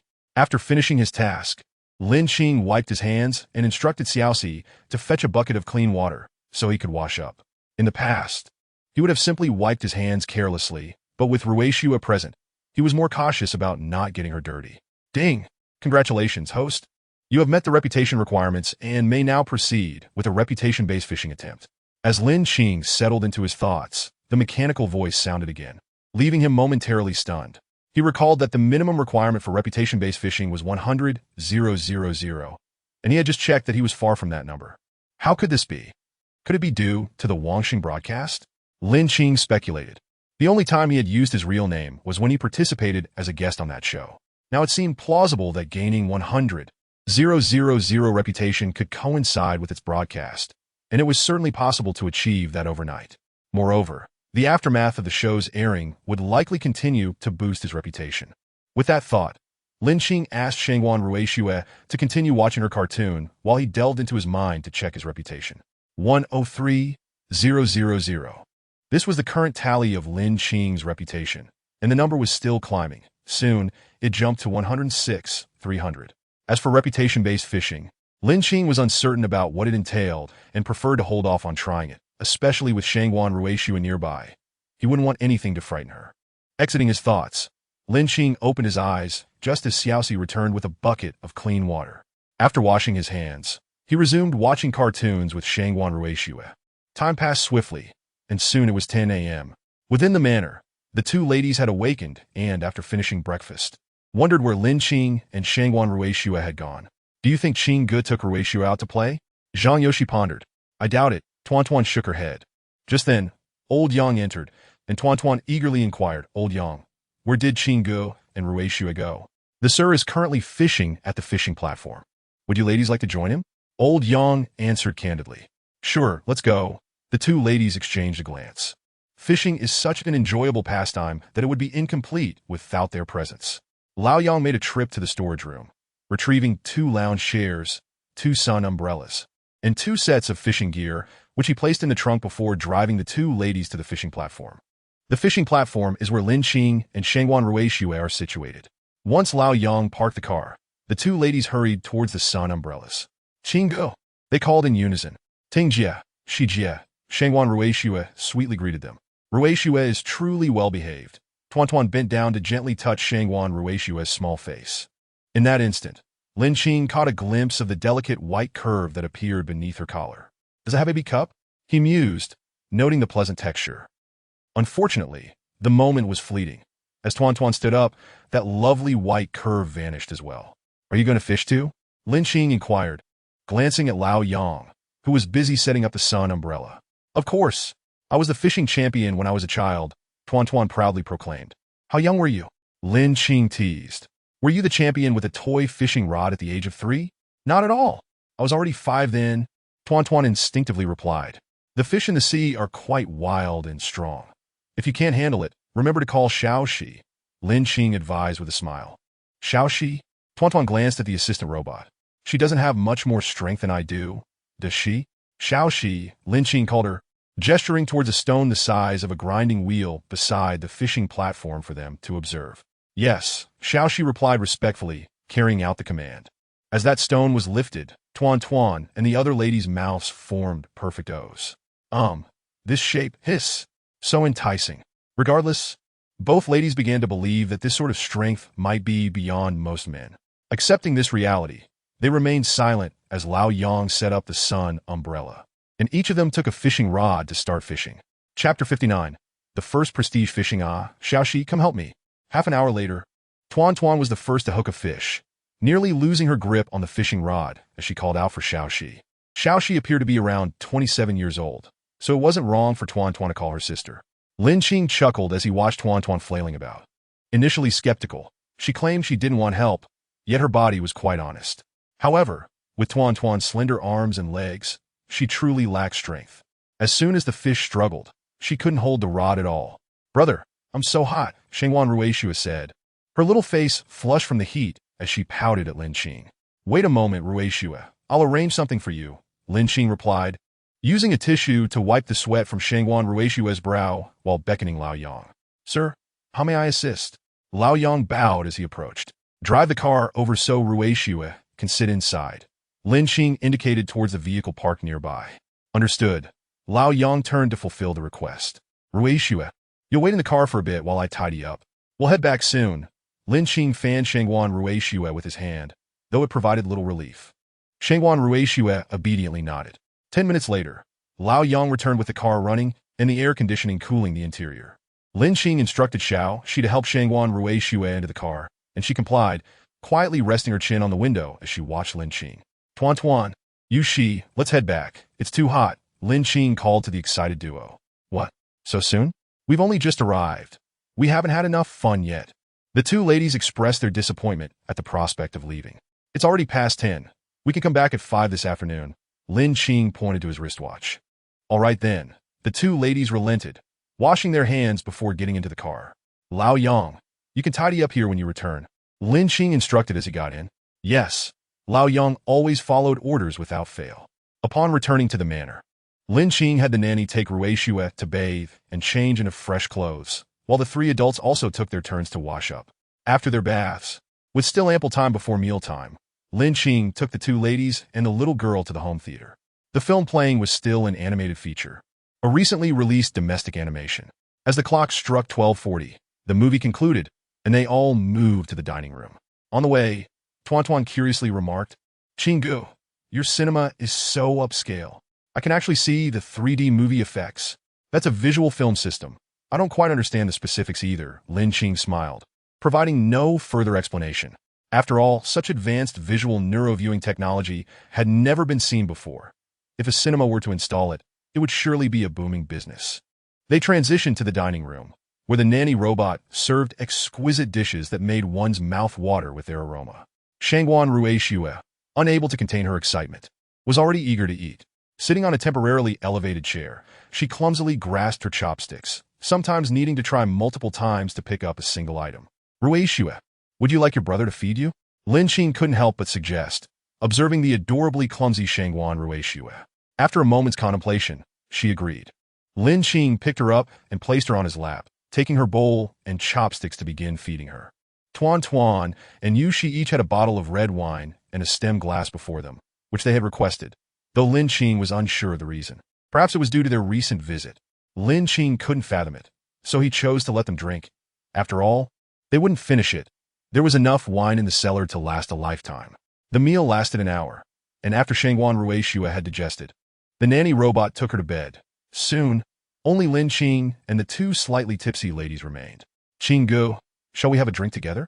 Tuan said, holding up her stem glass, her gaze slightly glazed over. "You may drink, but don't overindulge," Lin Qing shook his head. "This wine is so delightful," Tuan exclaimed, taking another generous sip. I've never had such delicious red wine before. It's good, but moderation is key." Lin Qing, feeling helpless, instructed the nanny robot to assist in escorting the two ladies back to their rooms. Yushi was comparatively obedient.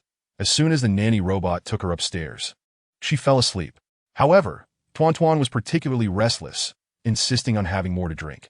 Lin Qing stood at the door, watching Tuan attempt to escape, feeling quite exasperated. He approached her, pulling her back, and had the nanny robot forcibly tuck her into bed. Once she was in, she seemed to lose her strength and stop struggling. Yet, after a brief moment, she began to shed her clothes, complaining of the heat and kicking the blanket aside. In that instant, a stunning expanse of white came into view. Though Lin Qing was not the type to take advantage of a situation, he was still a passionate young man and, well, quite compassionate. If someone needed help, he felt compelled to assist. "It's just cooling down. How big of a deal could it be?" Thus, he dismissed the nanny robot and closed the door. 3 hours later, Lin Qing quietly exited Tuan's room, leaving her in a deep slumber. The edge of the blanket revealed a strikingly bright crimson that was hard to overlook. Upon returning to his own room, Lin Qing felt a tinge of guilt, having taken advantage of the situation. Shaking his head, he resolved to face whatever came next. Challenges would resolve themselves in due time. Delving into his thoughts, he found that his prestige had accumulated to over 430,000, sufficient for 4 rounds of prestige fishing. With a thought, he selected fishing. A vast virtual sea materialized in Lin Qing's mind, and he found himself holding a fishing rod, one end tied to a fishing line. The other end of the line had already slipped into slumber, creating ripples in the water. Suddenly, a commotion erupted in the sea, and the line went taut. Abruptly, Lin Qing felt the rod sink, followed by a cessation of movement. Confused, he delayed reeling in, aware that there must be something on the other end of the line. As he began to reel in, the object gradually shifted from obscurity to a shadow, then became clear as it broke the surface of the water. "Ding! Congratulations, host. You have caught 10 medical robots which have been placed into the system backpack." As the mechanical sound resonated, the fishing rod in Lin Qing's hand abruptly vanished. Unfazed by the loss of the rod, Lin Qing's curiosity led him to open his system backpack, where he began to explore the details of the medical robots. Medical Robot 10. This includes 1 Grand Physician-level medical robot, 2 Director-level medical robots, 2 Deputy Director-level medical robots, 2 attending physician-level medical robots, and 3 head nurse-level medical robots. Such a formidable assembly of medical personnel is virtually unattainable even in the top-tier hospitals of second-tier cities. The most significant distinction lies with the Grand Physician, the pinnacle title among doctors, akin to being a master of the medical arts in earlier terminology. Doctors of this caliber are true national treasures, seldom venturing forth lightly. Chapter 60. Barbecue by the Sea. The emergence of the medical robots left Lin Qing utterly astonished. However, as of now, their utility was limited to mere consultations. For without the necessary equipment, surgical procedures were impossible. Nevertheless, having these medical robots would allow for better care of Rui Shui, whose pallid complexion upon their first meeting remained etched in Lin Qing's memory. He was in no rush to deploy all the medical robots, given that there was currently no place for them to operate effectively. He simply activated the Grand Physician-level robot. "Greetings, sir. I am your medical robot, Wei Xie. It is my pleasure to serve you." The medical robot, bearing the visage of a middle-aged Huagua individual, respectfully bowed to Lin Qing. "Please go find Old Yang. He will arrange your accommodation." Lin Qing nodded in response. "Understood." Wei Xie bowed and exited Lin Qing's bedroom. As the door closed, Lin Qing's consciousness delved into his mind. Realizing he had 3 prestige fishing attempts remaining, he decided to embark on another fishing endeavor, reserving the last 2 for a later time when he could attempt intermediate fishing. After a considerable period, Lin Qing opened his eyes, disappointment washing over him. This time, his prestige fishing yielded nothing. He had caught absolutely nothing. This outcome was unforeseen, as prestige fishing was a novel experience for him, and he had not anticipated the possibility of failure. Shaking his head, he reclined on his bed, closed his eyes, and drifted into slumber, dismissing the intermediate lottery he had won earlier that morning from his thoughts. At 3 in the afternoon, on the balcony, Lin Qing held Shangguan Rui Shui in his arms while teaching her to recognize words from a children's book that old Yang had sent someone to procure. Zhang Yoshi sat opposite him, her expression tinged with embarrassment. "King Yi, apologis. I drank too much. Did I cause you any trouble?" Zhang Yoshi's face bore an apologetic expression. "No worries. You were quite subdued while intoxicated." Lin Qing glanced at her before continuing, "But what about Tuan Tuan?" "Huh?" Zhang Yoshi gasped, realizing she had completely forgotten about Tuan Tuan, who becomes quite foolish when drunk. "Qinggu, are you all right?" I'm fine. Lin Qing stifled a laugh and waved his hand dismissively. At that moment, Tuan Tuan, rubbing her neck, walked into the room, exclaiming, "How strange. My neck feels as if a truck ran into it." "Ah?" Zhang Yoshi looked at her quizzically. "Could it be that you've woken up with a stiff neck? Perhaps she fell from the 3rd floor." Lin Qing chuckled as he resumed teaching Shangguan Rui Shui. "Ha, that is quite possible." Zhang Yoshi laughed heartily, recalling Tuan Tuan's antics when intoxicated. "Tuan Tuan, if you expose my secrets, I'll take you on." Tuan Tuan playfully lunged at Zhang Yoshi, pinning her down in the chair and tickling her mercilessly. "Stop it. I can't take it anymore."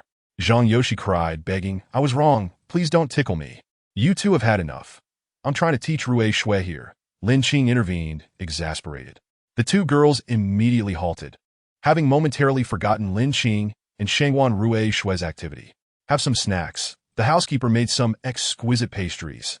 Lin Qing gestured towards the delightful treats on the table. "Brother, I want to eat too." Shangguan Rui Shui lifted her head, her adorable eyes gazing at Lin Qing, nearly melting his heart. "All right, I'll get you some." Lin Qing smiled, kissing her forehead before taking a small piece of cake and feeding it to her. "Thank you, brother." Shangguan Rui Shui's sweet voice, slightly muffled by food, was utterly charming. "Rui Shui is simply adorable," Zhang Yoshi and Tuan Tuan exclaimed, their eyes sparkling with admiration. "But why is it that Qinggu treats her so well? We never receive such treatment." "Because my brother is as handsome as Rui Shui," Shangguan Rui Shui replied earnestly after swallowing her cake. "The television said that good-looking people must be with other good-looking people to remain attractive." "What television?" The 2 girls stared at her in bewilderment. "Is there such a show? Is it a drama or a movie?" Rui Shui struggled to recall. Tilting her head, Shangguan Rui Shui wore a slightly distressed expression, her adorability evoking a strong desire to cuddle her. "All right then." Tuan Tuan and Zhang Yoshi were left speechless. "You're cute, and you're right. You're good-looking, and you're right." At 5 in the evening, Lin Qing and the others set off once more for the fishing platform, this time equipped with a barbecue grill, grilling supplies, and the medical robot Wei Xie. The primary reason for bringing Wei Xie was to monitor Shangguan Rui Shui's health.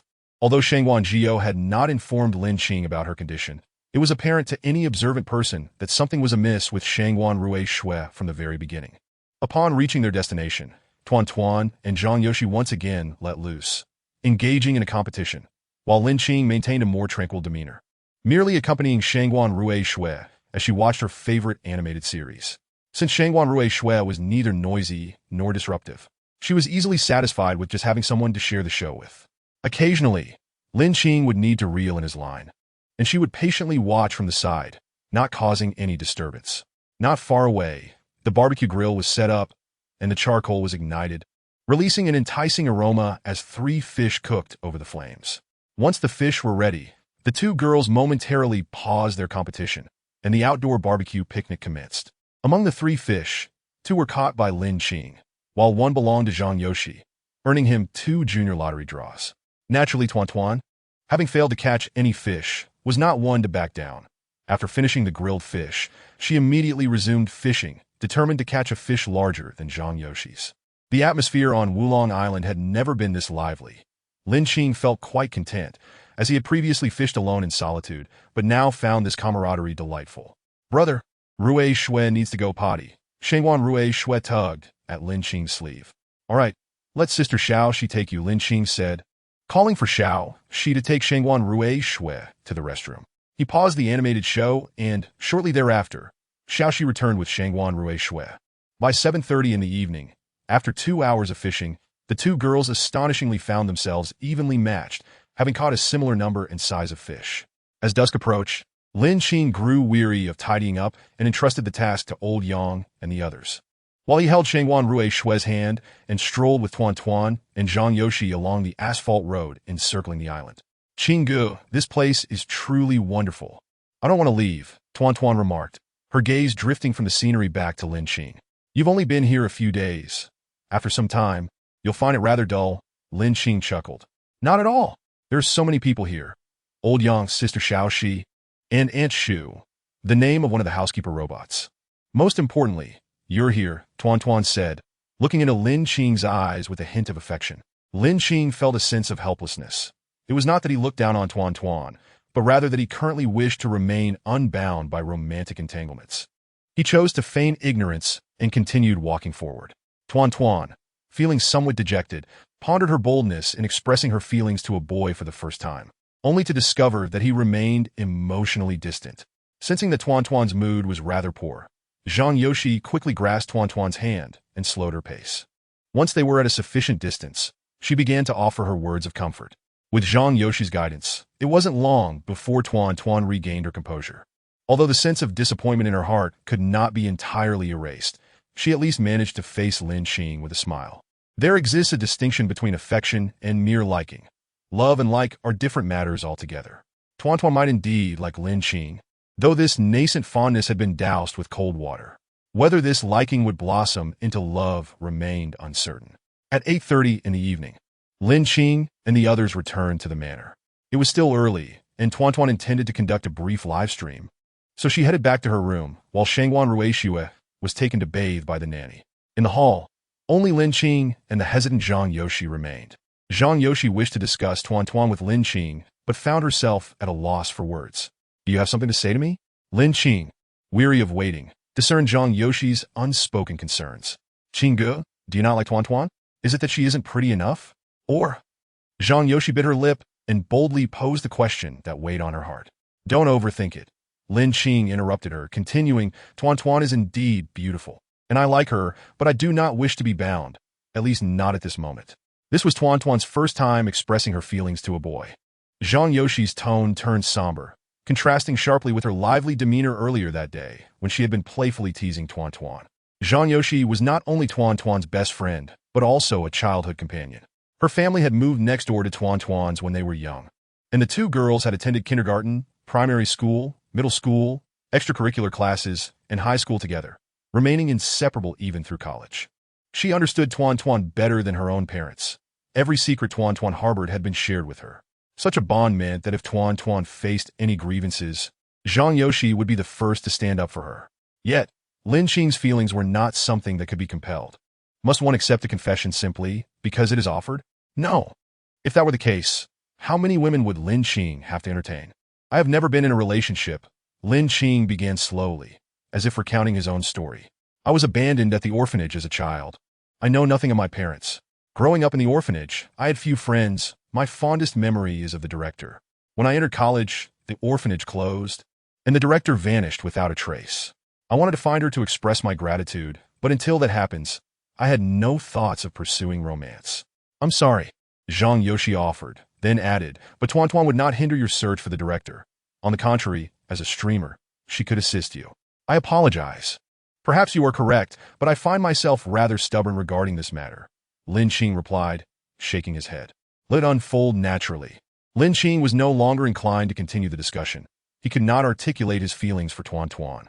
To say he liked her was somewhat accurate, yet the specifics eluded him.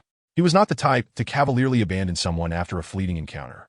However, women like Qin Yao were exceptions, as she had likely experienced much and would not mind a casual liaison.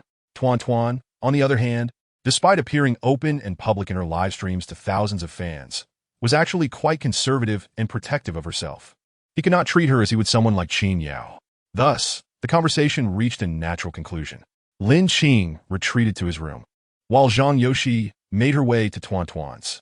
She likely intended to wait for Tuan Tuan to finish her live stream before discussing matters with her.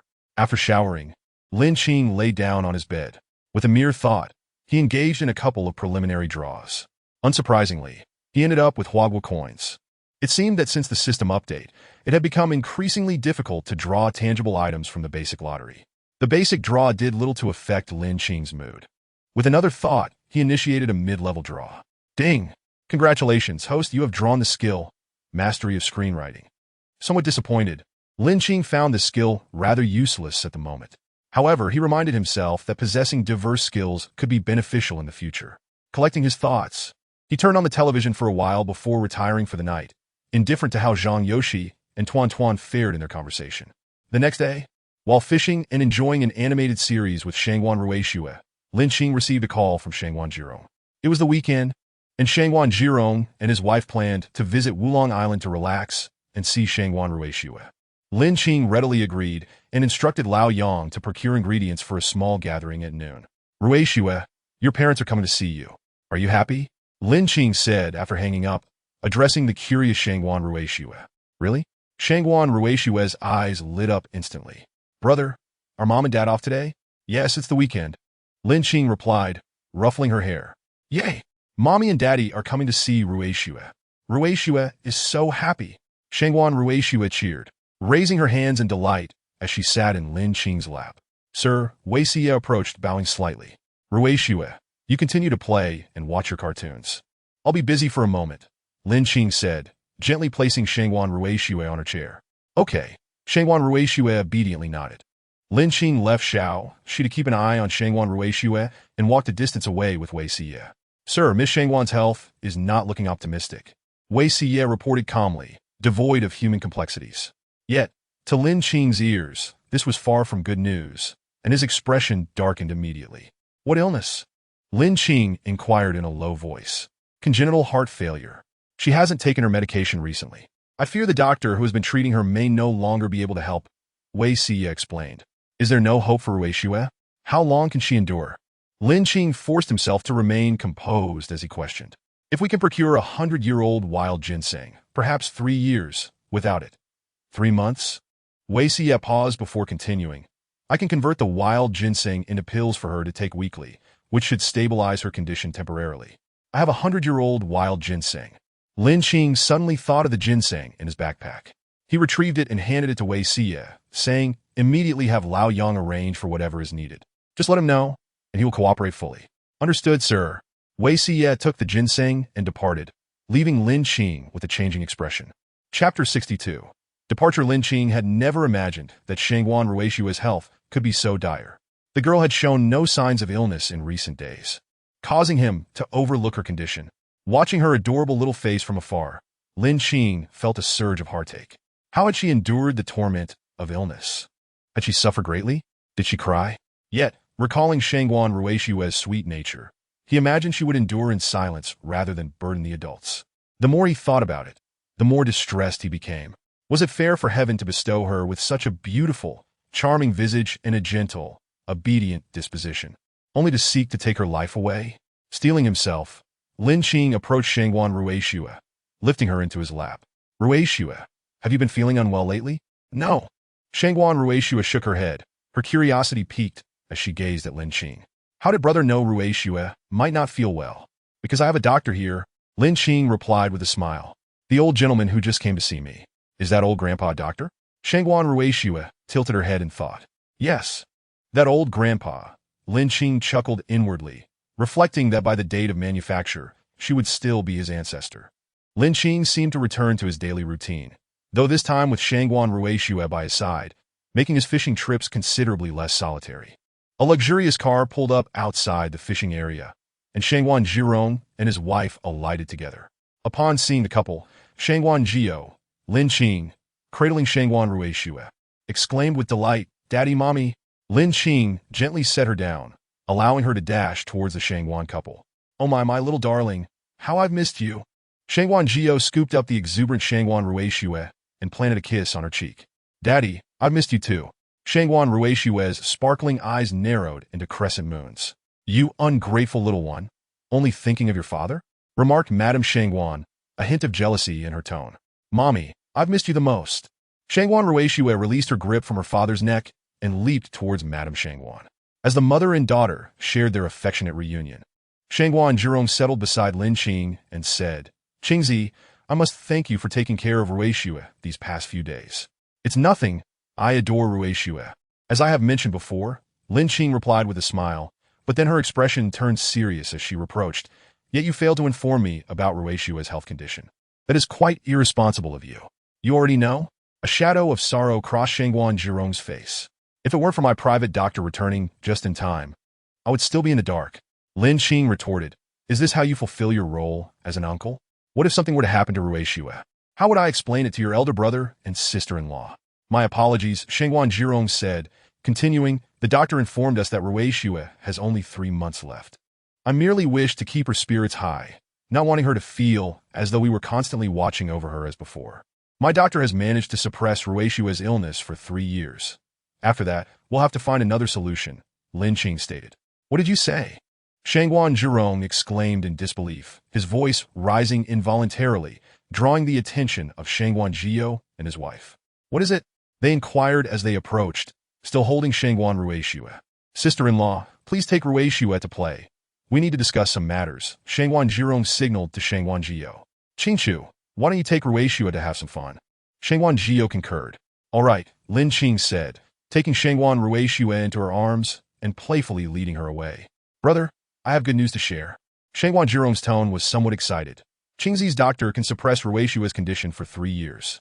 Mr. Lin, do you possess 100-year wild ginseng?" Shangguan Zhio asked in astonishment. "It seems you are aware," Lin Qing nodded. "Recently, someone gifted me a root, and my private doctor has gone to retrieve it. It should be in the process of being made into pills now." Shangguan Zhio sighed. "After discovering Ruixue's illness, we scoured the nation, consulting numerous renowned hospitals and doctors.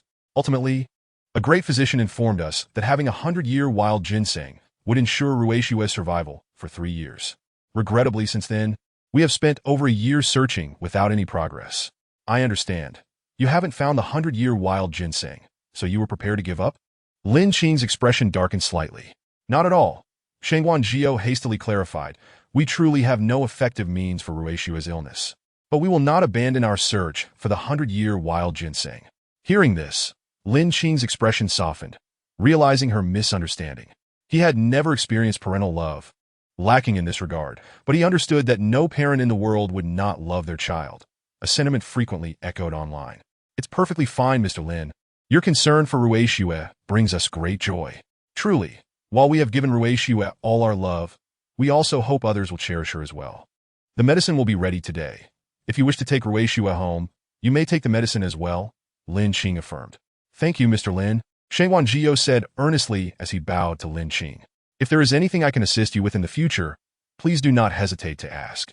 "Qingzi." "Thank you," Shangguan Zhirong echoed. "Should you require anything, just let me know. The Gao Yuan group will support you. Now, let us set aside these matters and go fishing." We ought to relax, Lin Qing suggested, pointing to the fishing gear on the ground. Sounds great. Shengwan Zhirong chuckled. It's been several days since I've fished. My hands are itching. I'm not very skilled at fishing. I'm just here to keep you company. If I don't catch anything, please don't mock me. Shengwan Zhiyo smiled. Come now, it's all right.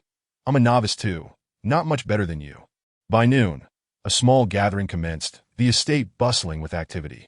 Exquisite dishes prepared by the robotic chef adorned the table, with a bottle of red wine placed before each guest.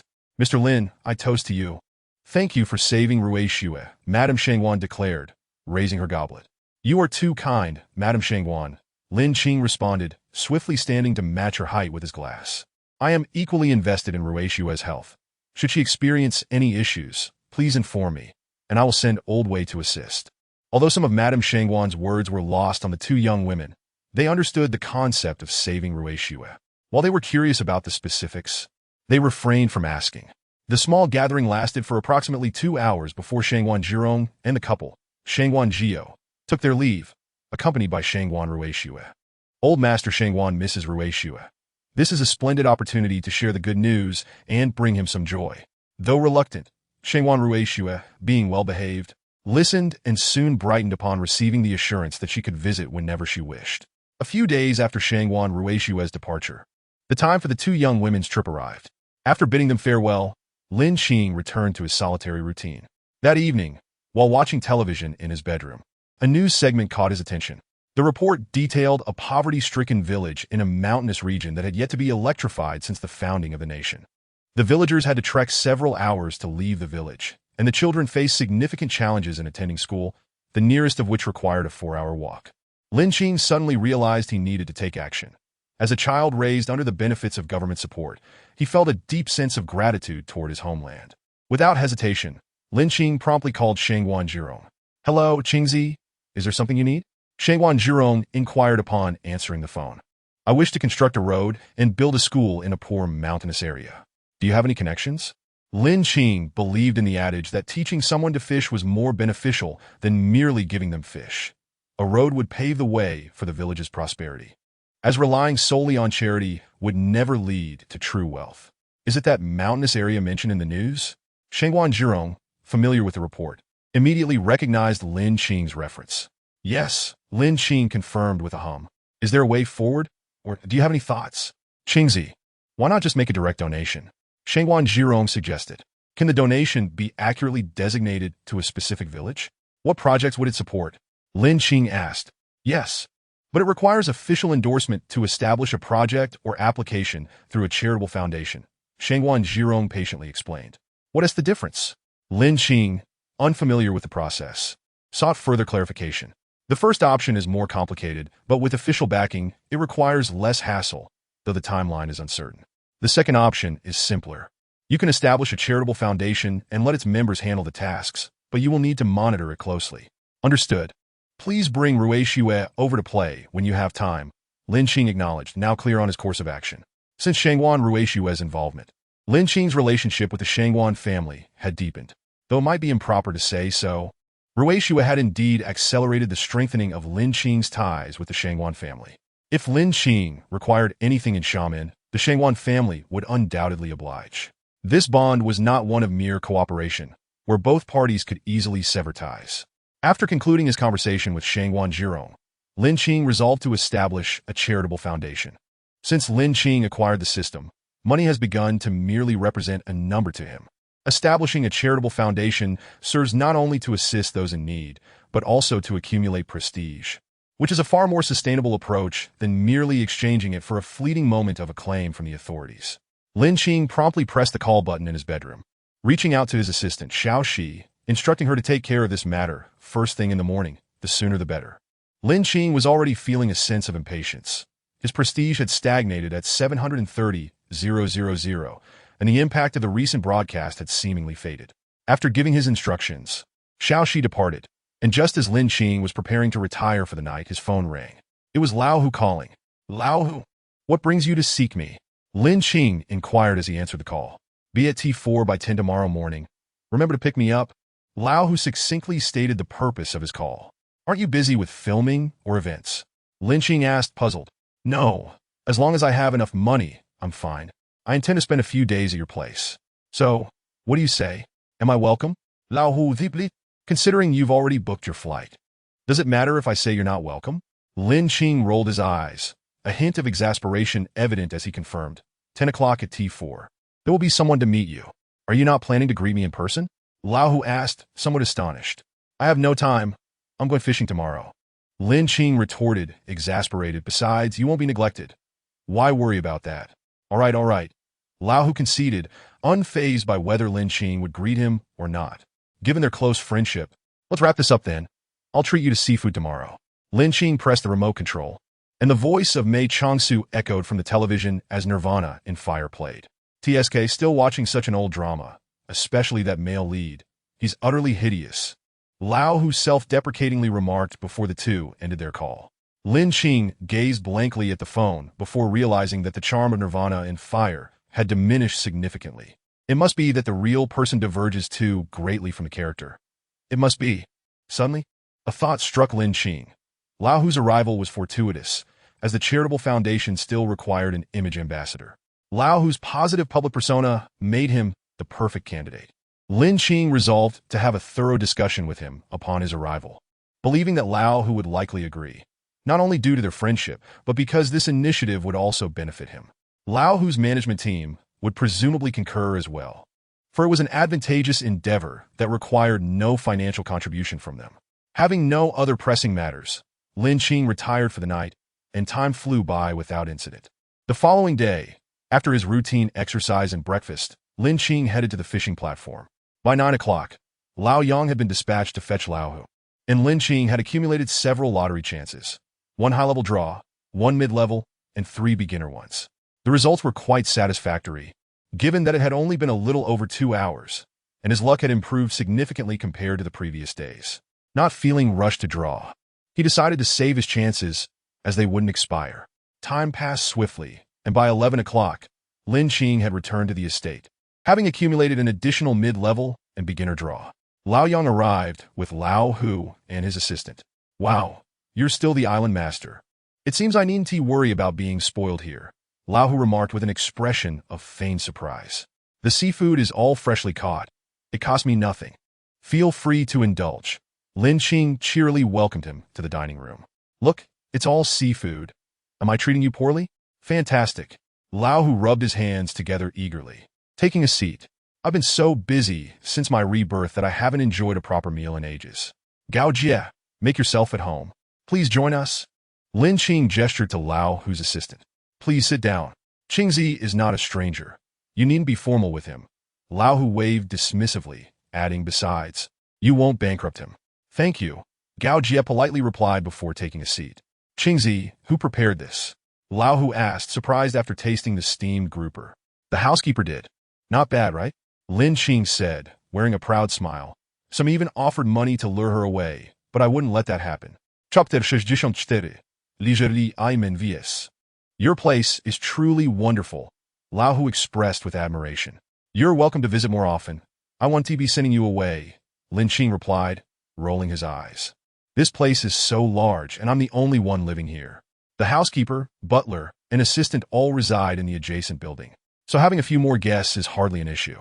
By the way, there's something I need your help with, Lin Qing set down his chopsticks. Go ahead. Lao Hu continued eating without looking up. I'm planning to establish a charitable foundation, and I'd like you to be the image ambassador. What do you think? Lin Qing stated plainly, as their friendship allowed for such forthrightness. I can do that. Lao Hu responded almost instantly, without a hint of hesitation. Shouldn't you discuss this with your company and Nuajie first? Lin Qing felt taken aback by the swiftness of Lao Hu's agreement. No need for something so positive. The approval rate is 100%, Lao Hu replied, taking a few bites of rice. All right, thank you, Lin Qing nodded, continuing, although we are friends, the endorsement fee will ensure you are not at a loss. You can have someone talk to Nuajie about that. It doesn't concern me, Lao Hu remarked indifferently, valuing money little. Fine then, Lin Qing thought Lao Hu's nonchalance was amusing. Yet, this laid-back attitude often made for the best companionship among friends. After their meal, Lin Qing took Lao Hu on a tour of the estate, followed by a visit to the hotel under renovation, and they explored the luxurious seaside villas, as well as the private underwater tunnel. Afterward, They returned to the estate for a brief afternoon nap, and at 4:30, they set out to go fishing. "This truly is the life I yearn for," Lao Hu said, reclining in a lounge chair, a look of utter contentment on his face. "If Huang Laoshi and He Laoshi heard you say that, just wait to see how they react," Lin Qing chuckled. "Ah, speaking of which," Lao Hu rose to retrieve his phone. "Let us take a picture." Lin Qing was unsure of Lao Hu's intentions but obliged, allowing him to snap a few shots. Afterward, Lao Hu began fiddling with his phone, seemingly editing a caption. "Done," he declared a moment later, putting away his phone with a mischievous grin. "I'm posting this on my social media and tagging Huang Laoshi and He Laoshi." Lin Qing quickly pulled out his phone to check his social media feed. Sure enough, Lao Hu's latest post read, "Huang Lei He Jiong, this is the life I yearn for. The feeling of not having to work is simply delightful." Images. Lin Qing didn't even need to open the images to see that Lao Hu had posted pictures of the estate, along with photos of their meal. Before long, the comment section erupted with responses from Huang Lei and He Jiong. "Huang Lei, Lao Hu, you've gone too far." He Jiong, "Lao, who want to hang out with Qingzi? And didn't he invite me? I'm upset." Zifeng, "Ah, it's Qingga. Such a beautiful place. I'm envious." "Your comment section is blowing up," Lin Qing observed, glancing at Lao Hu. "Let it blow up." Lao Hu shrugged nonchalantly, relishing the effect. "I'll respond later tonight." Ring, ring. Before Lin Qing could say anything further, his phone rang. He glanced at it and saw it was He Jiong calling. "He Laoshi is on the line," Lin Qing said, casting a glance at Lao Hu before answering. "He Laoshi, long time no see." "Qingzi, long time no see." He Jiong replied warmly before asking, "Is Lao Hu with you?" "Indeed," Lin Qing nodded. "He here, enjoying a free meal." "What do you mean by a free meal?" "I'm a guest," Lao Hu interjected, unable to restrain himself. Lin Qing switched to speakerphone and continued, "He Laoshi, would you like to come over and join us?" "Teacher He, come over, it's lively with so many people here, and there are plenty of places to stay." Lao Hu added, "It's definitely much more comfortable than the mushroom house." "Only you would compare a villa to a mushroom house," He Jiong said with a hint of annoyance. After chatting for a while, He Jiong ultimately showed no intention of coming over, merely stating next time, without any clarity on when that might be. After hanging up, the phone rang once more. This time it was Huang Lei. "Good afternoon, Teacher Huang." Lin Qing directly activated the speakerphone, placing the phone on the table. "Qingzi, Lao Hu is with you, right?" Huang Lei inquired. "Indeed." Lin Qing glanced at Lao Hu beside him. "He's right here." "That's fine. Whether he's there or not doesn't matter. I won't be looking for him anyway." Huang Lei's words caught both of them off guard. Just a moment ago, he had asked if Lao Hu was present, and now he claimed he wouldn't seek him out. What is he trying to imply? "Qingzi, is that photo of Lao Hu taken at your home?" "Yes, that's my house." Lin Qing was puzzled, unsure of Huang Lei's intent behind the question. "No wonder you don't want to enter the entertainment industry," Huang Lei mused, smacking his lips. "With this villa, there's really no need to mingle in showbiz." This lengthy roundabout from Huang Lei left Lin Qing utterly confused, and Lao Hu felt equally baffled. "What exactly does Teacher Huang want to convey? Just be straightforward, please." "Teacher Huang, if you have something to say, just say it," Lin Qing said helplessly. "Ha ha ha. Qingzi, you're still sharp." Huang Lei chuckled before continuing, "I have a project that requires a seaside villa. You're in Xiamen, and coincidentally, you have a villa. What do you think?" "CZ Villa." Lin Qing pondered for a moment. He realized he had nothing to lose and agreed, "No problem. Just let me know when you need it." "Ah, thank you, Qingzi," Huang Lei expressed his gratitude. "It's nothing. Teacher Huang and I are friends," Lin Qing remarked, glancing at the fishing rod. Just then, a fish bit the hook, prompting him to say, "Teacher Huang, Lao Hu is beside me. You can talk to him while I reel in the fish." Without waiting for Huang Lei to respond, Lin Qing stood up, grasping the fishing rod, fully focused on waiting for the fish to bite. Before long, he successfully caught a fish, earning another chance at a mid-level lottery draw, bringing his total to 3 times already. Including other levels, Lin Qing's harvest today had been quite fruitful. 1 high-level draw, 3 mid-level draws, and 4 beginner draws, totaling a remarkable 8 chances. However, perhaps due to depleted luck, he caught nothing more for the rest of the time. Either the line snapped or the bait was devoured. But no fish bit the hook. Lao Hu managed to catch 2 small fish, but together they didn't weigh as much as Lin Qing's single catch. At 7 o'clock, Lin Qing and Lao Hu returned to the manor. After showering, one clutched a notebook while the other sat at the desktop, diving into a game of chicken dinner. "Qingzi, Quick, save me, save me. Ah, I've fallen again. Hurry and help. Ah, someone is chasing me. I'm done for. In the bedroom, Lin Qing wore a face of despair. If Zheng Sudong's skills could be described as amateur, then Lao Hu could only be considered an amateur among amateurs. Zheng Sudong could at least occasionally manage to secure a victory in lower-tier matches, but Lao Hu? Lin Qing was using a secondary account, and after 7 or 8 matches, he experienced consecutive failures, 3 or 4 matches in a row, all resulting in reverse wins. Lin Qing was on the verge of tears, feeling as though he had escaped from one den of danger only to plunge headfirst into another. Brother, can we call it a night? Lin Qing wore an expression that clearly conveyed his reluctance to continue. With such a lack of gaming experience, what fun was left? Lao Hu was relentless, talking about character outlines, invincible shots, and distant kills. The list went on, while he handed out free kills left and right. Let's play one more. The last one. Once Lao Hu started gaming, he couldn't stop, akin to a youth entrapped in addiction, his fervor giving Lin Qing a headache. Brother, it's already midnight. Can we postpone this for another day? Lin Qing raised his phone, the screen clearly displaying 010. Lao Hu remained silent, merely gazing at him, his expression and eyes unyielding. All right, fine, we'll play one last game. Seeing Lao Hu like this made Lin Qing feel somewhat unnerved. Start. As if fearing Lin Qing might back out, Lao Hu quickly pressed the start button. You know, playing on your own in your room is the same as this, right? Lin Qing asked helplessly as they entered a low-quality match. I'd die even faster on my own. At least with you here, I might have a chance. Lao Hu replied with a grin. Lin Qing fell silent, and after boarding the plane, he finally spoke. Could it be that we might blow up midair? Boom! Before Lin Qing could finish his sentence, the plane they had just taken off and exploded. Staring at the darkened screen, Lin Qing was dumbfounded. Lao Hu was equally astonished. Did we just encounter a god? Lin Qing and Lao Hu exchanged glances, both reflecting the same sentiment. Encountering a deity in a low-tier match? I'm done. Lin Qing quickly exited the game, having gained no gaming experience whatsoever. With the incident behind them, Lao Hu felt embarrassed to ask to continue, as his luck in gaming had been poor lately. Being both unskilled and unlucky, what was the point of playing? After finally managing to send Lao Hu back to his room, Lin Qing finally had the opportunity to draw lots, starting with the beginner draws, all for yielding Huawei currency. Following that, he initiated 3 mid-level draws. Ding! Congratulations, host. You have drawn the blueprint for an island construction project, Private Airport 1. Ding! Congratulations, host. You have drawn 300 million Huawei currency. Ding! Congratulations, host. You have drawn 280 million Huawei currency. Ding! Congratulations, host. You have drawn 1 Eurocopter X3 hybrid helicopter. The surprise from the 4 mid-level draws delighted Lin Qing. In addition to a blueprint for a private airport, he received a helicopter. What a perfect combination. The Eurocopter X3 hybrid helicopter boasts a maximum speed of 500 kilometers per hour, making it one of the best helicopters currently available. This significantly enhances convenience for island travel. If pressed for time, one can simply take the helicopter rather than a yacht, which is substantially faster. The aviation piloting robot had been sitting idle for quite some time, and now it could finally be put to use. However, Lin Qing decided to wait until Lao Hu left before constructing the airport.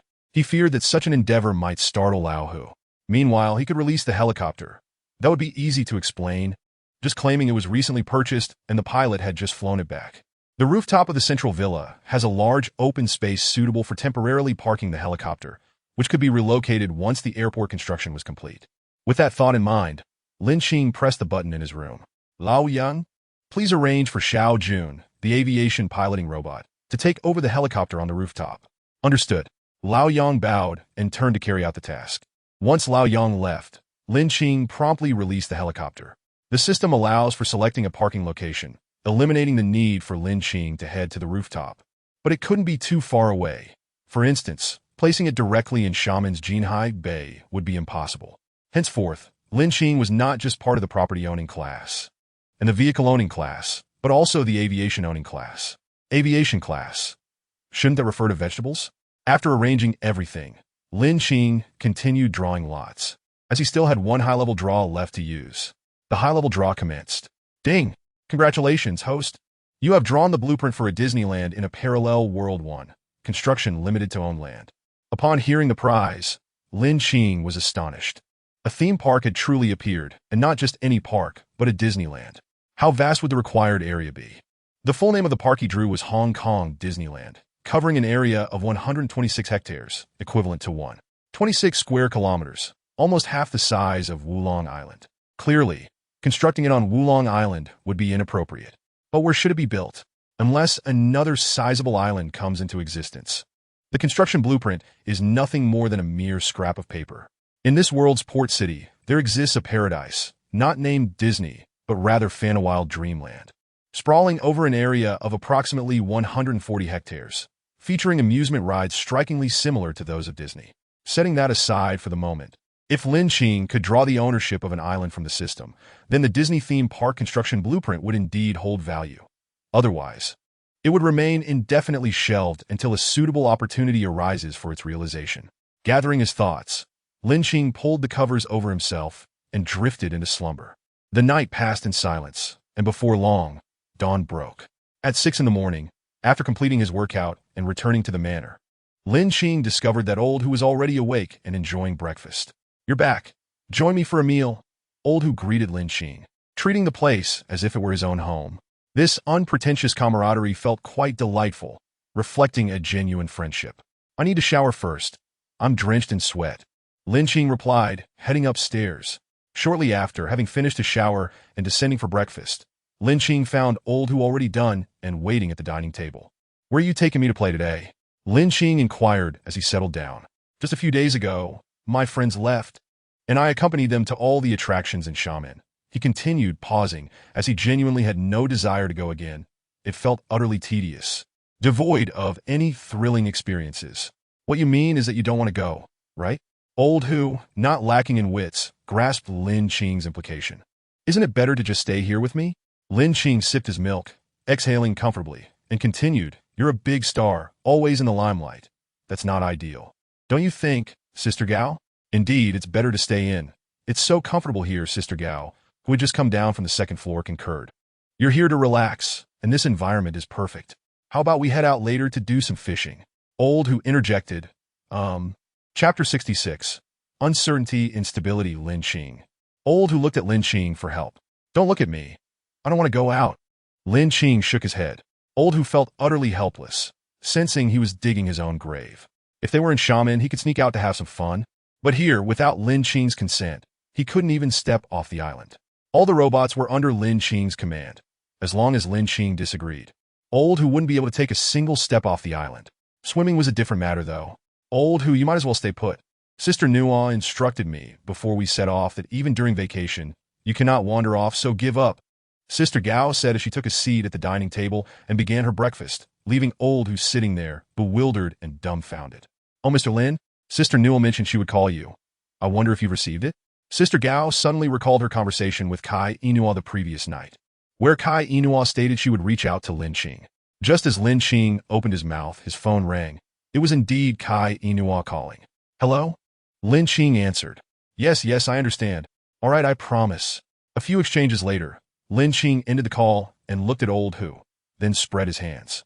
"Sister Nuo said you can't go out. You can only stay here with me."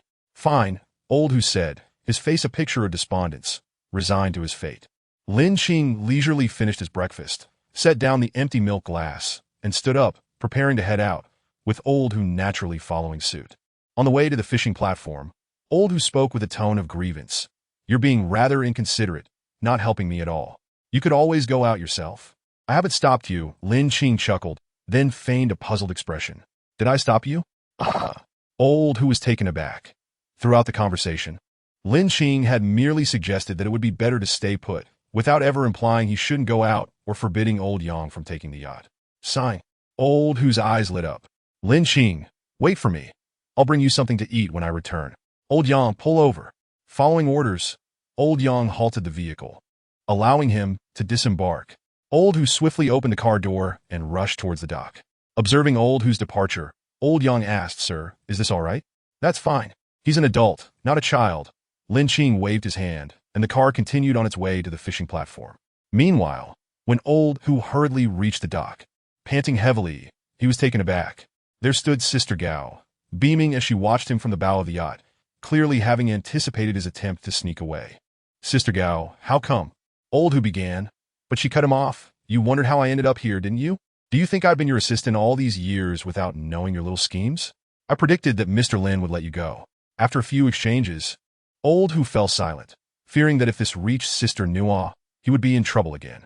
Hurry up and get on board, Sister Gao said, both exasperated and amused. Do you expect me to come down and fetch you? Hearing this, Old Who's spirit soared, and he quickly boarded the yacht. Sister Gao, you're simply the best, huh? Acting like a child all the time, Sister Gao shook her head helplessly, nearly 40 and still doesn't know how to be stable. Back with Lin Qing, he was now reclining on a lounge chair, engrossed in his phone, scrolling through Douyin. The fishing rod twitched silently, but Lin Qing's keen eyes caught the movement, and he sprang up, seizing the rod like a leopard spotting its prey. Unfortunately, despite the impressive motion, he only managed to reel in a tiny fish. Sir, the fund processing has commenced. A voice approached. It was Xiao Shi. Please liaise with the management office of the International Center building. The 67th and 68th floors will be designated for the foundation. Lin Qing was aware of what the foundation would require next and promptly instructed, understood. How much initial capital do you plan to invest? 100 million. No, make it 200 million. Lin Qing initially intended to invest 100 million, but reconsidered, fearing it might not suffice, thus opting for 200 million instead. Very well, I will handle it immediately. Xiao Shi replied with a bow before departing. Sir, your juice. After Xiao Shi left, Old Yang placed a glass of chilled juice on the table beside Lin Qing. Old Yang, please check if there are any nearby islands available.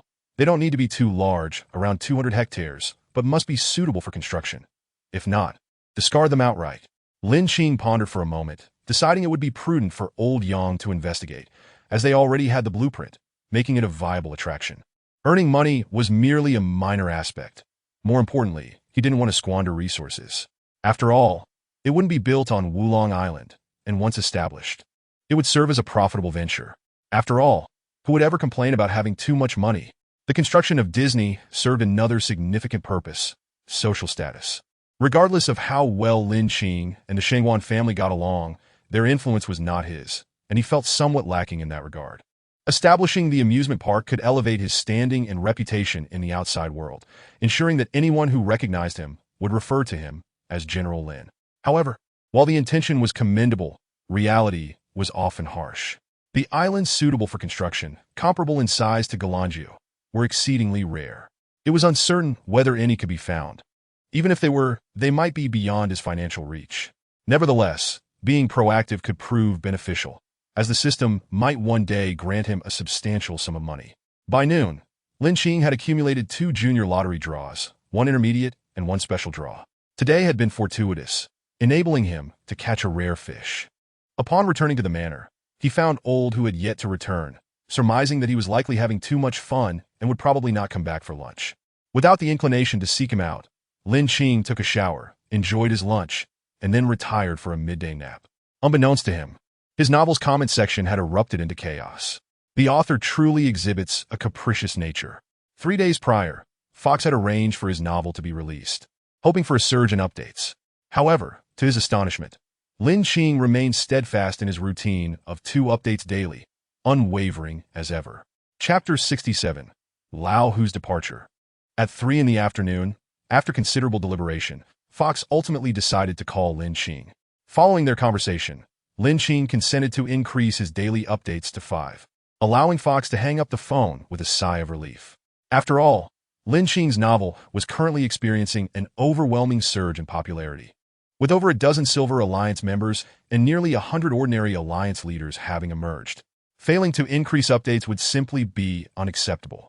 It seemed that when Fox called, Lin Qing had already awakened, undisturbed in his slumber.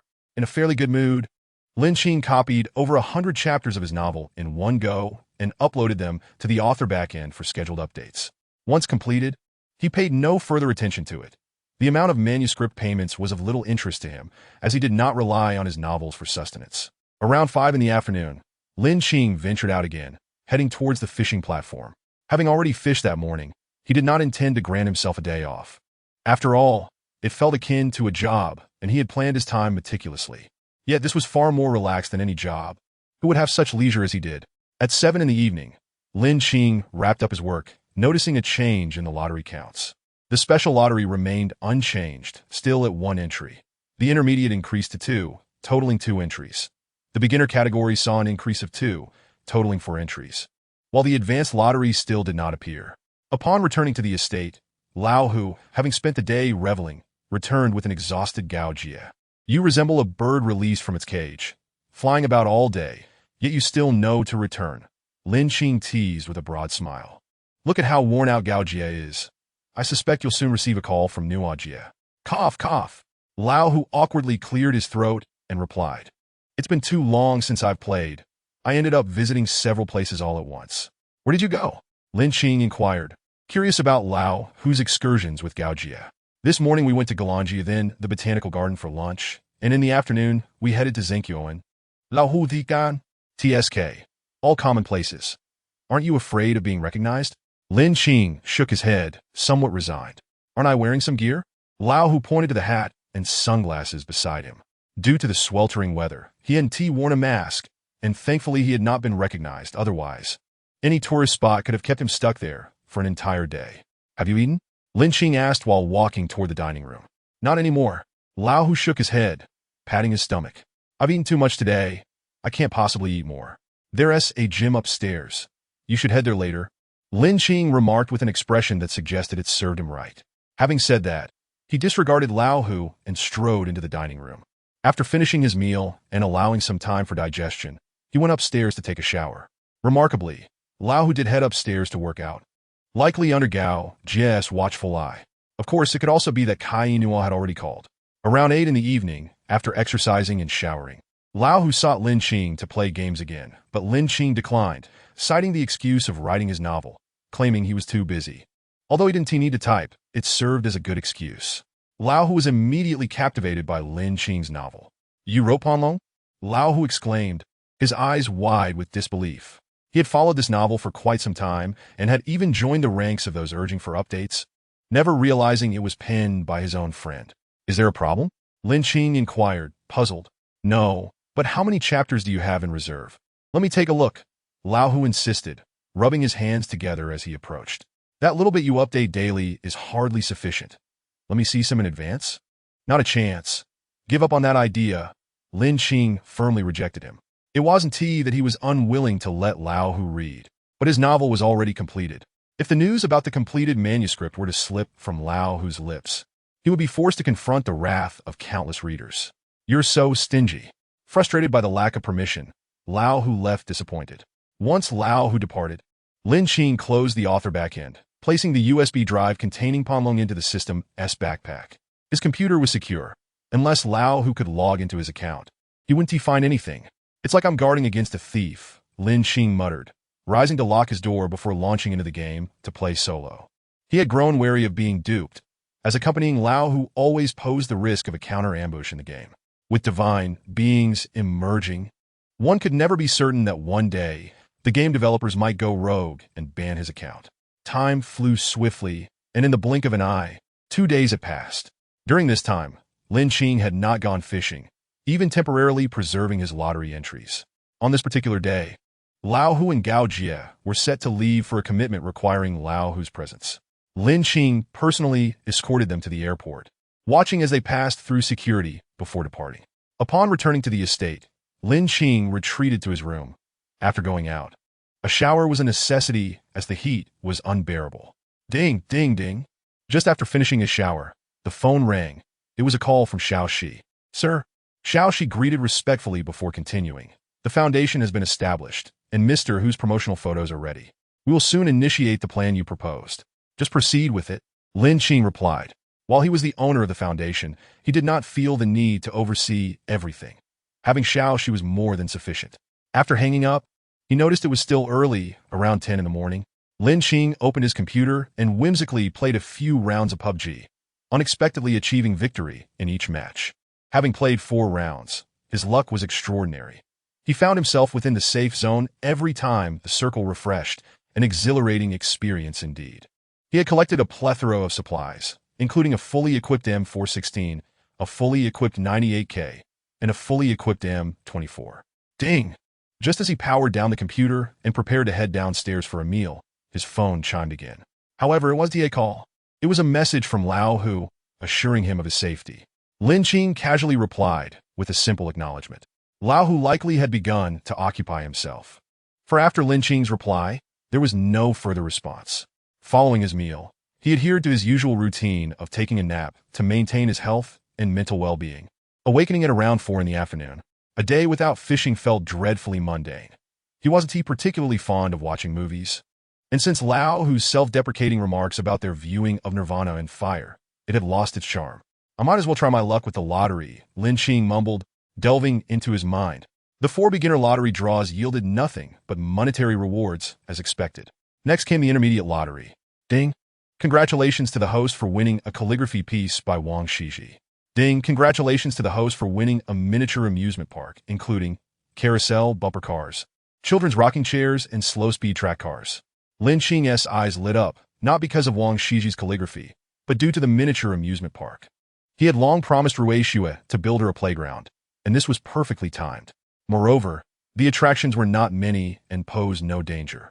Lin Qing could hardly wait to see Rui Xue's surprised expression. After a moment of contemplation, Lin Qing decided to place the amusement park on the right side of the estate, a mere few minutes' walk away. Once construction was completed, Lin Qing took out Wang Shiji's calligraphy work, examined it for a moment, saw no particular significance, and handed it over to Lao Yang to find a suitable place to hang it. Chapter 68. The Hidden Dragon and the Phoenix Chick. Finally, for the remaining special lottery draw, Lin Qing had no intention of holding back and proceeded with the draw. Ding! Congratulations to the host for winning the ownership of Fire Island, spanning 1 square kilometers. Relevant documents have been stored in the system's backpack.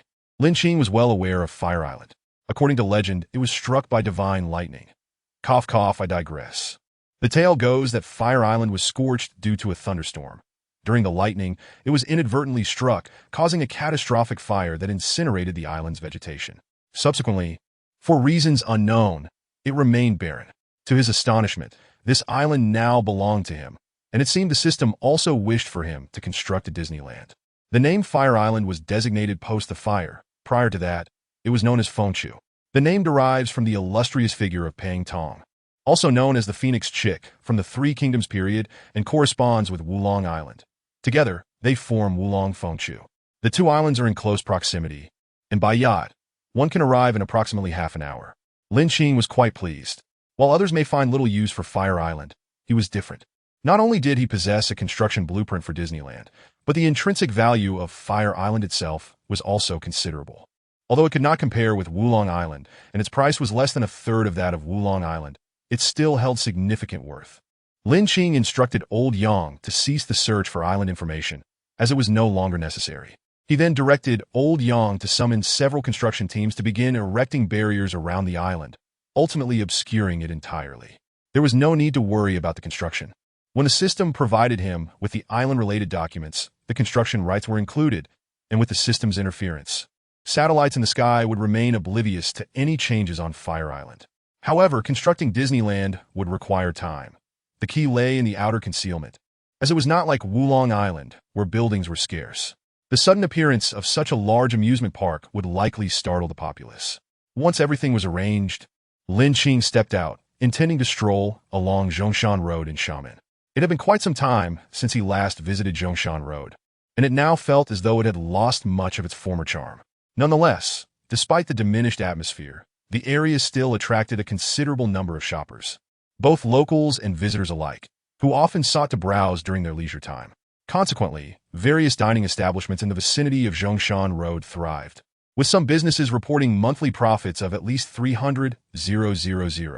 Around 5:30, Lin Qing arrived at the entrance of Zhongshan Road, alighting from the vehicle and instructing Xiao Yu to return to Jinhai Bay. The area boasted numerous delightful snacks. During his school days, he often visited with Su Zhuwei and the others. Even after graduating from university and entering the workforce, Lin Qing would occasionally return for a bite. He recalled a small alleyway where a shop named Fu Bo served delectable herbal jelly. It was the most frequented spot by their dormitory. Entering Fu Bo's establishment, everything appeared unchanged, though an abundance of labels now adorned the walls, densely plastered across 2 or 3 sides. "What would you like to have?" inquired the daughter of Fu Bo, now the proprietress. Honey herbal jelly, some chicken nuggets, and a serving of sweet potato, Lin Qing replied, placing his order with practiced ease. After settling the bill, he made his way to a seat. At this hour, the shop was still relatively uncrowded, as many patrons had yet to finish their work. Typically, Fubo's was busiest around 7 to 9 in the evening. With plenty of empty seats available, Lin Qing randomly chose one and sat down.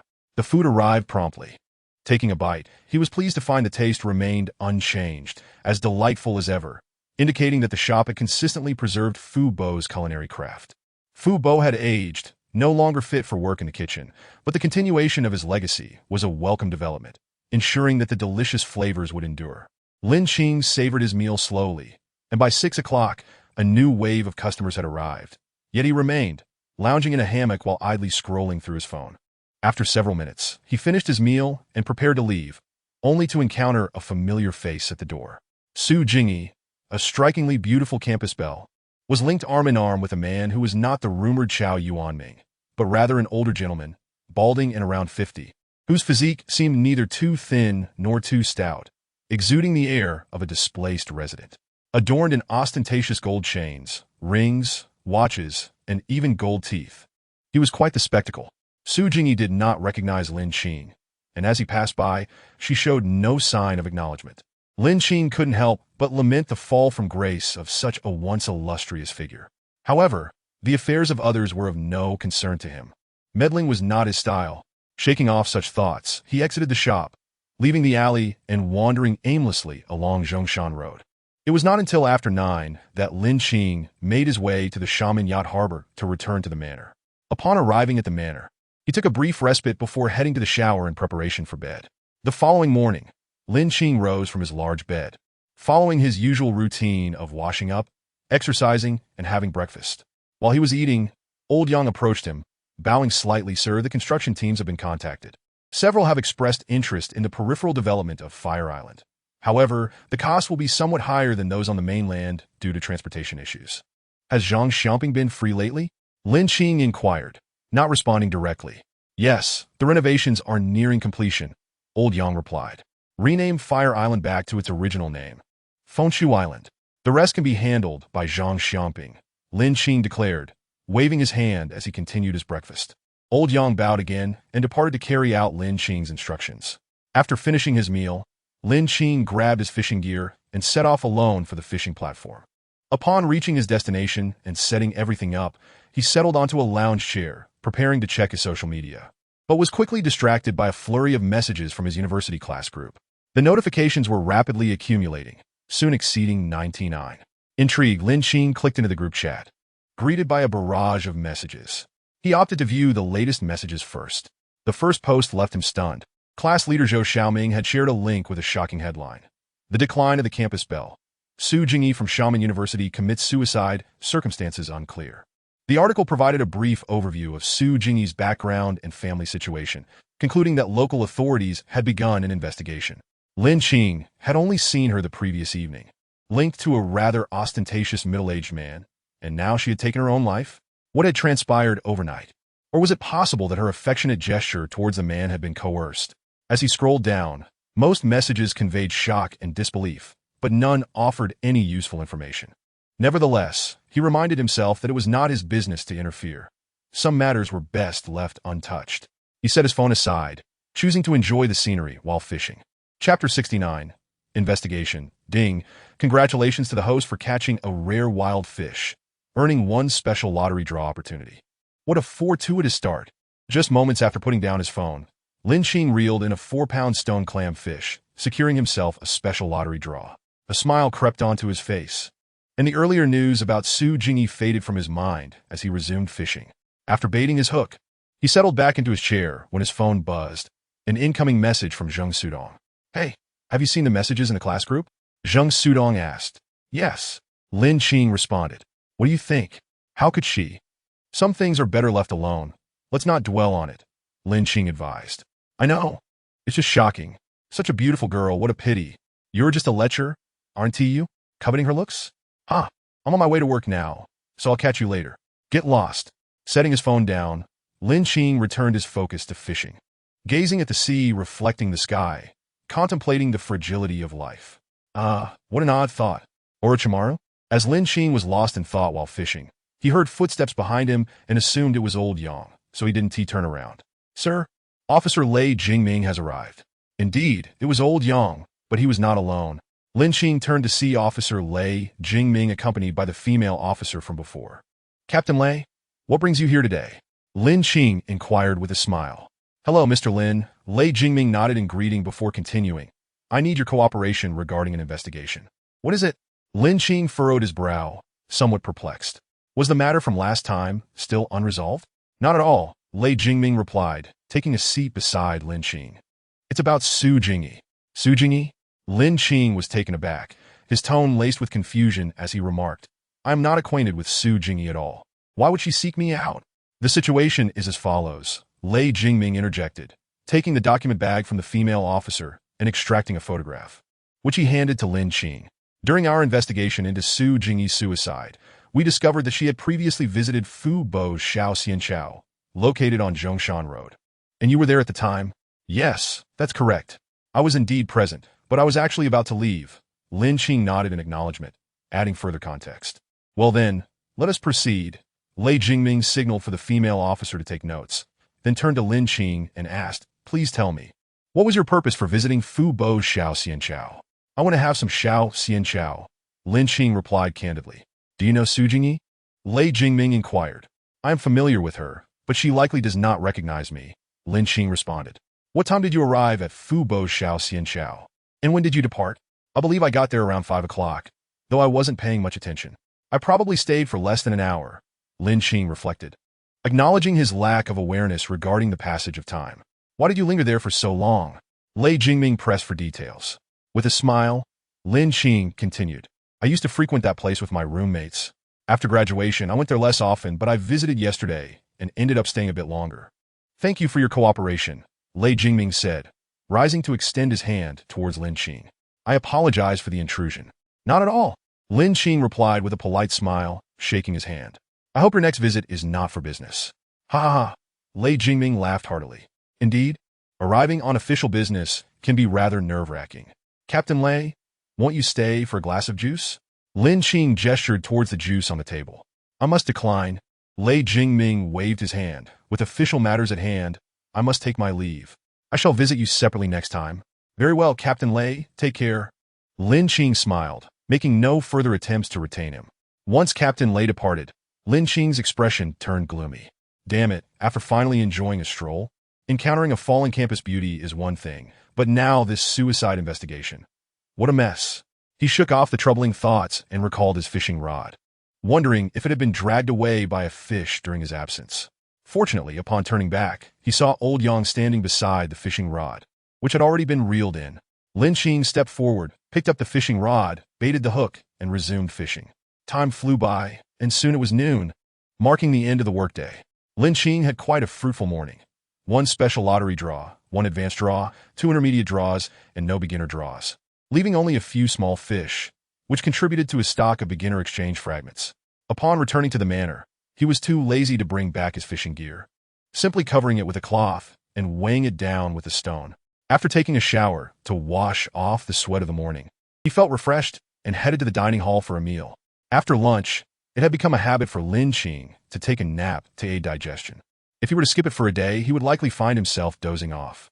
Such biological rhythms cannot be easily altered in a short time, nor did he feel the need to change them, especially since he had no work obligations. After all, isn't it quite normal to take a nap? Although this notion might seem somewhat indulgent, it is nonetheless a reality. At 4 in the afternoon, he rose from his slumber, stretching with a satisfied sigh. Ah, how delightful! A life like this is worth cherishing. After getting out of bed and freshening up, he descended the stairs while checking his phone, discovering a new post in his class group. Truth behind the campus beauty suicide. The reason for Su Jingyi's demise revealed, and the basketball team captain arrested. The content broadly outlined the events. It was rumored that campus beauty Su Jingyi had been in a relationship with Zhao Yuanming, the captain of the senior basketball team. The night prior, following an altercation with Zhao Yuanming, who had hurled harsh words at her, Su Jingyi tragically took her own life. After an investigation, the police, in communication with the school, apprehended Zhao Yuanming during class. However, further inquiries revealed that the man rumored to have been involved with Su Jingyi was in fact her father, Su Zhikong. That very night, the compensation for the family's relocation had arrived, prompting Su Zhikong to take Su Jingyi out for shopping, a perfectly normal father-daughter outing. The post concluded with news of Zhao Yuanming's regret and impending lawsuit from Su Jingyi's parents, indicating that his life was effectively ruined. This startling twist left everyone in disbelief, sparking a flurry of discussions in the group, which was rife with condemnation for Zhao Yuanming. Originally, many envied the relationship between Zhao Yuanming and Su Jingyi, yet it seemed he could not offer her the trust she needed. Perhaps it was merely possessiveness disguised as love. After reading the news, Lin Qing felt a twinge of sympathy, though he did not dwell on it. He simply acknowledged it without feeling the need to engage. Many would undoubtedly be concerned about Zhao Yuanming's fate, especially those who admired Su Jingyi, harboring intense resentment towards him. However, Lin Qing remained unaffected, continuing with his life as usual. Chapter 70. A stroke of luck. After 3 hours that afternoon, Lin Qing's lottery opportunities had accumulated once more. Currently, his draws stood as follows: 1 special draw, 2 advanced draws, 3 intermediate draws, 1 beginner draw, and 3 fragments. It could be said that Lin Qing had reaped substantial rewards that day. For someone who currently had no pressing needs, merely accumulating wealth held little value for him. What he truly lacked was connections. If one were to pinpoint his deficiencies, it would be the absence of managerial robots and versatile financial accountants, talents that could be beneficial in multiple areas. Nevertheless, with so many lottery opportunities, it was possible that he could strike it lucky. Not feeling rushed to draw, Lin Qing decided to take a shower first. After dining, he returned to his room to commence the lottery. The first draw served as a warm-up, yielding a beginner draw that converted into cash, followed by 3 intermediate draws. Ding! Congratulations to the host for winning a Ferrari LaFerrari. Ding! Congratulations to the host for acquiring blueprints for a cross-sea bridge, 4-lane, bidirectional, only usable between Wulong Island and Fengshu Island. Ding! Congratulations to the host for obtaining a security robot team, 200 units. What a delightful surprise! While the first prize was commendable, the remaining rewards were exceptional. Although the cross-sea bridge could only be utilized between Wulong and Fengshu Islands, it would greatly facilitate Lin Qing's endeavors. How much would it cost to construct a cross-sea bridge? The funds in Lin Qing's account were hardly sufficient. Merely a few billion could only cover the initial stages. The second prize, a security robot team, meant that he could delegate responsibilities at Disneyland to them, alleviating the hassle of hiring staff. As for the first prize, although Lin Qing appreciated the supercar, its practicality was limited. Aside from showing off, it served little purpose. No matter how impressive the vehicle, it would simply get stuck in the congested city traffic. With a renewed mindset, he temporarily stored all the items in the system's backpack and proceeded to make 2 advanced draws. Ding! Congratulations to the host for acquiring a park management robot team, containing 45 units. Ding! Congratulations to the host for winning an all-purpose financial robot team, containing 30 units. The enormity of the surprise almost left Lin Qing in a daze. Was this what they called divine favor? These draws were precisely what Lin Qing desperately needed, proving to be immensely beneficial. He suspected that the system was likely tailoring the rewards based on his current developmental needs. Otherwise, how could it be so spot on? Finally, he had one last special draw remaining, and Lin Qing was eager to see what splendid prize awaited him. The draw commenced. Ding! Congratulations to the host for winning a large luxury passenger ship, capable of accommodating 2,000 passengers. Lin Qing gasped in astonishment. The passenger ship capable of accommodating 2,000 individuals was a sight Lin Qing had never encountered before in Xiamen. The largest vessel he had previously seen could only hold 1,200 people, and even though it was not a local ship, but a temporary visitor from afar. Nevertheless, even a ship accommodating 1,200 was already quite colossal. Thus, one that could hold 2,000 would undoubtedly be even more immense. At this moment, Lin Qing felt he no longer needed to construct a cross-sea bridge from Wulong Island to Xiamen. With helicopters poised for action above and yachts below, what need was there for a bridge? A helicopter ride would surely elevate one's status. With these amenities in place, once the outer shielding of Fengshu Island was completed, they could be put into immediate use, particularly the security robots, which could be dispatched to the island post-haste to prevent any unauthorized vessels from intruding and witnessing what they should not see. Due to the limited space for deploying the robots, Lin Qing planned to send them directly to Fengshu Island once everything was arranged. For now, The only available option was the private airport. With no guests on the island, it was the perfect time to construct the airport, and Lin Qing promptly made the necessary arrangements. Once everything was settled, he called for Xiao Shi. For the past few days, Xiao Shi had been busy with the foundation, and Lin Qing sought to inquire about the progress, as this was one of his primary concerns at the moment. Sir, Xiao Shi bowed and reported, we have signed a contract with Mr. Hu's agency, and the project has commenced. Bidding for various engineering tasks has also begun. The foundation is fully committed to the construction in the mountainous region. If funds are insufficient, feel free to reach out to me directly, Lin Qing stated.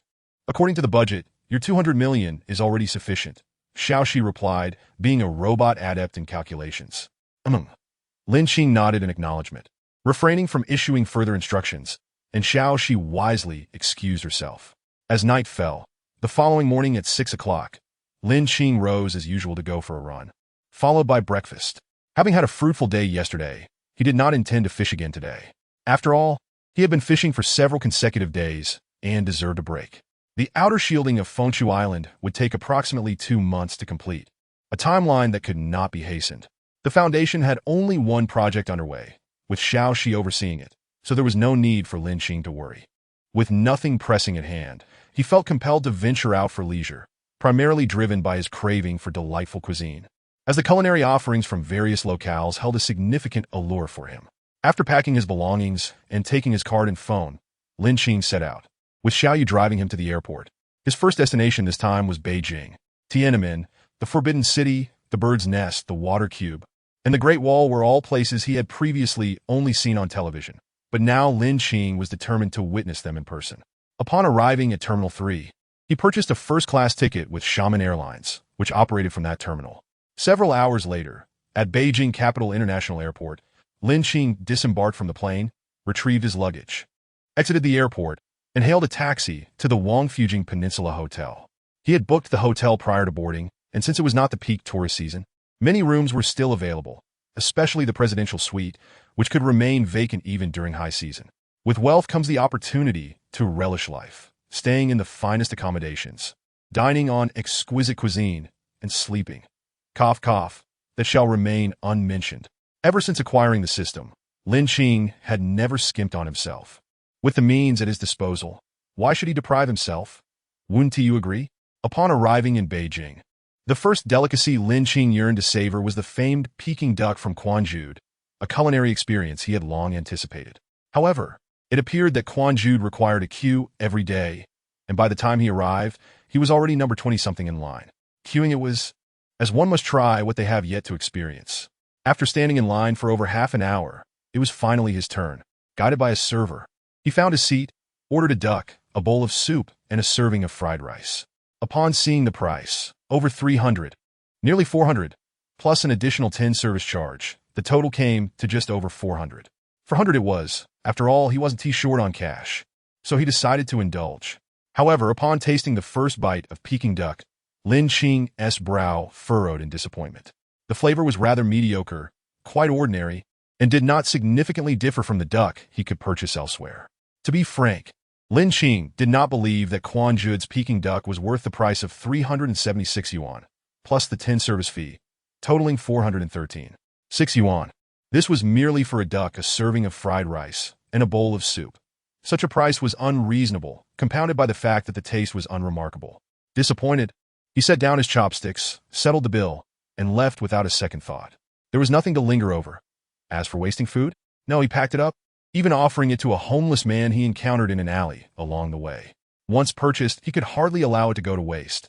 After all, his money wasn't simply blown away by the wind. It was earned through fishing. After hailing a taxi, he returned to Wangfujing, where numerous street foods awaited him. Yet, in his previous single-minded pursuit of Peking duck, he had entirely overlooked them. Prior to his arrival in Beijing, Lin Qing had not conducted any research, so he was unaware of the culinary delights that Wangfujing offered. Fortunately, the internet was a treasure trove of information. A quick search on his phone revealed numerous recommendations. Among the many posts, Lin Qing randomly clicked on one and began perusing. According to the online guide, Wangfujing featured explosive tripe, stinky tofu from Shaoxing, and fried silkworm pupae skewers. He had no qualms about the first two, but the third made him hesitant. He was not inclined to try silkworm pupae and felt an inner resistance. There were additional recommendations as well, but he only glanced at one name before putting his phone away and embarking on a stroll. Indeed, the internet proved invaluable.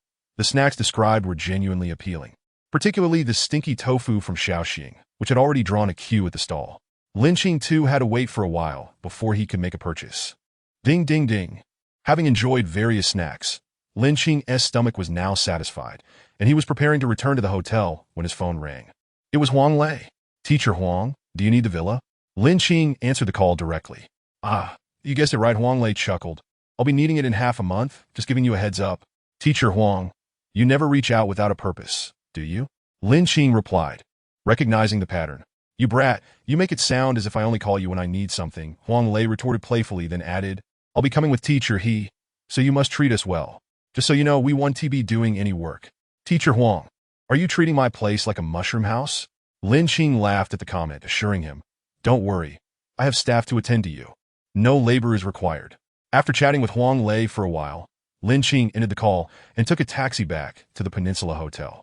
By the time he arrived in Beijing, it was nearing noon. Having finished his snacks and feeling quite full, he could easily take a nap upon reaching the hotel. This was a point of distinction for Lin Qing. Unlike many who rushed from one tourist attraction to another, he preferred a more leisurely pace.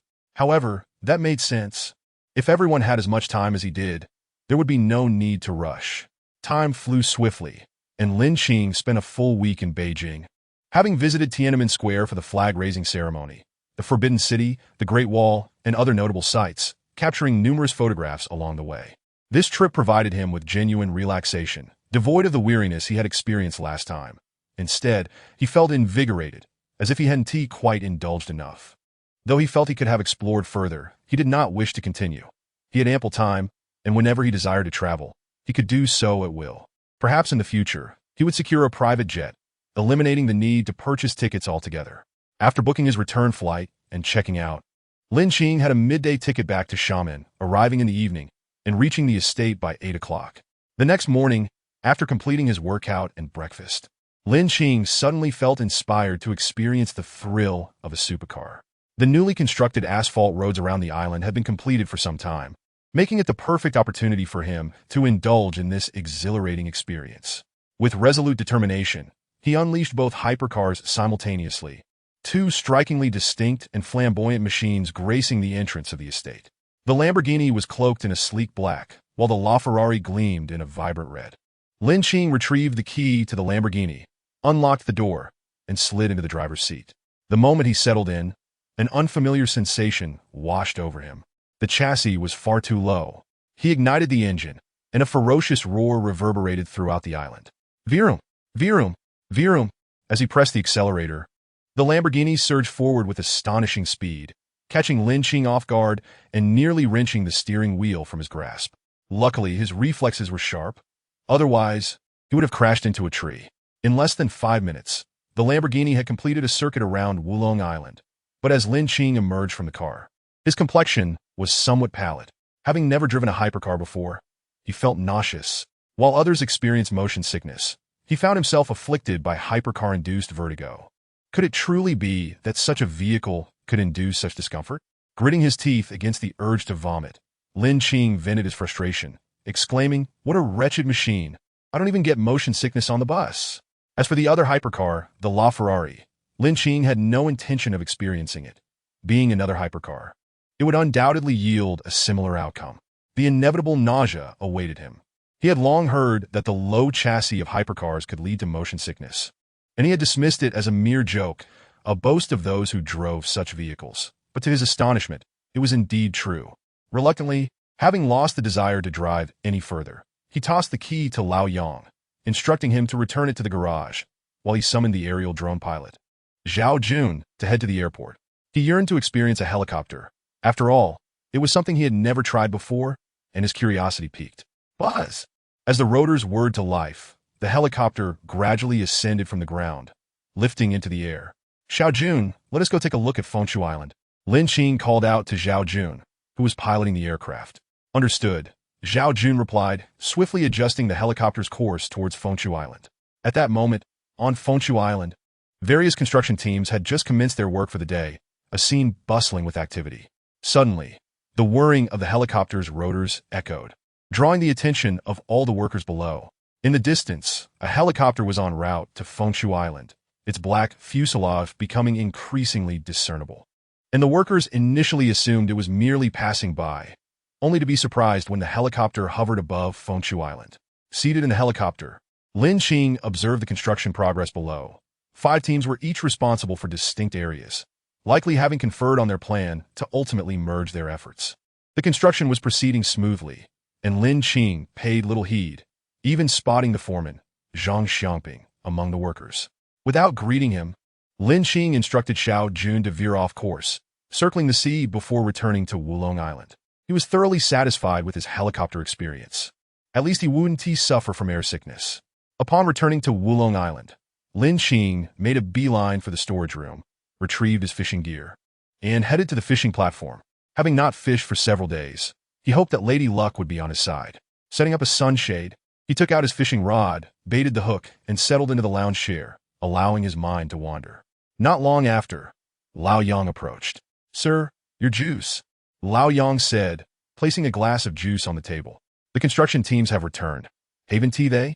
Lin Qing inquired without waiting for Lao Yang to turn around. "Yes, they just completed their task yesterday," Lao Yang replied with a bow. Chapter 72. Injured make arrangements for them to construct a single-story house within the fishing platform's coverage area. It must be spacious, insulated, equipped with electricity and water. And the seaward side should have powerful air curtains installed. If one air conditioner isn't enough, let us install 2.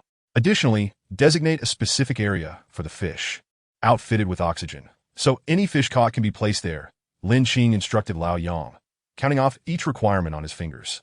After a moment of contemplation, he continued, "Also, arrange for a set of furniture, including a sofa and a tea table, to be styled like a living room." "Understood," Lao Yang nodded, diligently noting everything. "All right, if there is nothing else, you may go ahead with the arrangements. We'll supplement any shortages later." Lin Qing waved his hand, allowing Lao Yang to depart. The primary purpose of constructing this house was for fishing. To sit inside an air-conditioned house while fishing. Surely, no angler had ever indulged in such luxury? As he baited his line, he felt a tug, the fishing line tightening as a fish took the bait. Lin Qing sprang to his feet, ready for battle. Suddenly, an immense force surged from the other end of the line, nearly wrenching the fishing rod from his grasp. He had never encountered a fish with such strength. After a grueling 20 minutes, he finally subdued the fish, yet he faced difficulties as he attempted to pull it from the water. It was enormous, at least 10 pounds, and trying to haul it up was futile. It wasn't a matter of Lin Qing's strength, but rather the rod's inability to bear such weight. After several fruitless attempts, he had no choice but to hold the rod upright and painstakingly reel in the line by hand. However, the line, bearing the weight of the hefty fish, was exceedingly sharp, and before he had reeled up even half, his hand was already a bloody mess. Fortunately, Lao Yang returned just in time, and Lin Qing quickly summoned him, confident that his sturdy hands would easily help him land the fish. "Ding! Congratulations, host. You have caught a wild sea bass. Reward: intermediate reputation, fishing once." Lin Qing was taken aback. He had thought that enlisting Lao Yang's help meant this wouldn't count as a successful catch. Yet the system was surprisingly lenient, granting him a reward nonetheless. Glancing at the numerous wounds on his hand, Lin Qing couldn't help continuing to watch television. An animated series played on the screen, not the kind produced by RB, but rather a domestic Chinese animation. "Sir, there is a movement on the fishing rod," the caretaker robot, ever vigilant by Lin Qing's side, reminded him. Lin Qing rose, grasping the rod that had stirred, and patiently awaited the catch. Before long, a fish had fully taken the bait. In its struggle against the hook, it thrashed violently. Lin Qing, resolute, tightened his grip on the rod and engaged in a battle of wits. After 10 minutes of fierce resistance, the fish, having exhausted its strength, was drawn up by Lin Qing, a mouse grouper, though Lin Qing was unsure why it bore such a name, perhaps due to its resemblance to a mouse. The mouse grouper, considered somewhat rare, weighed over 2 pounds, and the system rewarded him with a mid-level lottery draw. He placed the fish in a specially designed glass tank, marking the mouse grouper as the first inhabitant of the aquarium. Lin Qing baited the hook anew and resumed fishing, washing his hands before returning to the television. This house was indeed a marvel of design. Not only could he enjoy air conditioning during the sweltering heat, but he could also watch television without the need to constantly monitor the fishing rod. This was far more enjoyable than fishing at sea. While deep-sea fishing could yield larger catches, the environment aboard a boat could never compare to the comfort of being on the island. Moreover, the uncertainty of catching anything at sea was daunting. Even if he did catch a large fish, he would require assistance to handle it unless he joined a group. Joining a group was a viable option, but such excursions could only be occasional, as fishing teams were not always available. By 10:30 in the morning, with the temperature rising, the caretaker robot activated the air conditioning and the air curtain, swiftly cooling the indoor atmosphere. Sipping on juice, Lin Qing reveled in this delightful leisure, his face betraying a contented smile at the luxurious experience of fishing for the first time. At noon, he finally concluded his outing. His accumulated lottery draws were as follows: 1 special draw, 2 advanced draws, 1 mid-level draw, and 3 beginner draws, along with 4 fragments exchanged from the beginner draws. Upon returning to the estate, Lin Qing took a shower, enjoyed a meal, and settled in for an afternoon nap. Chapter 73. Lottery. The summer sun blazed high in the sky. The temperature in Xiamen reached a staggering 38.7 degrees Celsius. Although Wulong Island was somewhat distant from Xiamen, it was not entirely removed from its climate, registering a temperature of about 36.1 degrees. At 3 in the afternoon, Lin Qing appeared at the fishing dock's air-conditioned pavilion, comfortably watching television while leisurely munching on sunflower seeds. The 2 fishing rods swayed gently with the ocean breeze and the lapping waves. The caretaker robot stood behind him, dutifully monitoring the rods. As the animated series concluded, Lin Qing switched channels, only to be greeted by a news segment from the very television station he supported in the mountainous regions. The host reported on the construction progress of roads in those areas, prominently mentioning Lin Qing's Angel Foundation several times, even naming him specifically. Surprised, Lin Qing delved into his thoughts, and sure enough, his reputation had surged to an astonishing 1.7 million, a figure that continued to climb at an impressive rate. Engaging in charitable deeds indeed proved to be an effective method for enhancing his reputation. While he sought no material rewards, he desired recognition for his good works, as it would ensure a continuous flow of esteem. With a satisfied smile, Lin Qing's eyes opened just as the news segment concluded. He felt a sense of fulfillment, knowing that this was his first appearance on television, albeit merely by name. Nevertheless, his Angel Foundation had made a commendable start, and he believed that in the future, it would assist many more individuals in impoverished regions. The caretaker robot alerted him that a fish was nibbling at the bait, prompting Lin Qing to set aside his thoughts and grasp the rod, waiting for the fish to take the hook. Soon, he landed a relatively rare bagfish. The bagfish, with its dark exterior, boasted delicious flesh, often featured on dining tables and typically prepared by steaming. This particular catch awarded Lin Qing another mid-level lottery draw. While not frequently encountered, its capture was not uncommon for fishermen, though it was relatively scarce in the waters near Xiamen, leading to a modest market value. Continuing to fish, watch television, and savor freshly squeezed juice in the cool air-conditioned space, Lin Qing maintained a slight smile. Suddenly, his phone rang, an incoming call from Huang Lei. "Teacher Huang," Lin Qing answered. "Qingzi, I, along with Teacher He, will be arriving a week early. We'll land in Xiamen around 8 next Friday evening," Huang Lei informed him. It seemed that he had conferred with Yi Jiong. The 2 old friends appeared eager to reunite. "All right, I'll arrange for someone to pick you up at the airport." "T3 or T4? Lin Qing inquired with a smile. "T4, I'll confirm," Huang Lei replied, seemingly having already booked the tickets. A moment later, he added, "Yes, it's T4. I'll be bringing my wife and 2 little ones. I hope it won't be too much trouble for you?" "Not at all. I'm more than happy to welcome you," Lin Qing responded, playfully noting, "Teacher Huang, are you treating me like family now?" "I'm not. Don't misinterpret," Huang Lei quipped, employing an amusing internet meme. Lin Qing chuckled, recognizing the joke and not taking offense. "Teacher Huang, you and Teacher here welcome to come. I'll make all the arrangements. Just bring your clothes and the children's necessities." "Great. I'll take your word for it," Huang Lei said cheerfully. "I'll bring you some local specialties.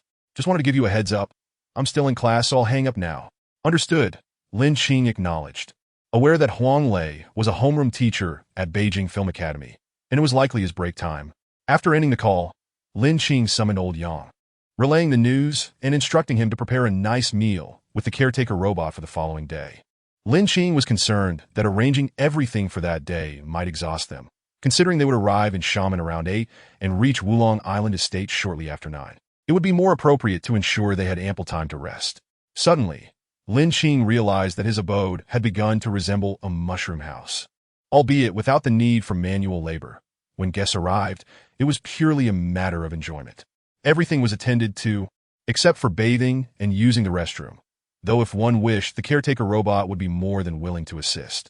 By 7 in the evening, Lin Qing concluded his workday and returned to the estate. His accumulated lottery draws were as follows: 1 special draw, 3 advanced draws, 2 mid-level draws, 6 beginner draws, and 7 fragments exchanged from the beginner draws. This haul surpassed his previous best, particularly with an unprecedented 3 advanced draws. After returning to the estate, he showered, dined, and headed to his bedroom to begin the lottery draws. Starting with the warm-up, the 6 beginner draws yielded nothing unexpected, just cash. However, the cumulative total amassed several million. Next came the 2 mid-level draws. Ding! Congratulations, the host has drawn a Ph.D. in biology from Peking University. The degree certificate is now in the system backpack. Evaluation. Mom, you can finally stop worrying that you're a student of water air. You don't have a mom. Ding! Congratulations. The host has acquired the skill, mastery of all-purpose billiards. As for these 2 rewards, they could hardly be deemed exceptional. One could say they were rather trivial. The doctoral degree held little value for Lin Qing, especially without the knowledge to back it up. Boasting a degree without substance left him feeling unsteady. The first reward would have to be shelved, while the second, mastery of billiards, was of limited use since he didn't participate in billiards competitions. What was the point of such high skill? If he played with friends, they would likely abandon him in frustration, having been utterly outclassed. Trivial indeed, both were trivial. Now on to the 3 advanced draws. Ding! Congratulations. The host has drawn a complete set of director-level medical robots, 6 units for each department. Ding! Congratulations. The host has drawn a complete set of nurse-type medical robots. Each department has 10 units. Ding! Congratulations to the host for winning the most advanced complete set of medical equipment in the current world. The equipment has been ordered and is on its way to Wulong Island. Please be on the lookout for its arrival. Lin Qing was left with a head full of questions. Is this system planning for him to open a hospital? With doctors, nurses, and a complete set of the most advanced medical equipment? Is it really appropriate to be so obvious? Why not just grant me a hospital instead? Although Lin Qing felt a twinge of complaint in his heart, the equipment was undeniably excellent. In the future, when Fengshu Island is developed into an amusement park, having a hospital would be beneficial. Once the amusement park opens to the public, there will inevitably be many children, and minor accidents are bound to happen. Having a hospital nearby would certainly be advantageous. While it may seem wasteful for the medical robots and director-level robots, hospitals do not solely serve Disney. They can also cater to Xiaoqing and other cities. If the reputation is established, the hospital could even collaborate with angel funds. However, the key lies in the selection of the hospital's location. Wulong Island is certainly out of the question, and Fengshu Island is already saturated. Could there possibly be another island? Shaking off such thoughts, he began the remaining special draw. Ding! Congratulations to the host for winning. Chapter 74, All Set. Ding! Congratulations to the host for winning Luxurious Underwater Construction Blueprints 1. Only applicable for luxury seaside villa underwater expansions. After so much good fortune, Lin Qing finally hit a stroke of bad luck. This construction blueprint was not particularly useful. To be honest, Lin Qing did not need it. With an underwater world already in place, what was the point? Shaking his head, he opened the prestige fishing option. At this moment, his prestige had accumulated to 13 million, sufficient for 2 fishing attempts, plus 1 from a previous reward, allowing for a total of 3 attempts. He began fishing, and the vast expanse of the ocean reappeared before his eyes. After a dozen seconds, ding! A chime rang out, but no further sound followed. The prestige fishing yielded nothing. Lin Qing nearly spat out a mouthful of blood. If you didn't win, then just don't win. Why the chime? Helpless. He proceeded to the second fishing attempt. Ding! Congratulations to the host for obtaining ownership of Fengshu. Fengshu? Lin Qing was perplexed. What on earth was Fengshu? After looking at the detailed introduction, he understood. Fengshu, a small island submerged 50 meters off Fengshu Island, covering an area of 1.5 square kilometers. In 3 months, Fengshu will fully emerge. Lin Qing was astonished. An underwater island could actually resurface? This is utterly fantastical. However, the system, being what it is, would not deceive him. It was possible that geological changes would occur in 3 months, since the system had made a move and relevant documents were in place. Satellite shielding must also have been prepared, requiring no concern from Lin Qing. He continued with the remaining intermediate prestige fishing attempt, and the fishing commenced. Ding! Congratulations to the host for obtaining construction blueprints for an ultra-luxurious private hospital. One includes 15-story comprehensive building, 10-story emergency building, 10-story gynecology outpatient building, 10-story pediatrics outpatient building, 15-story outpatient building, 15-story inpatient department 3, 10-story research building, 10-story hospital office building. Now everything was truly complete, from the island, the hospital, to the doctors and nurses. It was an all-encompassing hospital. The system had thoroughly enveloped Lin Qing with robots. The feeling of being force-fed by the system was simply splendid. The only remaining issue was transportation. With the hospital located on Fengchuzido, a large bridge connecting to Xiaoqing would undoubtedly be necessary. Otherwise, vehicles would have no means of access to transport patients from Xiaoqing or other locations. Ambulances were also lacking, and the robots to drive them were not available yet. These would either require hiring personnel or drawing from the system. Once Lin Qing's hospital was constructed, it would be remarkable. Many patients that Xiaoqing could not accommodate could be transferred to his hospital, with a top-tier medical robot in charge. What ailment could not be treated? These medical robots hailed from 500 years in the future, where it was likely that most terminal illnesses had been conquered, and their medical skills surpassed those of contemporary doctors by at least 1 grade. Moreover, robots are composed and devoid of the panic, fatigue, and other human emotions, which would significantly enhance the success rate. After completing the draws, Lin Qing felt at ease. Regardless of whether this was a deliberate arrangement by the system, he was genuinely pleased. He was an orphan after all. Was he to fear that the system would harm him? What a joke! Did he truly fear? But the system should have already bound itself to him. Even if some unknown conspiracy lurked, it was not something a small fry like him could address. Rather than resist, it was better to enjoy. Later that evening, around 8 o'clock, Lin Qing lay in bed with the television on, watching a national animation featuring a female protagonist named Feng Baobao. Time flew by, and before he knew it, a night had passed. The next day, after exercising and returning to the manor to take a shower, Lin Qing began his breakfast. He did not intend to go fishing today. Although the house had been constructed, fishing every day was rather monotonous. Moreover, his recent streak of luck had been exceedingly good. A brief respite to recalibrate his fortune could be beneficial. The weather was stifling, and Lin Qing had a premonition of an impending downpour.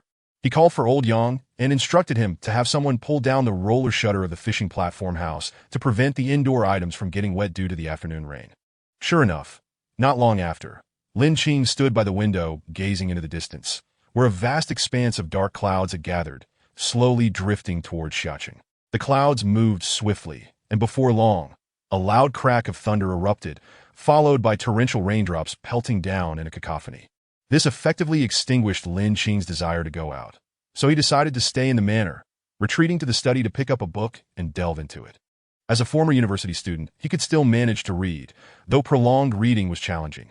Nonetheless, passing an hour this way was entirely feasible. Time ticked away, and the raindrops fell in a rhythmic pattern, mirroring the same steps and the inevitable fate of departure. The heavy rain persisted for over an hour before tapering off to a light drizzle, which showed no signs of stopping. After finishing lunch, sunlight pierced through the clouds, and the rain finally ceased. However, the damp atmosphere still enveloped Wulong Island. The maid robots busily tidied up the dishes Lin Qing had left behind, while he ascended to the upper floor for a midday nap. Ding, ding, ding. Before Lin Qing could drift off, his phone rang. It was a call from Shangwan Jirong. Brother. Lin Qing answered, but it was the voice of Shangwan Ruishue. He quickly responded, Ruishue, have you missed me? I have. Ruishue really misses brother.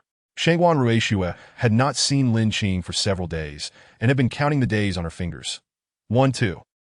Now it had been 17 days, brother. Then, does Ruishue want to come over to play? Lin Qing asked, smiling brightly.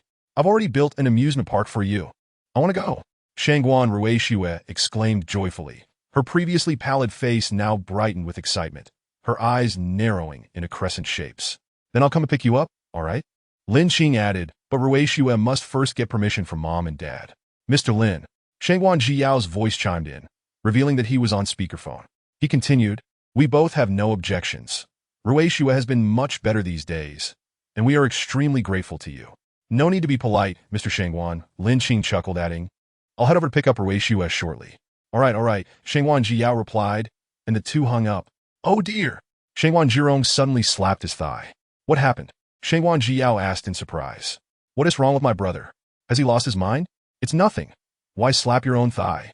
"I forgot to tell Qingzi that the old man's birthday is the day after tomorrow, and he invited him over." Shangwan Jirong lamented. "He'll be coming soon anyway. Is it really necessary to worry?" Shangwan Jiao sighed in relief, thinking it was something of great importance. "Right? Ouch! That really hurts." Shangwan Jirong winced, clutching his thigh. "I see that you have recently become quite playful, and it seems your intelligence has somewhat diminished." Shangwan Jiao cast an exasperated glance at his younger brother. Ever since Shangwan Ruishua's health improved, Shangwan Jirong has frequently engaged in playful antics with her. Perhaps his intellect has been lowered as a result? Chapter 75. How to be a son. Buzz, buzz, buzz. 20 minutes after hanging up the phone, the sound of a helicopter echoed above the Shangwan family's villa, drawing nearer as it descended slowly. Upon hearing the noise, the security personnel of Jinding Mountain Villa swiftly made their way to the location of the Shangwan residence. Shangwan Jirong and the Shangwan couple also stepped outside, looking up to see the helicopter descending. Lin Qing leaned out, waving to Shangwan Jirong, who quickly dismissed the approaching security guard. "Captain Zhang, no need to be alarmed, it's my friend." All right. Captain Zhang was taken aback, nodded, and hurriedly ushered the guards back to their posts. "What a commotion this is," Shangwan Jiao remarked with a wry smile. "Indeed, my friend is becoming increasingly ostentatious." Shangwan Jirong concurred. Fortunately, the open space at the entrance of the Shangwan villa was ample enough to accommodate Lin Qing's helicopter. Otherwise, it would have been quite awkward. As the helicopter landed, Lin Qing jumped out and greeted them. "Arome, Mr. Shangwan. This spectacle is quite grand," Shangwan Jirong remarked, approaching to touch the helicopter's fuselage, marveling. "Eurocopter, where did you acquire this? It's a limited edition. What is it to you? Do you want one?" Lin Qing smiled as he inquired. "I do indeed. I've been eyeing helicopters for some time now, and only the Eurocopter catches my fancy. Do you have any connections?" Shangwan Jirong's eyes sparkled with excitement. "To be honest, I do not." Lin Qing shook his head and continued. "This was procured through a favor from a friend. It would be impossible to acquire another at this point." "Such a pity." Shangwan Jirong's eyes reflected disappointment, though his words were filled with envy. "Where is Ruishua? Why haven't I seen her?" Lin Qing scanned the surroundings, but did not spot Shangwan Ruishua. "She's inside." Shangwan Jirong pointed towards the villa. "Since returning these past few days, Ruishua has constantly been mentioning her brother, to the extent that even the old gentleman is curious about you." "The old gentleman?" Lin Qing paused. "Is that your father?" "Yes, indeed. By the way, the day after tomorrow is the old gentleman's birthday. A banquet will be held at the royal residence. He asked us to extend an invitation to you." "Absolutely. That sounds splendid." Lin Qing nodded with a smile. "It will be a perfect opportunity to meet the venerable patriarch, the richest man in Xianqing." As they conversed, they entered the villa. "Brother!" Upon seeing Lin Qing, Shangwan Ruishua's eyes lit up and she rushed towards him. "Ruishua, slow down." Lin Qing hurriedly stepped forward to embrace Shangwan Ruishua. "Your brother isn't going anywhere. There's no need to rush." Shangwan Ruishua giggled, seemingly attuned to Lin Qing's emotions. Cradling her, they settled onto the sofa, and Shangwan Jirong spoke. "The celebration starts at 8 o'clock the day after tomorrow. Be sure not to be late." "Of course." But Lin Qing hesitated before asking, "What does the old gentleman enjoy?" "The old gentleman has a wide array of interests. It's hard to specify." Shangwan Jirong shook his head. "Well, what does he typically engage in? You must know that much, right?" Lin Qing queried, somewhat exasperated. Well, Shangwan Jirong hesitated, but Shangwan Jiao interjected with annoyance. "How can you be so oblivious to what our father enjoys? You truly are a disappointing son." Cough, cough. Shangwan Jirong awkwardly cleared his throat. "I just couldn't recall at the moment. The old gentleman has a fondness for antiques and often collects them, particularly calligraphy and paintings. He has a particular affinity for those." Shangwan Jiao glared at him before continuing. "Such a lesson is deserved." Lin Qing chuckled at Shangwan Jirong, then remarked, "All right then, I have a rough idea of what to bring. I'll take Ruishua with me. I'll accompany her to the old gentleman's birthday celebration the day after tomorrow." "All right, we shall see you off." Shangwan Jiao began to rise, but Lin Qing stopped him. No need for that. We are quite familiar now. No need for formalities. I'm leaving. Lin Qing stood, waved goodbye to them, and turned to Shangguan Ruixue. Ruixue, say goodbye to your parents and uncle. Shangguan Ruixue nodded and waved goodbye. Papa, Mama, Uncle, Ruixue, be good over at your brother's place, all right?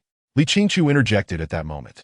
Understood. Mama. More than 20 minutes later, Lin Qing returned to the estate with Shangguan Ruixue. Before the helicopter had even landed, Shangguan Ruixue pointed excitedly at the small amusement park below. Brother, I see the carousel. Yes, indeed, that is the carousel. Would you like to ride it, Ruixue? Lin Qing smiled, ruffling her hair. I've only ridden it once. Shangguan Ruixue nodded enthusiastically. Then I shall take you for a ride shortly, Lin Qing replied with a grin. As the helicopter landed, Lin Qing leapt out first, and then lifted Shangguan Ruixue down. Upon reaching the small amusement park, Shangguan Ruixue could hardly contain her excitement and eagerly hopped onto one of the wooden horses while Lin Qing instructed the attendant, Old Yang, to activate the ride. The carousel began to spin, and Shangguan Ruixue's laughter, like the sound of silver bells, filled the air, revealing her immense joy. The entire afternoon was spent in the delightful company of Shangguan Ruixue. By 8 o'clock that evening, after dinner, Shangguan Ruixue, having exhausted herself from the day's activities, was drowsy. Under the watchful care of the robotic nanny, she bathed and changed in her pajamas, drifting off to sleep early. After his own bath, Lin Qing settled down in Shangguan Ruixue's room with a book, quietly reading. As he was in Shangguan Ruixue's room, Lin Qing had left his phone behind. But at that moment, it buzzed with a message from Q Message displaying Tuan Tuan. After 9:30, Lin Qing returned to his room, picked up his phone, and noticed the message from Tuan Tuan. Tuan Tuan, Qinggu, do you have time? Lin Qing, I do. Aren't you supposed to be live streaming at this hour? Not long after sending his message, Tuan Tuan replied. Tuan Tuan. It's nothing. The ellipsis following those 3 words made Lin Qing suspect that Tuan Tuan was indeed dealing with something. Perhaps she was reluctant to share because of his delayed response. Lin Qing quickly typed, if you have something to say, just say it. Do you not consider me a friend anymore? After a moment, Tuan Tuan replied, but it was not her. Tuan Tuan, Qinggu, it's me, Yoshi. Tuan Tuan, Ting is feeling quite upset due to some issues online. Recently, a faceless streamer named Xiao Biluo was exposed, and this incident has greatly affected Ting. Many netizens are now disparaging her. Jiang Yoshi typed a lengthy message, and Lin Qing took a while to comprehend it. So, Tuan Tuan was caught up in this turmoil as well. It was rather unfortunate, given that Tuan Tuan maintains a faceless streaming persona, which inevitably invites malicious commentary from online detractors. Such is the nature of fame, rife with controversy. Lin Qing, is Tuan Tuan still streaming? Tuan Tuan, no. She has ended the stream and is taking a few days off as advised by Tigerfish. Lin Qing, make sure to comfort her. If it gets too overwhelming, she can come to me. Tuan Tuan, all right, I will. Lin Qing was at a loss for how to assist, considering the distance and the nature of online matters, which he could not control. Chapter 76. Insulting others' nostrils. Lin Qing believed that the only way to resolve such an issue was to go public. If one remains faceless, no matter how much one clarifies, it would be futile. Tuan Tuan is undeniably beautiful, and there would be no pressure in live streaming with her face visible. Although it would not solve the problem overnight, it would certainly alleviate a significant portion of it. As their conversation concluded, Lin Qing prepared for bed. The following morning, he woke up, washed up, and exercised. Upon returning to the estate, it was no surprise that Shangguan Ruixue was already awake, quietly sitting in the hall waiting for Lin Qing, with Old Yang standing beside her. Brother, upon seeing Lin Qing return, Shangguan Ruixue called out sweetly. The early snow graced the landscape. Lin Qing smiled gently, waving a hand towards her. Brother is going to take a shower. Once he's done, we shall have breakfast together. Later, brother will take you to see the fish. All right, thank you, brother, Shangguan Ruixue replied obediently, nodding her head. Lin Qing ascended the stairs to wash up, and after changing into fresh attire, he descended to join Shangguan Ruixue for their meal. Seated upon a high chair, Shangguan Ruixue cheerfully dined, her little legs swinging rhythmically, exuding an adorable charm, while her cherubic face radiated joy. At 7 o'clock in the morning, Lin Qing escorted Ruixue to the fishing platform. Inside the house, Shangguan Ruixue dashed towards the glass fish tank. With her small hands propped on her slightly bent knees, she fixated her curious gaze on the fish within the tank. Brother, how did the fish come to be here? She inquired, Brother caught them, Lin Qing replied, deftly handling the fishing rod. Brother is truly amazing, Shangguan Ruishue exclaimed, turning to Lin Qing with starry eyes. Ruishue, would you like to watch an animated show? Lin Qing beckoned to her. Shangguan Ruishue approached, standing before him, and Lin Qing lifted her effortlessly, placing her upon the nearby sofa. As the animation played, Shangguan Ruishue watched the television in tranquil concentration while Lin Qing continued to prepare his fishing gear. Once he finished rigging the line, he settled beside her. The robotic housekeeper brought forth an array of fruits and juices, placing them on the table before Lin Qing, then standing aside to monitor the fishing rod. The morning passed in the joyous laughter of Shangguan Ruishue, during which Lin Qing accrued several opportunities for a lottery draw, one advanced draw, one intermediate draw, and 4 basic draws, along with 3 fragments from the basic draw. The rewards were modest, far less than before, yet Lin Qing remained indifferent, as he had already amassed a considerable collection from prior draws. A slight reduction in opportunities was of no consequence. Upon returning to the estate, they washed up and had a meal. Lin Qing allowed Shangguan Ruishue a short nap in the afternoon, recognizing the importance of rest for a child. At 3 o'clock, Lin Qing awoke to find Shangguan Ruishue quietly seated on his bed, engrossed in playing with the puzzle toys she had brought from home. A wave of affection washed over him as he admired her sweet nature. So endearing it was that it tugged at his heartstrings. She seemed as delicate as a girl who had been hurt by a scoundrel, cautiously navigating her relationship with her current partner. Ruishue, wait a moment while brother gets dressed, he said, rising to sit up, gently ruffling her hair. Shangguan Ruishue replied, tilting her head, her crescent-shaped eyes sparkling, before lowering her gaze to continue with her puzzle. Humming a nursery rhyme, Lin Qing smiled softly, dressing without hurrying her, and instead joined her in completing the puzzle before guiding her outside.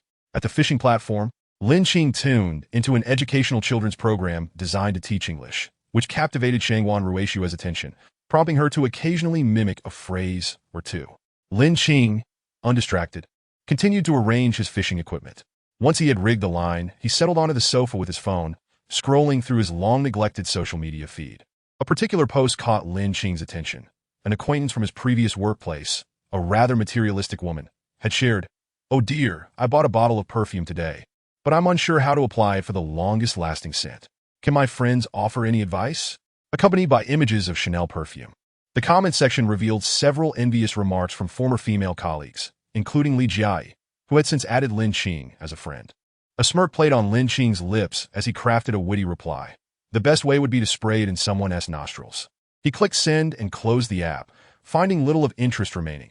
Most posts were either from marketers or mere displays of vanity, with scant few genuinely engaging updates. Meanwhile, at a CAF, Li Jiai was caught off guard, spitting out her coffee as she choked on the unexpected hilarity of Lin Qing's comment. "Jiai, what's wrong?" her friend inquired, patting her back. Li Jiai waved her hand dismissively, signaling for a moment, and once she regained her composure, she handed her phone to her friend. "You have to see this post and the comments. What is so secretive about it?" Her friend raised an eyebrow, taking the phone. "Huh, what a hilarious comment, sprayed in someone's nostrils." Laughter erupted, drawing the attention of other CAF patrons, who cast mildly irritated glances in their direction. Back at the fishing site, Lin Qing was leisurely pursuing his hobby when a message from Zheng Sudong pinged his phone. "Old third, I need to ask you something." "Go ahead," Lin Qing replied. "A friend of mine is getting married in about 6 months, but his fiancée, he demands a luxury car worth 500,000 and a dowry of the same amount. He is at his wit's end, and I thought of you since you seem to be doing well financially. Any quick ways to earn $1 million within 6 months?" Lin Qing pondered briefly before typing. "Tell your friend that making $1 million is impossible, but he can certainly save a considerable amount, possibly even several million. Just ask him if he is interested in that approach." Zheng Sudong appeared eager, asking, "What is the method? Tell me quickly." "Have him consider purchasing a Ferrari and then decide against it. That alone could save him a few million." "Pfft, how can it be like that?" Zheng Sudong exclaimed, impressed. "You're brilliant. I'm in awe." Ignoring the already flustered Zheng Sudong, Lin Qing looked up to find his fishing rod utterly still, the robotic housekeeper observing with no sign of a bite. Over half an hour had passed without a single fish. Ridiculous. Raising the rod, he discovered that the bait had been devoured, leaving only an empty hook. His other rod bore the same fate. Shaking his head, he rebaited and cast his line once more. "Brother, I want to watch an animated show, Shangguan Ruishue announced, evidently weary of the current program. Let us change the channel for you, Lin Qing replied with a smile, picking up the remote and switching to Bears Can't Be Stopped, settling in to watch with her. Time slipped away, and soon it was evening, signaling the end of the day's activities. In the afternoon, Lin Qing had only managed 3 lottery draws, bringing the total for the day to 2 advanced draws, 1 intermediate draw, 6 basic draws, and 3 fragments from the basic draw. After dinner, having spent a relatively calm day, Shangguan Ruishue was not overly exhausted. Lin Qing played with her until 9 o'clock before allowing the housekeeper to assist her with her bath. After Lin Qing finished his own shower, he visited her room, soothing her and narrating fairy tales, putting considerable effort into coaxing her to sleep. To avoid waking her, he exited quietly, closing the door with utmost care. Once back in his room, Lin Qing finally had the opportunity to engage in his lottery draws. He began with 6 basic draws for warm-up, and to his surprise, he acquired a new skill, transformative vocal mimicry. This skill proved exceptionally potent in certain contexts. Lin Qing had experimented with various tones, from regional dialects to character voices, and even animal sounds, each mimicry so precise that it was nearly indistinguishable from the original. The skill also seemed to imbue his voice with a newfound resonance, rendering it more magnetic than before, possessing an ethereal quality that was both enchanting and melodious. After concluding the test of transformative vocal mimicry, he proceeded to his intermediate draw, receiving, ding, congratulations, host, you have acquired the skill, mastery of automobile operation. Upon integrating this new knowledge, Lin Qing understood the reasons behind his previous motion sickness while driving supercars. The low chassis and high speeds required adaptation, a talent that not everyone possessed from the start. Acquiring this skill enables one to operate supercars. With a wealth of experience, Lin Qing understands how to adapt to the speed of these high-performance vehicles. He takes part in 2 advanced lottery draws. Ding! Congratulations to the host for winning a set of ambulance vehicle driving robots, total of 20 units. Ding! Congratulations to the host for winning a medical security robot team, total of 200 units. Lin Qing. Is it impossible to get past this hurdle with the hospital, or what? Winning robots twice isn't a loss, but this is getting a bit excessive. Is it necessary to complete the entire hospital before it can be considered satisfactory? What is still missing? A cross-sea bridge? If I were to draw a blueprint for a bridge connecting Fengchuzido to Xiaoqing, it would be inappropriate to simply discard it. Perhaps a submarine tunnel is the most likely candidate. After the lottery draws, Lin Qing had nothing else to occupy his time and went to sleep. The next day, he followed his usual routine of exercising, showering, and having breakfast with Guan Ruishue. Just before heading out, he asked Old Yang to pack away the jade pendant of the 13th prince, intending to present it as a birthday gift to the elder Mr. Shangguan in the evening. As for why he didn't gift Wang Shiji's calligraphy, it was simply too ostentatious given their recent acquaintance. The jade pendant of the 13th prince was quite suitable. Though it lacked a specific appraisal, being a possession of a Qing dynasty prince, its worth could not be trivial. Lin Qing and Guan Ruishue took a carriage to Diaoyutai. As usual, he turned on the television and selected Bears on the Go for Guan Ruishue to watch while he busied himself with fishing gear, preparing to fish. Just as Lin Qing settled onto the sofa, ready to watch Bears on the Go with Guan Ruishue, his phone rang. It was Old Hu calling. TSK. How does he have time to call me when he's supposed to be rushing to an appointment? Lin Qing answered the call. Nothing much, just resolved it. Old Hu replied casually. By the way, Teacher Huang and Teacher here planning to visit you, right? When? They arrived Friday evening. Lin Qing responded, then curiously asked, why do you want to know? Old Hu chuckled and continued, I'm going too, and I'll bring a friend. Fine. Just remember to let me know before you come. Otherwise, I want to pick you up, and you'll have to swim over. Lin Qing smiled, feeling a bit helpless. You're ruthless. Old Hu rolled his eyes dramatically, replying in a mockingly exasperated tone. I'm hanging up. I have things to attend to. Lin Qing said as he ended the call, not giving Old Hu a chance to respond. TSK. Hanging up on me. Old Hu removed the phone from his ear, puzzled. But did I just hear the laughter of a child? The morning passed swiftly, and after Lin Qing accumulated a few more lottery draws, he returned to the estate with Guan Ruishue. After lunch and a brief nap, he decided against going fishing in the afternoon and instead planned to take Guan Ruishue out for a stroll to buy her some pretty clothes. Lying on the bed, Lin Qing's consciousness delved into his mind, and he decided to use the rewards from the morning, 1 advanced lottery, 2 intermediate lotteries, and 1 beginner lottery. He wouldn't hold back and started immediately. The beginner lottery, as expected, yielded cash, while the 2 intermediate lotteries had something of interest. Ding! Congratulations to the host for winning a set of cutting-edge fishing gear, including 5 fishing rods and various types of hooks worth 10,000 each. Ding! Congratulations to the host for winning a box of universal fish bait with a shelf life of 10 years. Lin Qing's eyes lit up at the mention of cutting-edge fishing gear, something he had never encountered before, and he decided to read the detailed description first. Cutting-edge fishing gear. The fishing rod can automatically extend and retract, with nano cameras installed on the hooks to project an aerial view from the rod's grip, displaying the visual range of the underwater camera, automatically adjusting the tension to exhaust the fish's strength. Impressive, Lin Qing exclaimed. He understood the value of this item. With it, the chances of catching fish would significantly increase. Once the camera is activated, the locations of fish become abundantly clear, making it an absolute fishing artifact. He decided to keep it for now and glanced at the bait's description. Universal fish bait, a versatile bait suitable for both freshwater and saltwater fish. Featuring strong adhesion that prevents easy detachment and can be molded into various shapes to enhance catch rates. He put it away, recognizing that anything that improves catch rates is indeed a valuable asset. With 1 advanced lottery remaining, he proceeded. Ding! Congratulations to the host for winning a blueprint for a cross-sea bridge 1. The construction project for the segment from Fengchuzido to Xiaoqing has been filed, with an initial investment of 10 billion already allocated to the host's account. Lin Qing. As expected, the system is relentless in its pursuit. It will not rest until it has fully completed the hospital. However, this time, what was provided was a blueprint, which surprised Lin Qing. There is a distinction between design and construction. The latter results in tangible structures without extensive time investment, while design, quite literally, is merely a set of plans. Lin Qing must conduct project bidding and hire external contractors for construction. Of course, state-owned enterprises such as Huadai and Huajian could also be considered.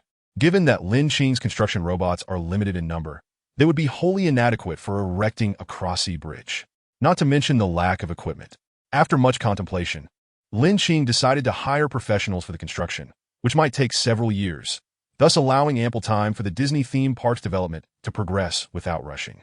The hospital could commence construction as soon as the fencing is completed, and as long as it remains closed to the public, outsiders would find it challenging to detect anything, enabling the robots to be deployed sooner. Summoning Old Yang, Lin Qing handed over the blueprint for the cross-sea bridge, instructing him to consult Zhuo Lei and the head of the Disney theme park management team, Zheng Yuan, to serve as the first and second project managers, respectively, responsible for the bidding process. Chapter 78. Who do you look down on? Lin Qing awoke in the afternoon at 3 o'clock to find Shangguan Ruixue had been playing with toys on his bed for an unknown duration. Brother. Upon seeing Lin Qing rise, Shangguan Ruixue looked up. When did Ruixue come over? Lin Qing asked, gently patting her head. Ruixue doesn't know. Shangguan Ruixue shook her head, her eyes slightly squinting in enjoyment of Lin Qing's affectionate gesture. Wait a moment, brother. After you change your clothes, take Ruixue for snacks. Lin Qing smiled, got out of bed, and began dressing. Brother, Ruixue wants to eat ice cream. Shangguan Ruixue looked at Lin Qing with sparkling eyes, pouting as she spoke. Mom and Dad want to let Ruixue have ice cream. It's not that you can't have it, but brother needs to ask the doctor first. Lin Qing replied as he pressed the call button. Sir, please instruct. Old Yang's voice came through. Have Wei Siye come to the 3rd floor balcony to check on Ruixue's condition. Lin Qing instructed. Understood. Old Yang acknowledged, and the call ended. Once dressed, Lin Qing led Shangguan Ruixue to the 3rd floor balcony. Just as they settled, Old Yang and Wei Siye arrived. Check on her. She wants ice cream. See if it's permissible. Lin Qing gently patted Shangguan Ruixue's shoulder, who was in his arms. Of course. Wei Siye nodded and approached to begin the examination. After a while, Wei Siye concluded the check and said, she can have it, but in moderation. No more than 3 per week, and they must be spaced a day apart, not consecutive. All right, I understand. You may leave now.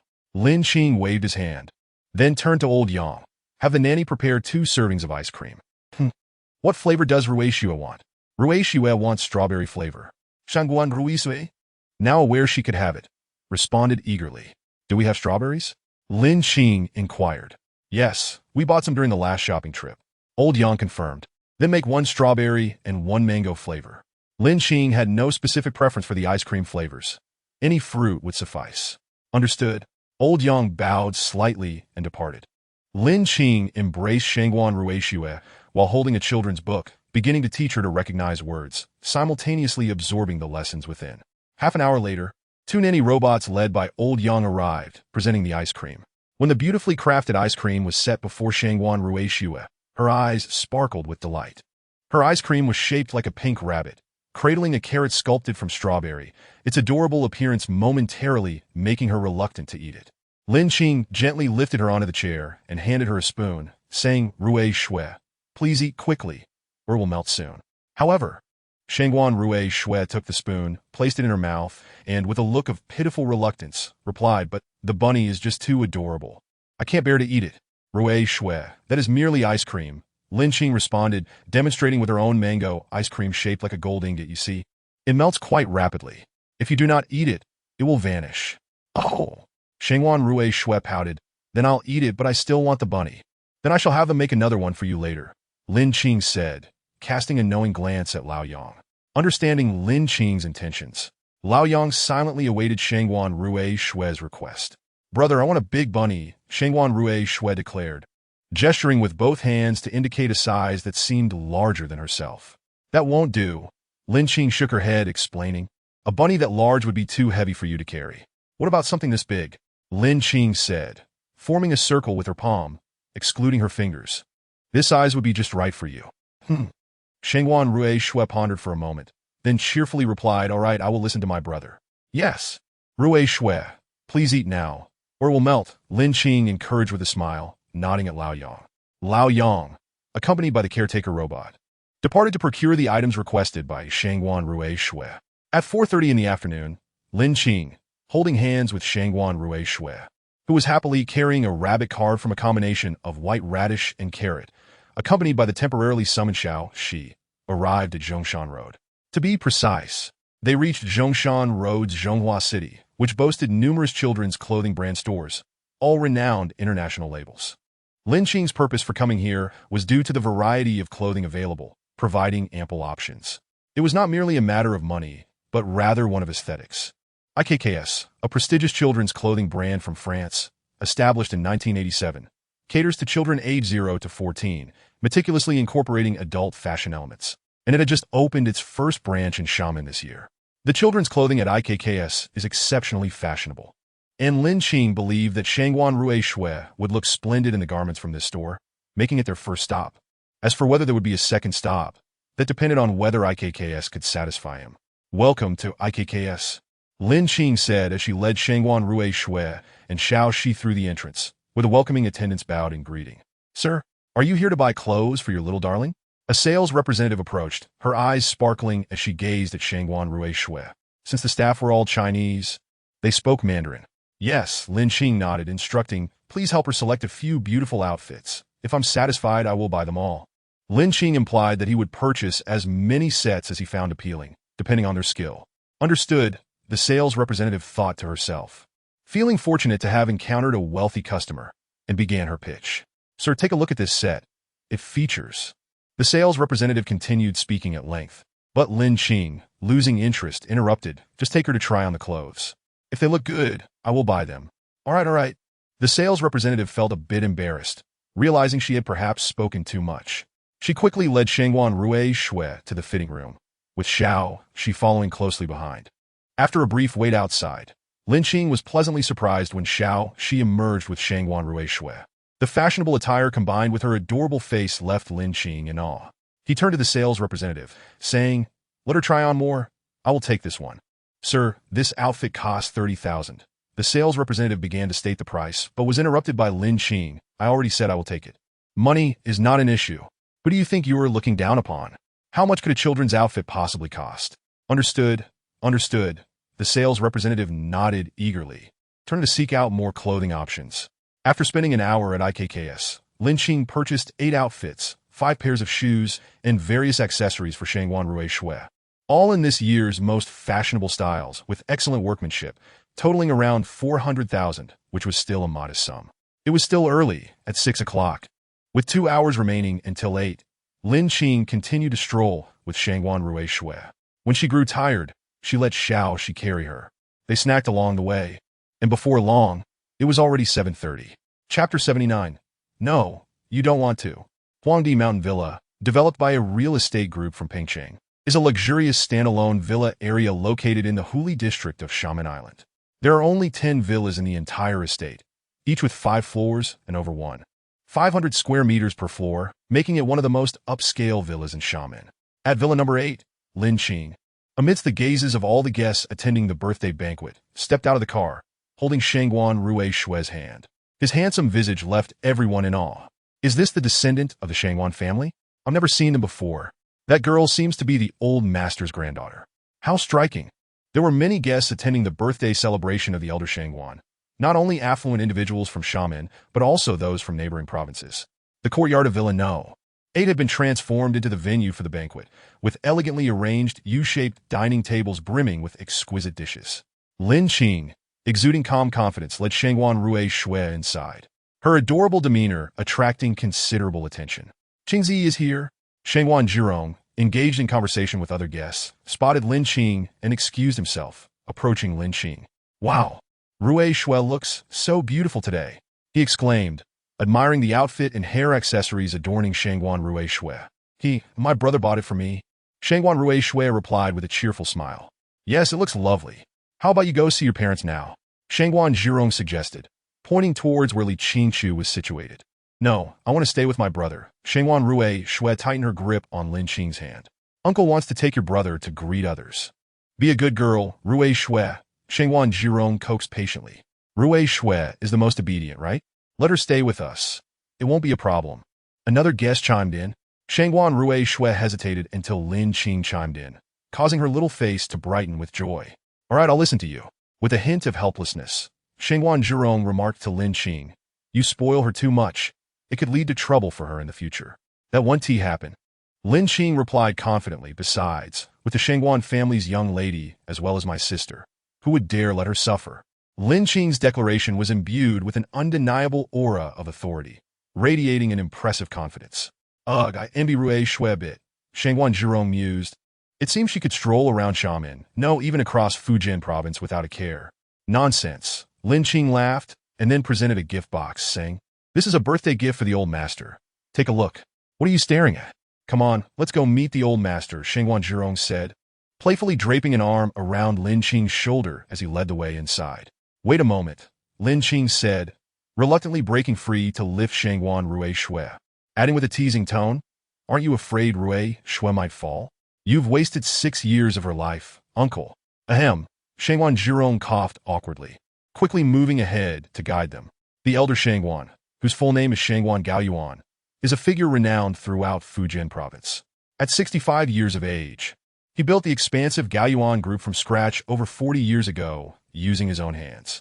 Every entrepreneur in Fujian praises the name Shangguan Gaoyuan with great admiration. At this moment, Shangguan Gaoyuan sat majestically in the main seat of the villa's hall, his meticulously groomed hair and well-tailored tang suit making him appear exceptionally spirited. Shangguan Zhirong entered the hall, carrying Shangguan Rui Shui in his arms, drawing the attention of everyone present. Among the crowd were several elderly gentlemen, longtime friends of Shangguan Gaoyuan, all of whom held considerable standing in Xiamen. As soon as Lin Qing entered, many were curious about the identity of this handsome young man. Dad, Qingzi has arrived, Shangguan Zhirong announced as he halted before the elder, presenting Lin Qing's birthday gift. Father, this is a gift from Qingzi for you. Please take a look. Shangguan Gaoyuan emitted a sound of acknowledgement, his gaze fixed intently on Lin Qing, exuding an invisible aura of authority that rendered the atmosphere palpably tense. Lin Qing sensed the long-standing dominance of Shangguan Gaoyuan, yet remained unfazed, wearing a serene smile. Very thoughtful, Shangguan Gaoyuan suddenly chuckled, dissolving the tense ambience in an instant. Upon receiving the gift from Shangguan Zhirong and opening it, his eyes lit up. What a fine item! The jade pendant of Prince Qing Shursan. Quite commendable. I'm glad you like it, Grandpa. Lin Qing replied with a smile. Come, take a seat. Shangguan Gaoyuan gestured toward the nearby sofa. If you don't mind us old-timers rambling on, join us. Not at all. Lin Qing shook his head, moving to the sofa and placing Shangguan Rui Shui on his lap. Grandpa.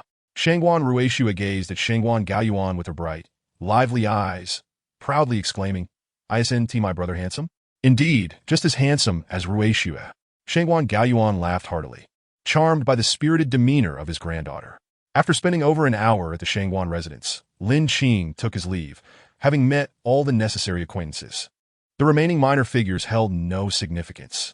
Shangguan Ruishua did not follow him out, and Lin Qing entrusted the clothes he had bought for her to Li Qingqiu, knowing that soon Huang Lei, He Jiong, and Old Hu would arrive, making it difficult to care for her amidst the larger gathering. By the time he returned to the estate, it was nearly 11:30. After a refreshing shower, he lay down to sleep. The following day, after rising, washing up, exercising, and enjoying breakfast, he leisurely made his way to the fishing platform. Today, he wished to test out the high-tech fishing gear to see how effective it truly was. Upon reaching the fishing platform, Lin Qing promptly retrieved the fishing gear and universal bait from his system backpack, examining the hooks closely. The diminutive hooks appeared no different from ordinary ones, yet the system's detailed description assured him they contained nano-level cameras, which he chose to trust. Inside the tackle bag was a user manual, which Lin Qing perused for a while to grasp the specific operating procedures. First, he attached the hook, then stood by the sea, pressing the red button. The fishing rod extended, the hook and line were baited, and he cast it into the ocean before pressing the green button. Whoosh! An image projected into the air appeared before the handle of the fishing rod. As Lin Qing beheld the projection, his eyes widened. Several fish swam in the water, and he could clearly see their scales as they occasionally passed by the hook. The visible range was approximately 1.5 meters, a rough estimate, as anything beyond that became indistinct. Suddenly, a large fish mouth appeared in the image, followed by a slight tug on the fishing rod, a gentle pull, lacking the usual force. The line stretched and contracted, seemingly exhausting the fish's strength, leaving Lin Qing in awe. This was truly a fishing marvel, incredibly convenient. Before long, a lively pearl grouper was caught, and as it was placed into the fish pond, Lin Qing received a mid-tier lottery draw. This is so effective. With this fishing speed, one rod is more than sufficient. He nodded in satisfaction, rebaiting and continuing to fish. The handle of the fishing rod featured a strap for securing it, preventing the fish from dragging it away. Lin Qing tied it to a leg of the tea table, then settled back to watch television, paying little heed to whether any fish were below. Even with the fishing marvel, Lin Qing remained rather laid back, harboring no grand ambitions. Catching fish was sufficient, and quantity did not matter. After a morning of fishing, his haul was comparable to usual. One special lottery draw, one high-tier draw, 3 mid-tier draws, and 1 low-tier draw, with 2 fragments exchanged from the low-tier draw. After washing up, having lunch, and taking an afternoon nap, Lin Qing returned to continue fishing, refreshing his lottery draws once more. 2 special draws, 2 high-tier draws, 4 mid-tier draws, and 7 low-tier draws, with 2 fragments exchanged from the low-tier draws. Aside from the fragments, all other results showed some variation, making for a rather satisfactory yield. At 9 in the evening, Lin Qing lay in bed, his consciousness sinking into his mind, preparing to begin the lottery draws for tomorrow and the next half-month. After all, Huang Lei and the others would soon arrive, and Lin Qing planned to indulge for a while. The lottery commenced with 7 low-tier draws to warm up, resulting predictably in cash. Next came 4 mid-tier draws. Ding! Congratulations, host, you have drawn 350 million Chinese yuan. Ding! Congratulations, host, you have drawn 280 million Chinese yuan. Ding! Congratulations, host, you have drawn the skill, mastery of swimming. Ding! Congratulations, host, you have drawn the skill, mastery of piano. 2 cash prizes and 2 skills. Lin Qing felt somewhat dissatisfied with this mid-tier lottery. Only 2 skills were genuinely useful, while the money could have been better distributed to the readers in front of the screen. Shaking his head with a sigh of resignation, he proceeded to the 2 high-tier draws, hoping for something good. Ding! Congratulations, host, you have drawn a complete set of underwater rescue robots, 250 units. Which fool is being foolish? Ding! Congratulations, host, you have drawn the complete set of Disney fairy tale books on USB, now stored in the system backpack. Lin Qing frowned, noticing that both high-tier draws seemed to revolve around Disney. Was it possible that the subsequent prizes would also be Disney-related? The second item was self-explanatory, and Lin Qing had a good idea of the general use of the first underwater rescue robots, especially since Disney was set to build on an island, necessitating aquatic entertainment without proper rescue equipment. As for the complete set of Disney fairy tale books, Lin Qing was quite curious. having never been acquainted with any of the characters from Disney's theme park. However, now was not the time for fairy tales. He still had 2 special draws remaining. With that in mind, he activated the special draws. Ding! Congratulations, host. You have drawn a submarine danger warning system, compatible for use with Disney theme park. Ding! Congratulations, host. You have drawn the complete design blueprints for an iPhone from a parallel world, all patents filed, stored on USB. Now placed in the system backpack. Indeed, it remained closely tied to Disney, though not entirely. Lin Qing was intrigued by the phone design blueprints, retrieving the USB and opening his computer to examine them. However, he soon found himself bewildered. What is this? I can't make heads or tails of it. Nevertheless, he understood the design concept and the operating system's introduction. This phone surpassed current models in the world, particularly in its operating system. Otherwise, there were not many significant differences. Stowing the USB in his system backpack to prevent loss. After all, it was something that could yield substantial returns. He momentarily put aside the idea of bringing out the phone. Without trustworthy individuals at hand, he thought it prudent to wait until he could draw a research robot and another set of management robots to attempt promoting this phone. Setting aside those thoughts, he exited the system, glancing at the time. It was just past 10 in the evening. He turned on the television, watching for a while before extinguishing the lights and drifting off to sleep. As time flowed swiftly by, Friday arrived in the blink of an eye. At 7:45 in the evening, Lao Yang had already arrived at Xiamen International Airport. By 8:05, he made a call to Huang Lei using the contact information provided by Lin Qing, and that was when he finally reached him. Around 9:30, Huang Lei and his companions arrived at the manor. Teacher Huang, Teacher He, it has been quite a while. Lin Qing greeted them with a smile and embraced the two. This must be Sister Li? Lin Qing glanced at Huang Lei's wife before turning to Huang Lei. Indeed, Huang Lei replied with a cheerful nod, prompting Lin Qing to extend his greetings. Hello, Sister Li, and you too, duo. Hello, Kingzi. I often hear Lei speak of you. It's delightful to finally meet you in person, Sister Li responded warmly. Hello, brother, duo chimed in with a smile. Qingzi, your place is truly luxurious. He Jiong commented after surveying the hall. When I heard Lao Hu mention it, I couldn't believe it. Tsk, I see now how ignorant I was. Just a bit of fun. Please have a seat, everyone. Lin Qing chuckled, quickly inviting them to sit down. Just a bit of fun? He Jiong rolled his eyes. No wonder you told Lao Hu that as a star, you can earn quite a bit in a month. Now I understand. Are you all hungry? Lin Qing inquired with a smile. Shall I ask the housekeeper to prepare some snacks? No need. Huang Lei waved his hand. We had something on the plane. Let's have a proper meal tomorrow. For now, let's just rest. Very well. I'll have Lao Yang show you to your rooms. Lin Qing nodded and called for Lao Yang.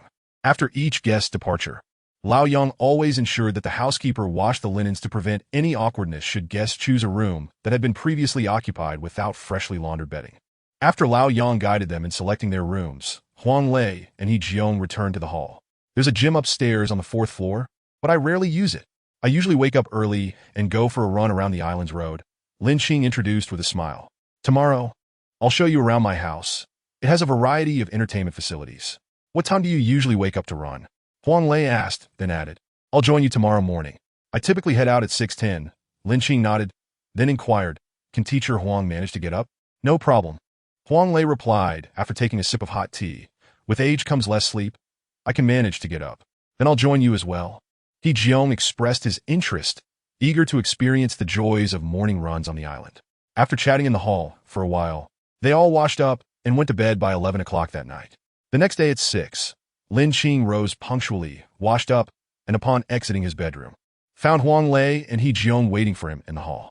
At 6:30, the three of them ran towards the fishing platform. Lin Qing pointed at a house and said, That is where I fish. Would you like to take a look? Let's go have a look, Huang Lei replied, wiping the sweat from his brow. We're going to be staying here for over half a month, so I suspect our fishing trips won't be few. He Jiong nodded in agreement as the three headed towards the fishing house. Upon entering, Huang Lei marveled. Qingzi truly knows how to enjoy life. This fishing house is so spacious, equipped with air conditioning, a television, and a sofa. Impressive. Are all these your trophies? He Jiong asked while standing by the fish pond, observing the dozens of fish swimming within.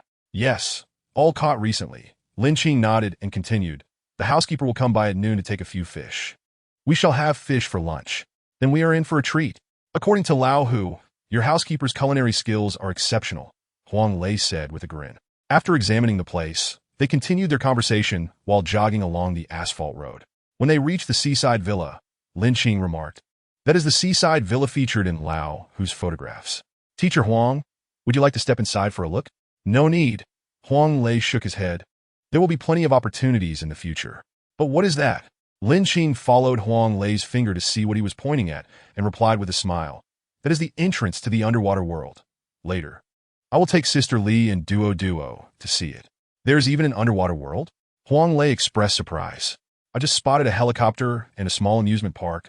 He Jiong interjected, "Speaking of which, Qingzi, how did you come up with the idea of building a small amusement park?" "I have a younger sister named Shangguan Ruixue," Lin Qing mentioned, a smile appearing on his lips as he spoke of her. "She often comes to play, so I built it for her enjoyment." "You have a younger sister?" Huang Lei and He Jiong expressed confusion. Wasn't it said that Lin Qing was an orphan? "She is a friend's child, very well behaved." Lin Qing explained with a smile. "She calls me brother, so she has become my little sister." "Now it makes sense." The two nodded in realization and continued their run. "By the way, Qingzi, I noticed there's a tall building on this island. What is it for?" He Jiong asked. "That is a newly constructed hotel." Lin Qing replied honestly, "But this hotel is a bit different. It does not accommodate ordinary guests, only those with a net worth of over 100 million. It has just been renovated, so I need to let it breathe for a few days. I have a few other projects on hand, and once the initial stages are completed, it will commence operations." "TSK, poverty has limited my imagination," Huang Lei chuckled. "You are the first to build a hotel on a private island." Lin Qing merely smiled in response, and soon the three completed a lap. Aside from Lin Qing, the others were panting. "Qingzi, your stamina is truly impressive," Huang Lei praised, giving a thumbs up.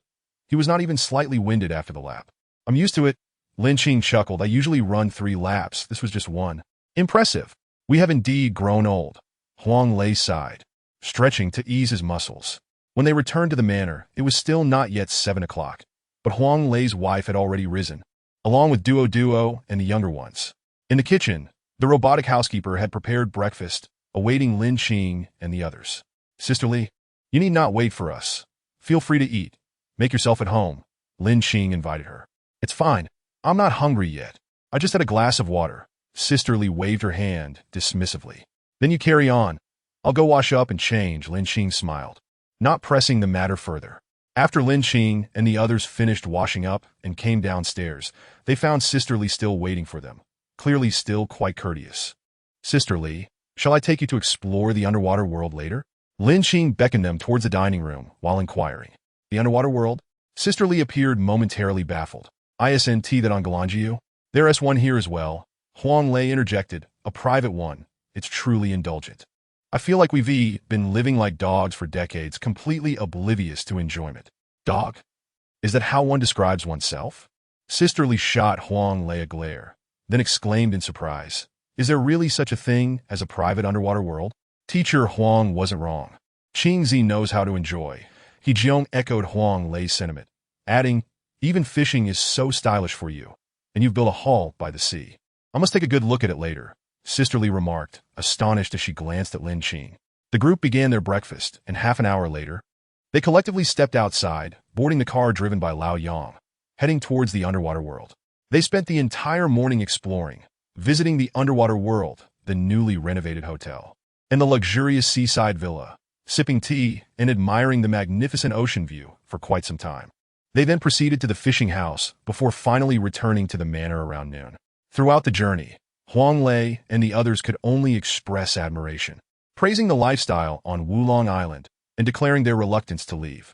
Just as they returned to the manor and had yet to eat, Lin Qing's phone rang. It was a message from Lao Hu. "Lao Hu, Qingzi, arriving in Xiamen at 3 this afternoon. Just wanted to let you know." Lin Qing cast a fleeting glance, replied with a casual okay, and then chose to ignore him. Lao Hu must have been busy, as indicated by his use of WeChat to send messages, leaving him little time for extended conversation.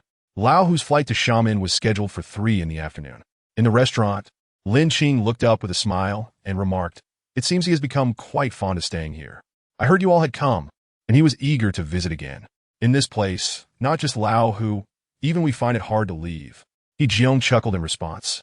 "Feel free to stay as long as you like. I have plenty of rooms.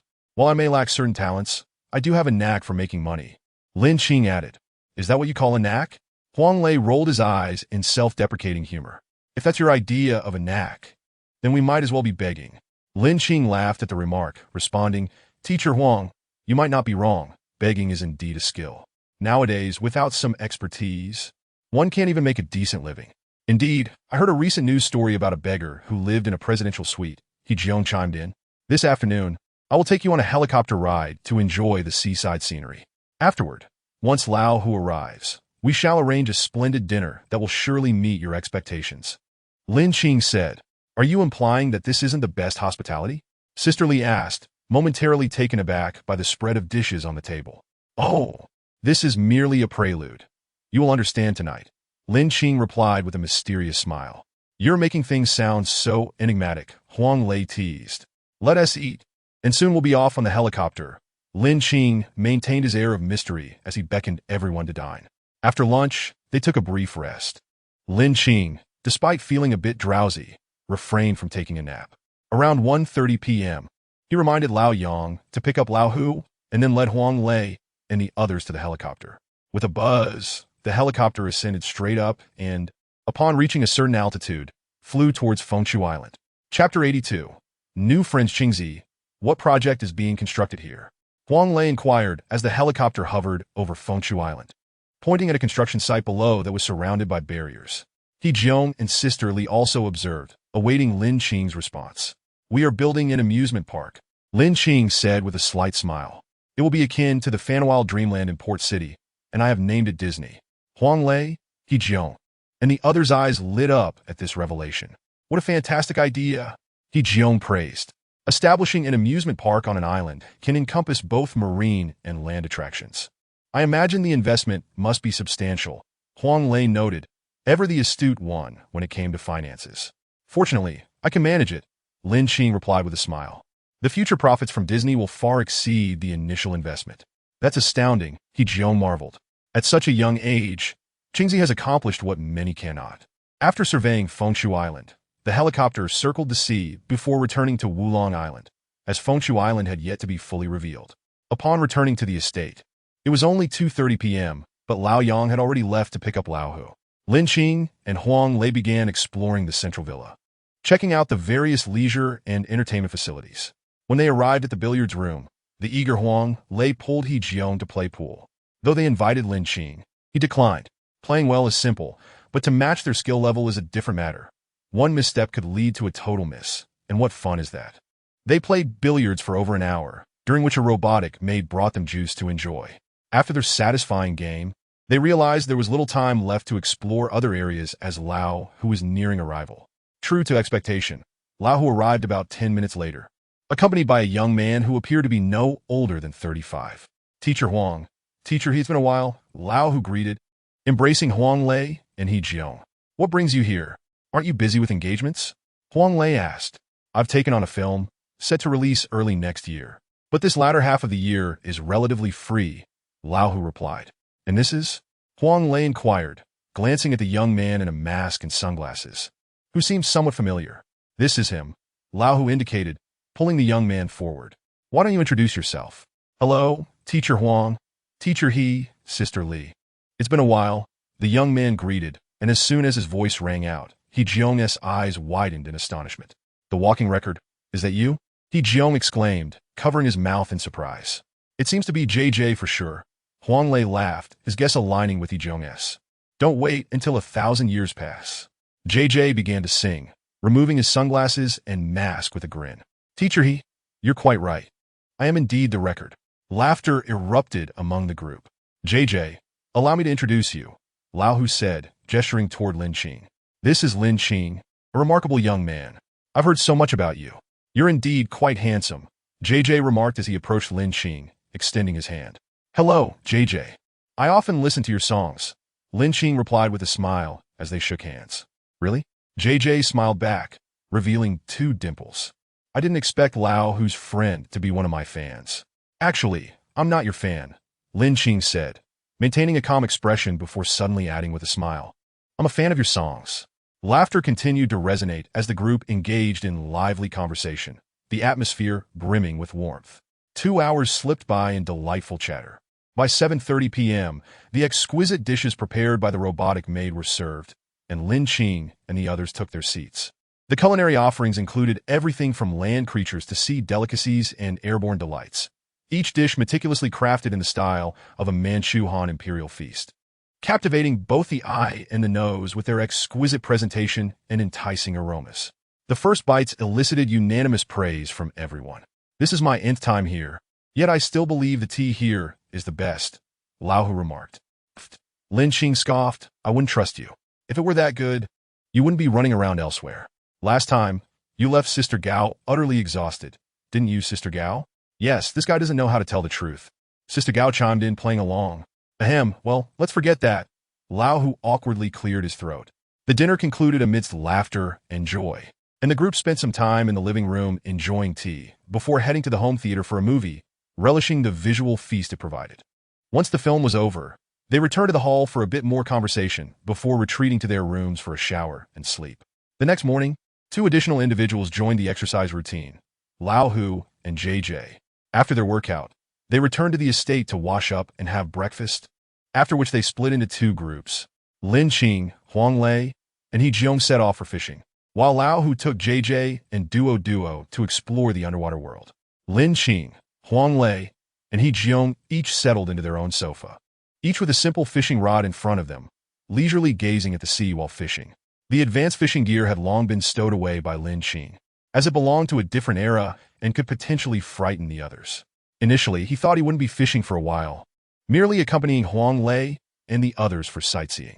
However, as fate would have it, Huang Lei and the others preferred a more leisurely lifestyle, shunning the clamor of tourist spots.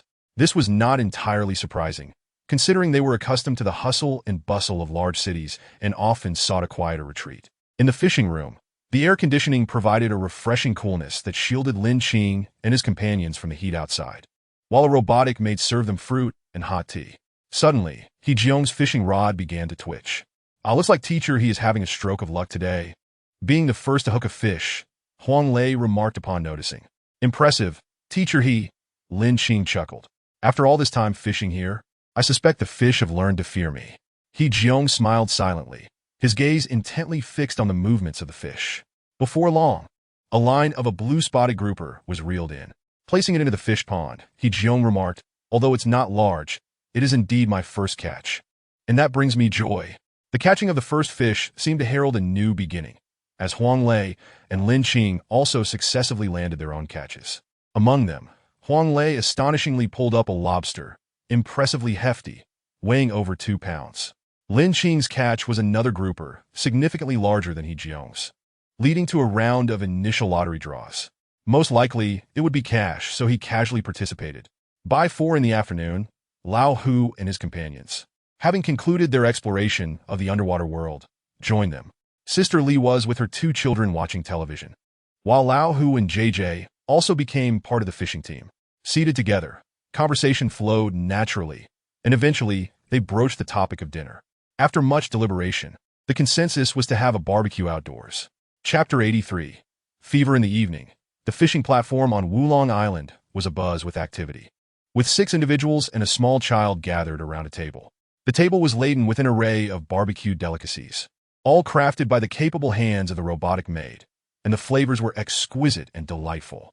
Beverages adorned each person's space, whether alcoholic or non-alcoholic, as they dined, conversed, and occasionally erupted into hearty laughter. The sun descending the mountains was barely visible, yet the sky remained bright, unimpeded by shadows. This was indeed the life they yearned for. Huang Lei reclined comfortably against the chair's back, expressing, "I believe a special feature on aspirations could be filmed here, showcasing a lifestyle devoid of labor, where one fully savors the slow-paced existence. It would surely garner popularity." He Jiong suggested, gesturing towards various locales on Wulong Island. "Look at this ocean, this island, these structures, this leisurely atmosphere. It's the epitome of a life one dreams of." "That is possible, but wouldn't that disturb Xingzi?" Huang Lei nodded, contemplating the concern. "I have no objections." Lin Qing smiled, adding, "As long as the location of this island remains undisclosed, preventing outsiders from disrupting our tranquil lives, then it's settled." He Jiong clapped his hands together. The special feature will thrive on maintaining the mystery of the filming location to keep the audience intrigued. I concur. I will certainly come as a guest when the time comes. Lao Hu raised both hands in agreement. I think it's a splendid idea, JJ chimed in. Count me in as a guest. All right, I will discuss it with Director Chen tomorrow. Since we are already here, we could commence filming right away. Huang Lei turned to Lin Qing, asking, Qingzi, is that acceptable? Absolutely. The seaside villa can comfortably accommodate us. Lin Qing signaled an okay with his hand. The ensuing moments saw no continuation of this topic, as they enjoyed their food, drinks, and laughter, the time slipping by swiftly. The following day, at 6:10 in the morning, Lin Qing and Huang Lei set out for a run. Qingzi, will there be further constructions on this island? He Jiong inquired. There will be no large-scale constructions. Lin Qing shook his head, continuing, occasionally, minor facilities may be added, but otherwise, it would genuinely disrupt the environment of Wulong Island. That's quite reasonable. A private island must preserve its environment. Otherwise, living there would be uncomfortable, He Jiong smiled. In the future, when Huang Laoshe and I retire, we can frequently come here to stay for a few days. You are always welcome, Lin Qing replied with a grin. Before 7 o'clock, Lin Qing and his companions returned to the manor, each heading to wash and change before descending for breakfast. Qingzi, I heard from Lao Hu that Panlong is your novel? JJ suddenly queried at the dining table. Yes, it was just for fun, Lin Qing chuckled. Impressive, to have such popularity from something written for fun, JJ remarked, giving a thumbs up. Qingzi wrote a novel? Huang Lei and He Jiong expressed their astonishment. Yes, it's quite popular, JJ nodded, continuing, many readers have given rewards. I believe there are 2 golden alliances. What is a golden alliance? Huang Lei, unfamiliar with online literature, inquired. It's a reward of 100,000 Huawu currency. JJ explained. 1 golden alliance is valued at 100,000 Huawu currency. That's remarkable, He Jiong exclaimed. Not bad, Lin Qing smiled. It's just that the readers enjoy it, so they are quite supportive. Lin Qing was somewhat reluctant to delve into this topic, as he felt there was little to say. After all, he was not the true author of the book. Fortunately, the conversation did not linger long. Once breakfast concluded, Huang Lei proposed a game of chess with He Jiong, while Lao Hu and JJ headed upstairs for gaming. Sister Li was with Duo and the little one, while Lin Qing joined Huang Lei and He Jiong, accompanied by the robotic maid, to go fishing. Although leaving guests alone in the house felt a bit inconsiderate, they were all quite familiar with one another, and it was unnecessary for Lin Qing to accompany them. Huang Lei and He Jiong planned to play chess while enjoying the sea view, but since Lin Qing wished to fish, they discussed it briefly and decided to join him.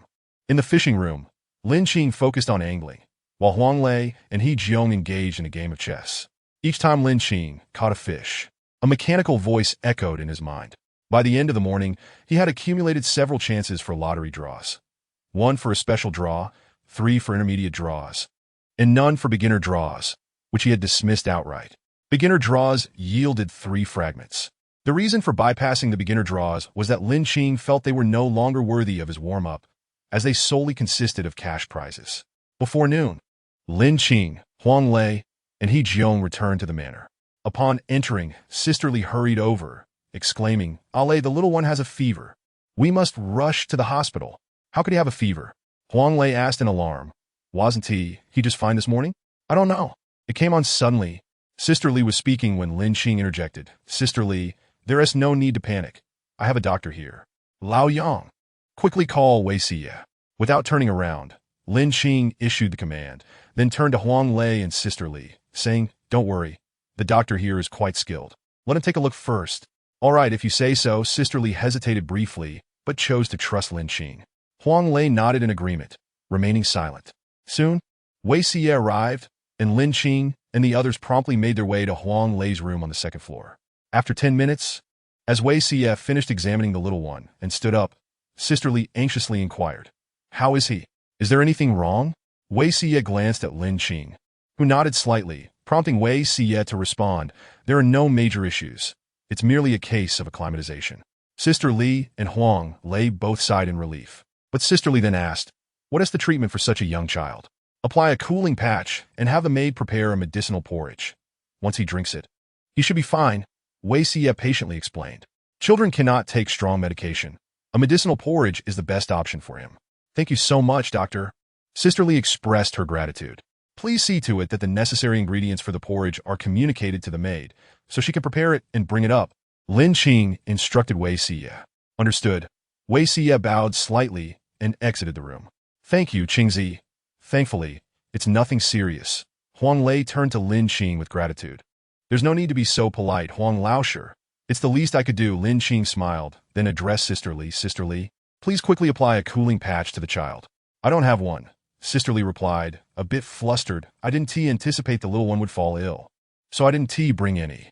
Don't worry, I'll have someone buy it as quickly as possible, Lin Qing said, pressing a button on the wall to call Lao Yang, instructing him to arrange for someone to take a helicopter to Xiamen to purchase it. I'm sorry to trouble you, Qingzi, Sister Li began, but Lin Qing interrupted. No need for thanks, it's just a small matter. Please don't be so formal. All right, the maid will bring the cooling patch shortly. You all take care of him. I'll head down to the kitchen to check.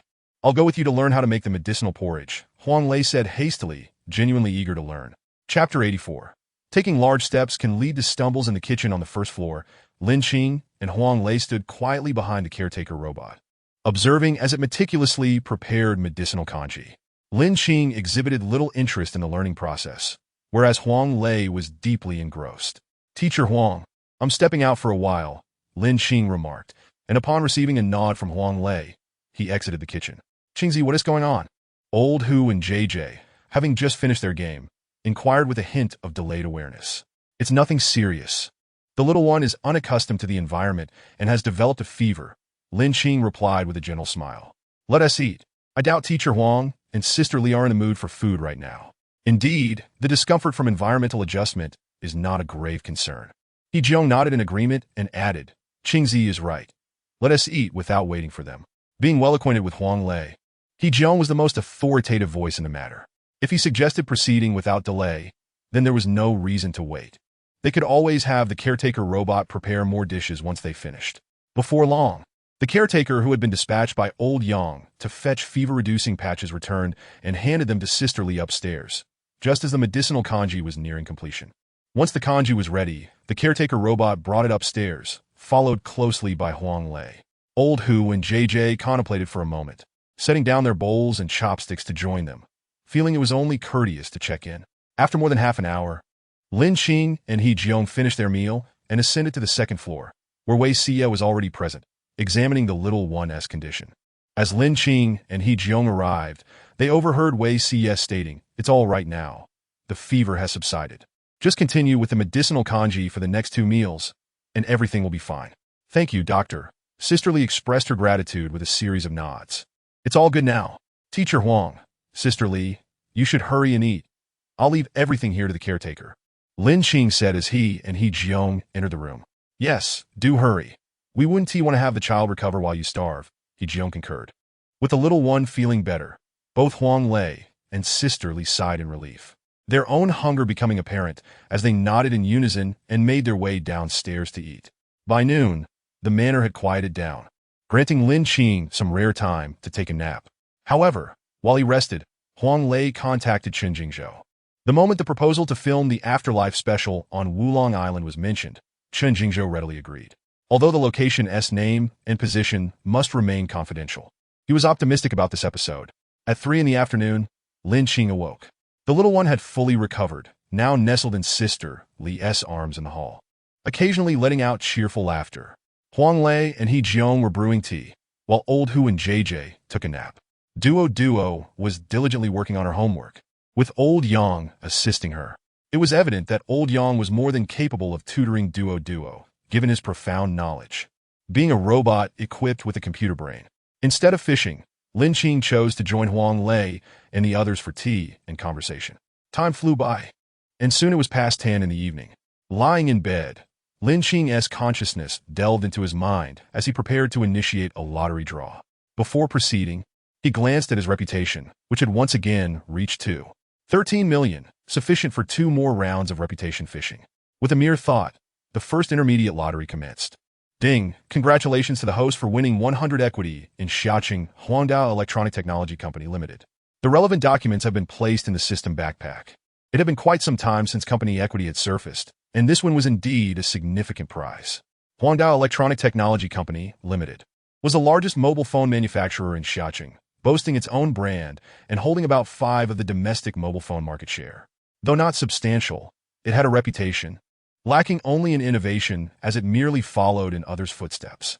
Is the system really pushing me to develop mobile phones after finishing with the Disney partnership? Isn't this a leap too great? What if I falter? Lin Qing muttered to himself, pondering the implications. Without further ado, he proceeded with the next draw. Ding! Congratulations to the host for winning a complete set of technology research and development robots, totaling 100 units. Lin Qing. It seems his predictions were accurate. The system's next lottery was still related to the mobile phone industry. He no longer felt the urge to resist and directly initiated the next draw. Ding! Congratulations to the host for winning 5 security captain robots. It appeared the system intended for him to replace Huangda's security team, as providing only 5 captain-level robots implied that further replacements were necessary. Nevertheless, this approach was logical. Confidentiality was paramount. Although the patents had been secured by the system, ensuring safety was undoubtedly preferable.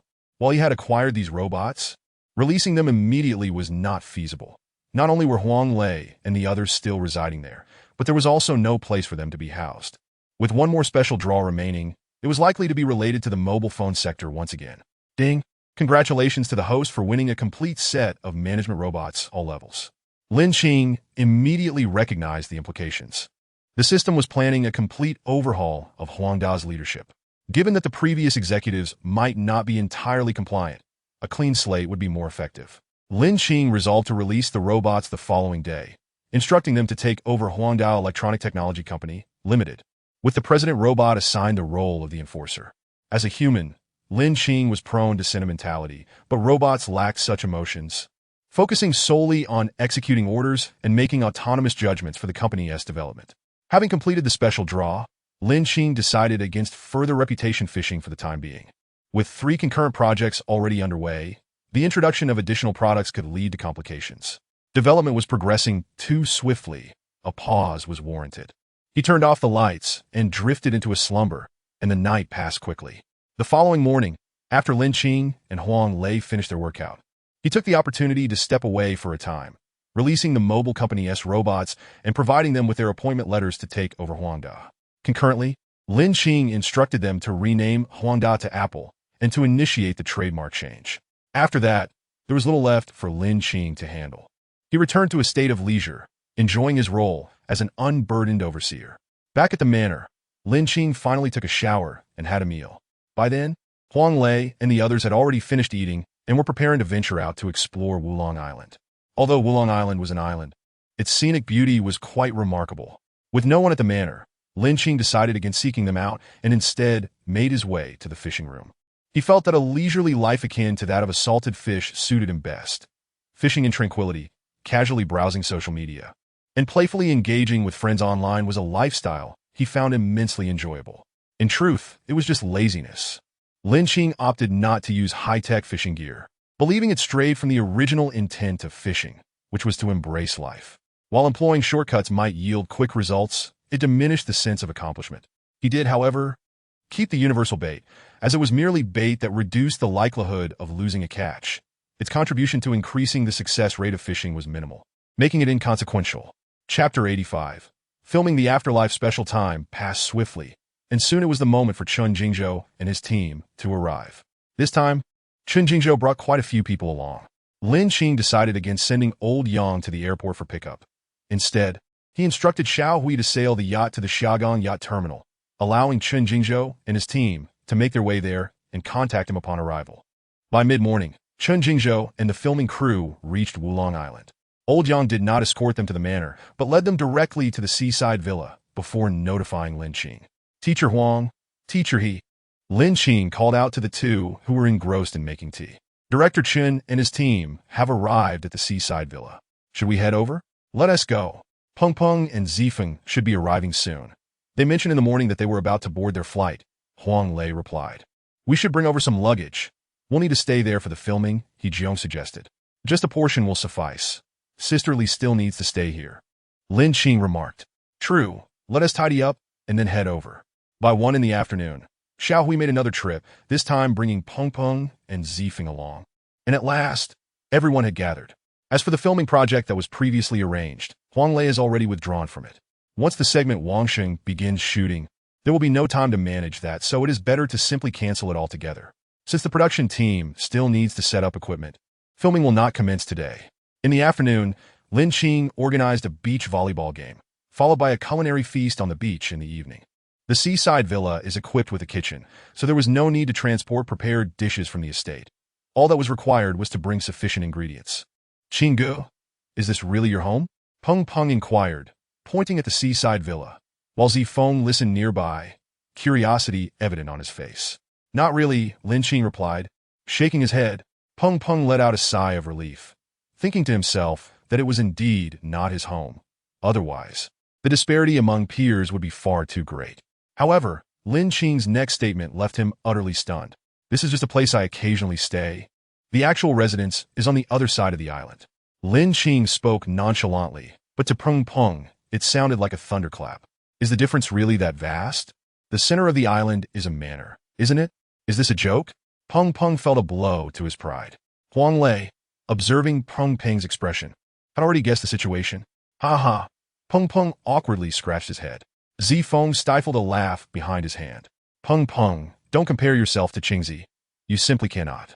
He Jiong said with a mischievous grin. Besides, Qingzi has more than just this island. There is another amusement park under construction. Upon hearing this, Peng Peng's eyes widened in disbelief, only to shift to a look of defeat shortly after. Ha ha. He Jiong laughed heartily, clearly enjoying the moment. The others joined in the laughter, while Lin Qing wore an expression of resignation. The next day, filming for the Wangxing special was set to begin, so the group couldn't stay up too late. By 10 o'clock, everyone had checked into the estate. As for Chen Jingzhou and the others, Lin Qing had arranged for them to be the first guests at the luxurious Wulong Resort Hotel, although he merely lent them the second floor for their stay. At 7 in the morning the following day, Huang Lei and the others arrived at the seaside villa with empty suitcases to start shooting the pilot episode, while Lao Hu and JJ were designated as the first guests. Since there was no need to work for ingredients, all the food was provided by Lin Qing. With a sufficient supply of ingredients, nearly every cuisine could be prepared, so there were no restrictions on the menu for this pilot episode. As it was merely a pilot, Lin Qing had little interest in joining the fray and decided to go fishing alone instead. Lao Hu and JJ attended, but could only watch from behind the production team. At the fishing platform, Lin Qing leisurely watched television, holding a glass of juice, with a robotic maid standing beside him. He had already been fishing for 2 hours, accumulating one special draw, one advanced draw, and he had exhausted his beginner draws, while he had yet to make any intermediate draws. Suddenly his phone rang. Lin Qing lowered the volume on the television and answered the call. Hello, sir. The Huangdao Electronics Technology Company Limited has completed the takeover. What are the next steps? The caller was Lu Ziyuan, the future president of Apple Incorporated. First, move the company to the International Center, Lin Qing contemplated before responding. I will arrange for 2 floors to be reserved for you there. Understood, Lu Ziyuan replied. After hanging up, Lin Qing called the management office of the International Center to inform them to allocate the 83rd and 84th floors for Apple Incorporated. With that settled, Lin Qing had no further responsibilities, leaving the rest to Lu Ziyuan. At noon, Lin Qing had accumulated 2 special draws, 1 advanced draw, and 3 intermediate draws. Although the gains were modest, he decided it was time to return for lunch. Upon arriving at the estate, he found Lao Hu and JJ already back, sitting in the dining room and waiting for the meal. You've finally returned. Lao Hu feigned hunger, clutching his stomach.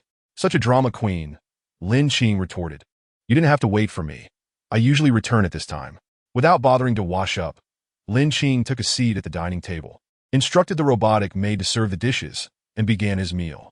After finishing, the 3 of them retired for the afternoon.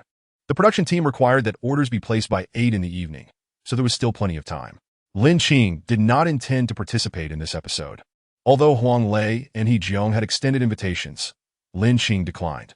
After all, he resided on this island daily and did not feel the urgency to join in.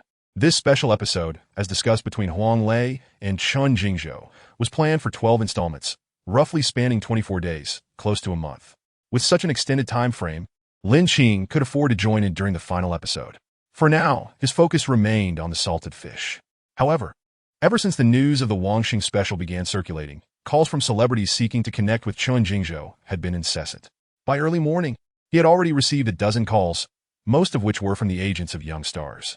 After discussions, Chun Jingzhou and Huang Lei rejected them all, as they had specific requirements for this episode. What use was there for young stars? Singing and dancing? That wouldn't appeal to the Wangxing audience. At 3 in the afternoon, Lin Qing awoke from his nap.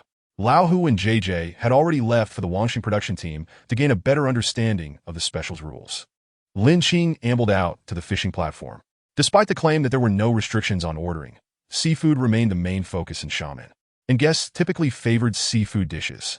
Therefore, Lin Qing planned to catch more fish, as wild fish offered superior flavor. As for abalone, sea cucumbers, crabs, and shrimp, he could only rely on Lao Yang to arrange for the maid to purchase them. To facilitate the shopping, the maid robot had obtained a bank card loaded with several million for the purpose of purchasing ingredients. Time passed, and before long, it was already past 7 in the evening. Lin Qing, Lao Hu, and JJ sat in the hall, using the phone provided by the production team to call the seaside villa. "Hello, this is Mushroom House," Peng Peng answered, while Zifeng stood nearby, pretending to be curious about who was calling. Chapter 86. Lao Hu and JJ depart. "Hello, I would like to place an order," Lao Hu said, altering his voice with a voice changer. Although Peng Peng knew that the first guests were Lao Hu and JJ, he had to feign ignorance for the sake of the show. "Hello, may I ask how many people will be dining?" Peng Peng inquired, listening to the voice on the other end. "2," Lao Hu replied. "2 people, understood. What would you like to order?" Peng Peng continued. "I'll have a seafood platter. Let the other one order for themselves," Lao Hu said, passing the phone to JJ. "Hello, nice to meet you," JJ greeted politely. "Hello. Please proceed," Peng Peng replied. "I'd like pan-fried crab and steamed spiny lobster," JJ requested. "All right, please hold." Peng Peng, unsure of the ingredients required for the 2 dishes, but sensing they were not inexpensive, called out, "Teacher Huang, Teacher He, can we prepare a seafood platter, pan-fried crab, and steamed spiny lobster for the guests?" "Yes," Huang Lei, who had just finished dinner and was chatting with Yi Jiong, pondered for a moment before responding. "Good," Peng Peng acknowledged, then continued, "So just these 3 dishes, correct?" "Yes." "Is that all right?" JJ asked. "Absolutely. Will you be coming over tomorrow morning?" Peng Peng inquired. "Yes," JJ confirmed. "Very well. See you tomorrow," Peng Peng said. "Okay. See you tomorrow," JJ replied before hanging up. Peng Peng rushed to the kitchen to help tidy up the dishes, while Zifeng sat idly on the sofa in the hall. On the other side, Peng Peng is quite the performer. JJ chuckled.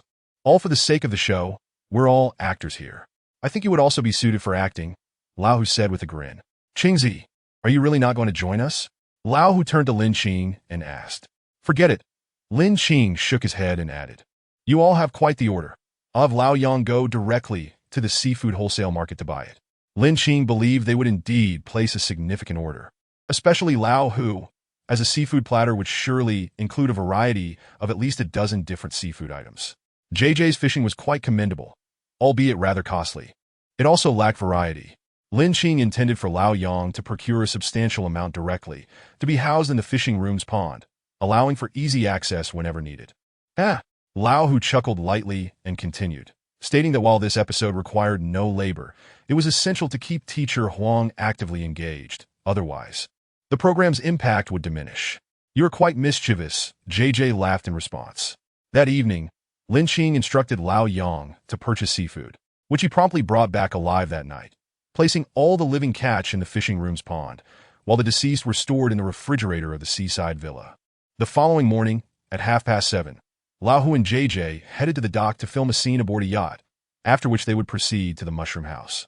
By midday, the requisite seafood had been delivered, featuring a grand seafood platter ordered by Lao Hu, while JJ's selections were reserved for the evening. Lin Qing opted out of fishing that day, as the first episode was officially commencing, and he was eager to witness it firsthand. The special episode primarily revolved around indulgence, savoring seafood, sipping beverages, and enjoying spirits, while an array of activities was available, including an underwater world, beach volleyball, sunbathing, and Lin Qing's South Miniature Amusement Park. The day quickly passed in merriment, filled with numerous humorous moments, marking a splendid commencement for the special. Lin Qing additionally instructed Lao Yang to inform Zhuolei to construct a compact outdoor sports facility nearby that would encompass badminton, tennis, and table tennis, with speed as the sole requirement. Zhuolei assured completion within 5 days, ready for use within a week. With the recent favorable weather, The cement could set swiftly under the sun, and as it was an outdoor project requiring merely a sunshade, the pace would be brisk. In the blink of an eye, the second wave of guests arrived. Xiao Hui awaited new arrivals at the yacht dock, while Lao Hu and JJ would depart after their lunch. Not returning to Lin Qing's estate, but leaving directly from Wulong Island, as both had subsequent engagements.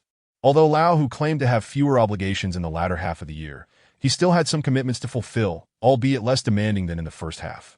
The second wave of guests consisted of two young individuals, a male and a female, the leads of the currently popular drama Qing Yunyan, Zhang Ruojuan and Li Qi. Upon their arrival, the duo was visibly taken aback, as it was their first encounter with a private island. Learning that the island's owner was a young man in his early 20s left them speechless. Lin Qing stood beside the program director Chen, and after being pointed out by Huang Lei, both appeared somewhat apprehensive. After all, he was a prominent figure. How could they not feel intimidated? To possess a private island in Huagua implied immense influence. Although they were unaware of Lin Qing's specific power, it was indisputable that he was not someone they could easily contend with. Lin Qing had watched Qing Yunyan and found both leads quite appealing, especially the female lead, whose pristine aura he particularly admired. Lin Qing noted their behavior but chose not to comment, merely smiling as he continued observing them without any intention of intruding. Time flew by, and after lunch, Lao Hu and JJ prepared to leave. Having been informed of their departure beforehand, they did not greet Lin Qing again. Following their exit, the filming resumed, and soon it was time for the evening meal. A lavish spread awaited, predominantly featuring the wild seafood Lin Qing had caught, which everyone relished to the fullest, even prompting Lin Qing, who had already dined, to wish for another round. After the meal, conversation flowed, marking the segment for He Jiong's inquiries, which also served as a promotional opportunity for the drama. The dialogue was direct and engaging, and before long, the filming concluded around 9 o'clock. Lin Qing leisurely made his way back to the estate, illuminated by streetlights, making the journey effortless. Upon returning, he prepared for bed after a shower, only to be interrupted by Lao Yang's arrival. Lao Yang, what is the matter? Lin Qing inquired. Mr. Huang and Mr. He have arrived. Lao Yang replied with a bow. Please entertain them. I'll change my clothes, Lin Qing instructed, nodding for Lao Yang to leave. Once dressed, Lin Qing descended to the hall, where not only Huang Lei and He Jiong awaited, but also Zhang Ruojuan and Li Qi, who appeared astonished as they observed the surroundings. Teacher Huang, Teacher He, why are you still awake at this hour? Lin Qing's voice resonated before he entered the hall, making his way to the main seat. Qingzi, allow me to introduce you. Zhang Ruojuan and Li Qi, the leads from Qing Yunyan that you were watching yesterday. Huang Lei gestured towards them. I recognized them at first glance. Lin Qing replied with a smile, addressing them. Hello. Hello, Mr. Lin, they responded in unison, rising to their feet. No need for formality. Lin Qing discerned their lingering shyness, especially in such a setting. Chapter 87. Tuna. After a brief visit, Huang Lei and the others departed, as filming could not be paused for too long. Following their exit, Lin Qing retreated to his room to commence the lottery. The special lottery featured 2 draws at the elite level, 1 at the advanced level, and 3 at the intermediate level, beginning with the 3 intermediate draws. Ding! Congratulations! Host, you have drawn the complete design blueprints for an iPad stored on a USB. Added to the system backpack. Ding! Congratulations, host. You have drawn the design blueprints for an iPhone stored on a USB. Added to the system backpack. Ding! Congratulations, host. You have drawn a high-security intelligence system added to the system backpack. Lin Qing rolled his eyes. Unsurprisingly, this lottery revolved around mobile technology. However, he had not anticipated that Apple would encompass phones, tablets, and computers. While Huanda was merely a mobile company with some tablet production, the inclusion of computers posed a challenge, necessitating specialized equipment for manufacturing. This implied he might soon draw a company that produces computers. As the range of industries expanded, Lin Qing pondered whether to digest these acquisitions before proceeding. Yet he recalled that Apple computers fell under the same brand as their phones, which should count as a single company. Thus, he resolved to continue the lottery, feeling an itch to draw from the elite lottery, of which only 2 chances remained. With a focused thought, he initiated the elite draw. Ding! Congratulations, host, you have acquired 100 ownership of the Jingtu Electronics Technology Company in Xiangqing, Fujian Province. Relevant documents have been added to the system backpack. Indeed, the largest computer manufacturing company in Xiangqing was now his. Lin Qing had come to understand the system's peculiarities. Unfortunately, Jingtu was not located in Xiamen. Collaboration between the two would necessitate transportation. Thankfully, the distance was manageable. Ding! Congratulations, host. You have drawn a management robot team. Includes security personnel, various tier leadership, and research staff. Lin Qing had mentally prepared himself. Or perhaps he had grown numb to it all. He decided against replacing them for the time being and laid down to sleep, planning to draft an appointment letter the following day to have the robot team take over Jingtu. At 6 o'clock the next morning, Lin Qing completed his morning routine, donned his workout attire, and released the robot team, instructing Lao Yang to draft an appointment letter. After signing, he sent them off to take over Jingtu. With that task accomplished, Lin Qing went for a run, encountering Huang Lei, who was also out for his morning jog. The two ran together, but Huang Lei returned after a single lap, while Lin Qing continued until he completed 3 laps before stopping. Upon returning to the estate, he showered and had breakfast, ready to embark on a new day. Today promised a plethora of guests, predominantly female attendees, as Chen Jingzhou had informed him that the Huagua women's volleyball team would be in attendance. Consequently, an extensive array of dishes had been prepared, totaling over a dozen, as the planned ingredients for 4 episodes would be utilized today. At 8:30 in the morning, the Huagua women's volleyball team arrived at Wulong Island, creating a lively atmosphere, with the young women engaging in spirited conversation, making for a truly spectacular scene. After lunch, Zhang Ruojuan and Li Hang departed. For the sake of the show's entertainment, Di Jiong proposed an afternoon of beach volleyball, suggesting a friendly match. Of course, the women's volleyball teams were separated. Otherwise, there would be no need for a match at all, and the Mushroom House could simply concede defeat. At 4 in the afternoon, the competition commenced. The 4 members of the Mushroom House were divided and joined the women's teams, contributing to the fun without any serious play, resulting in continuous laughter and joy. Lin Qing watched with great delight, nearly tempted to join in, but he restrained himself, as they were, after all, filming a program, and it would be inappropriate to suddenly participate. Lin Qing specifically instructed Lao Yang to arrange the purchase of a dozen jet skis and even deployed a water rescue robot to ensure safety while adding an extra game to the Afterlife program. With the introduction of jet skis, the Afterlife show became even more jubilant. Time flew by swiftly, and before long, over a week had passed. The outdoor small sports field that Lin Qing had ordered was completed and in use, while the barriers on Fengshu Island were over halfway finished. Soon, the construction plans for Disneyland would come into play. The filming of Afterlife was already well underway, during which Lin Qing also participated in an episode featuring a star of considerable fame, who had reportedly won 2 Best Actor awards. As time rolled on, the filming of Afterlife gradually approached its conclusion. After the last group of guests had finished filming, Huang Lei and the others bid farewell to Lin Qing. All good things must come to an end. Though reluctant, they ultimately had to part ways. On the day of their departure, Lin Qing escorted them to the airport, watching them pass through security before he left and returned to the Wulong Island manor. Once Huang Lei and the others left, Wulong Island fell silent once again. But the joy they brought lingered in Lin Qing's heart for several days. After the Jingta company took over, Lin Qing instructed Lu Ziyuan to merge the 2 companies into one, rebranding Xianqing Jingtu as an Apple subsidiary, with its headquarters still in Xiamen. The first batch of 10 experimental devices produced by Apple had been completed, all uniformly featuring the Apple 66 Pulse combination. Given the current state of the global smartphone industry, which was progressing well, although fully screened phones had yet to emerge, the level of intelligence was already commendable. Starting production with the 5th generation seemed a bit underwhelming. Apple sent Lin Qing 1 phone and 1 tablet, specially produced models of the latest design, the Apple 11 Pro Max, and they were custom editions. Upon holding the phone, Lin Qing immediately fell in love with it. It was exceptionally user-friendly. Playing the currently popular games was seamless and smooth, with stunningly clear graphics. The day after Huang Lei and the others left, Lin Qing resumed his leisurely lifestyle, rising early to exercise, showering, and having breakfast while fishing and watching television. Enjoying fruits while watching TV, the caretaker robot dutifully stood by Lin Qing's side, keeping an eye on the fishing rod. The waves crashed against the cliff, producing a resounding roar. "Sir, there's a fish," the caretaker robot alerted. Upon hearing this, Lin Qing set down the fruit and reached for the fishing rod, patiently waiting for the fish to bite. Suddenly, a tremendous pull jolted him, causing his expression to change.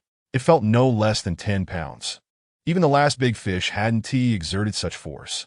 Lin Qing immediately stood up, beginning to tire out the fish, then instructed the caretaker, prepare the sea rod. I may need it at any moment. Understood, the caretaker robot promptly replied as it turned to retrieve it. After about 20 minutes, the fish was finally exhausted, revealing a tuna that appeared to weigh over 10 pounds, surfacing near the cliff's edge. The caretaker robot swiftly cast the sea rod, accurately hooking the tuna. Lin Qing released the fishing rod, saying, "Give it to me. I'll handle it." Lin Qing took the sea rod and pulled the tuna up. Ding! Congratulations to the host for catching a 13-pound wild tuna. Reward: 1 intermediate prestige fishing attempt. What a delightful surprise. The first fish of the day came with a reward for intermediate prestige fishing. What incredible luck. However, this fish could not be kept alive. It needed to be killed and frozen or cooked for lunch, as it would not survive much longer. Chapter 88, Comfort. After handing the tuna to the caretaker for processing, Lin Qing donned bait and resumed fishing. Aside from the intermediate prestige fishing attempt from this morning, Lin Qing could now perform 5 intermediate prestige fishing attempts, with his prestige reaching over 5 million, steadily approaching 6 million. Unfortunately, the intermediate prestige fishing rewards could not be accumulated, or else once he reached 9 million prestige, he could engage in an advanced prestige fishing attempt.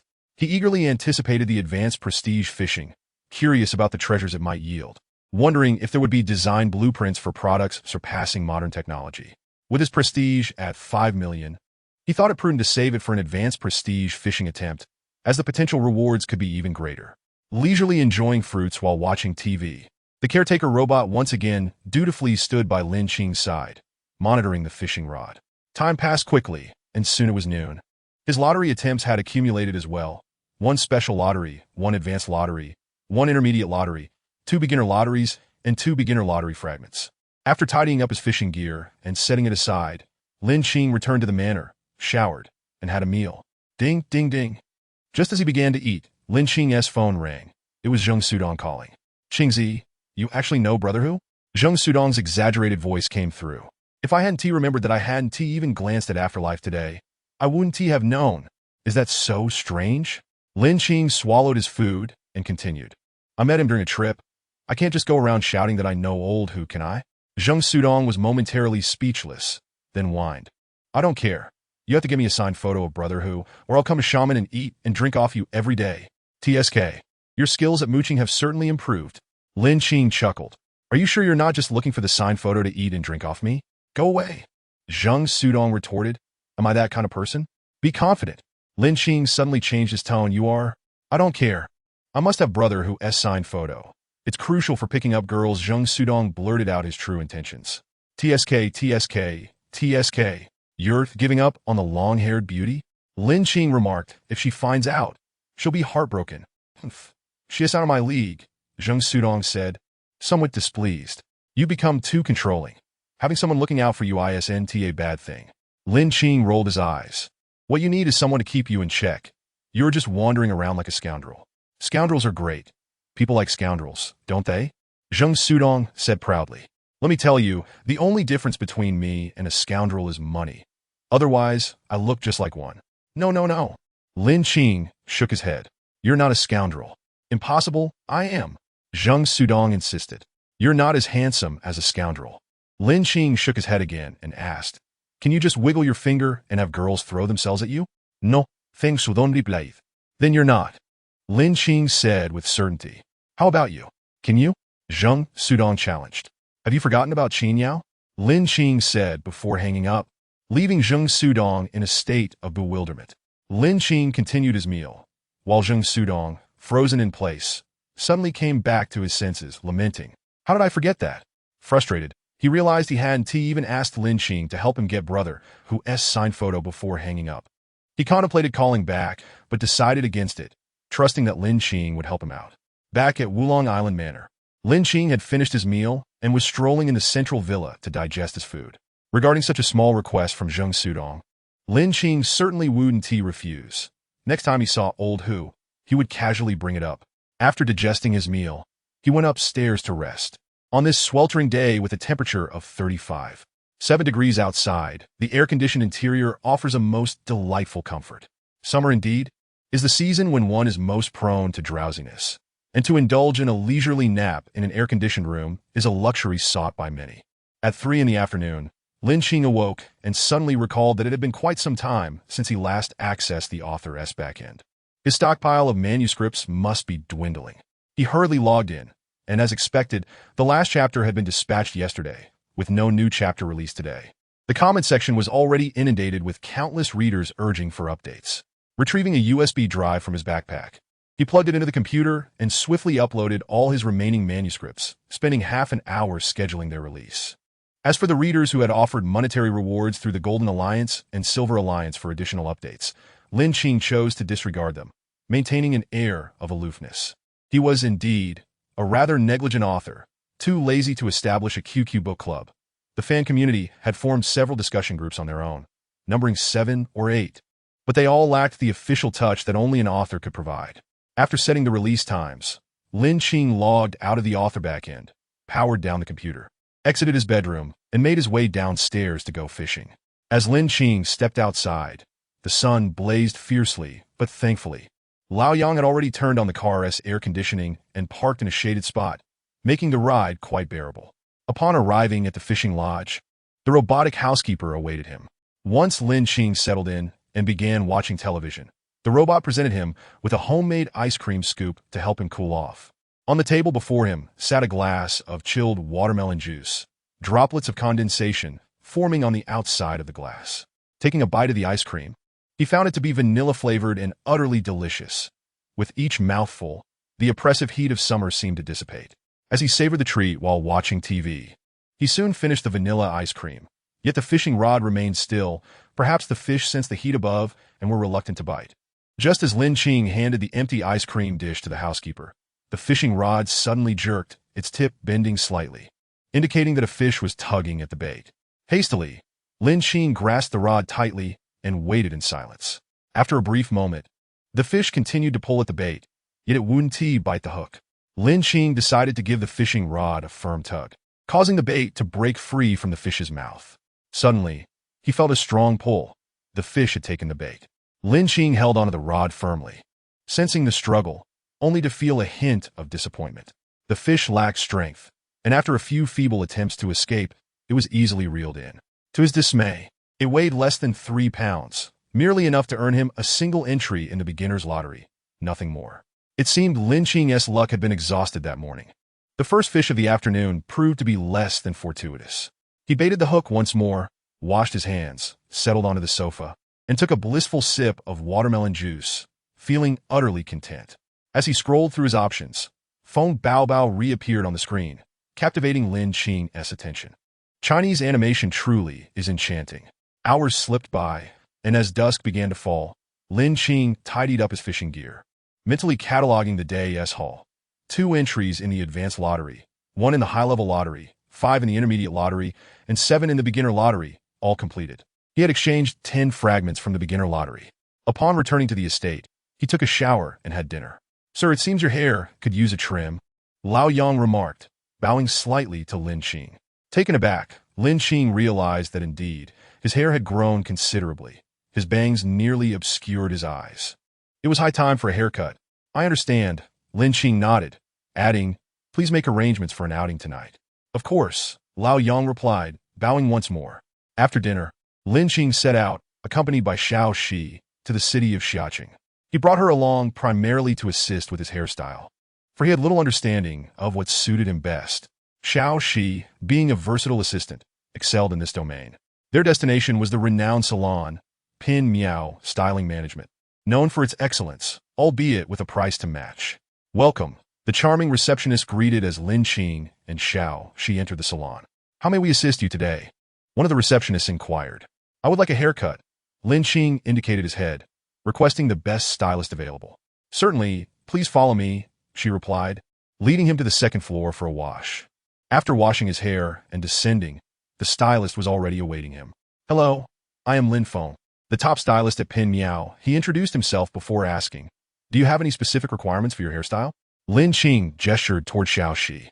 Thus, she began to converse with the stylist, impressing him with her professional knowledge. How astoundingly proficient. Surely, this isn't an attempt to sabotage our establishment? Of course, that was not the case. Lin Qing had no such intentions. Following Xiao Shi's suggestions, the stylist promptly began his work. After more than half an hour, the stylist exclaimed, "Sir, you look absolutely stunning. In all my experiences, I've never encountered anyone as handsome as you."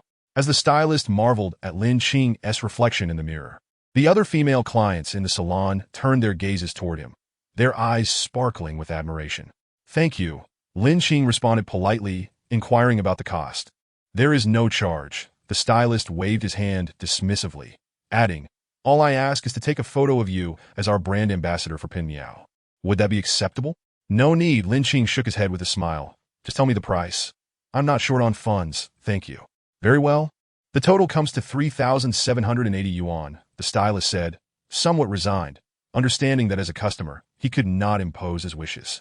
After settling the payment, Lin Qing departed from Pinmiao with Xiao Shi. Outside, Xiao Yu was already waiting in the car. As Xiao Shi opened the door for Lin Qing, a girl in a white dress inadvertently tripped beside the car, her body swiftly tilting toward Lin Qing. It was evident that her stumble was no mere coincidence. The manner of her fall was meticulously orchestrated. Even if Lin Qing had been unable to catch her, she would have emerged unscathed. Quick to react, Xiao Shi caught the girl and helped her regain her balance, advising, "Be careful." Lin Qing was momentarily stunned, but soon comprehended the situation and continued to get into the car. Once inside, the door closed, leaving the girl astonished. She hadn't anticipated that her meticulously planned encounter would fail, especially when the person who thwarted her was another seemingly delicate girl. As the car drove away, the girl stomped her foot in frustration, huffing in annoyance. It was a trivial incident, one that did not concern Lin Qing. He was eager to return to the estate for a shower, having some stray hairs from the haircut that felt irritating against his skin. An hour later, around 9 o'clock, Lin Qing returned to the estate and promptly went to his room to wash up. After rinsing away the fine hair clippings, the prickly sensation finally subsided. With his hair dried, he lay bare-chested on the bed, contemplating whether to continue with the lottery draws. He was no longer in need of anything.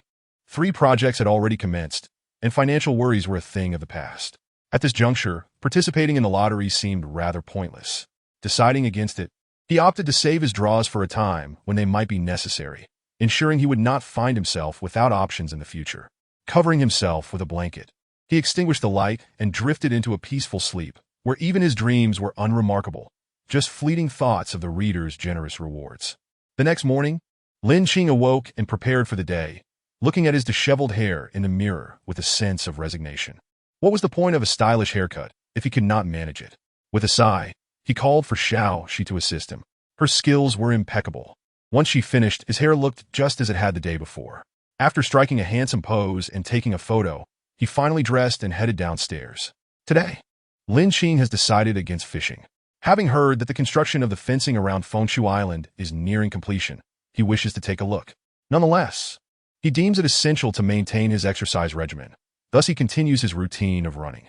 After venturing out for over an hour, he returns to the manor and begins his meal, a hearty breakfast. Following this indulgence, he boards a helicopter that promptly ascends straight into the sky, setting course for Fengshu Island. Upon arrival, Lin Qing observes that the fencing has nearly been finalized, with only a small section remaining. It is anticipated that it will be completed by today at the earliest, or by tomorrow at the latest. He is quite pleased with the fencing, which stands at a height of 7 to 8 meters. After instructing Xiao Jun to land, Lin Qing disembarks and seeks out Mr. Zhang Xiangping. Mr. Zhang bows respectfully. "Once the construction is completed here, notify me immediately. If there are any nearby fishing boats, drive them away, ensuring they do not approach Fengshu Island or Wulong Island." Lin Qing commands, lowering his gaze. "Understood." Zhang Xiangping nods in acknowledgement. In truth, there are not many fishing boats in the vicinity. This month marks the official fishing ban period, resulting in a significant decrease in seafaring vessels, as most are on break. Lin Qing plans to unveil the cross-sea bridge at night, when there will be even fewer onlookers. Given the ongoing construction at Fengshu Island, it is evident that activity is taking place, and in the past month, no fishing boats have been sighted nearby. After relaying his instructions, Lin Qing once again boards the helicopter. As it takes off, he suddenly wishes to check the location of Fengshu Island indicated by the system, prompting him to ask Xiao Jun to circle back. Hovering above Fengshu Island, Lin Qing spots a rock jutting out of the water and suspects it may signify the location of Fengshu Island, as it appears distinct from typical rocks. While ordinary rocks are black, this one is a creamy white, and beneath it, he can faintly discern a shadowy outline, likely the main body of Fengshu Island. After observing for a while, Lin Qing loses interest and instructs Xiao Jun to head towards Wulong Island. Indeed, there is little allure in an island submerged beneath the sea. No matter how long he gazes, it cannot surface immediately. Upon returning to the manor, Lin Qing finds himself at a loss for how to occupy his time. It is barely 10 in the morning. What should he do? Sighing, he decides to play some games, having not indulged in them for quite some time. Murmuring to himself, he ascends to the second floor and makes his way directly to his bedroom. Chapter 90. Outing. After playing a few rounds, an idea strikes Lin Qing. Perhaps establishing an outdoor live-action CS game on Wulong Island would be quite splendid. Enclosing an area and creating some cover, akin to a battle royale format, complete with starting weapons, would indeed be an exhilarating venture. Once set up, it would provide entertainment for friends who visit, allowing for both physical exercise and a delightful way to pass the time. Truly a win-win situation. Additionally, he considers constructing a golf course. Such a high-end project would not harm the environment, maintaining the balance of benefits. With inspiration in mind, Lin Qing summons Old Yang and instructs him to contact Zhuo Lei to commence the construction. Both projects require no elaborate designs, as they are quite straightforward, primarily concerning the size of the area. Just as he finishes relaying his instructions to Old Yang, his phone rings. It is Zhang Xiaoping calling to inform him that the fencing around Fengshu Island has been completed and that he has conducted an inspection. Lin Qing merely acknowledges the information before ending the call. Although the fencing at Fengshu Island is complete, the cross-sea bridge can only be constructed at night, as the daytime visibility would be too alarming. After passing down his directives to Old Yang for Zhuo Lei, work commences immediately, with materials being procured. Grass turf and all other necessary supplies are acquired, with the expenses drawn from Lin Qing's account. To Lin Qing, money has become merely a numerical figure. He no longer harbors the desperate desire to earn, as he once did. As the saying goes, out with the old, in with the new. Why let money gather dust? Enjoying life and cherishing the present is the true essence. Time flows slowly under the scorching summer sun, and before long, night falls. Lin Qing arrives at Fengshu Island via helicopter, choosing to utilize the construction blueprints from Disney in his mind. The black iron boxes that reappear are notably larger and more numerous, roughly counting to 100 or so.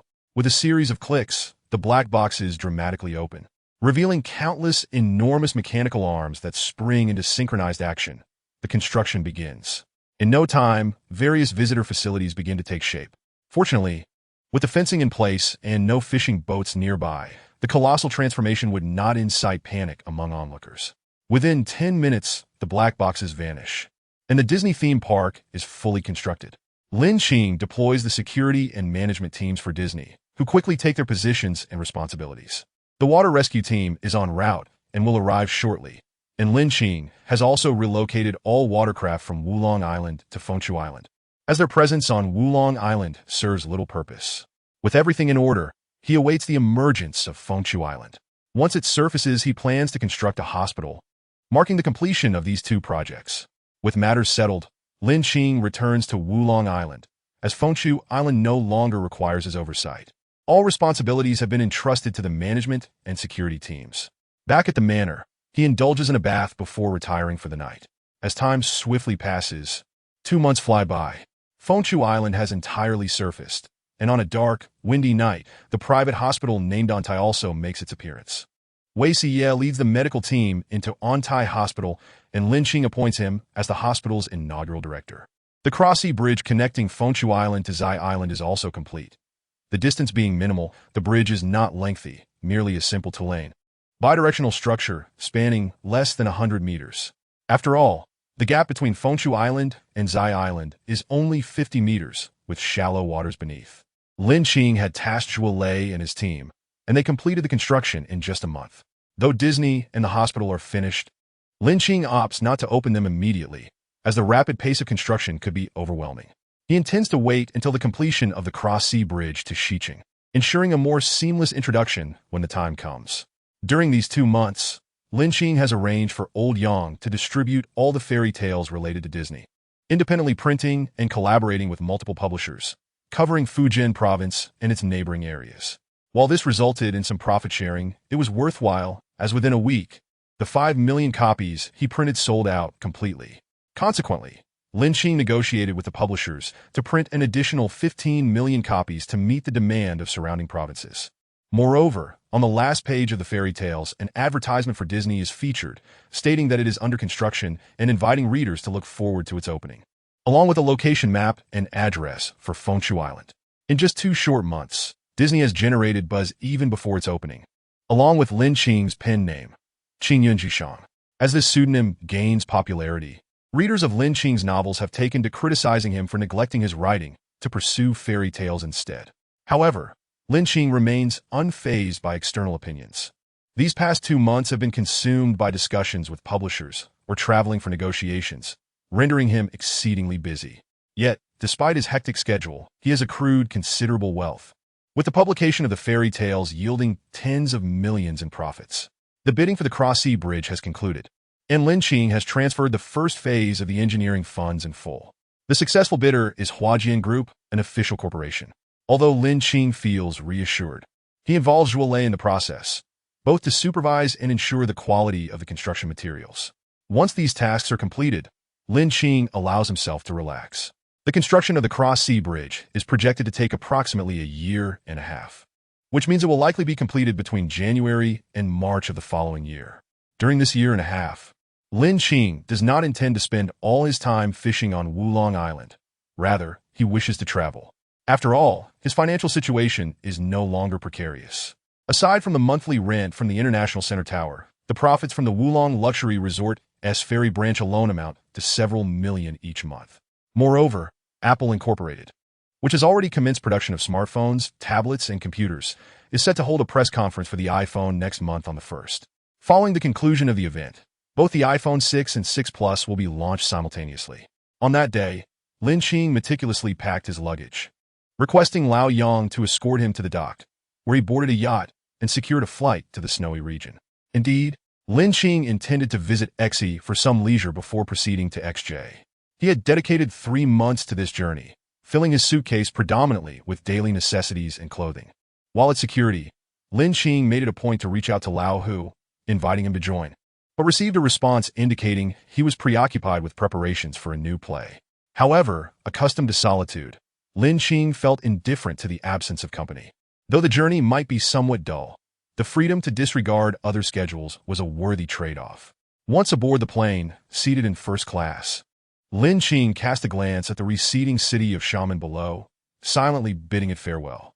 Chapter 91. Homecoming. 3 months elapsed in the blink of an eye. During this period, Lin Qing visited 3 locales, Xinjiang, the vast grasslands, and others, spending a month in each. While exploring these regions, he maintained a low profile, refraining from extravagant spending typical of the wealthy. He understood the wisdom of keeping fortune discreet. He had no desire to entrust his fate to others, hence his casual attire. Although Lin Qing contemplated extending his stay, the approach of the Spring Festival necessitated his return. Despite receiving invitations from local friends to celebrate the new year together, Lin Qing, being averse to imposing on others, declined graciously. Goodbye, Uncle Daika. During his final stop, where he had been residing at Uncle Daika's home, Lin Qing bid farewell using the local customs. Qing, do visit me again next time. Uncle Daika expressed his reluctance, having grown fond of the young man, even considering him as a potential son-in-law. Regrettably, Lin Qing declined, deeming it unsuitable. After all, the age difference of 9 years and Uncle Daika's daughter's bold appearance might lead many to mistake her for a man. Despite Uncle Daika's considerable wealth and numerous enterprises, Lin Qing's affluence was undeniable. He believed those suitors vying for Uncle Daika's daughter were likely more interested in her family assets than in her person. Take care, Uncle Daika. Lin Qing smiled, pulling his heavy suitcase away. His luggage had doubled in weight since his arrival, now mostly filled with local specialties. Uncle Daika stood at the doorstep, watching Lin Qing's retreating figure, feeling a twinge of regret. What a charming lad. He would make a splendid son-in-law, sparing him the need to struggle. Such a pity. The next day, at 10 in the morning, after a layover, Lin Qing finally arrived in Xiamen. Upon entering the vehicle sent by Xiao Yu, he gazed out at the scenery, a smirk playing on his lips. He had returned to Xiamen. At noon, having changed into fresh attire, Lin Qing sat in a restaurant, enjoying lunch. This journey not only yielded half a suitcase of local products, but also introduced him to a girl from XJ named Hanakezi, who was reportedly a budding artist. Their acquaintance was serendipitous. They met while she was seeking solace after her grandmother's passing. An unexpected incident during their encounter led to their introduction. Through their conversation, Lin Qing learned of Hanakezi's background, and while their exchange was pleasant, it resulted in no further contact. "Sir, Mr. Shangguan has inquired about you," Lao Yang announced from a short distance behind Lin Qing. "After learning of your travels, he spent an hour fishing in the fishing room and then departed." "Did he mention anything important?" Lin Qing inquired, lifting his gaze. "I asked. Mr. Shangguan indicated there was nothing urgent." Lao Yang replied honestly. "Very well," Lin Qing nodded. Resuming his meal, Mr. Shangguan's visit without a phone call suggested it was likely a trivial matter, perhaps merely a social call. "Sir, the Angel Fund project is nearing completion," Lao Yang added, updating Lin Qing on the fund's recent status. Lin Qing paused, having not checked his reputation score for quite some time. He promptly closed his eyes, delving into his mind. Reputation, 21 million. To his surprise, this was sufficient for 2 high-level reputation fishing sessions. "Understood," Lin Qing nodded before inquiring. "How is Apple Incorporated faring?" Lao Yang retrieved the data from his memory and reported, in the domestic market, a total of 43 million units of the iPhone 6 have been sold, with the 6 Plus accounting for 65% of that total. The iPad mini has sold 24 million units, with the iPad leading at 70% of sales. Apple computers have the lowest figures, with approximately 12.5 million units sold. The foreign market has yet to commence sales, so no data is available. This data was quite promising. As word of mouth spread, the acceptance of Apple smartphones would likely increase. Lin Qing acknowledged this, expressing his awareness of the construction progress at Fengchudeo, confident in Zhuolei's oversight. After finishing lunch, Lin Qing retired for a nap. Having traveled extensively, he maintained his physical fitness and napping routine. A day without sleep left him feeling unwell. To be honest, his habits seemed less fitting for a vibrant young man and more akin to an elderly gentleman nursing a thermos filled with goji berries. At 3 in the afternoon, Lin Qing awoke punctually. He ventured out to the fishing room, where the caretaker robot promptly followed. Upon arrival, he prepared his fishing gear, baiting the hook and settling down to watch television leisurely. Having not fished in a while, his number of lottery draws remained intact. Today's fishing was merely a spontaneous whim. Lin Qing relaxed, enjoying juice and snacks brought by the caretaker robot, embodying the essence of a laid-back sloth. Suddenly, a loud noise from a distant ship piqued Lin Qing's curiosity, prompting him to send the caretaker robot to investigate. After a considerable wait, the robot returned. "Sir, it appears to be a cargo ship approaching us." Lin Qing paused, suddenly recalling the medical equipment he had previously drawn. "Notify Lao Yang to contact Wei Xie and prepare for the arrival of the medical equipment," Lin Qing instructed the caretaker robot, then began to pack his fishing tackle. Once finished, he stepped out of the fishing room to find the ship nearing Wulong Island, approaching the dock. Lin Qing quickly summoned Lao Yang, and together they boarded a helicopter, ascending into the sky towards the ship. The ship's captain, noticing the helicopter's approach, immediately instructed the crew to reduce speed. The helicopter gradually descended, and upon reaching an adequate altitude, Lao Yang leaped out to negotiate with the captain. Shortly thereafter, the ship altered its course towards Fengchudeo. With Lao Yang guiding the way, Lin Qing, aboard the helicopter, leisurely navigated towards Fengchudeo, and an hour later, the ship docked at the island.